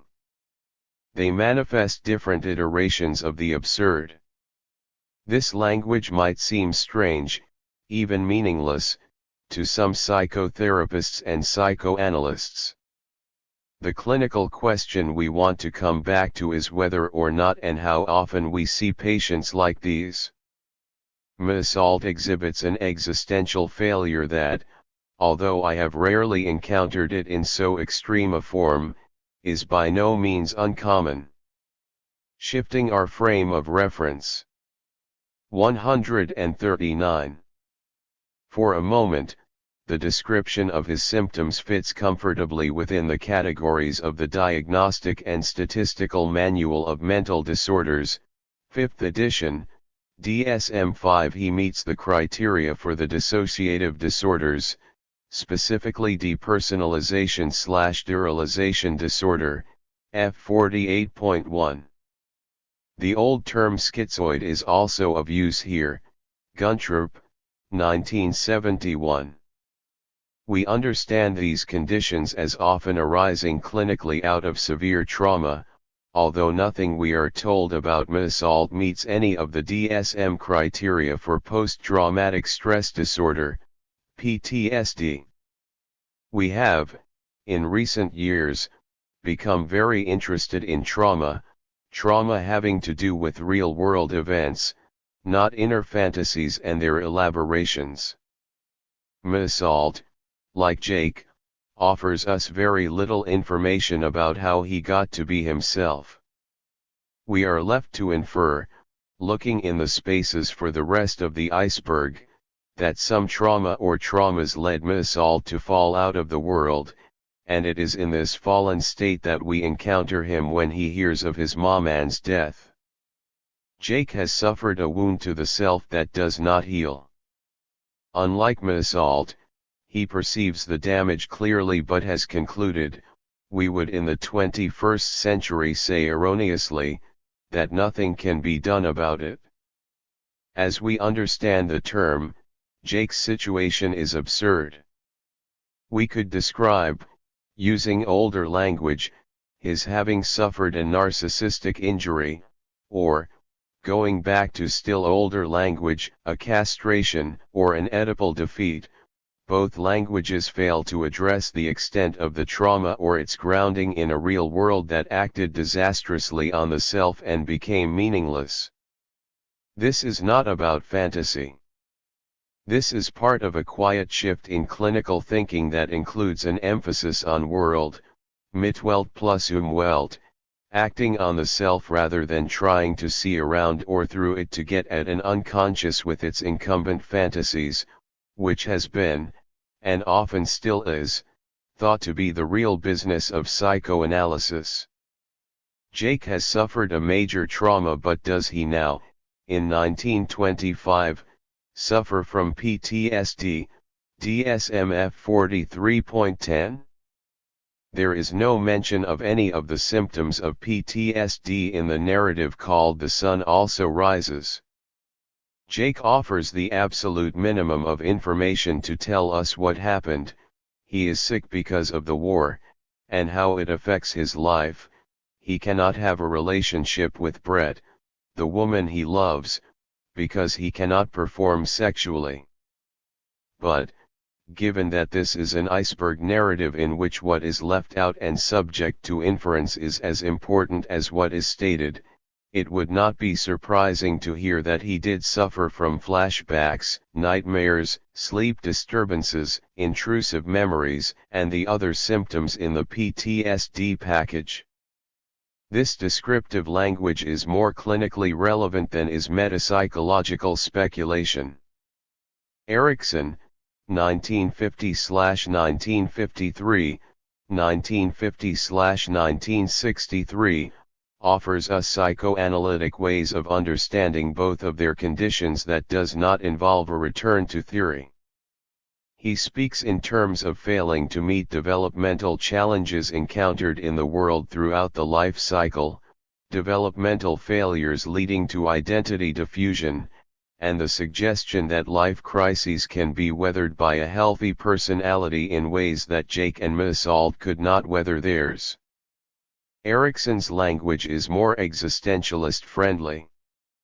If we think in terms of the British school Winnicott, 1972, 1975, Guntrup, 1971, Fairbairn, 1952-2013, and even Kahn, 1983, who was a sufferer as well as a practitioner, we encounter another psychoanalytic language that is much more 140 congenial to our attempts to understand people like Assault and Jake in existentialist terms.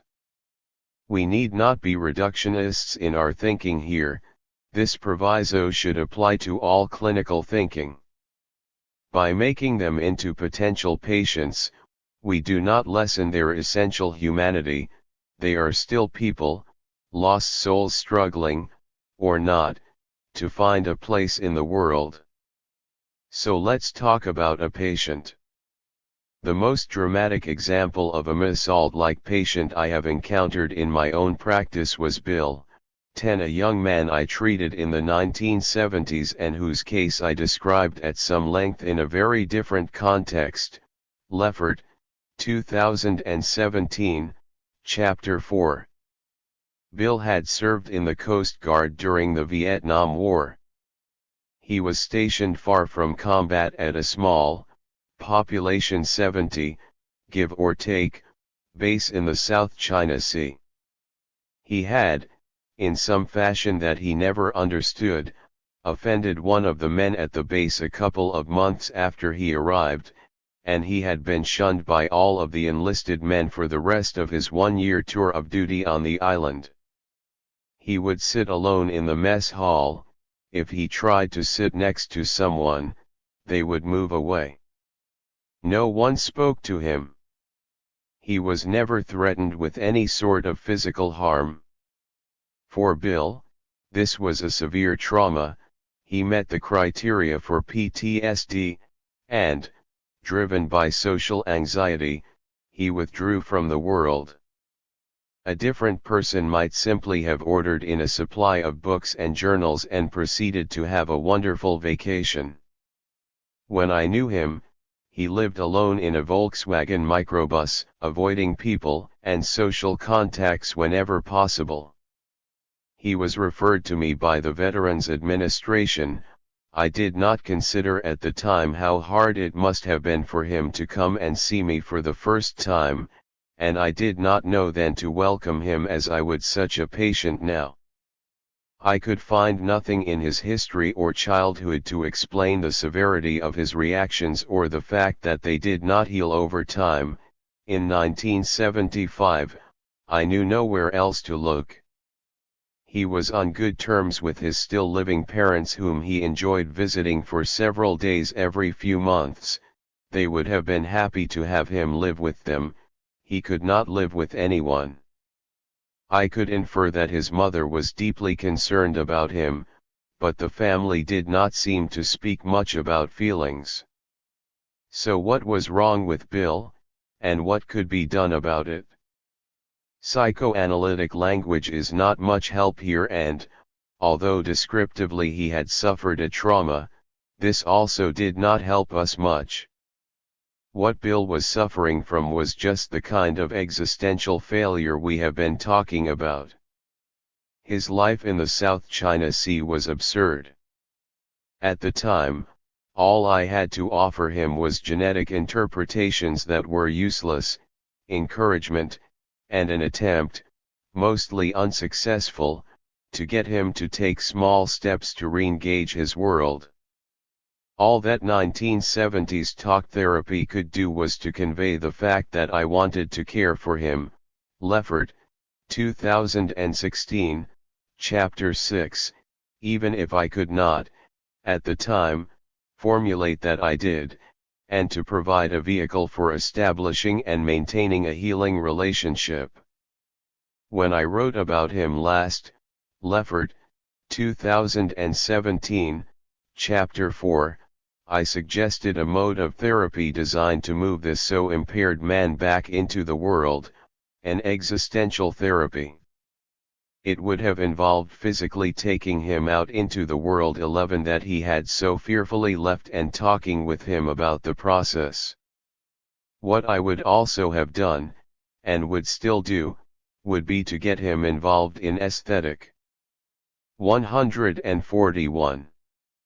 Activities as a viewer or a participant, using aesthetics to directly treat his existential withdrawal.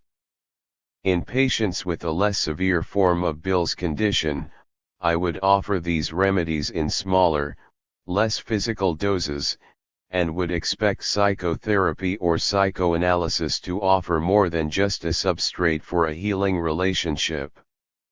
The existentialist approach. What I am proposing for treating Bill is what I would call a knowledgeable as opposed to an ignorant rejection of theory. Here's what I mean. An out-of-hand rejection of theory, of metapsychology, would suggest that, in the century or so that psychoanalysis has been around, analysts have learned nothing about the human condition and made no use of whatever knowledge they did possess. The various metapsychologies do teach us something about the human condition in bits and pieces, and a thorough acquaintance with them is a desirable outcome of a psychoanalytic education. A clinical misuse of this information would be to listen to a patient's associations, as opposed to engaging him in discourse.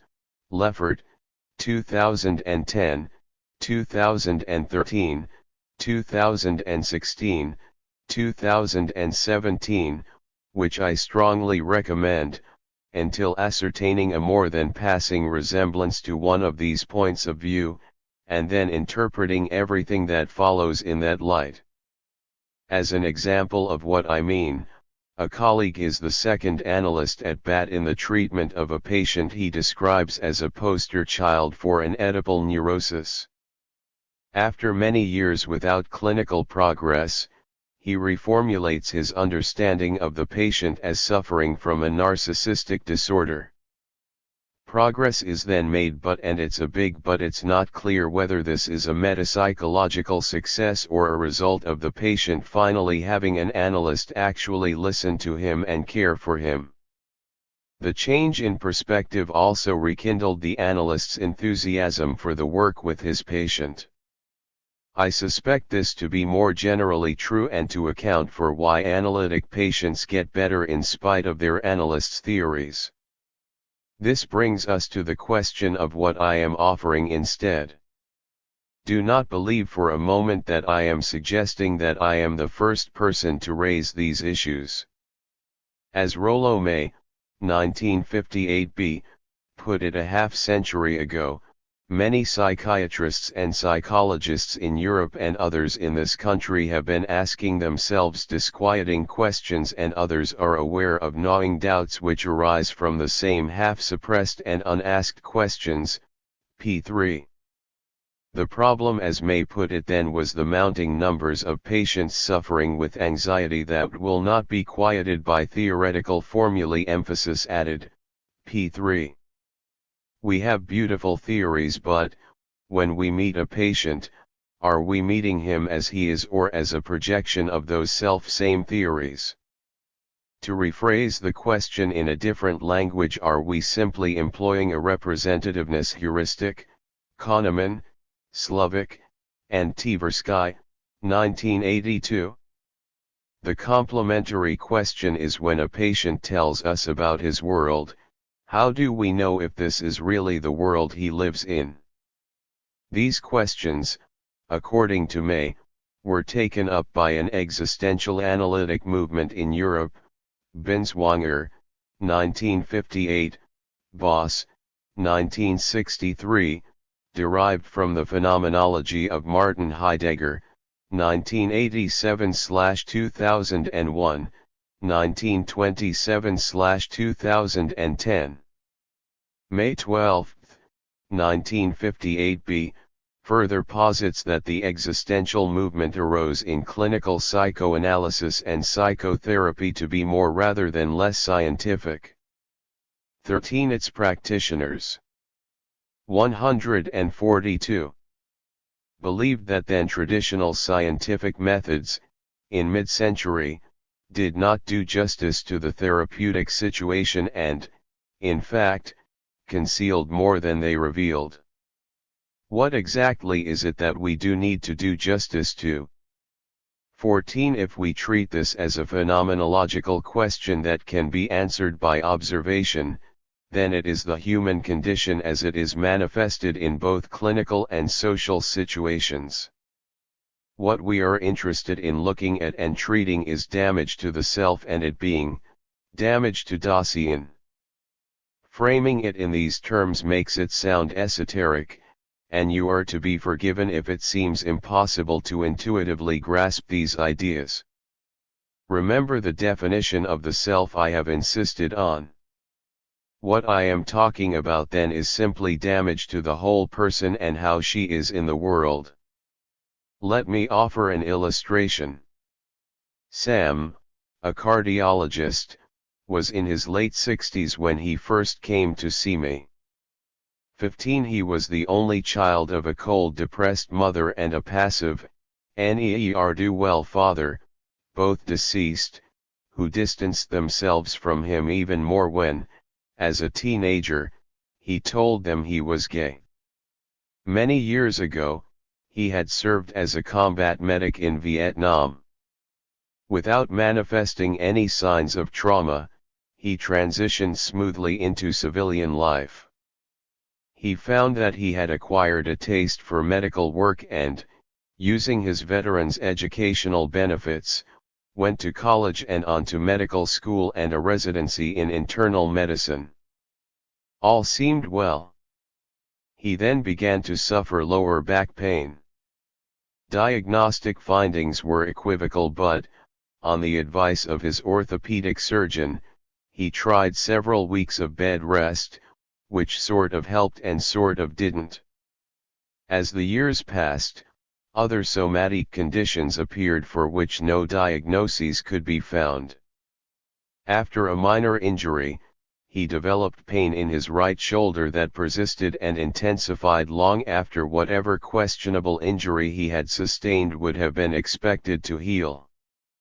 Chronic abdominal pain, presenting at times with severe acute episodes, eventually led to an exploratory laparotomy performed at the Mayo Clinic. It revealed nothing. The severity and unpredictability of the pain was unbearable and led to an early and unhappy retirement. Through all of this, Sam had adamantly refused psychological interventions, insisting that there was something really wrong with him and a diagnosis was just around the corner. Annie singing "The Sun'll Come Out Tomorrow" at the height of the Great Depression popped into my head.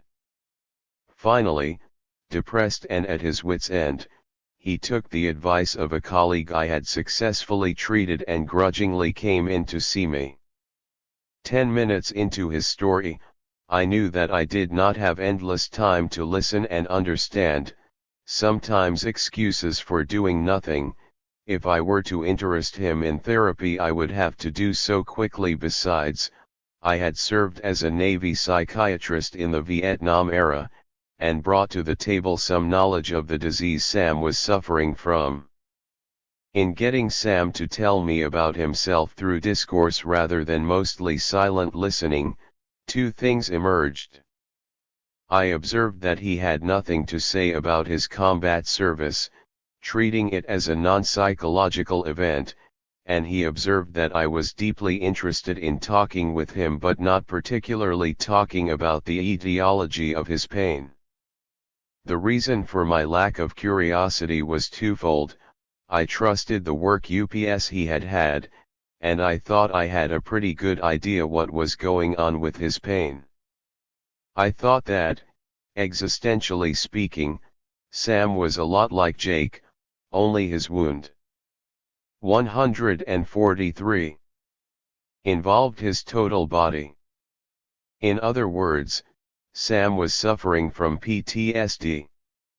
His body's absurd response to the psychological damage he had endured in Vietnam had destroyed his work life. However, a solid and supportive relationship with a strong, loving partner, Robert, who was no stranger to such problems in his work as an emergency room physician, had helped him to weather the series of storms that had finally overcome him. I also knew something about the neuroscience of pain. Gatchel, Peng, Peters, Fuchs, and Turk, 2007, Giordano, 2010, Ramachandran and Blakesley, 1998. In people suffering from debilitating chronic pain, it is often the case that the injury that gave rise to the pain had physically healed long ago. This was the case with Sam's spine and shoulder problems, or that there never was any physical injury in the first place. His abdominal symptoms fell into this category. In either case, the biopsychosocial self eventually hardwires the pain into its neural circuitry so that pain becomes the only way the self can know.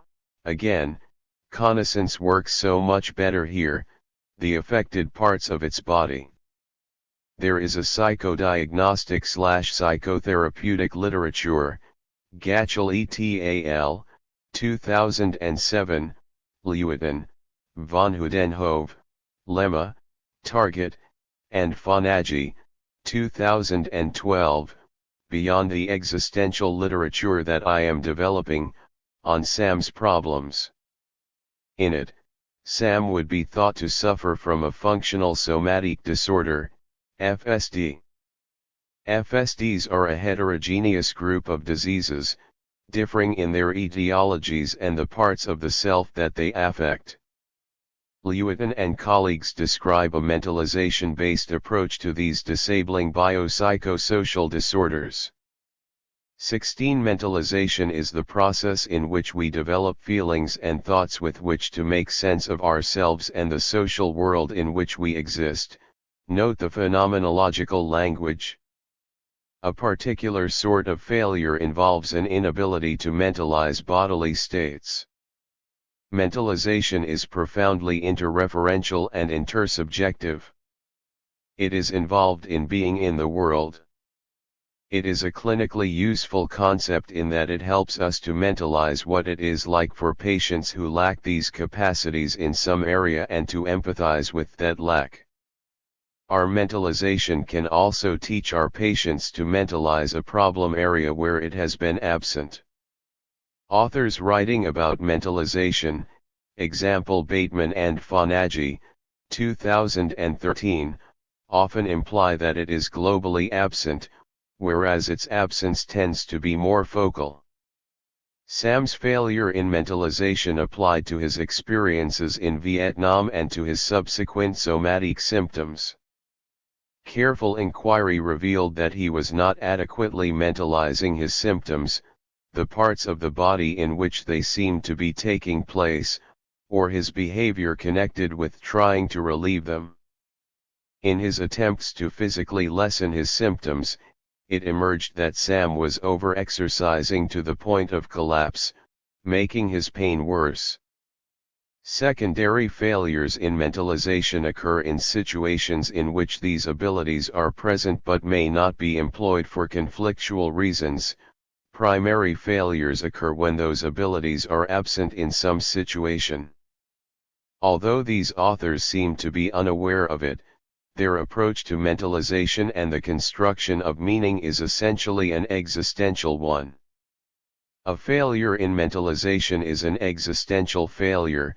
Massault and Jake both suffered from such failures. Lewitton and colleagues, 2012, argue that FSD probably result from negative vicious cycles involving person-environment interactions. The model they 144 propose distinguishes between predisposing, precipitating, and perpetuating factors, p. 123, as would a proposed model for understanding the origins of any disease process. Predisposing factors involve an interaction of genetic, biological, and environmental factors, derivative, with the former involving inherited failures in brain and body. Precipitating factors are broadly described as stress. Stress overwhelms an individual's allostasis, leading to a state of allostatic load mediated by dysfunctions of the hypothalamus-pituitary-adrenal (HPA) circuit, the main human stress system, p. 123. Secure attachment plays a key role in a developing individual's ability to manage stress and maintain allostasis, while insecure attachment carries with it an increased vulnerability to stress. Lewitton et al., 2012. In the face of stress, we all seek proximity to attachment figures or their descendants, present in the world or internalized. Unsurprisingly, oxytocin, the intimacy hormone, Panksepp and Bivan, 2012, plays a role in this process. FSD patients usually manifest insecure attachment histories involving severe adversity in early life. Heim et al., 2009. Sam displayed a history of insecure attachment to his distant, radically unavailable mother. When faced with stress, they employ secondary attachment strategies and mentalizing impairments, both of which are pathological.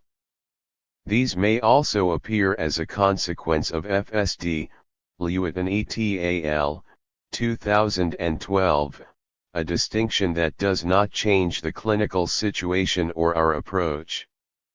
There are two such secondary strategies. Attachment deactivation strategies attempt to regulate stress by denying attachment needs. These people appear autonomous and resilient but are actually vulnerable and insecure. Although deactivation strategies appear to work in the short run, they are associated with high interpersonal and metabolic costs. Suppression of distress increases the allostatic load and ultimately leads to a worsening of symptoms and deep loneliness. Attachment hyperactivation strategies involve anxious demands for support and clinging behavior that lead to deep bilateral resentments. The anxious clinging blocks mental exploration and makes these patients insight resistant. These secondary attachment strategies interact with mentalizing impairments that perpetuate symptoms and relational problems. Focal impairments in mentalization include an inability to equate physical sensations with negative emotional states, Leffert et al., 2012, or to understand them as cues that particular behaviors are causing a worsening physical condition, SAM's overexercising, or that they are failing to monitor their therapeutic behaviors. For example, a patient described a peculiar numbness of his forehead whenever the subject of physical abuse arose. It emerged that he had once been hit in the head with a belt buckle. Many of these impairments and the behaviors that follow from them act to perpetuate FSDs. The very old psychoanalytic concept of secondary gain also applies here. It goes without saying that well-functioning mentalization is one of the best everyday tools at hand for stress regulation, and hence the treatment of FSDs rests heavily on facilitating its development. The goal is to help patients to see the way they employ secondary attachment strategies, follow them back to their traumatic origins, and help the patient learn to mentalize present and past stress. 145. Before we go on, I want to resolve a point of possible confusion. In this chapter, I have seemingly been speaking in many tongues, describing the human condition and our understanding of it in many different ways. Existential psychology is an umbrella under which these various ways of viewing that condition and the various modalities of therapeutic action we have been discussing congenially coexist. The severe, chronic debilitating pain with which Sam was afflicted is refractory to psychotherapy alone, even to the approach described by Leffert and colleagues, Leffert et al., 2012. One must look elsewhere for the tools required to mobilize the necessary neuroplasticity, Deutsch, 2007, needed to treat the symptom. The Mayo Clinic's Pain Rehabilitation Center, for example, offers an intensive 3-week biopsychosocial program that aims to restore function and does not use medication. I understood that this was an existential therapy, although I doubted that they did. Sam was willing, he was willing to try anything at this point, if skeptical. We faced a tactical problem. The program at Mayo teaches its patients how to look past their pain, to see something else and, in the process, the self, my words, returns to pre-PTSD ways of knowing itself and knowing the world, or it establishes new ones. The problem facing us was that the psychotherapy needed to do the opposite, to get into the issues that had driven the pain. The answer I came up with was to do that part of the therapy first, telling Sam that it would have little effect on the pain, or that it might even worsen it, then send him off to Mayo, and, finally, do the rest of the psychotherapy while strengthening what he had learned at Mayo. And that's what we did. The reason that I pursued Sam's experiences as a combat medic was that, from my own experiences as a Navy psychiatrist treating Vietnam-era Marines, I knew that they had to have been traumatic and related to his symptoms, a connection that Sam could not initially mentalize. Without this extra therapeutic knowledge, it might have taken much longer to get to it. Another patient comes to mind who had been punched and slapped by his parents and siblings. It took years of non-specific therapeutic work for him to formulate meaning around these experiences, to be able to mentalize them, so that he could tell me and himself about them. The problem was not that Sam was using denial or disavowal to distance himself from the traumas, but rather that he was unable to mentalize them, the process that would allow him to know and speak about of them. 17 I had read about the 1968 Tet Offensive mounted by the Viet Cong and North Vietnamese Army in the old imperial city of Hue, Baudin, 2017. When I talked to him about outnumbered companies of Marines being fed into what amounted to a meat grinder of Viet Cong troops, he was able to piece together his feelings and experiences there, trying to save friends who died in his arms. In addition to his inability to mentalize these traumas, Sam made use of secondary attachment deactivation strategies that became the subjects of focused clinical work. We were able to observe how they were expressed in his relationship with me, moving away when he found the material threatening and then working to regain his connection with me. I would hesitate to call this transference in that it involved the mechanics rather than the content of this part of the therapeutic. 146. Relationship. This work lessened his anxiety but did not, as expected, much affect his FSD. With increasing abilities to mentalize his traumatic experiences and his body's symptoms, he became able to lessen his reliance on attachment deactivation strategies and to turn to Robert for increasing closeness. Had we not first addressed these issues, he would not have been able to learn or employ the pain management strategies that the specialists at Mayo had developed. My goal upon his return was to reinforce his newly learned techniques for looking past his pain and not letting his mind go to or dwell on it. On the surface, this might seem to be the opposite of what we do analytically. It is not. As I previously written, Leffert, 2016, work on a painful and unformulated past is eventually completed. It is necessary to not leave the patient there but to get her back to the present, separating herself from the traumas.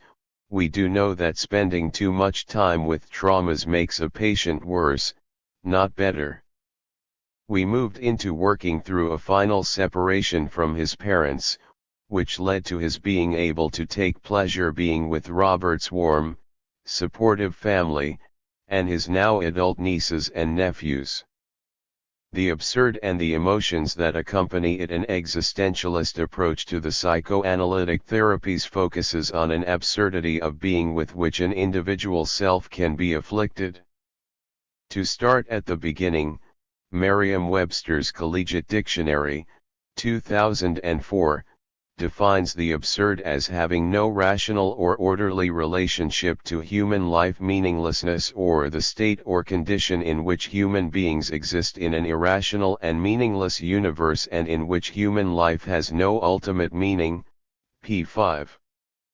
I would insert subjective as a modifier of universe and add that absurdity entails a discrepancy between desire and reality. Existentialism and phenomenology both teach that we avoid absurdity by making our own meaning. This is the missing piece of what we must do to help our patients that is not covered by psychoanalytic schools of thought that pursue theoretically driven clinical goals. Absurdity, then, is the opposite of meaning, both are entangled with emotions. For the existentialist, meaning entails freedom, and absurdity its opposite. The freedom we are talking about is a psychological freedom. This is not much different from what we as psychoanalysts have understood for a long time, except that we have understood these as states of mind, governed by conflict, or inhibition that can, for good, or ill, fly in the face of one's external situation, the Umwelt and the Mitwelt. 18 Sam's absurdity was that so many of his friends had died in his arms and he had lived. Perhaps in celebration of them, he was mostly disabled, and yet, no biophysiological cause could be found for any of it. Absurdity exhausts, it drains and diminishes life. While it can lead to anxiety and depression, it also produces emotional states that we don't think much about. The most prominent of these is despair. A search of Pep Web returns only 30 articles with despair in their titles, where it proves to be mostly a placeholder for bad depression. 147. It is rather, and Lewitton and colleagues, 2012, would, I think, agree a biopsychosocial state of being, unique in its own right. It is a judgment of hopelessness concerning the relations of self and world and an experienced impossibility of improving them. Misery is a follow-on state. Despair very much equates with the Heideggerian, 1975/1982, fallen state of being. Meded Bosses, 1963, patient, whom he calls Dr. Kobling, 19, was certainly in a profound state of despair when she first came to see him. Her despair was very much related to her work as a physician, its meaninglessness, for her, and its sadomasochistic self-destructiveness, which she was unable to mentalize. When he recommended to her that she stop work, she readily complied. What had seemed impossible became possible, and the despair was immediately much ameliorated.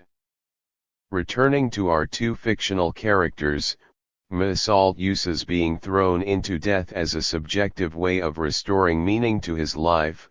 He is satisfied with this result, even though we could be pardoned for being somewhat dubious. The title, The Stranger, expresses our dubiousness. Jake, as he ends his story in a taxi with the, for him, impossibly unavailable Brett, has failed to even engage his existential problem, how to have a meaningful life in the absence of a part of himself. The title of the book, The Sun Also Rises, and the epigraph from the book of Ecclesiastes from which it is drawn, poignantly express that failure. Traditional psychoanalytic thought of whatever ilk has viewed negative emotions as intrapsychic responses to world explained by particular metapsychological formulations. They can, for example, be seen as responses to conflict, relational, or interpersonal problems. Recent work in the neurosciences, Panksepp and Bivan, 2012, Panksepp and Watt, 2011, has described the wired-in basis for these emotions as comprising 7 primary emotional states, but not their meaning or what the self makes of them. Leffert, 2017, Chapter 2. In keeping with what we have been saying, we would understand these emotions as states of being, subject to an existential exploration that includes their historicity. Historical narration is very much a process of mentalization that includes an emotional component. This chapter has offered a necessarily abbreviated account. It will be the subject of a subsequent volume, of existential problems in being and how they can be approached therapeutically. It, and the previous two, have looked at dramatically different aspects of human being. The final task is the interesting if complex one of fitting them together. We will turn to it now in the next and final chapter. 6. Common ground. Over the course of this book, we have been confronted with two different threads of human ontology, paleoanthropology and existentialism, and are now left to find a way to braid them together. To accomplish this, we need to find bridges between the two. Their seeming to manifest an unequal clinical relevance further complicates this task. Evodevo, broadly defined as an interreferential braiding of evolution and development, forms a basis for the beginning of our integrations as it encompasses both disciplines. Neuroscience and, in particular, consciousness studies offers relatively unexplored connections to both paleoanthropology and existentialism, a first bridge. The appearance of autonoetic consciousness in hominin evolution and development is a major event with far-reaching consequences. It is a tipping point producing a qualitative change in being in the world. Existentialism recognizes the singular importance of consciousness is a foundation for what makes us human, but it need not dismiss the richness and preponderance of unconsciousness mental processes in human being. Such a dismissal, while a part of early phenomenology, Husserl, 1913-1983, 1931-1999, was more a critique of the Freudian unconscious than it was an ontological statement. In particular, phenomenologists were highly critical of what follows from an embrace of the topographic model, that unconscious mental processes were not fully deployed and that repression was a barrier to deployment.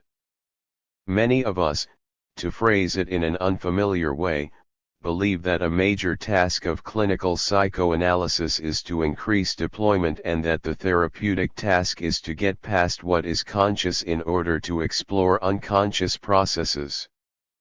Classical psychoanalysis privileges the exploration of a discrete, psychodynamic unconscious. The existential psychoanalysts of the 1950s and 1960s dismissed this view of clinical process. Relational theorists, without expressing any particular 153 interest in existentialism, attempted to correct this prejudice, while intersubjectivists followed a path that, within a decade, led them to existentialism and phenomenology. In particular, if something conscious was repressed, some part of it had ceased to exist.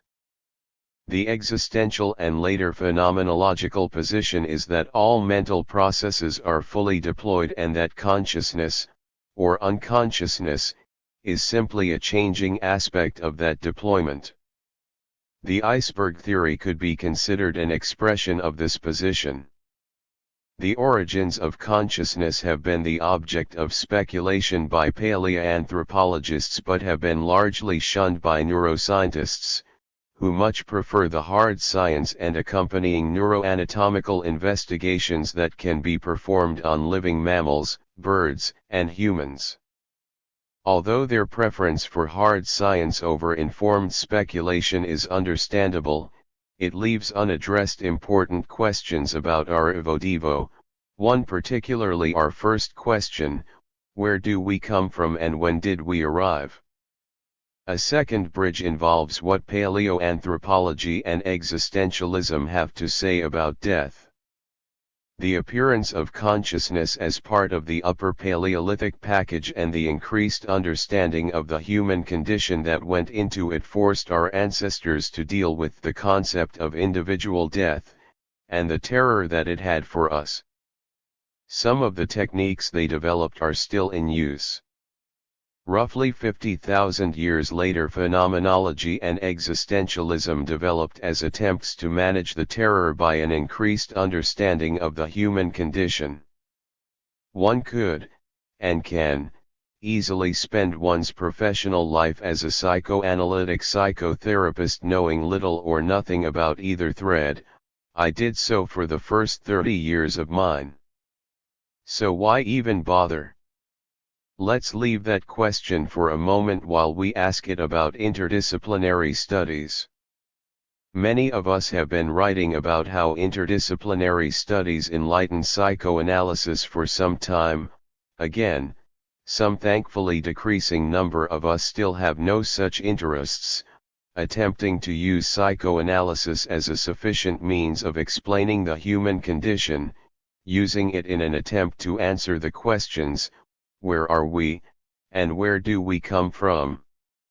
If we were to summarize these interdisciplinary contributions in a few words, it would be to say they inform a shift in our thinking about the nature of the self from some sort of mental representation to that of a particular mind possessing unique characteristics, to, finally, the existence of the biopsychosocial self. The major interdisciplinary thread that has come to interest psychotherapists is neuroscience, with the work of Kandel, 2006, and Deutsch, 2007, 2015, having much to do with the advent of that interest.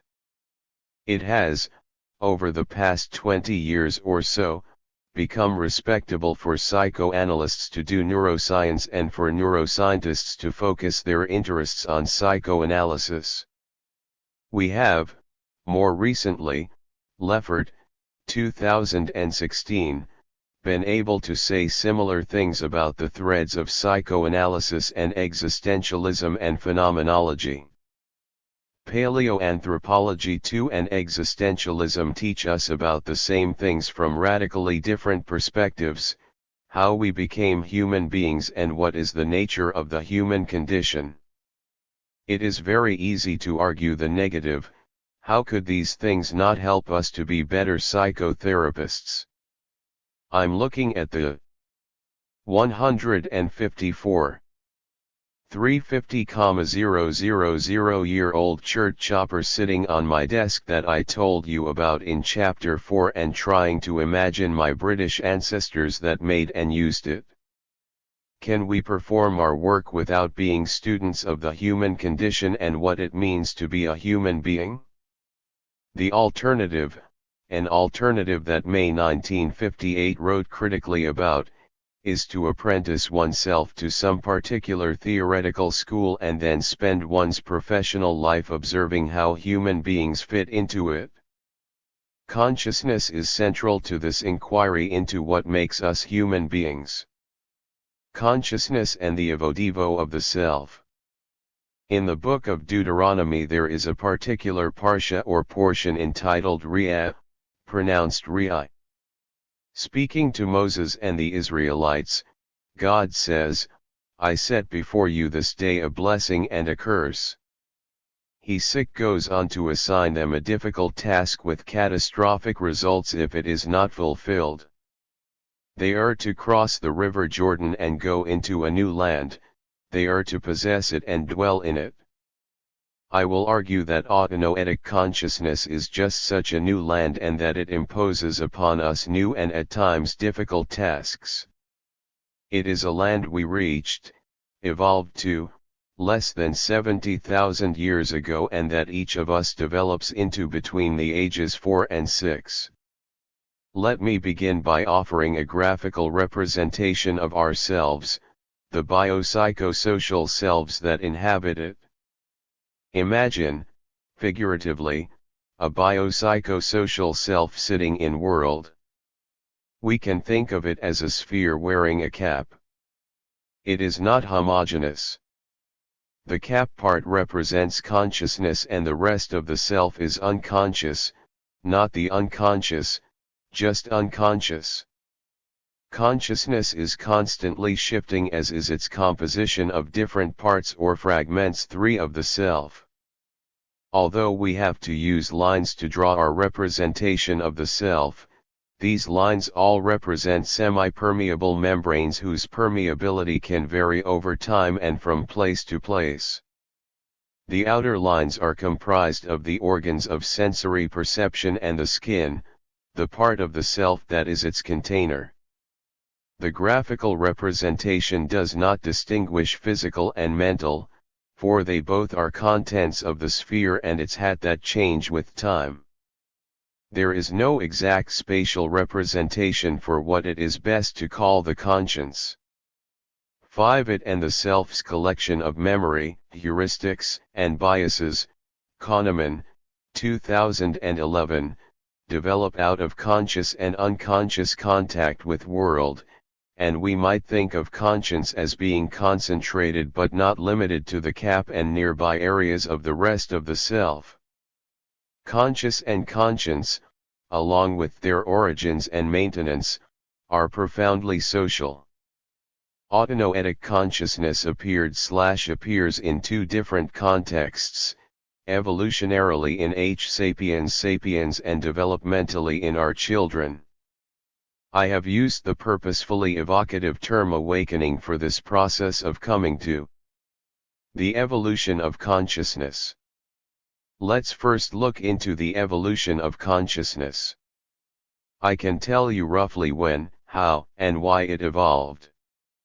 The best when arguments would mostly, we can't drop the qualifier, date the advent of consciousness to some time after the middle 155 to Upper Paleolithic transition and probably coincident with the development of the Upper Paleolithic package we talked about in Chapter 4.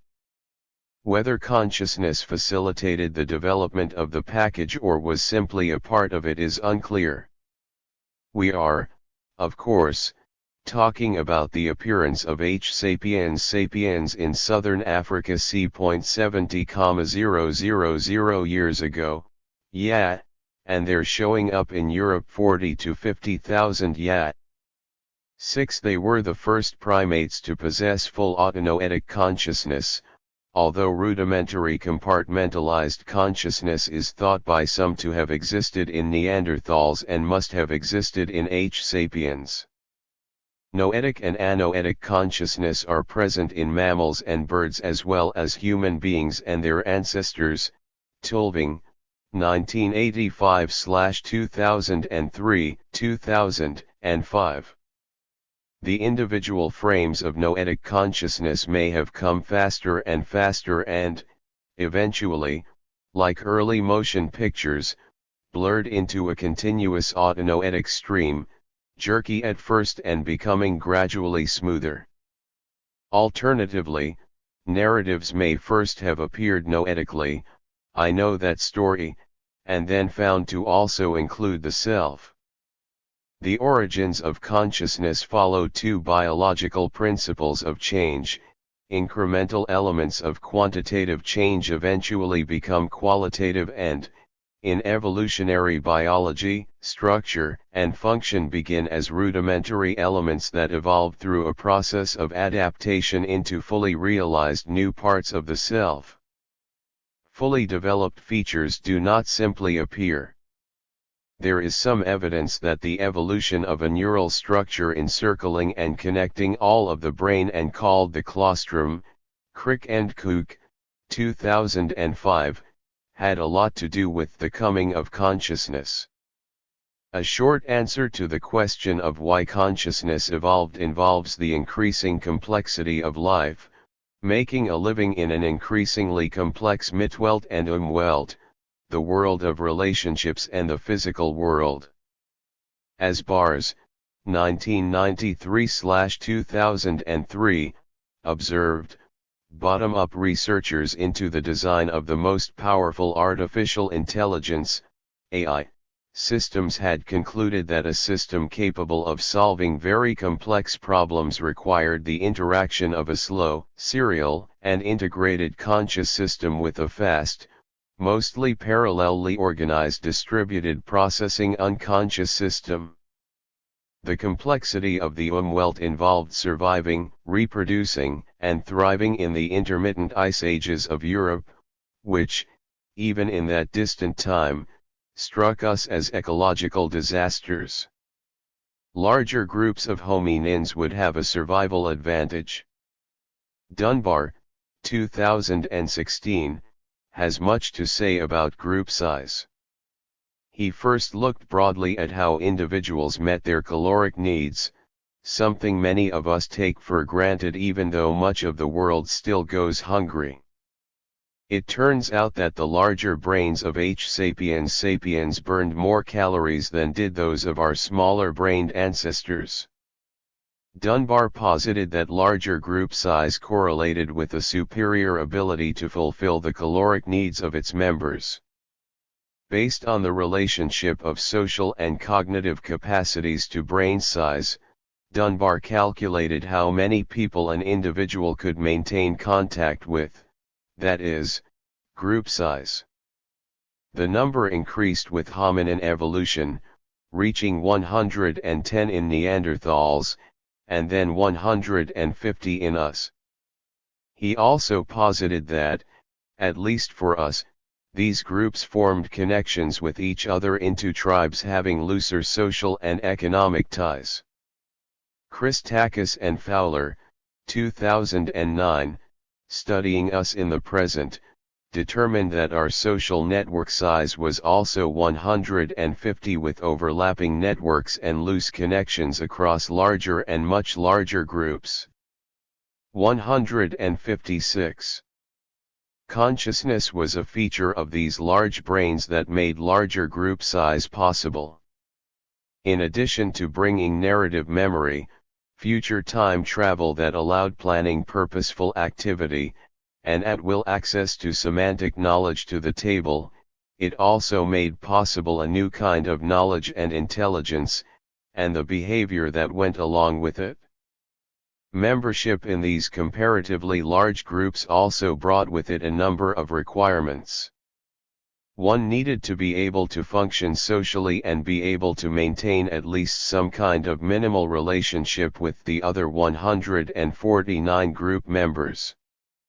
This involves a kind of social understanding of these group members as individuals, how they will react, and how to treat them so as to get them to do what you want.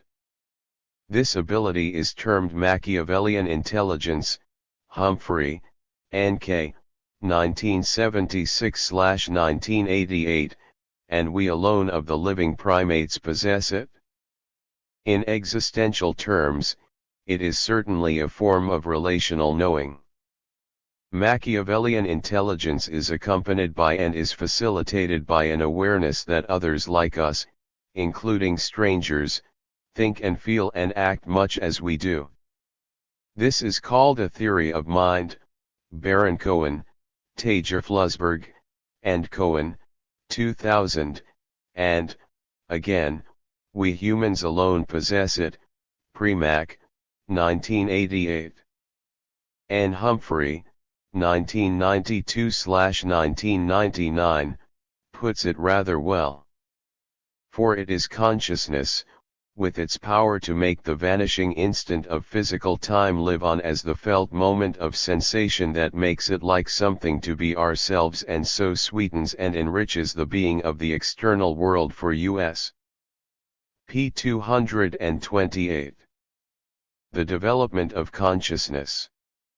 Autonoetic consciousness appears in human children somewhere around ages 4 or 5, Tulving, 2005.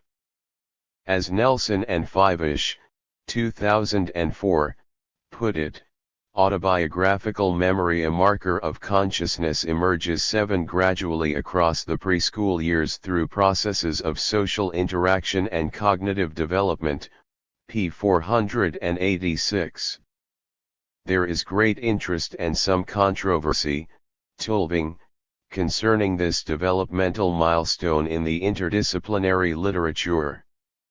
Researchers who study child development have, however, tended to implicitly think of the childhood brain, after left brain myelination occurring from 18 to 24 months, Score, 2009, as an anatomically stable entity. As we have already discussed, nothing could be farther from the truth. The brains of children change structurally and functionally on a daily basis. Subjectively, this experience must be very much like living in a house that is under constant renovation. New rooms are being added, new equipment is always being installed, and old equipment is being hauled away. Every day.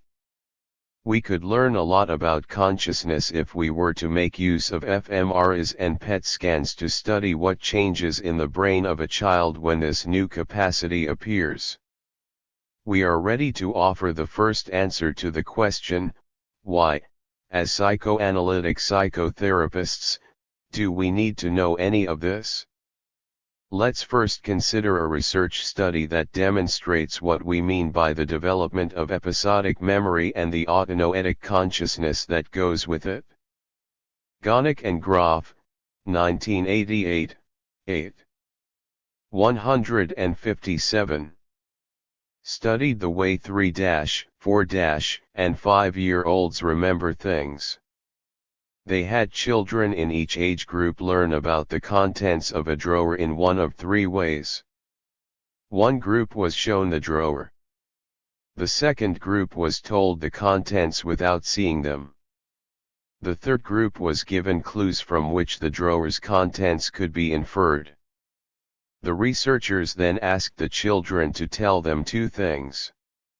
One was what were the contents of the drawer. The second was how did they know, had they seen it, been told it, or inferred it?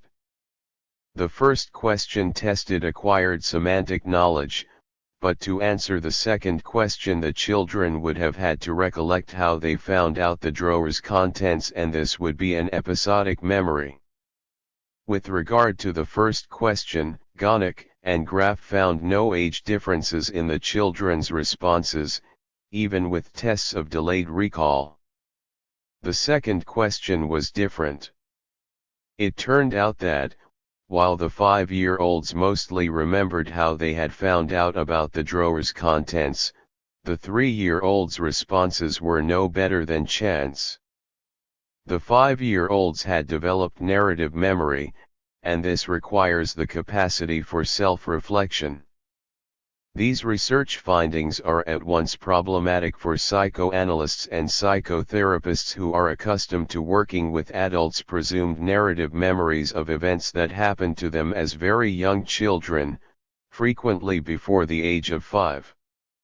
9,10 This early childhood research straight from the horse's mouth if you will has told us that these adult memories of such early events cannot be what they appear to be and can have only had a limited relationship to actual events. This observation is of particular importance for the therapeutic recovery in adult psychotherapies of childhood memories of trauma, particularly sexual abuse. In a recent edited volume, Sandler and Fonagy, 1997, noted authors discuss the veracity of such reports in their adult patients but do not consider age of occurrence as a factor relevant to their discussions. Analysts and psychotherapists have, in recent years, become much more interested in trauma. With that interest has come a departure from earlier psychoanalytic thought that considered trauma the outcome of childhood fantasy. We now understand that trauma refers to actual events that, in some form, happened to the child.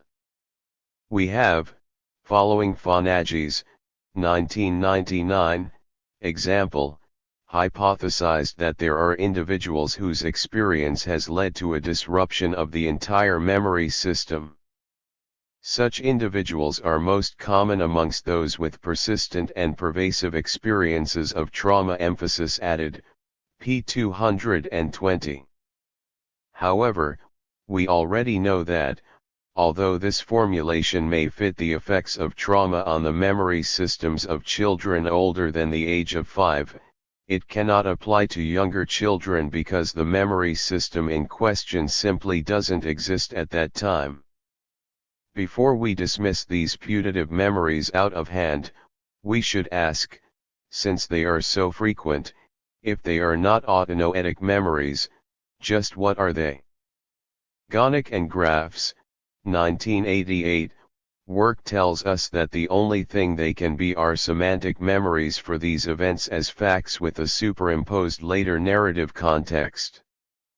Over the past few decades, memory researchers, example Shatter, 1996, 2001, 11 have completely rewritten our theories of memory.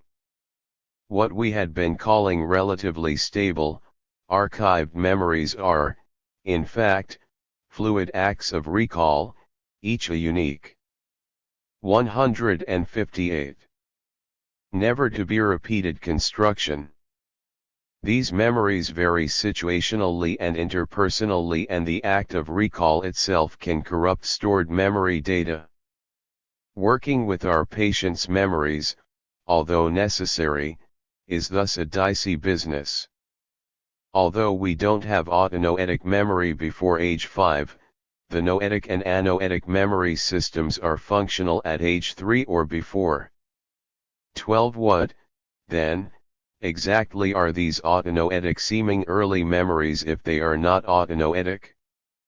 The answer is that they are retrospective, episodic constructions that combine information, semantic memory, from early anoetic and noetic memory systems with later thoughts, feelings, and autonoetic memories. 13. This doesn't mean that we shouldn't work with them clinically, but rather that we should understand just what we are working with present-day accounts of the past and treat them as ways of understanding the self as we currently encounter it. The developmental research on memory thus requires a reappraisal of trauma, as it has been psychoanalytically perceived. Consciousness and its discontents. The title of this section is meant as an acknowledgement that, in Civilization and Its Discontents, Freud, 1930-1961, and Totem and Taboo, Freud, 1913-1953, Freud was very much onto these problems a century ago. He was, however, hampered in his speculations by an astigmatism resulting from the limitations of his vision to libido theory and ego psychology. The paleoanthropological baseline. Going back to the paleoanthropological baseline, H. sapiens sapiens in Europe 50,000 years, consciousness gave us at will access to a vast amount of semantic, general information, and social knowledge that allowed us to make our way in the world. It was an enormously powerful tool that dramatically expanded our lives and, at least as significantly, the quality of those lives. There were, however, problems. Two sorts of information gave our ancestors 14 difficulty and, with their new cognitive tool, the ability to reflect on this information for good and ill. The first of these involved our perceptions of the behavior of the world, the Umwelt, specifically its propensity to both respond predictably to our manipulations and to change suddenly in incomprehensible and unpredictable ways. The larger the change, the more likely it was to be incomprehensible. 15 and to affect the life of an individual and the group to which she belonged. Extreme weather, eclipses, seasons, and natural disasters had such an impact on early humans. Their effects on us have not changed all that much. To be on the ground for any of them is to experience dysphoria ranging from anxiety to fear and finally to terror. The greatest among this group of unknowables and the second sort of information to cause us difficulty was a consciousness of death. Death represents the singular problem of existence for H. sapiens sapiens. It also bridges the two threads, evolution and existentialism. In reaching the paleoanthropological baseline, H. sapiens had developed the tools and capacities necessary to meet their physical needs most of the time. This 159 meant that, although some time still needed to be devoted to safeguarding those physical needs, there was at least some time available for reflection on the wider issues of life that we now, as psychotherapists and philosophers, spend much of our time thinking about. Changing Perspectives for a Moment, Buckner and Creenan, 2013, posited, as we have discussed, that humans had evolved in their frontal cortexes new brain hardware ideally suited for such activities. Apprehending death. Prior to our awakening, sometime in the Upper Paleolithic, death does not seem to have been the kind of problem that it later became for H. sapiens. Porges, 2011, indirectly addressed this changing attitude towards death through his research into the evolving functions of the vagus nerve. The vagus, or wanderer, is the longest of the cranial nerves, appearing first in reptiles, then mammals, and, ultimately, in primates, and us. It bundles multiple connections between brain and body, conveying information bidirectionally to and about the state of the body as opposed to perceptual information about the world in which the self resides. In the best interests of evolutionary utility, it serves as an excellent example of old structures acquiring new functions. It contains efferent fibers of the parasympathetic nervous system that innervate the heart and the smooth muscle of much of the gastrointestinal tract and afferent sensory fibers that communicate the state of these organs to the brain. Leffert, 2013, p. 119.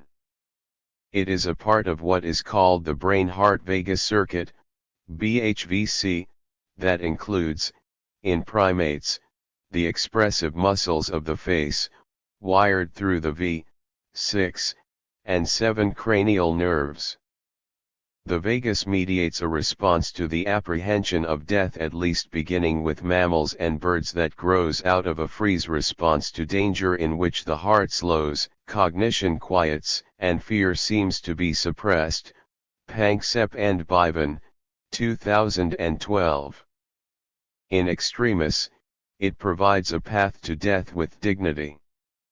This response exists in humans and can appear in the last stages of terminal illness.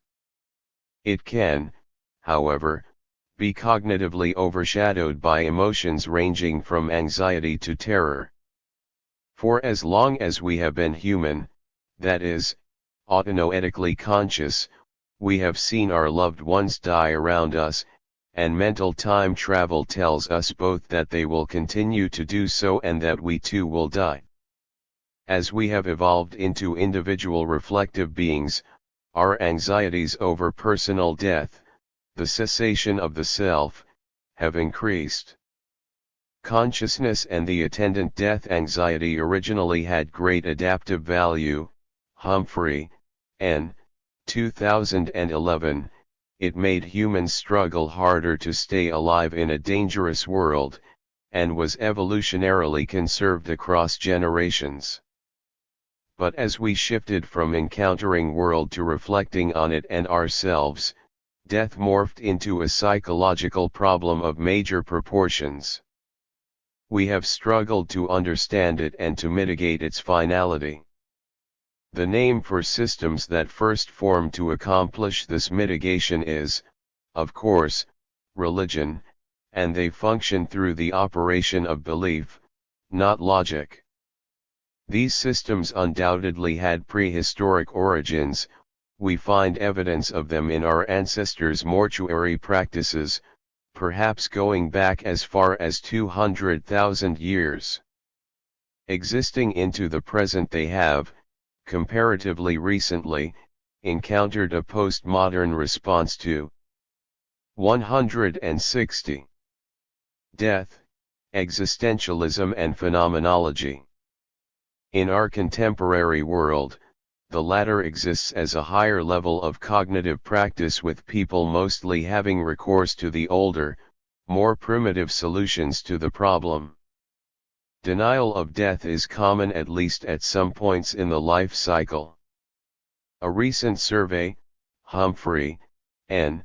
2011, revealed that 90% of Americans believe in the immortality of a soul that transcends death. Humphrey describes 3 ways of accomplishing this, a sort of 3Ds of denial. The first is to discount the future, to live only in the moment, never looking up to a future. The second is to disindividuate, to think of oneself as part of a social, cultural, or religious group that lives on after us. 16. Finally, there is a common form of denial of death, that bodily death does not preclude the existence of a separate and immortal self, an immortal soul if you wish. To these, I would add a fourth, a denial of death contained in a fantasy of physical, bodily immortality.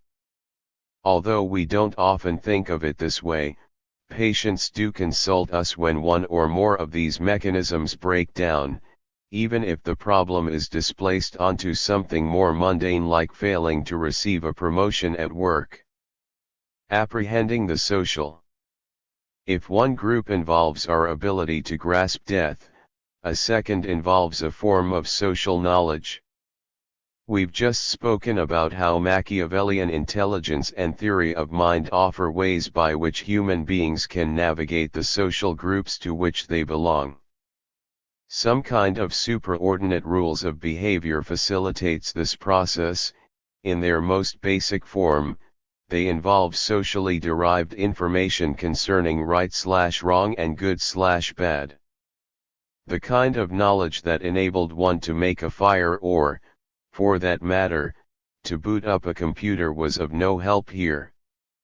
However, if there were socially agreed upon rules of conduct laid down along the lines of what was good/bad or right/wrong, groups functioned more effectively. These rules also fit rather smoothly into the death religion epistemology.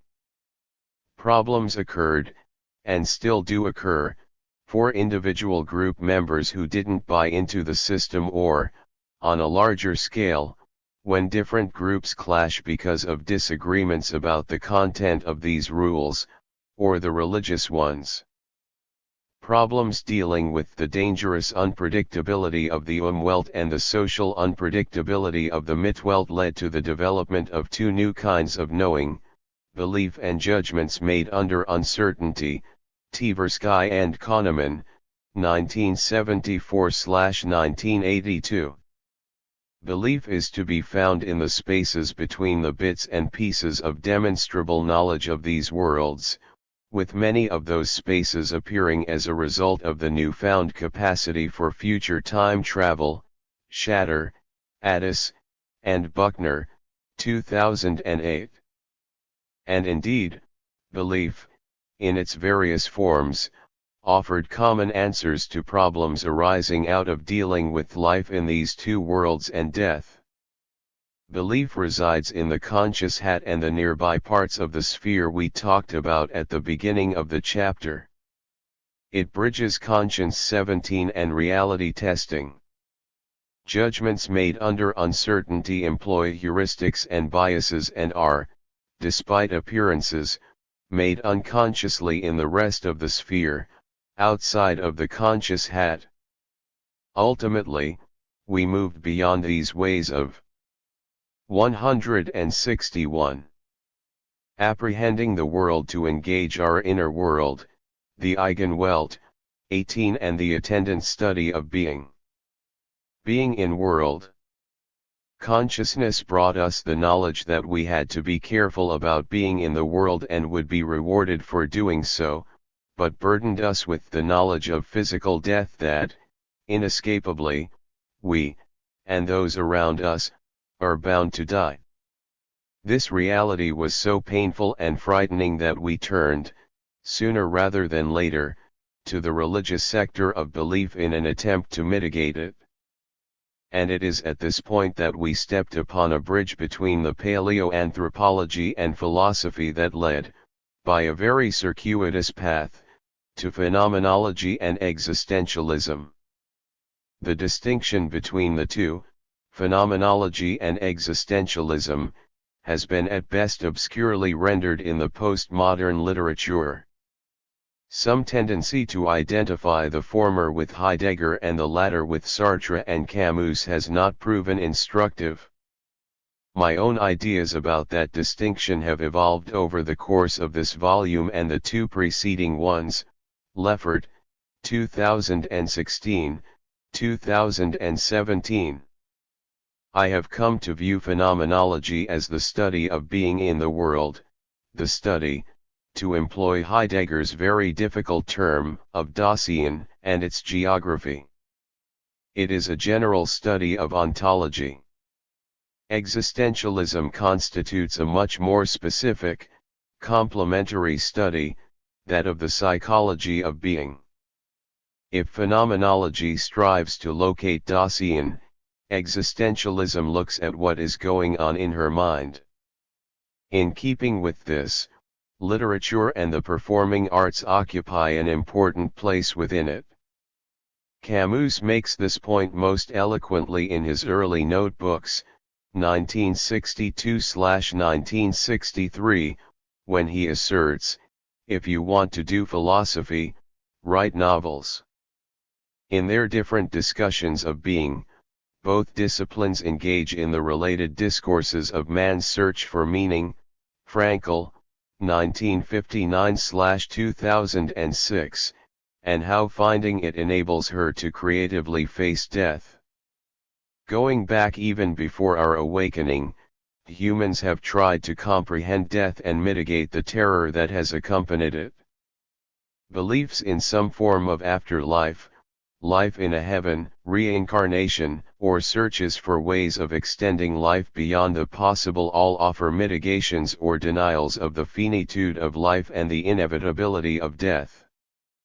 These beliefs extend back into prehistory.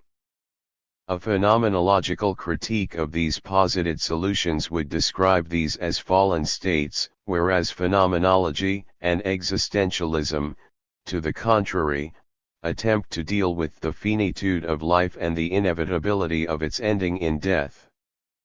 The remedy they offer is to fill life with meaning in the face of an apprehended inevitable death that renders it more precious and more beautiful.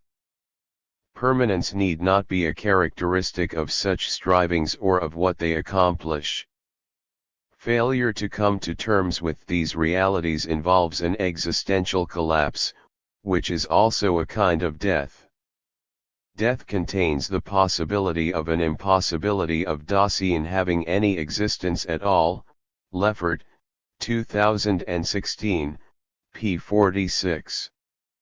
Although what I have offered here is a short but by no means novel critique of religious doctrine as a solution to the ontological problem of death, it is not meant as a critique of a group of higher-order ideas that are found within some religions but can also exist independently of them. What I am talking about is 162. Spirituality, the experience of humanness as having a transcendent meaning of its own and a sense of meaning and connectedness to be found in our inevitably being part of a group. Groups come in different sizes, ranging from Dunbar's number up to vast swathes of humanity. As Christakis and Fowler, 2009, tell us, this connectedness, and the pleasure and meaning it brings us take place mostly outside of awareness. Much of it is unconscious, offering unconscious solutions to the problems of existence and death. Although this groupness has sometimes been portrayed as regressive, and certainly can be, in the service of the ego or otherwise, it is much more a positive capacity of the self. What our awakened reflection tells us is that we were gratuitously introduced into the world via a series of biological and social accidents, and that we are left to make what we can of our situation. A narcissistic injury in its own right, many of us still resort to religion as a kind of narcotic to treat the pain of our acknowledged unimportance. Many others of us, however, do not, and here the therapeutic situation comes into play to help make meaning out of accident. It is not hard to see where Thrown and Fallen come down in the face of this dilemma. As Sartre, 1997/2007, puts it, we are thrown into existence and left to create our essence. Along very similar lines, N. Humphrey, 2011, begins his arguments on cheating death with a quote from Milan Kundera's, 1978/1999, The Book of Laughter and Forgetting, to the effect that there is a border between what in life has meaning and the loss of all those things that are meaningful, the human values of love, intimacy, reciprocity, and historicity.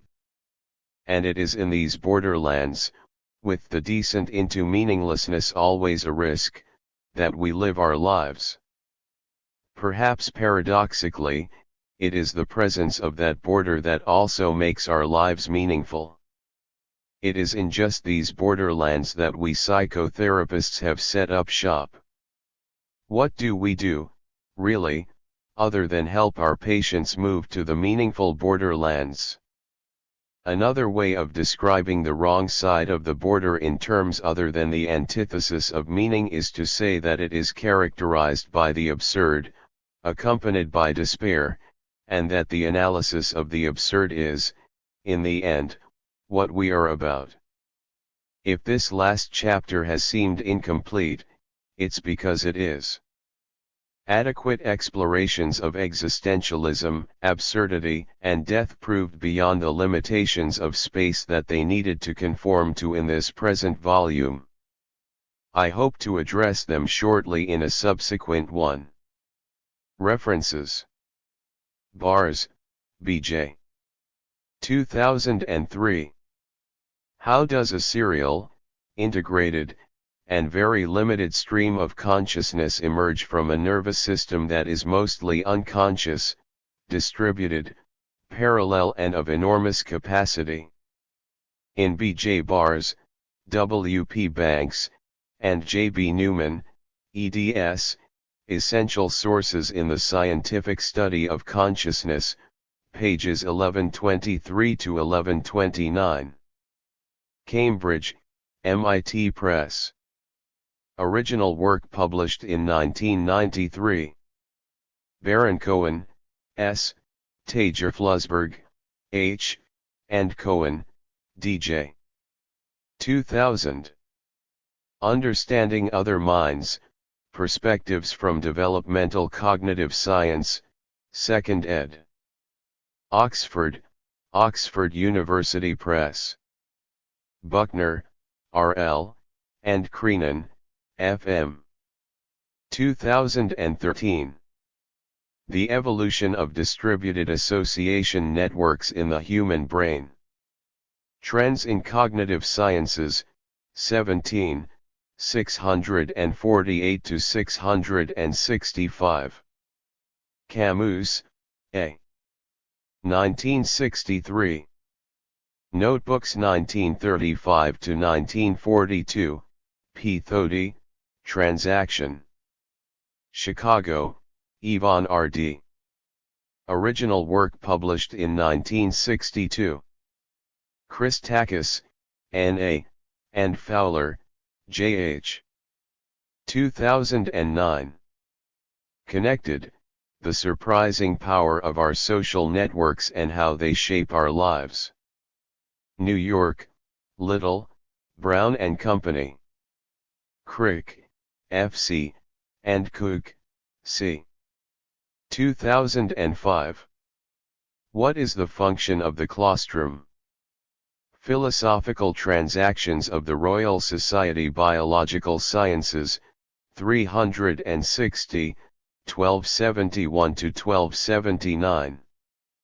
Deutsch, N. 2007.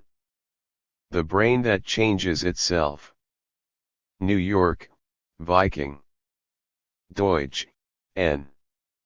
2015.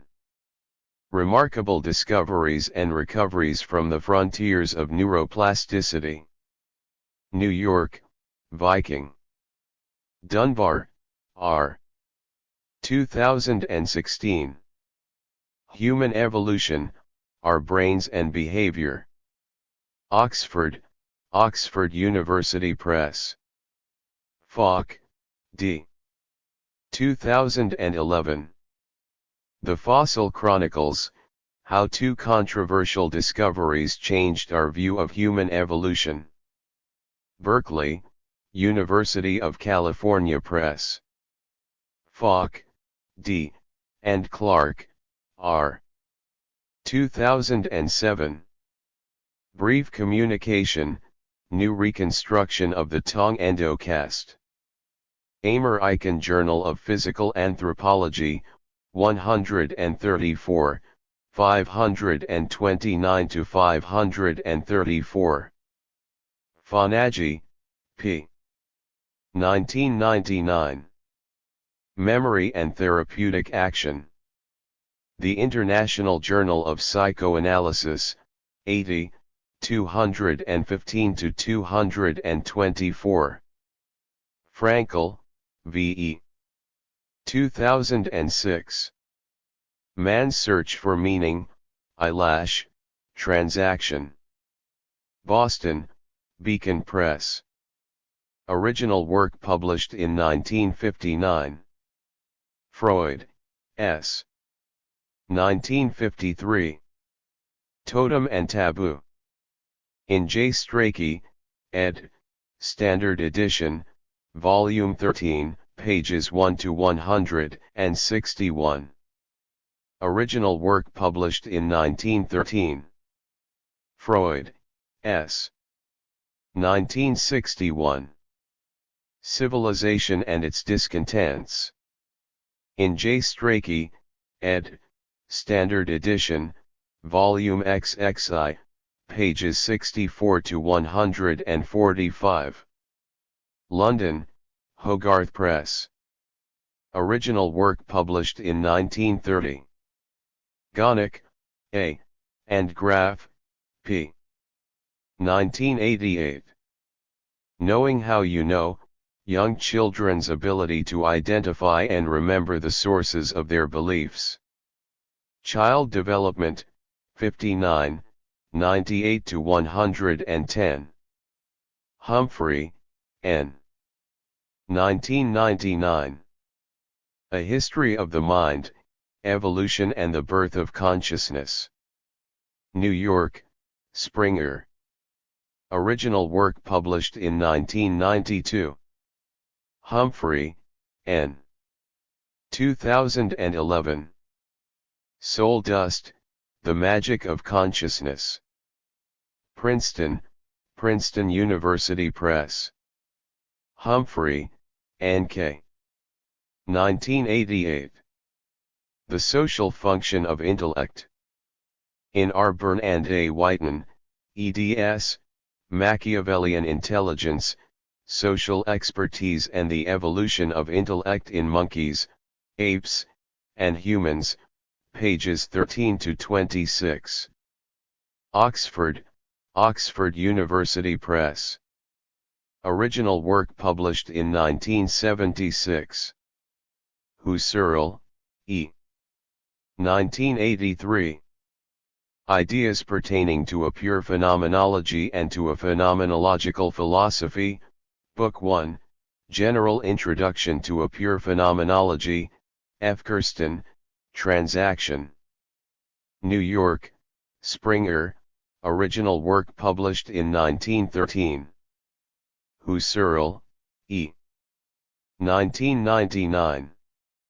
Cartesian Meditations, D. Cairns, Transaction. Dordrecht, Springer. Original work published in 1931. Kahneman, D. 2011. Thinking, Fast and Slow. New York, Farrar, Straus, and Giroux. Candle, E.R. 2006. In Search of Memory. New York, W. W. Norton & Co. Kandera, M. 1999. The Book of Laughter and Forgetting. New York, Penguin Books. Original work published in 1978. Leffert, M. 2010. Contemporary Psychoanalytic Foundations. London, Routledge. Leffert, M. 2016. Phenomenology, Uncertainty, and Care in the Therapeutic Encounter. New York, Routledge. Leffert, M. 2017. Positive Psychoanalysis, Aesthetics, Desire, and Subjective Well-Being. New York, Routledge. May, R. 1958. Contributions of Existential Psychotherapy. In R. May, E. Angel, and H. F. Ellenberger, eds. Existence, pages 37 to 91. New York, Simon and Schuster. Nelson, K., and Fivish, R. 2004. The Emergence of Autobiographical Memory, a Social-Cultural Developmental Theory. Psychological Review, 111, 486 to 511. Panksepp, J., and Bivan, L. 2012. The Archaeology of Mind, Neuroevolutionary Origins of Human Emotions. New York, W. W. Norton & Co. Porges, S. W. 2011. The Polyvagal Theory, Neurophysiological Foundations of Emotions, Attachment, Communication, Self-Regulation. New York, W. W. Norton & Co. Premack, D. 1988. Does the Chimpanzee Have a Theory of Mind? Revisited. In R. Byrne and A. Whiten, eds. Machiavellian Intelligence, Social Expertise, and the Evolution of Intellect in Monkeys, Apes, and Humans, pages 160 to 179.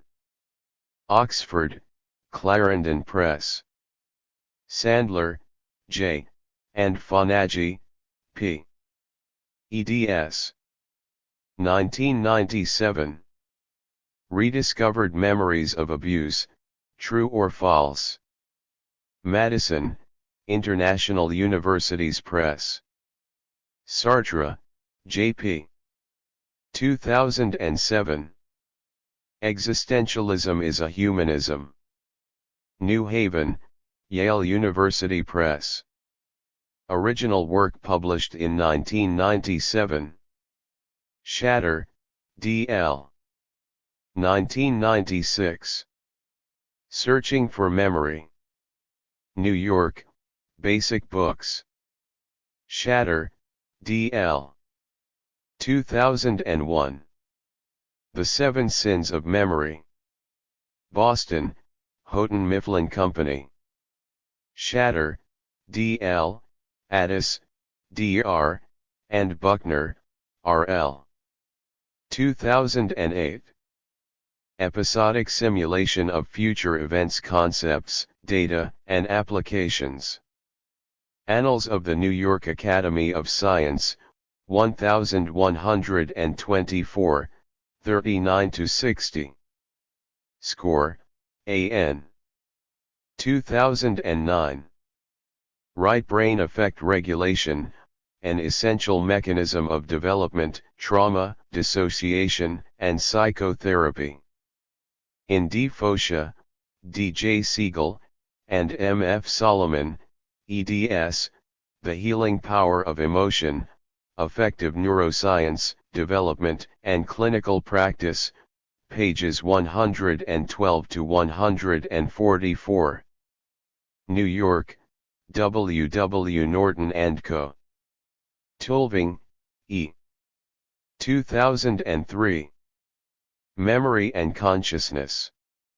In B. J. Bars, W. P. Banks, and J. B. Newman, eds, Essential Sources in the Scientific Study of Consciousness, pages 575 to 591. Cambridge, MIT Press. Original work published in 1985. Tulving, E.